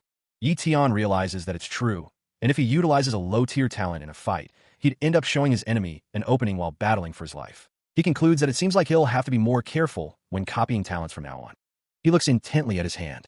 The divine immortal of the striking thunder explains that the more low-tier talents one has, the more it restricts their growth. He says that if Yi Tian wishes to grow further, he has only one route to take. The divine immortal of the striking thunder fans himself. The divine immortal continues, stating that the route is to level up all of one's talents to apex tier. The divine immortal of the striking thunder looks down. Yi Tian is shocked, questioning if it's even possible to level up all his talents to apex tier. The divine immortal of the striking thunder explains that as long as one has enough fighting experience using them, they can level up their talent. The divine immortal states that it's to level up all of one's talents to apex tier. The divine immortal snaps his fingers. A magical effect appears. The scene shifts to a grand hall. The divine immortal says he'll help Yi Tian just this once. The engraving spatial room stretches out before them, a vast and intricate structure of metal and light. Yi Tian's eyes widen. There's another spatial room here? The time that flows in this engraving spatial room is different from the time outside. An hour outside is equivalent to spending a month in this engraving room. He walks through the room, accompanied by a woman with long purple hair. An hour outside is equivalent to spending a month in here. Yi Tian's expression hardens as he considers the implications. That's right, but this can only be used once. So if you choose to leave this spatial room now, you'll never be able to come back. The most important goal for him as of the moment is to raise his level to that of a grandmaster. If the Yin family really finds out about the Vitality Stone core, then he'd have the ability to protect Yu if he's a grandmaster. His fist tightens. He declares, I'll stay in here to level up my talents. Yi Tian's eyes burn with determination. Ha! What a remarkably teachable child. He glanced around the ornate hall, a flicker of confusion crossing his face. Huh, where did he go? A disembodied voice echoed, promising that if one were lucky enough to attain the monarch rank, they might have the chance to be worthy of seeing its original body.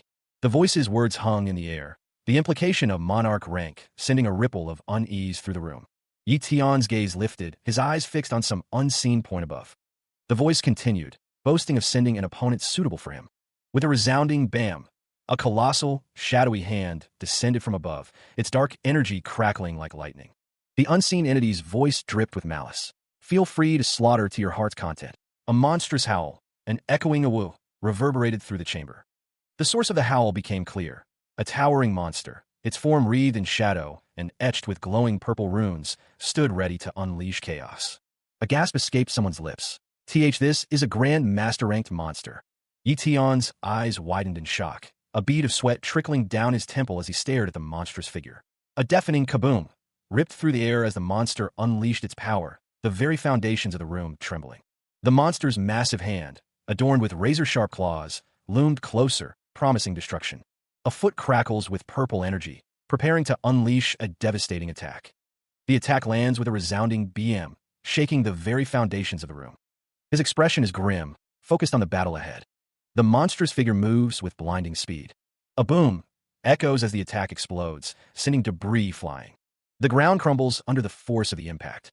The monster observes, muttering, "This guy."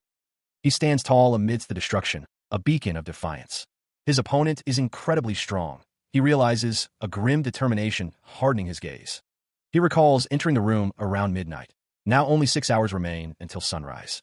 He thinks, if he's not out of this place by sunrise, Yi will be worried upon seeing him unconscious on the ground. So, energy crackles around his hand, and the blade he wields, a surge of power ready to be unleashed.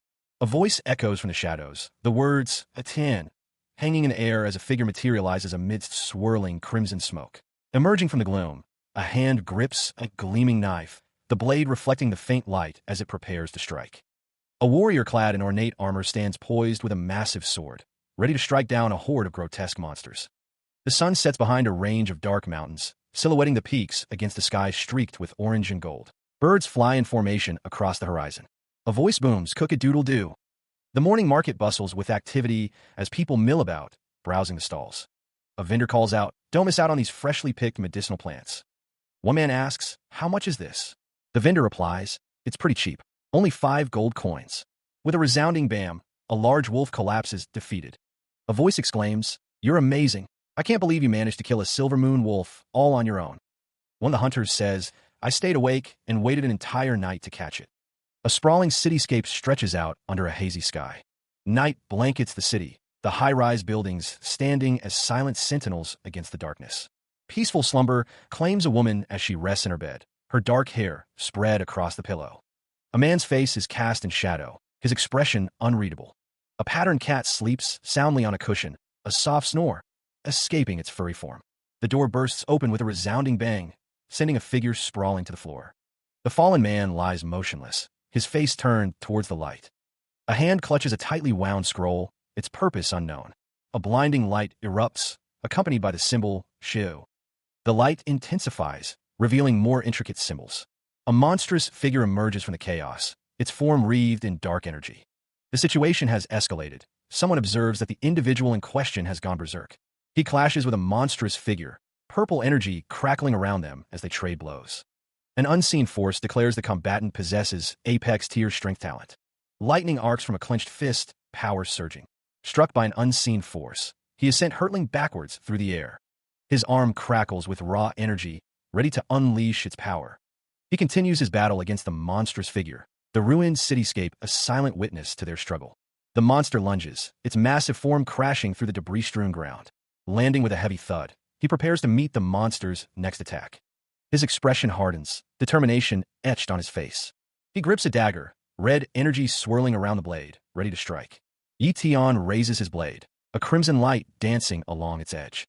Power gathers in his hand, a swirling vortex of pink energy. A massive chunk of rock plummets from above, the sound of its descent echoing through the cavern. He prepares to unleash his sword control, the air crackling with anticipation. Clasping the hilt, Yetion focuses his energy. The warrior's gaze hardens, his resolve unwavering as he prepares to strike. The monstrous form looms, a silent predator awaiting its prey. A surge of violet energy erupts, filling the space with crackling power. A figure stands amidst the swirling violet energy, their forms silhouetted against the radiant glow. A geometric pattern of blue and white dominates the view, its sharp lines and contrasting colors creating a sense of depth. A monstrous visage, teeth bared and eyes glowing, fills the frame with primal menace. The words "shadow assassination" explode across the panel, framed by jagged lines of dark energy. Bathed in violet light, the figure stands poised, power crackling around them like a living storm. Another abstract design of blue and white, this one suggesting a vast, unknowable space. A complex structure of blue lines and geometric shapes hints at a hidden architecture. A voice declares, "I finally won," the words echoing with triumph and relief. A close-up reveals a face etched with determination, violet energy swirling around them like a halo. A mundane building stands in stark contrast to the preceding displays of power. The sun rises, casting its golden light upon the world as a voice whispers, "It's morning." A fierce battle rages, a warrior clad in ornate armor facing monstrous creatures. A sudden swish sound breaks the silence as Tion's eyes snap open, pupils glowing with an unnatural light. He gasps, struggling to regain his composure. The lingering glow fades from his eyes. He thinks, "I'm back to reality." A creak echoes as a door opens. A voice calls out, "It's time for breakfast." Yuling stands in the doorway, yawning. She asks, "There's a breakfast shop nearby that has pretty good food. Do you want to go there and eat together?" She wipes away tears from her eyes, her expression troubled. Yu is framed in a panel, a name card appearing above him. A barefoot steps onto the floor with a soft tack. Yuling embraces Yu in a warm hug. She asks, concern etched on her face, "Brother, what's wrong? Did you have a bad dream?" Yu, his eyes closed, thinks to himself, "Been a long time since I've last seen you." A close-up reveals Yuling's blushing face. She shoves Yu away, stammering, "I am sorry." Swinging her arm, Yuling huffs, "Humph, I'm going to ignore you. You could just starve to death." She continues, "Didn't you say you wanted to have breakfast together? Why don't we just go shopping for today? I've never managed to shop properly in the Demon Sea base." The word shopping appears in a stylized bubble. She exclaims, "Are you being serious? You have time to go shopping with me? That's great." Yi responds, "You can buy anything you want to eat. I've earned quite a bit of money from fighting in the secret realm." Yuling's eyes sparkle with delight as she and Yi share a smile. He exclaims that it's amazing and tells his brother to wait for him as he goes to change his clothes. He never thought that raising his battle-type talent to Apex tier would increase his strength by so much more. Yi Tian stands in his room, a faint red aura emanating from his body. He thinks he just has a little more to go before he'll be able to become a Grandmaster. Just a little bit more, he thinks. A voice suggests that he asks Sister Yuling and Sister Xiaoyu to come over to their house if he gets the chance. Yi Tian and Yuling walk together through the town. He thinks he'll make a huge feast to thank them for their help, and she agrees that doesn't seem to be a problem. A voice says that they were going to tell him to familiarize himself more with them, especially since they'll be staying here in the Demon Sea base. Yuling asks how much for half a kilogram of apples. The vendor replies, 2 silvers. Yuling asks if he can't sell it at a cheaper price. The vendor replies, "Absolutely not." A voice exclaims in surprise. Water gushes from a fountain. A voice wonders if it's a fountain. Yi Tian and Yuling stand near the fountain, the water spraying into the air. A man gulps down a drink. The glass clinks as it's set down. The man sighs, "How nice." Yuling says that she hasn't drunk in a while, and that Yi Tian is underage, so he can't drink yet. Yi Tian tells her not to get drunk, or he won't be able to carry her at all. Yuling admits that it's been a long time since they've been able to relax like this. A close-up of eyes. Yi Tian's face is shown in a close-up. A landscape is shown. A cityscape is shown. The air crackles with an unsettling tension as Yuling stands with her arms crossed, a silent question hanging in the air. The camera pans down to the polished wooden floor, reflecting the dim light of the room. The room is silent, save for the unspoken question hanging in the air. He's not home. Her expression hardens, a flicker of concern crossing her features. Yuling's eyes narrow, a hint of suspicion coloring her gaze. Someone thinks to themselves that their brother doesn't worry about anything. A woman walks down a street at night, thinking she can't believe she was allowed to go home by herself. Someone asks if little Jean said he would protect them. Someone says they're going to shop for some things, so the other person should return home by themselves first. Someone asks if they don't want them to accompany them there. The man named Yi Tian pats Yuling on the head, telling her that the place is pretty far from their home, so she should just go home and rest, and not to worry, he'll be back soon. Yuling nods, agreeing. Yi Tian looks down, a slight smile on his face. Someone taps their foot, thinking to themselves to forget it, and when he comes home, they'll just scold him once more. She thought to herself that she should just go home quickly, shivering from the cold. A grotesque mask looms, its expression menacing. A voice whispers, warning, "Young miss, someone's here." A gloved hand grips a serrated blade, the city streets stretching out before them. Yuling sighs in relief, seemingly unaware of the danger lurking nearby. Her eyes dart around, a sense of unease beginning to creep in. The voice questions, "Young miss, is that the Yu family's Yuling?" Another voice dismisses the idea. "No, she's just a regular human who's a martial warrior." Yuling continues to walk, a growing sense of paranoia washing over her. She thinks that she can't believe something like this could happen. A voice calls out, questioning why she came out suddenly. Yuling stops, her expression a mix of confusion and fear. The voice urgently commands, "Go back in, go back in." A voice exclaims over the sight of the purple treasure hunting mouse. The Marshall Pavilion's headquarters stands tall. Under the moonlight, a grand building looms. As requested, a bone-cleansing pill is presented, free of charge. A voice declares that because he is the Marshall Pavilion's VIP, the gift is nothing. A voice states that with this, Xiao Yu's cultivation can be raised quickly. Captain Wind Wolf smiles. The woman behind the counter realizes he's buying this for Xiao Yu and offers to find a martial warrior's skill book for him as well. Captain Wind Wolf thanks them very much. He is told to go to the skill book section and find an Apex tier skill book suited for a martial warrior to practice. He agrees. A voice urgently warns that they are in danger. Someone from the Yin family is here, and he needs to return quickly. The back of Captain Wind Wolf's head is shown. A voice calls out, "Little Purple," as a close-up reveals a single, intense eye. Someone lies prone on the floor, thinking, "Yu is in trouble. I'll leave the pill and the skill books here with you first, and come back for them later." A figure runs urgently through a building, thinking, "Yu is in trouble? What happened?" The text describes spatial talent, teleportation. A voice exclaims, He disappeared? What kind of ability is that?" A surge of magical energy erupts as Xiao Yu looks on in shock. Xiao Yu says, "Sister Xiao Yu, I've fetched the skill book for you." "Huh? Where did that person go?" A voice urgently commands, "Go back to the clan and inform them that Yi Tian's younger sister is in trouble. Get someone to go help her quickly." Xiao Yu stands with another figure, a scroll clutched in their hand, concern etched on their face. A voice expresses, "I have a bad feeling about this." The camera pans to a rooftop under the night sky. A figure surrounded by purple energy teleports away into the night. The text ominously warns the Yin family, "If you dare touch a single hair on Yi Yu's head."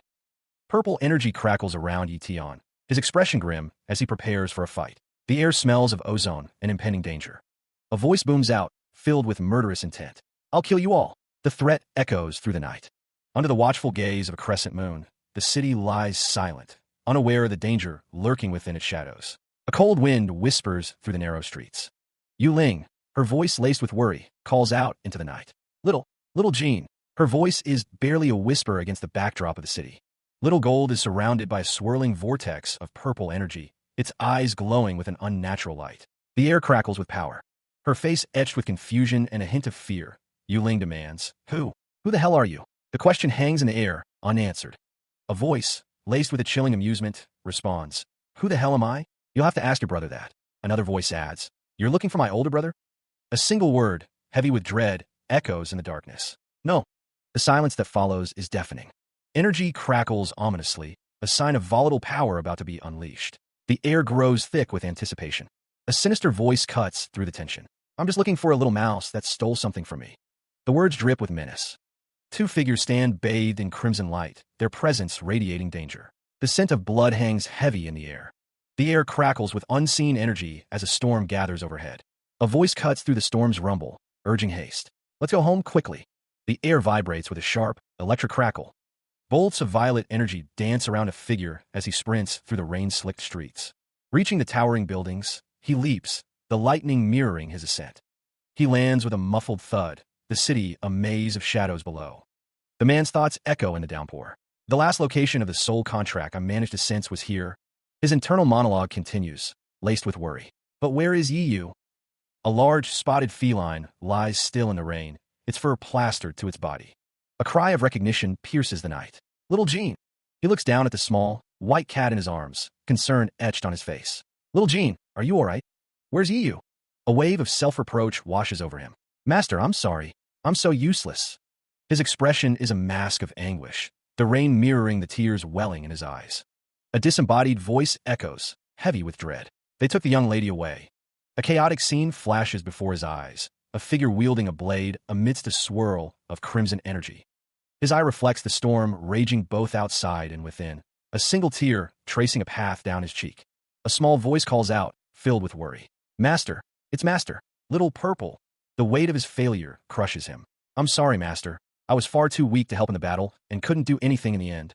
He clenches his fist, the guilt a tangible burden. "It's not your fault. It's mine. I shouldn't have left you to come back alone."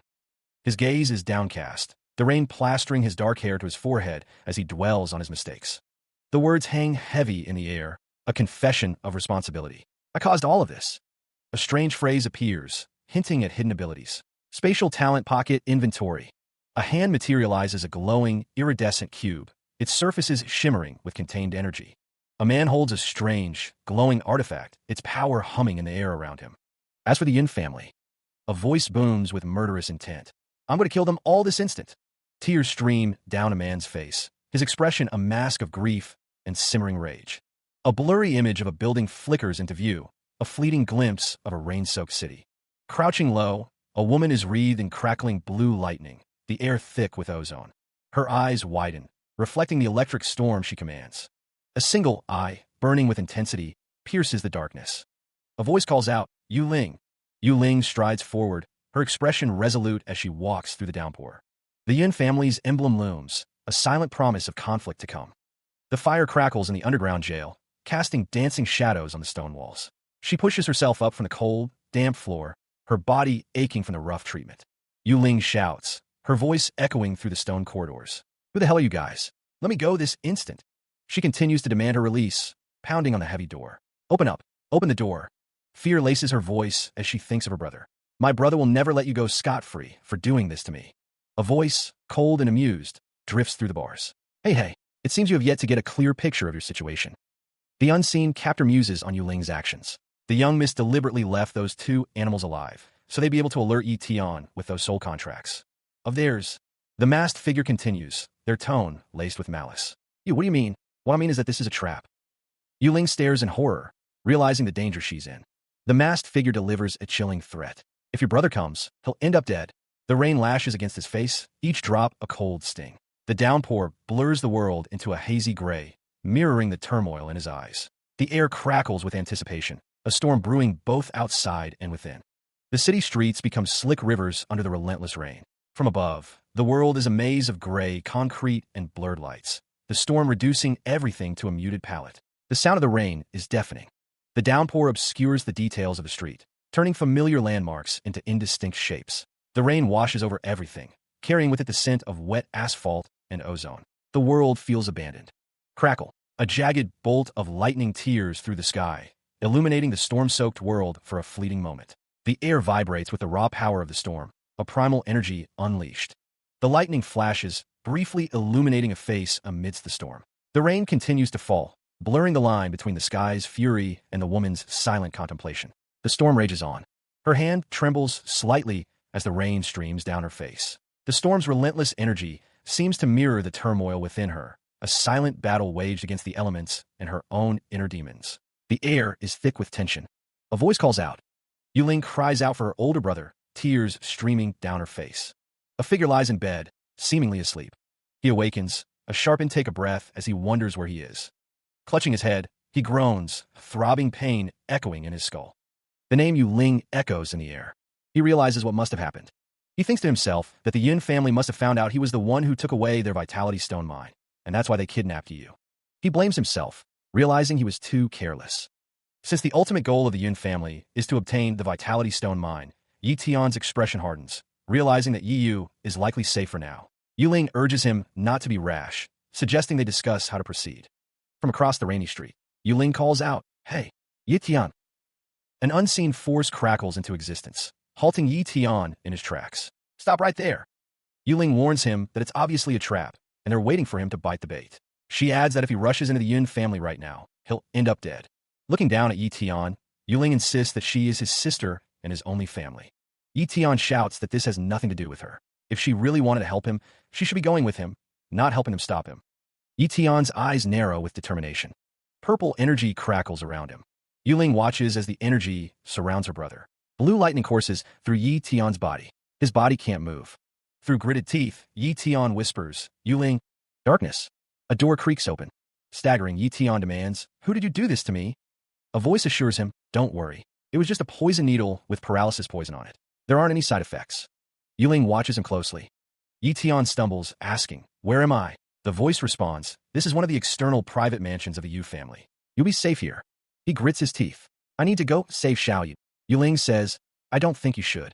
The poison in your body has yet to wear off. The voice continues, Not to mention the current Yu is far too weak to save Yi Yu from the Yun family. A fight against Yin Feng would be difficult for you. Yuling's expression is unreadable. The voice adds, "What's more if it's a fight against Yun?" He stands.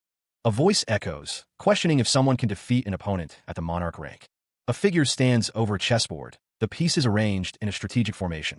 A frustrated voice wonders if they're just meant to wait and do nothing. A man stands with his back to a woman, telling her she's thinking too simply and needs to calm down and listen. She responds that it's just a vitality stone mine, and she's willing to give it back as long as they don't harm you. A voice reveals that spies have reported everything in the Yun family is as usual, and they are waiting for someone to come to them. A voice ominously declares that both someone and Yi Yu will die at the Yun family's mansion. Yi Tian's expression is grim, sweat beading on his brow as he contemplates the situation. The history between the Demon Seed base's Yu and Yun families is revealed, stating they've fought each other for many years, and the Yun family has wished to eradicate the Yu family from this place for a long time, but they simply lacked a reason to do so. The main motive of the Yun family recruiting experts is revealed to be obtaining the Vitality Stone Mine, so they can take over the Martial Pavilion and squash the Yu family. But none of them would have ever thought that someone would obtain it instead.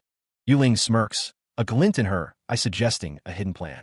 It's revealed that the Yun family believes someone managed to enter the secret realm through the Yu family's connections, so they instantly believe that person was part of the Yu family. Kidnapping Yi Yu isn't just to attack that person. Their true motive is to... Two figures soar through the sky above the city, their destination unknown. She considers the prospect. Déclarava? A voice echoes, stating that this isn't just related to her alone, but a full-out war instead. A monarch's war. Yi Tian and Yu Ling stand together, discussing the situation. The voice continues, lamenting that Xiao Yu didn't do anything against them and still ended up getting involved in all of this. Yi Tian looks grim. Well, they hardly have any choice, considering they were born into this world where the weak only get eaten away by the strong. Yu Ling states that there are some things they don't want to do. A child, shivering in the rain, tells his father he's so hungry. The father reassures him to just hold on a little longer, they're almost home. And yet reality will continue forcing them to move forward. The father carries his child through the rain-soaked streets, their destination unseen. An irritated voice demands to be told what to do, promising to listen to everything. Yi Tian stands in a room with Yu Ling. A voice instructs someone to listen and follow a specific sequence of actions, demanding understanding. A voice reminds someone not to be rash, and the other voice promises not to do anything. A voice announces that a guest is here to see Yu Ling. Yi Tian is told that he will have to follow her somewhere tomorrow afternoon. He asks what place. Yu Ling is told that she will be taken to a place that will allow her to advance to a grandmaster. A torch flickers, casting long shadows in the underground passage. A voice wonders why they've arrived so early, considering it was supposed to be in the afternoon. Yu Ling asks where she's being taken. Yi Tian tells her to stop talking and just follow him. He thinks to himself that guy really came at the wrong time, and he should make some arrangement for Yi Tian first. Yi Tian takes a step forward, his boot echoing in the cavernous space. Yi Tian announces that they've arrived and tells her to come in. A viscous, green liquid slithers along the walls of the underground chamber. A voice exclaims in disgust, wondering what that foul smell is. Wrinkling his nose, Yi Tian wonders if this is the Yu family's feces pond. A bubbling sound emanates from a pool of murky liquid. Flames lick at the base of a massive cauldron, the bubbling liquid within emitting a faint, sulfurous odor. An older man, overseeing the operation, asks, "Has everything been prepared?" He muses that only one jar is left, and the body-tempering potion has been a great success this time. The older man stirs the bubbling green potion with a long wooden stick. A foot clad in a dark boot steps forward, approaching the cauldron. A voice declares that everything seems to be going well, adding that they can be trusted in their expertise. Yi Tian and Yu Ling stand near the bubbling cauldron, the air thick with the smell of herbs and something vaguely metallic. The older man instructs Yi Tian to take off his clothes. Yi Tian asks, confused, why he would need to remove his garments. The older man urges Yi Tian to stop dilly-dallying and do it quickly. A voice protests, saying not to strip him, he'll do it himself. Yi Tian stands before the cauldron, now stripped down to his undergarments, as Yu Ling and the older man look on. Yi Tian wonders if he could become a grandmaster just by stewing in this thing. The older man's eyes narrow, a glint of anticipation in their depths. The pot of mystical elixirs bubbles ominously, the Yu family's secret recipe churning within. A strange, gurgling sound fills the air, hinting at the potent concoction within. He lies submerged in the swirling green liquid, mystical energy dancing around him. Yu Ling watches intently, her expression unreadable as she anticipates the results. A voice echoes, promising a transformation into a grandmaster. Sweat beads on his brow as the elixirs begin to take effect. He grits his teeth, fighting back the rising tide of discomfort. The air crackles with magical energy, a testament to the potion's power. Yu Ling, standing beside the bubbling cauldron, inquires, "Yi Tian, how are you feeling?" The air smells of herbs and ozone, A strange and potent combination. He gasps, the pain intensifying. It hurts. It feels like 1,000 needles are pricking my. The scent of the elixirs grows stronger, almost overwhelming. His face contorts in agony, veins pulsing at his temples. Blood vessels, he exclaims, the word escaping in a ragged breath. The sizzling sound of the potion intensifies, a constant reminder of the process underway. The mystical elixirs swirl around his body, their power coursing through his veins. The green liquid glows with an unnatural light, illuminating the chamber with an eerie luminescence. A disembodied voice explains, the elixirs are currently expanding all your meridian pathways, so you must bear with the pain. The words echo in the chamber, a stark reminder of the ordeal he must endure. Weakling warns, if you jump out of the pot, this whole jar of medicine will go to waste. Her voice is firm, urging him to persevere through the pain. Weakling's expression is resolute, her eyes fixed on Yi Tian. She seems determined to see him through this trial, no matter the cost. He grits his teeth, his body trembling with the effort. I can withstand it, he declares, his voice strained but resolute. The air around him shimmers with magical energy, a testament to his determination. Weakling addresses an unseen figure. All right, I have something else to tend to, so I'll be leaving first. If anything goes wrong with him, you must alert me immediately. A servant responds, yes, young Mississippi. Weakling looks off to the side, a slight frown on her face. The camera focuses on Weakling's torso. A voice booms, urging Yi Tian to ascend to the level of a grandmaster. A figure stands with their back to the viewer, a green aura surrounding them. A view of the sky and buildings. The upper areas of the Yu family come into view. The sound of doom echoes. A ship sails into the sunlight.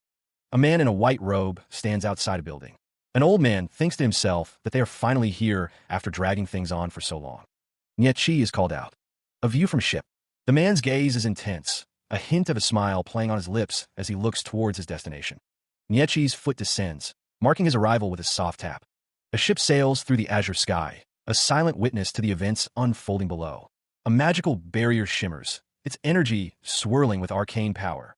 As the representative of the Yu family, the man welcomes Grandmaster Nye. Niechi stands alongside the Yu family representative, ready to begin their discussions. A hand adorned with a ring emits a soft, blue glow, hinting at the power contained within. The Yu family representative proposes, let's talk business. The two figures walk side by side, their destination the heart of the Yu family estate. The Yu family representative urges, please follow me inside, Grandmaster. Whispers spread among the onlookers. Who's that? The clan leader is so respectful toward him. Another voice adds, I heard that he's a formation array master. A surprised voice exclaims, what? He's one of the extremely rare and legendary formation array masters. The Yin family's underground jail looms, a cage hanging ominously in the dimly lit space. A heavy thud echoes through the stone corridors.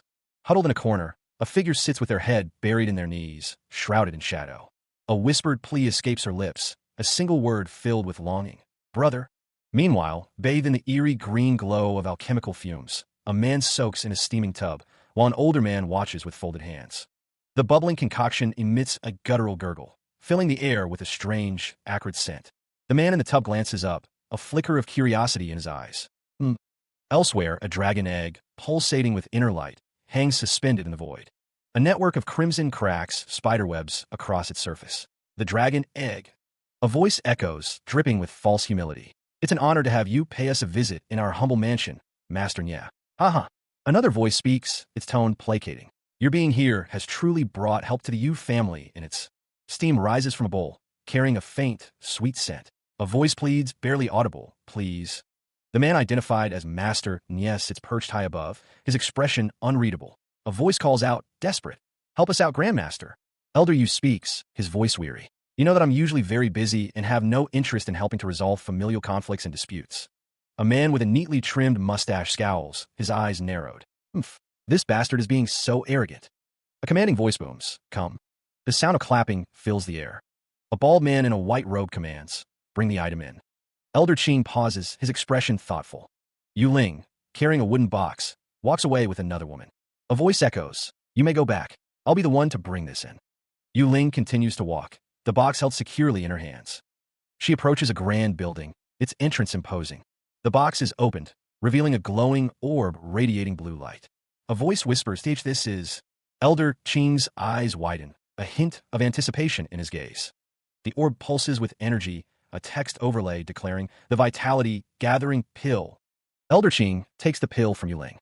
The transfer is made, the pill now in Elder Qing's possession. Elder Qing observes the pill, remarking, "The Yu family's resources truly are ample." The thought crosses someone's mind that even a Ray Master wouldn't refuse a vitality-gathering pill. Grandmaster Nya is asked if he is satisfied with their gift. Elder Yu laughs, stating that he could never reject their generosity as he keeps the gift. Having accepted their gift, Elder Yu asks what they wish for him to do. Elder Yu sits at a table with a woman. Having opposed the Yu family countless times, the man thinks that the Yun family's Yun he and their people are truly arrogant and reckless. Someone thinks that snatching the businesses of the Yu family and even injuring their disciples can no longer be tolerated. It is hoped that Grandmaster Nya will be able to join forces with them. The thought is to destroy the Yun family. A close-up of an older man's face. Yu families. Underground secret room. A wave of confusion washes over the scene. Submerged in the liquid, a figure gurgles. The dragon egg is about to hatch, the shell cracking under immense pressure. The medicine in the herbal brew is being consumed at an incredible speed. A red orb is surrounded by swirling green energy. If that's the case, then I'll gather the entirety of the body-tempering potion and let you consume all of it. The water swirls around the figure. An earthquake? What's happening? Elder Qing's eyes widen in shock as the ground trembles. Why have all the 4 cauldrons of the medicine gathered together in one spot? A voice booms, warning that the kid will explode from absorbing all of it. Surrounded by a vortex of swirling, turquoise energy, a figure lies prone on the ground. A figure dashes through a dark corridor, determined to report the situation to the young miss. Someone marvels at the secret elixir recipe of the Yu family, astonished by its potent medicinal properties. A voice questions why the dragon egg is starting to consume the energy inside the Vitality Core Stone. The Vitality Core Stone glows with an inner light. Eyes narrowed in fierce determination, someone declares that they are about to break through to the next level. A deep, resonant thrum vibrates through the air. The dragon egg pulses with energy. A distant view shows figures standing amidst ancient ruins. A frantic voice warns the young miss of impending trouble. Someone begins to speak about that kid, while another wonders if an earthquake is occurring. Yuling's eyes widen with concern. A figure manages to step into the realm of a grandmaster. A draconic roar echoes. A status window appears, indicating that the blood contract has been successfully completed. A voice thinks that they never thought they'd end up reaping the benefit of something else on top of it. He never thought. He thought, I'd be able to hatch this dragon egg. A growl rumbled, "Master, I'm hungry." The dragon's maw opened wide. He wondered, "You're hungry? What should I use to feed you then? Elixirs or monster flesh?" He looked at the dragon. He recalled, "You were hatched after consuming some of the Vitality Core Stone's energy. After all, Vitality Core Stone." He pondered the Vitality Core Stone. A hand presents a crackling Vitality Stone, its energy visibly thrumming. Little gold swoops in, wings beating, and snatches the stone midair. Catch!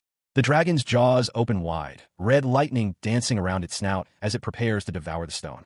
With a crunch, Little Gold consumes the Vitality Stone, blue energy radiating from its throat. Happy, Little Gold soars through the cavernous space. Below, a figure watches from the shadows, their expression unreadable. Little Gold growls impatiently. "Growl, growl. Master, I want some more." Yitian looks up, surprised. "You already finished it." A hand presents another Vitality Stone, crackling with energy. Yitian wonders about the dragon's power. Asterisk, with that being said, I wonder what level you are based on our human power levels in terms. A great martial warrior? Or maybe even grandmaster? Asterisk. Little Gold perches on Yitian's shoulder, awaiting more Vitality Stones. The cavernous space echoes with an unseen presence. Yuling is on the move. The little dragon is too far away. Yitian thinks he should keep it safe in his inventory, so there won't be any unnecessary issues or developments because of it. Energy crackles around Yitian's hand. A voice warns Yitian that he can't absorb too much of the elixirs in one go, otherwise he'll end up. Yuling continues to run. Yitian has become a grandmaster already. Yitian begins to take off his shirt. His toned abs are revealed. He can't believe this as he puts something away with a schwip sound. That's 2 days' worth of medicine, 4 jars of it. He and Yuling walk together. An unseen character mused that any great martial warrior that does something like this will only end up exploding to their death. But Yitian is perfectly fine and even managed to advance successfully to the next level. Yuling demanded to know what method he used quickly. He chuckled, thinking he might just be that talented. An unseen character exclaimed that it's not possible, demanding that he stop trying to dupe them and tell them the truth. Yitian thought about that, realizing he can't tell her about the little dragon right now, as it's his trump card. An unseen character asked if the young miss is all right. The unseen character's face contorted in anger. An unseen character assured that there's no need to worry about him, as he's still alive and even managed to advance to the Grandmaster level. 2. Yi Tian advanced. Weakling thanked him because of the body refining elixir he made. She thought that this guy keeps interrupting her, deciding to just forget about it, reasoning that it's only reasonable that he has his own secrets to keep. An unseen character stated that right now, what's more important is going back to facilitate that meeting to take down the Yun family. The back of a chair was shown. Yi Tian, someone said he should go back to his room and get some rest, and have some food while he's at it. Weakling asked when they're going to save Yi Yu. An unseen character told them not to be so impatient, stating that they're already planning for it, and once the negotiations are complete, they'll contact them once again. Weakling asked if that was really the case. She walks alongside Yi Tian through the dimly lit stone corridor. Weakling says that this is extremely important to their Yu family as well. Yi Tian is told to go this way. The group continues down the long corridor. A large cannon sits in the distance. Weakling sits, looking thoughtful. The 4 cauldrons of the body refining elixir have really been completely absorbed. A glimpse of a city can be seen in the distance. In the span of a few hours, just what method did he use? Weakling walks down a corridor. A sign reads, Yu family's dining hall. A steak is being cut. Someone eats a piece of meat. The food in the Yu family is quite good. Steps echo through the halls. Yi Tian looks down, a strange purple object floating nearby. The purple object hovers, its purpose unknown. It seems like you've already familiarized yourself with the psychic energy belonging to the Grandmaster level. Weakling stands, observing the scene. The legs of Weakling are shown. What is this? Yi Tian opens a box.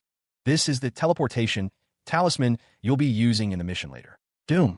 Exactly. We can do it now. So we can go save you now? The dining hall sits empty. A disembodied voice wonders where the talisman will teleport them. Weakling assures the unseen speaker that they don't have to worry, as the route for its destination has already been prepared. Another disembodied voice declares that since they wanted to make an easy trap for them to fall into, they shall do the same thing back to them. A voice calls out, stating that it's time to switch shifts. One of the guards acknowledges the statement. The guard checks his watch, confirming that his shift is over. He recalls rumors of someone trying to take down the Yun family and wonders if they are true. Another voice questions what the guard is talking about, stating that this is King Yunhe's territory and that anyone who dares to stir up trouble is asking for death. The guard stands firm, his expression unwavering. The first guard laughs, acknowledging the other's statement. The second guard agrees, adding that unless it's another monarch rank, they'd just be causing trouble for themselves. He then mentions a new pub that opened up in the west area, noting that the atmosphere and alcohol are pretty good. A voice suggests going there for a drink tomorrow. A building stands tall against the sky. Legs clad in white shoes are surrounded by a purple glow. A building is illuminated by a purple glow. Kaboom! A figure lies on the ground, surrounded by a burst of energy. A close-up reveals a face in profile, partially obscured by shadow. A wide shot shows a building from above. Another view of the building, this time from a lower angle. The character's face is shown with the words, spatial talent, spatial sensing. A close-up of an eye surrounded by a glowing circle. A white background. A distorted view of the city stretches out, the buildings warped and elongated.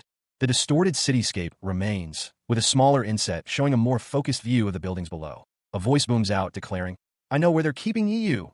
Below, a building stands amidst the distorted landscape. A figure plummets from a great height, falling from the rooftop towards the ground below. A voice echoes, marveling, the Grandmaster realm truly is amazing. To think I'd be able to sense more than 10 times what I could previously.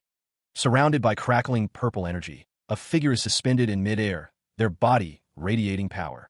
A towering building looms, its silhouette stark against the dark sky. Inside a dimly lit room, a chandelier casts flickering light upon shelves filled with books and decorative objects. A muscular man sits in a meditative pose, his bare chest and arms revealing his impressive physique. The man's torso and legs are shown in detail, highlighting his defined muscles and the serene expression on his face. A close-up reveals the man's stern yet contemplative face, his eyes narrowed in concentration. The camera focuses on the man's shoulder and neck, emphasizing his powerful build and the intensity of his gaze. The mouse has finally walked into the trap. Yi Tian teleports. He continues to teleport. Spatial talent, teleportation. Yi Tian teleports again. He continues to teleport. Yi Tian prepares to punch. He punches the unknown figure. My spatial sensing wasn't able to detect this guy. Could he have used some kind of mystic technique to hide his presence? Yi Tian looks on. The unknown figure is punched. Yi Tian's arm is shown. A hand glows with an unknown power. The man from the previous panel is surrounded by purple energy, his face contorted in pain as something cracks. The psychic energy is at the level of a grandmaster's, far beyond that of an advanced martial warrior. A resounding bang echoes. Yi Tian stands over the injured man, who is lying on the ground. A cut marks Yi Tian's cheek. The Yin family only had an advanced martial warrior keep watch over her. Yi Tian's expression is grim. From behind bars, Yu calls out, "Brother, is that you?" Purple energy crackles as Yi Yu exclaims, "Wah, you finally come for me." Yi Tian embranje see you. Yi Yu says, "I thought I'd never be able to see you again. There's no need to be scared. It's my fault for putting you through all of this." She cries, her face streaked with dirt and tears, as Yi Tian places a comforting hand on her head. Yi Tian declares, "Let's leave this place first." A hand grips Yi Tian's arm, pulling him forward. Boom! An explosion rocks the area as a figure battles amidst the chaos. Yi Yu thinks, "To think my brother has grown to such immense levels of strength without me knowing. He must have suffered a lot to achieve his current rank of strength." Swish! Something moves quickly through the air. A weapon crackles with blue lightning. Clang! Yi Tian carries Yi Yu away from the danger. The weapon lies abandoned on the ground. A voice declares, "This is probably our first official meeting." Wow! The weapon is swung with force. A voice demands, "Where's the vitality stone core? Hand it over." The spear is aimed directly at Yi Tian. A close-up reveals the intricate design of the weapon. A voice calls out, "Yi Yu, find a place to hide first." Another voice responds, "Brother, she's the one who kidnapped me, and she hurt Shout Jin too." Two figures stand near each other, the city sprawling behind them. The man looks up, his expression unreadable in the shadows. A woman with white hair stands amidst crackling blue energy. She muses, "She's a little more troublesome than I originally thought she would be." The woman's boots are surrounded by arcs of blue lightning, her weapon crackling with power. The woman falls backwards, surrounded by blue energy. The woman is upside down, her weapon pointed downwards, crackling with blue energy. The woman's face is visible as she thinks, "She's really fast." The man with gray hair is asked if he has risen to the Grandmaster realm as well. It seems the Yu family has given him quite a lot. Yi Tian flies through the air, preparing to attack. Yuling attacks, declaring that he talks way too much. Yi Tian defends with his staff. The staff clashes with the sword. Yi Tian continues to defend. Yuling attacks with her sword. Yi Tian deflects the sword attack. Yuling kicks forward. Little Jean encourages Yi Tian, telling him he can do it. Little Jean watches the fight. She glanced to the side, her expression unreadable. Her eye reflected a deep concern. A hulking figure with burning red eyes stood guard behind Yuling. The protector remained steadfast, his presence a silent promise. A malevolent eye pulsed with purple energy. A tear traced a path down Yuling's cheek.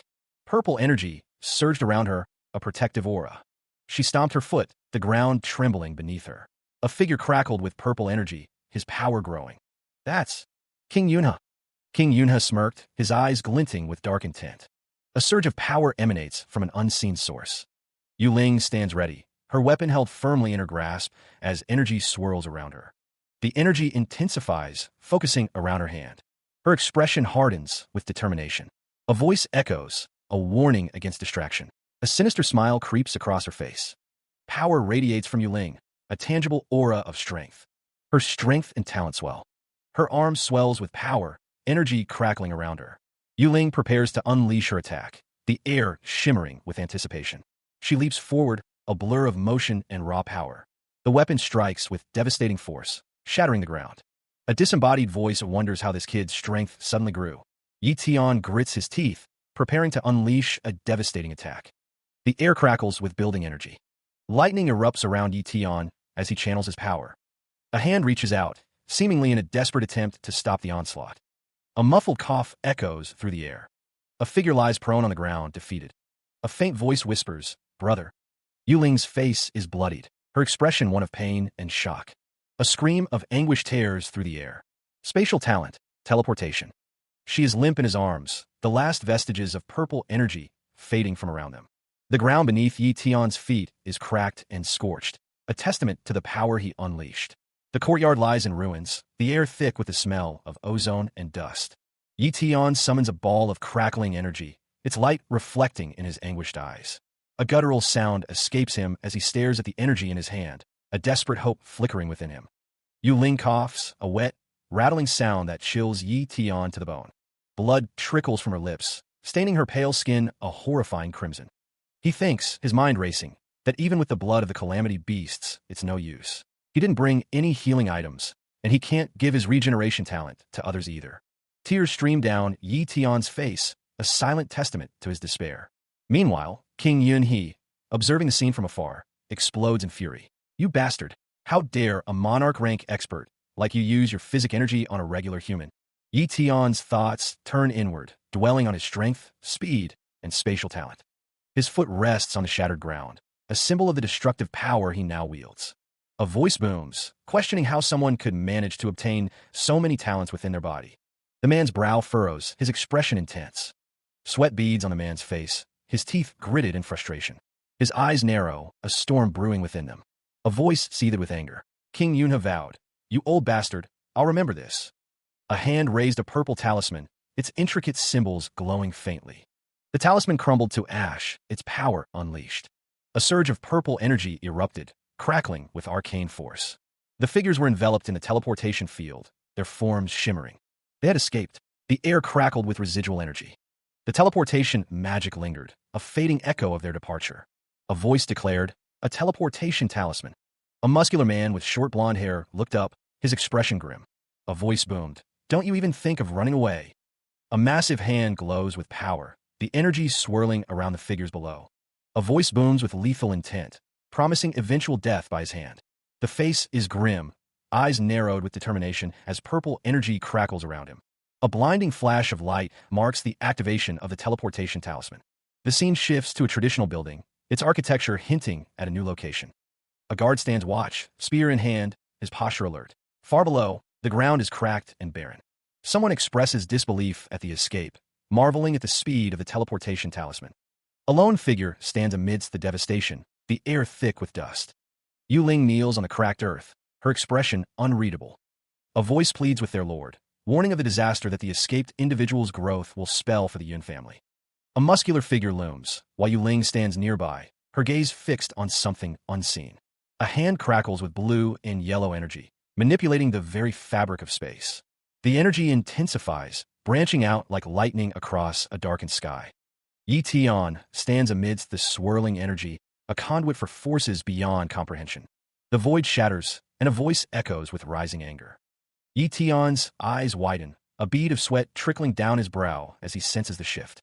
A burst of purple energy erupts, a sign of the power being unleashed. He steps forward, the swirling energy enveloping him as he prepares to move. The energy intensifies, bathing him in an ethereal glow as the teleportation nears completion. Meanwhile, 300 kilometers away, the destination is an abandoned train station. The station's exterior is overgrown with vegetation, a testament to years of neglect. With a resounding schwip, a pink portal tears open within the station's cavernous interior. He cries out in pain as he falls through the air. Weakling sprints towards the falling figure. Someone exclaims that Yi Yu is seriously injured. Xiao Yu holds Yi Yu, as another woman says, "It's great that you're here, Xiao Yu. I didn't bring any medicinal potions with me, so you need to take Yi Yu to the Yu family so she can be healed." A voice declares that they will handle it immediately. Weakling and the other figure stand on the train tracks as the figure says, "Wait a minute." A voice states that someone is far too slow in terms of speed as a character holds a cube. Xiao Jin is told, "Xiao Jin, I'll leave this task to you." A voice declares, "Yes, I'll make sure to protect the young mistress this time around." A BAM effect is shown. Xiao Yu and Yi Yu are on Little Jean. A magical dog, crackling with purple energy, runs alongside a pair of legs. A man's face is shown in close-up, a bloody wound marring his cheek. Tulp, a foot steps onto a glowing blue surface. Crackle, a muscular man stands with a woman, surrounded by crackling energy. Person, two pairs of legs walk across a glowing surface. A view of a building is shown. A voice asks, "Is this where you've chosen to be buried?" Another voice responds, "Humph, I might not be the one who's going to get buried here." A voice declares, "Then let's have a look at how many tricks you have up your sleeve." A muscular man with tattoos grins. A voice booms, "Come on then." A man's face is partially obscured as he smirks. A man's chest is shown, his expression unreadable. The man's grin widens. The King Killer formation array dash. A chilling aura descends, the air growing heavy with frost. His eyes widen, a flicker of realization dawning within them. The air crackles as the words materialize. The endless extreme, ice prison. Tendrils of icy energy spiral outwards, forming the skeletal structure of the prison. The icy tendrils thicken, solidifying into a formidable barrier. Caught within the formation, Yi Tian and Little Jean are visibly alarmed. "We've been had." The prison intensifies, the air growing colder with each passing moment. A voice cries out, recognizing the danger. "This is a formation array. The kid placed it here beforehand." The formation slams shut, the force of the impact sending one of the figures sprawling. His eyes reflect the encroaching ice, a desperate plan forming in his mind. The prison solidifies further, the icy spikes growing sharper and more menacing. The endless extreme ice prison stands complete, a testament to the power of the formation. The sound of shattering ice echoes through the prison. A hand glows with an intense blue light, seemingly capable of withstanding the formation's power. Yi Tian halts the advance of the endless extreme ice prison. A voice muses that the plan went smoother than expected. Someone expresses gratitude for bringing King Yun He to this place, addressing the person as young man. A woman, a bald man in white robes, and a blonde man in a purple suit stand together. A voice declares that even if the strike wasn't lethal, it has robbed him of his fighting ability. A warrior stands ready, his sword gleaming in the light as he faces a horde of monstrous creatures. A voice calls out, Yi Tian, let me introduce you to a few people. A moonlit forest stretches into the distance. An old man with gray hair stands with two others in a grand hall. He explains, this is the ancestor of the Yu family, and the other here is Grandmaster Nya, a formation array grandmaster whom we have invited. The old man continues, you must really be immensely talented to be able to become a grandmaster at such a young age, despite cultivating all by yourself and without any help. The old man says, you've helped the Yu family immensely this time around. We will definitely treat you well.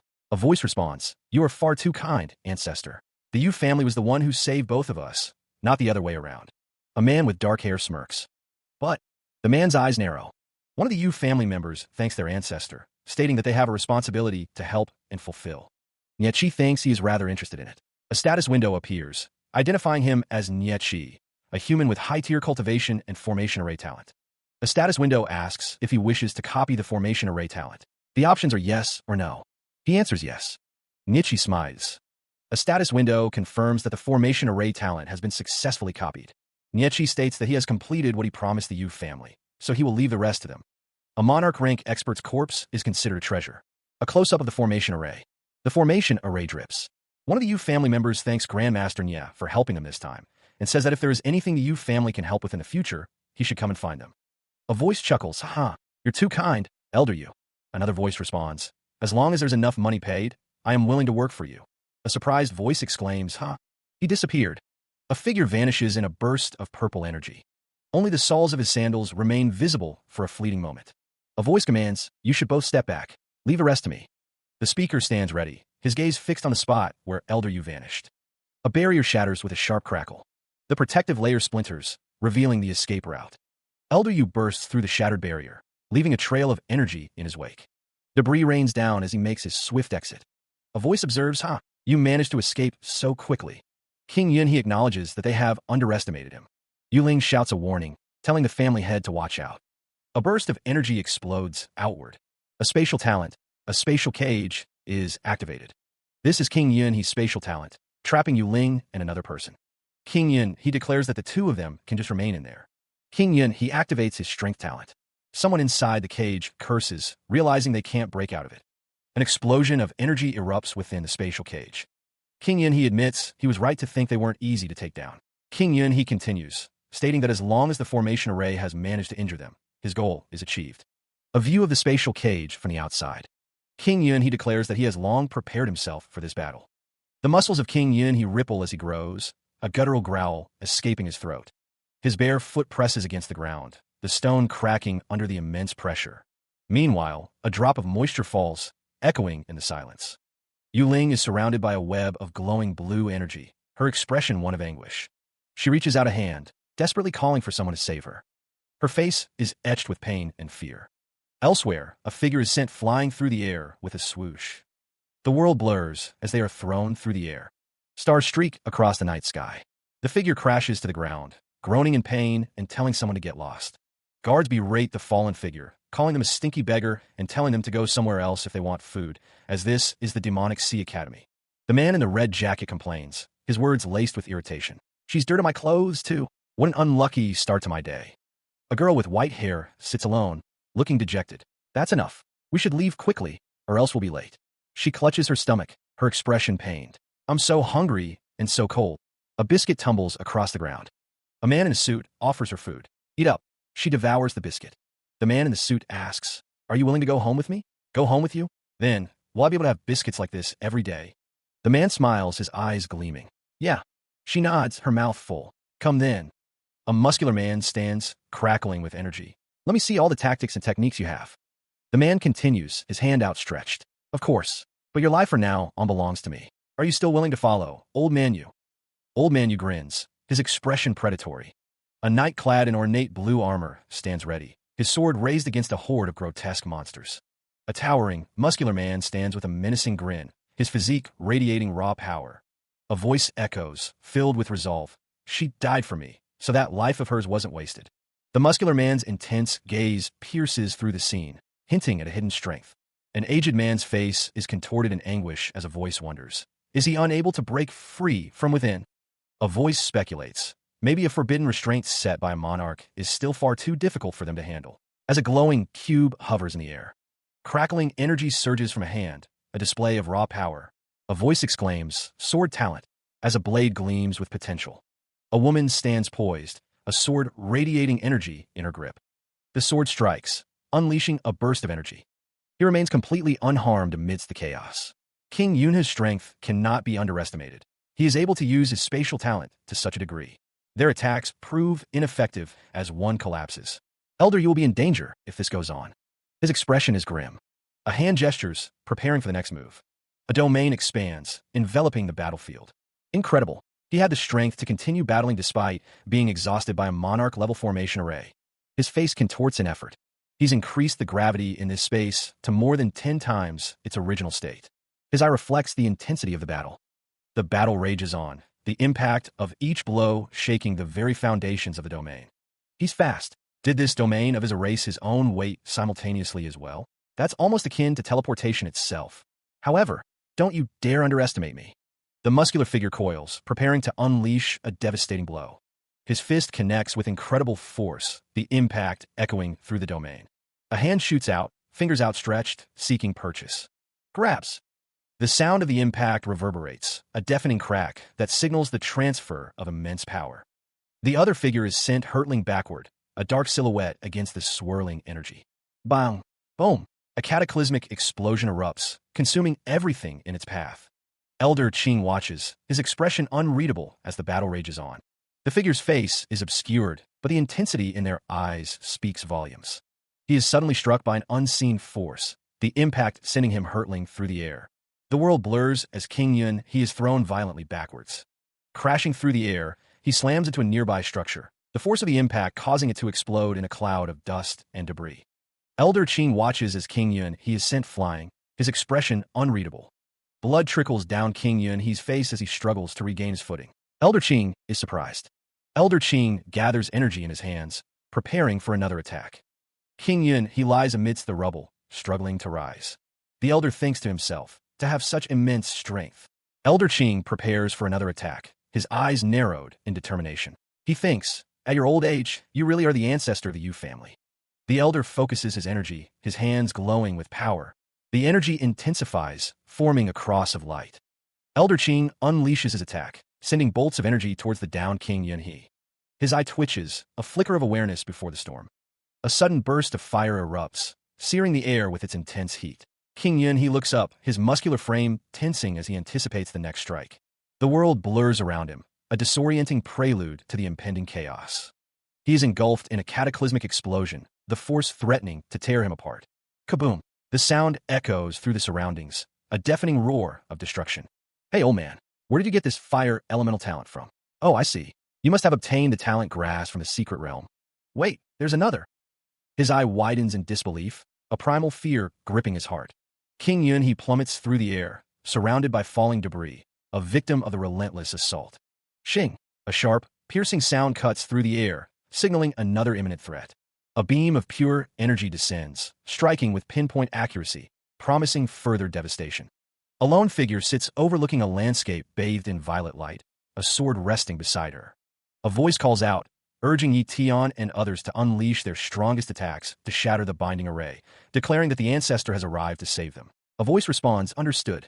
Two figures stand poised, ready to engage. One wields a sword, while the other stands firm, awaiting the clash. A hand forms a precise gesture, channeling power. A voice declares the use of a sword talent secret technique, mirrored flowers. The swordswoman advances, her blade gleaming with ethereal light. Crackle. Lightning crackles around a figure, energy surging. A voice cries out, demanding to break through already. A figure is engulfed in swirling, vibrant energy. Shards of shattered glass float in the air, remnants of a broken barrier. A close-up reveals a determined gaze, focused and intense. Another close-up shows a similar intensity, a will of iron etched on the face. A voice echoes, laced with intrigue. How interesting. A smirk stretches across a weathered face, eyes narrowed in amusement. With a resounding boom, a figure with radiant pink hair descends, crackling energy swirling around them and a companion below. A cataclysmic explosion of fire erupts, scattering debris across the ravaged landscape. King Yun, he declares, his voice echoing with power, that he will unleash his flame talent to its fullest extent. Yunha vows that his enemies will die by his hand. Crimson flames engulf King Yunhe, lightning crackling around him as his power surges. Laughing, the flames intensify around him. King Yunhe scoffs, questioning if someone who used medicinal means to acquire talent could ever defeat him. He promises to let his opponent have a genuine taste of his power. King Yunhe's face contorts with rage and anticipation, his eyes burning with fiery intent. The difference between monarch ranks is in terms of ability. Energy crackles and swirls. Did King Yunhe not use all of his strength? Yi Tian looks off panel, sweat dripping from his brow. Xiao Yu scoffs, believing he's just putting on an act to make himself look better. King Yunhe is engulfed in flames. Flame culling heavy fist. His hand is wreathed in fire. The flames intensify around King Yunhe. Devouring void. King Yunhe prepares his flame culling heavy fist. He is enveloped by a surge of golden energy, crackling with raw power. The golden energy intensifies, lightning dancing around him. King Yunhe's eyes widen in disbelief. His flames disappeared? How is that possible? A spatial talent activates. Void reversal. The void reversal takes effect. Boom! King Yunhe is struck by an unseen force, engulfed in flames. He is sent hurtling through the air. He screams in agony. A powerful blast of energy erupts. Desperate, King Yunhe cries out, "Ancestor!" He reels from the unseen force, disbelief etched across his face. This can't be. A disembodied voice questions how a monarch-level spatial talent could wield such immense power. A figure with pink hair asks, "Ancestor, are you all right?" Another voice declares, "You have already." The injured King Yunhe is shown again, the voice questioning if he has surpassed the monarch rank. A muscular figure laughs.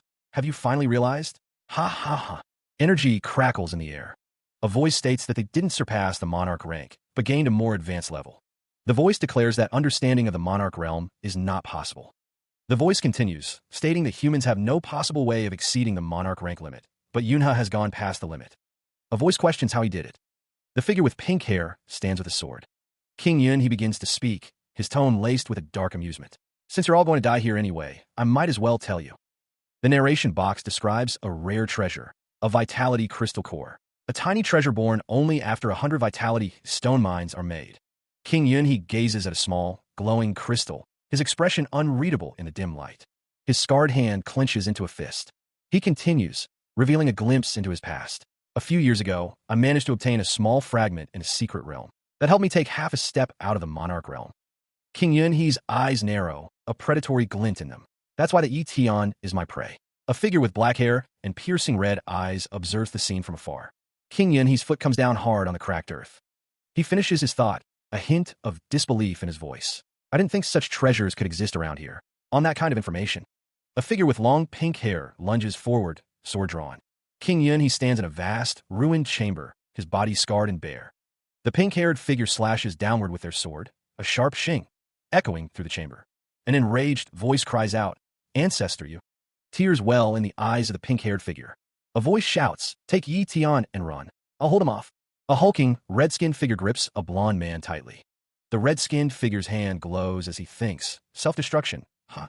And who told you could do that?" A slicing attack is launched. The red-skinned figure towers over the blond man. The red-skinned figure's face is contorted in rage. The blond man is struck with a powerful blow. A pained scream echoes. The red-skinned figure's hand is raised, ready for another attack. The air crackles with energy as the words echo, "Sword talent." Moon embracing scattered cloud, sword technique. Violet energy coalesces, swirling around an unseen figure. With a wish, a blade cuts through the charged atmosphere. The energy explodes outward with a puff. The violet aura expands, consuming everything in its path. The power reaches its zenith, a blinding display of arcane force. Bah! A deafening boom echoes as the technique detonates. A sphere of golden light erupts, obliterating the surroundings. Amidst the settling dust, A lone figure stands silhouetted against the ravaged landscape. Eyes wide with terror, a voice whispers, "We're done for." With a final swoosh, the remaining energy dissipates. A figure remains, a dark silhouette against the fading light. Streaks of purple energy tear through the air. A figure, face shadowed, extends a hand, asking if someone is trying to get in the way. Yellow energy crackles around the figure, illuminating their form. Yi Tian stands amidst a blinding light, the air crackling with unseen energy. Below him, the ground shimmers, ready to receive him. A voice booms, declaring spatial talent, teleportation. Bolts of violet energy erupt around Yi Tian as he materializes in a new location. The spatial distortion intensifies, the air shimmering with raw power. From above, the scale of his teleportation becomes clear, the landscape warping around him. A disbelieving voice cries out, "Teleportation? That kid!" The face of the observer is etched with shock, the implications of Yi Tian's power sinking in. The Yu family's treasure, the regeneration potion, is presented. It can save the ancestor's life, but only temporarily. It's unlikely he can fight against King Yunhe anymore. The ancestor lies prone on the stone floor. There's really no way out of this time. Yi Tian hears an apology. "I'm sorry for dragging you into this." A close-up shows a face in distress. Yu Ling is instructed to take the ancestor back with her first. A voice declares a way to deal with him. Yi Tian's expression hardens. Lightning crackles around the ancestor. Yi Tian stands before a shimmering portal. A voice echoes, declaring knowledge of teleportation. King Yunhe smirks, boasting, "Teleport too, you know?" The force of an unseen blow sends King Yunhe flying backwards. He continues to hurtle through the air, a ragdoll of muscle and bone. A surge of power emanates, a silent declaration of overwhelming strength. King Yunhe spits blood, the impact of the blow registering on his face. He crashes through a wall, the structure offering no resistance. The wall explodes outwards, sending debris flying in all directions. A voice shouts, "Run!" King Yunhe is sent flying backwards again. A figure stands, observing the scene. King Yunhe's eyes glow with power. He is struck by an unseen force, electricity crackling around him with a deafening roar. The impact distorts his face, blood spraying from the point of contact. The force of the blow sends him hurtling backwards, a cloud of dust and debris erupting around him. A disorienting sensation of falling, the world blurring into streaks of light and shadow. The ground rushes up, a dizzying descent into the unknown. A deep voice booms out, commanding, "Chase after her." The sensation of falling intensifies, the air whistling past with increasing speed. The world spins, a vortex of light and shadow pulling him down. A surge of purple energy erupts, a destructive force unleashed. The energy slams into its target, shattering stone and earth alike. The impact zone is consumed by the violet blast, a scene of utter devastation. His face contorted in pain. King Yunhe struggles to comprehend the sudden assault. He is struck by a barrage of purple energy, the force of the blow invisible but devastating. The impact sends King Yunhe hurtling through the air, a ragdoll tossed by an uncaring god. His face contorts in a silent scream as the energy rips through him. A single tear escapes his eye, a testament to the agony he endures. The assault continues, now with a blue-tinged energy that shatters the very air around him. He crashes through the sky, a broken figure falling from grace. A voice echoes, filled with a strange longing. "I will wait for your return." Yi Tian, standing up still despite being in such a terrible condition. Having so many talents at such a young age, and being that strong too. A blond man kneels, his head bowed in what could be defeat or prayer. Support Yi Tian stands, bloodied but unbroken, his gaze fixed on some distant point. He thinks, "I only have one use of the regeneration talent left with the amount of stamina I have." A figure stands silhouetted against the sky. King Yunhe's face is bruised and bloodied, but his expression is determined. Lightning crackles around a hand holding a glowing stone. Yunhe holds the Vitality Stone aloft, its core pulsing with power. The Vitality Stone core has grown significantly. A sinister grin spreads across the face of an unseen character. He declares, a surge of power emanating from him, that he'll give it all to them. Muscles bulge and strain as the transformation takes hold, his physique growing to monstrous proportions. The air crackles with raw energy, coalescing into an arcane symbol of immense power. The energy explodes outward in a blinding flash, shaking the very foundations of the world. A triumphant laugh echoes through the chamber as he revels in his newfound strength. "Ha ha, I finally have it." The transformation continues, his body contorting into a grotesque parody of its former self. His hand reaches out, grasping the Vitality Stone, drawing its power into his rapidly changing form. His face contorts in a mixture of ecstasy and agony as the transformation nears its completion. A draconic snout pushes through his face, and he exclaims in disbelief, "Huh? A dragon?" King Yin, he is no more. In his place stands a monstrous dragon, its eyes burning with newfound power.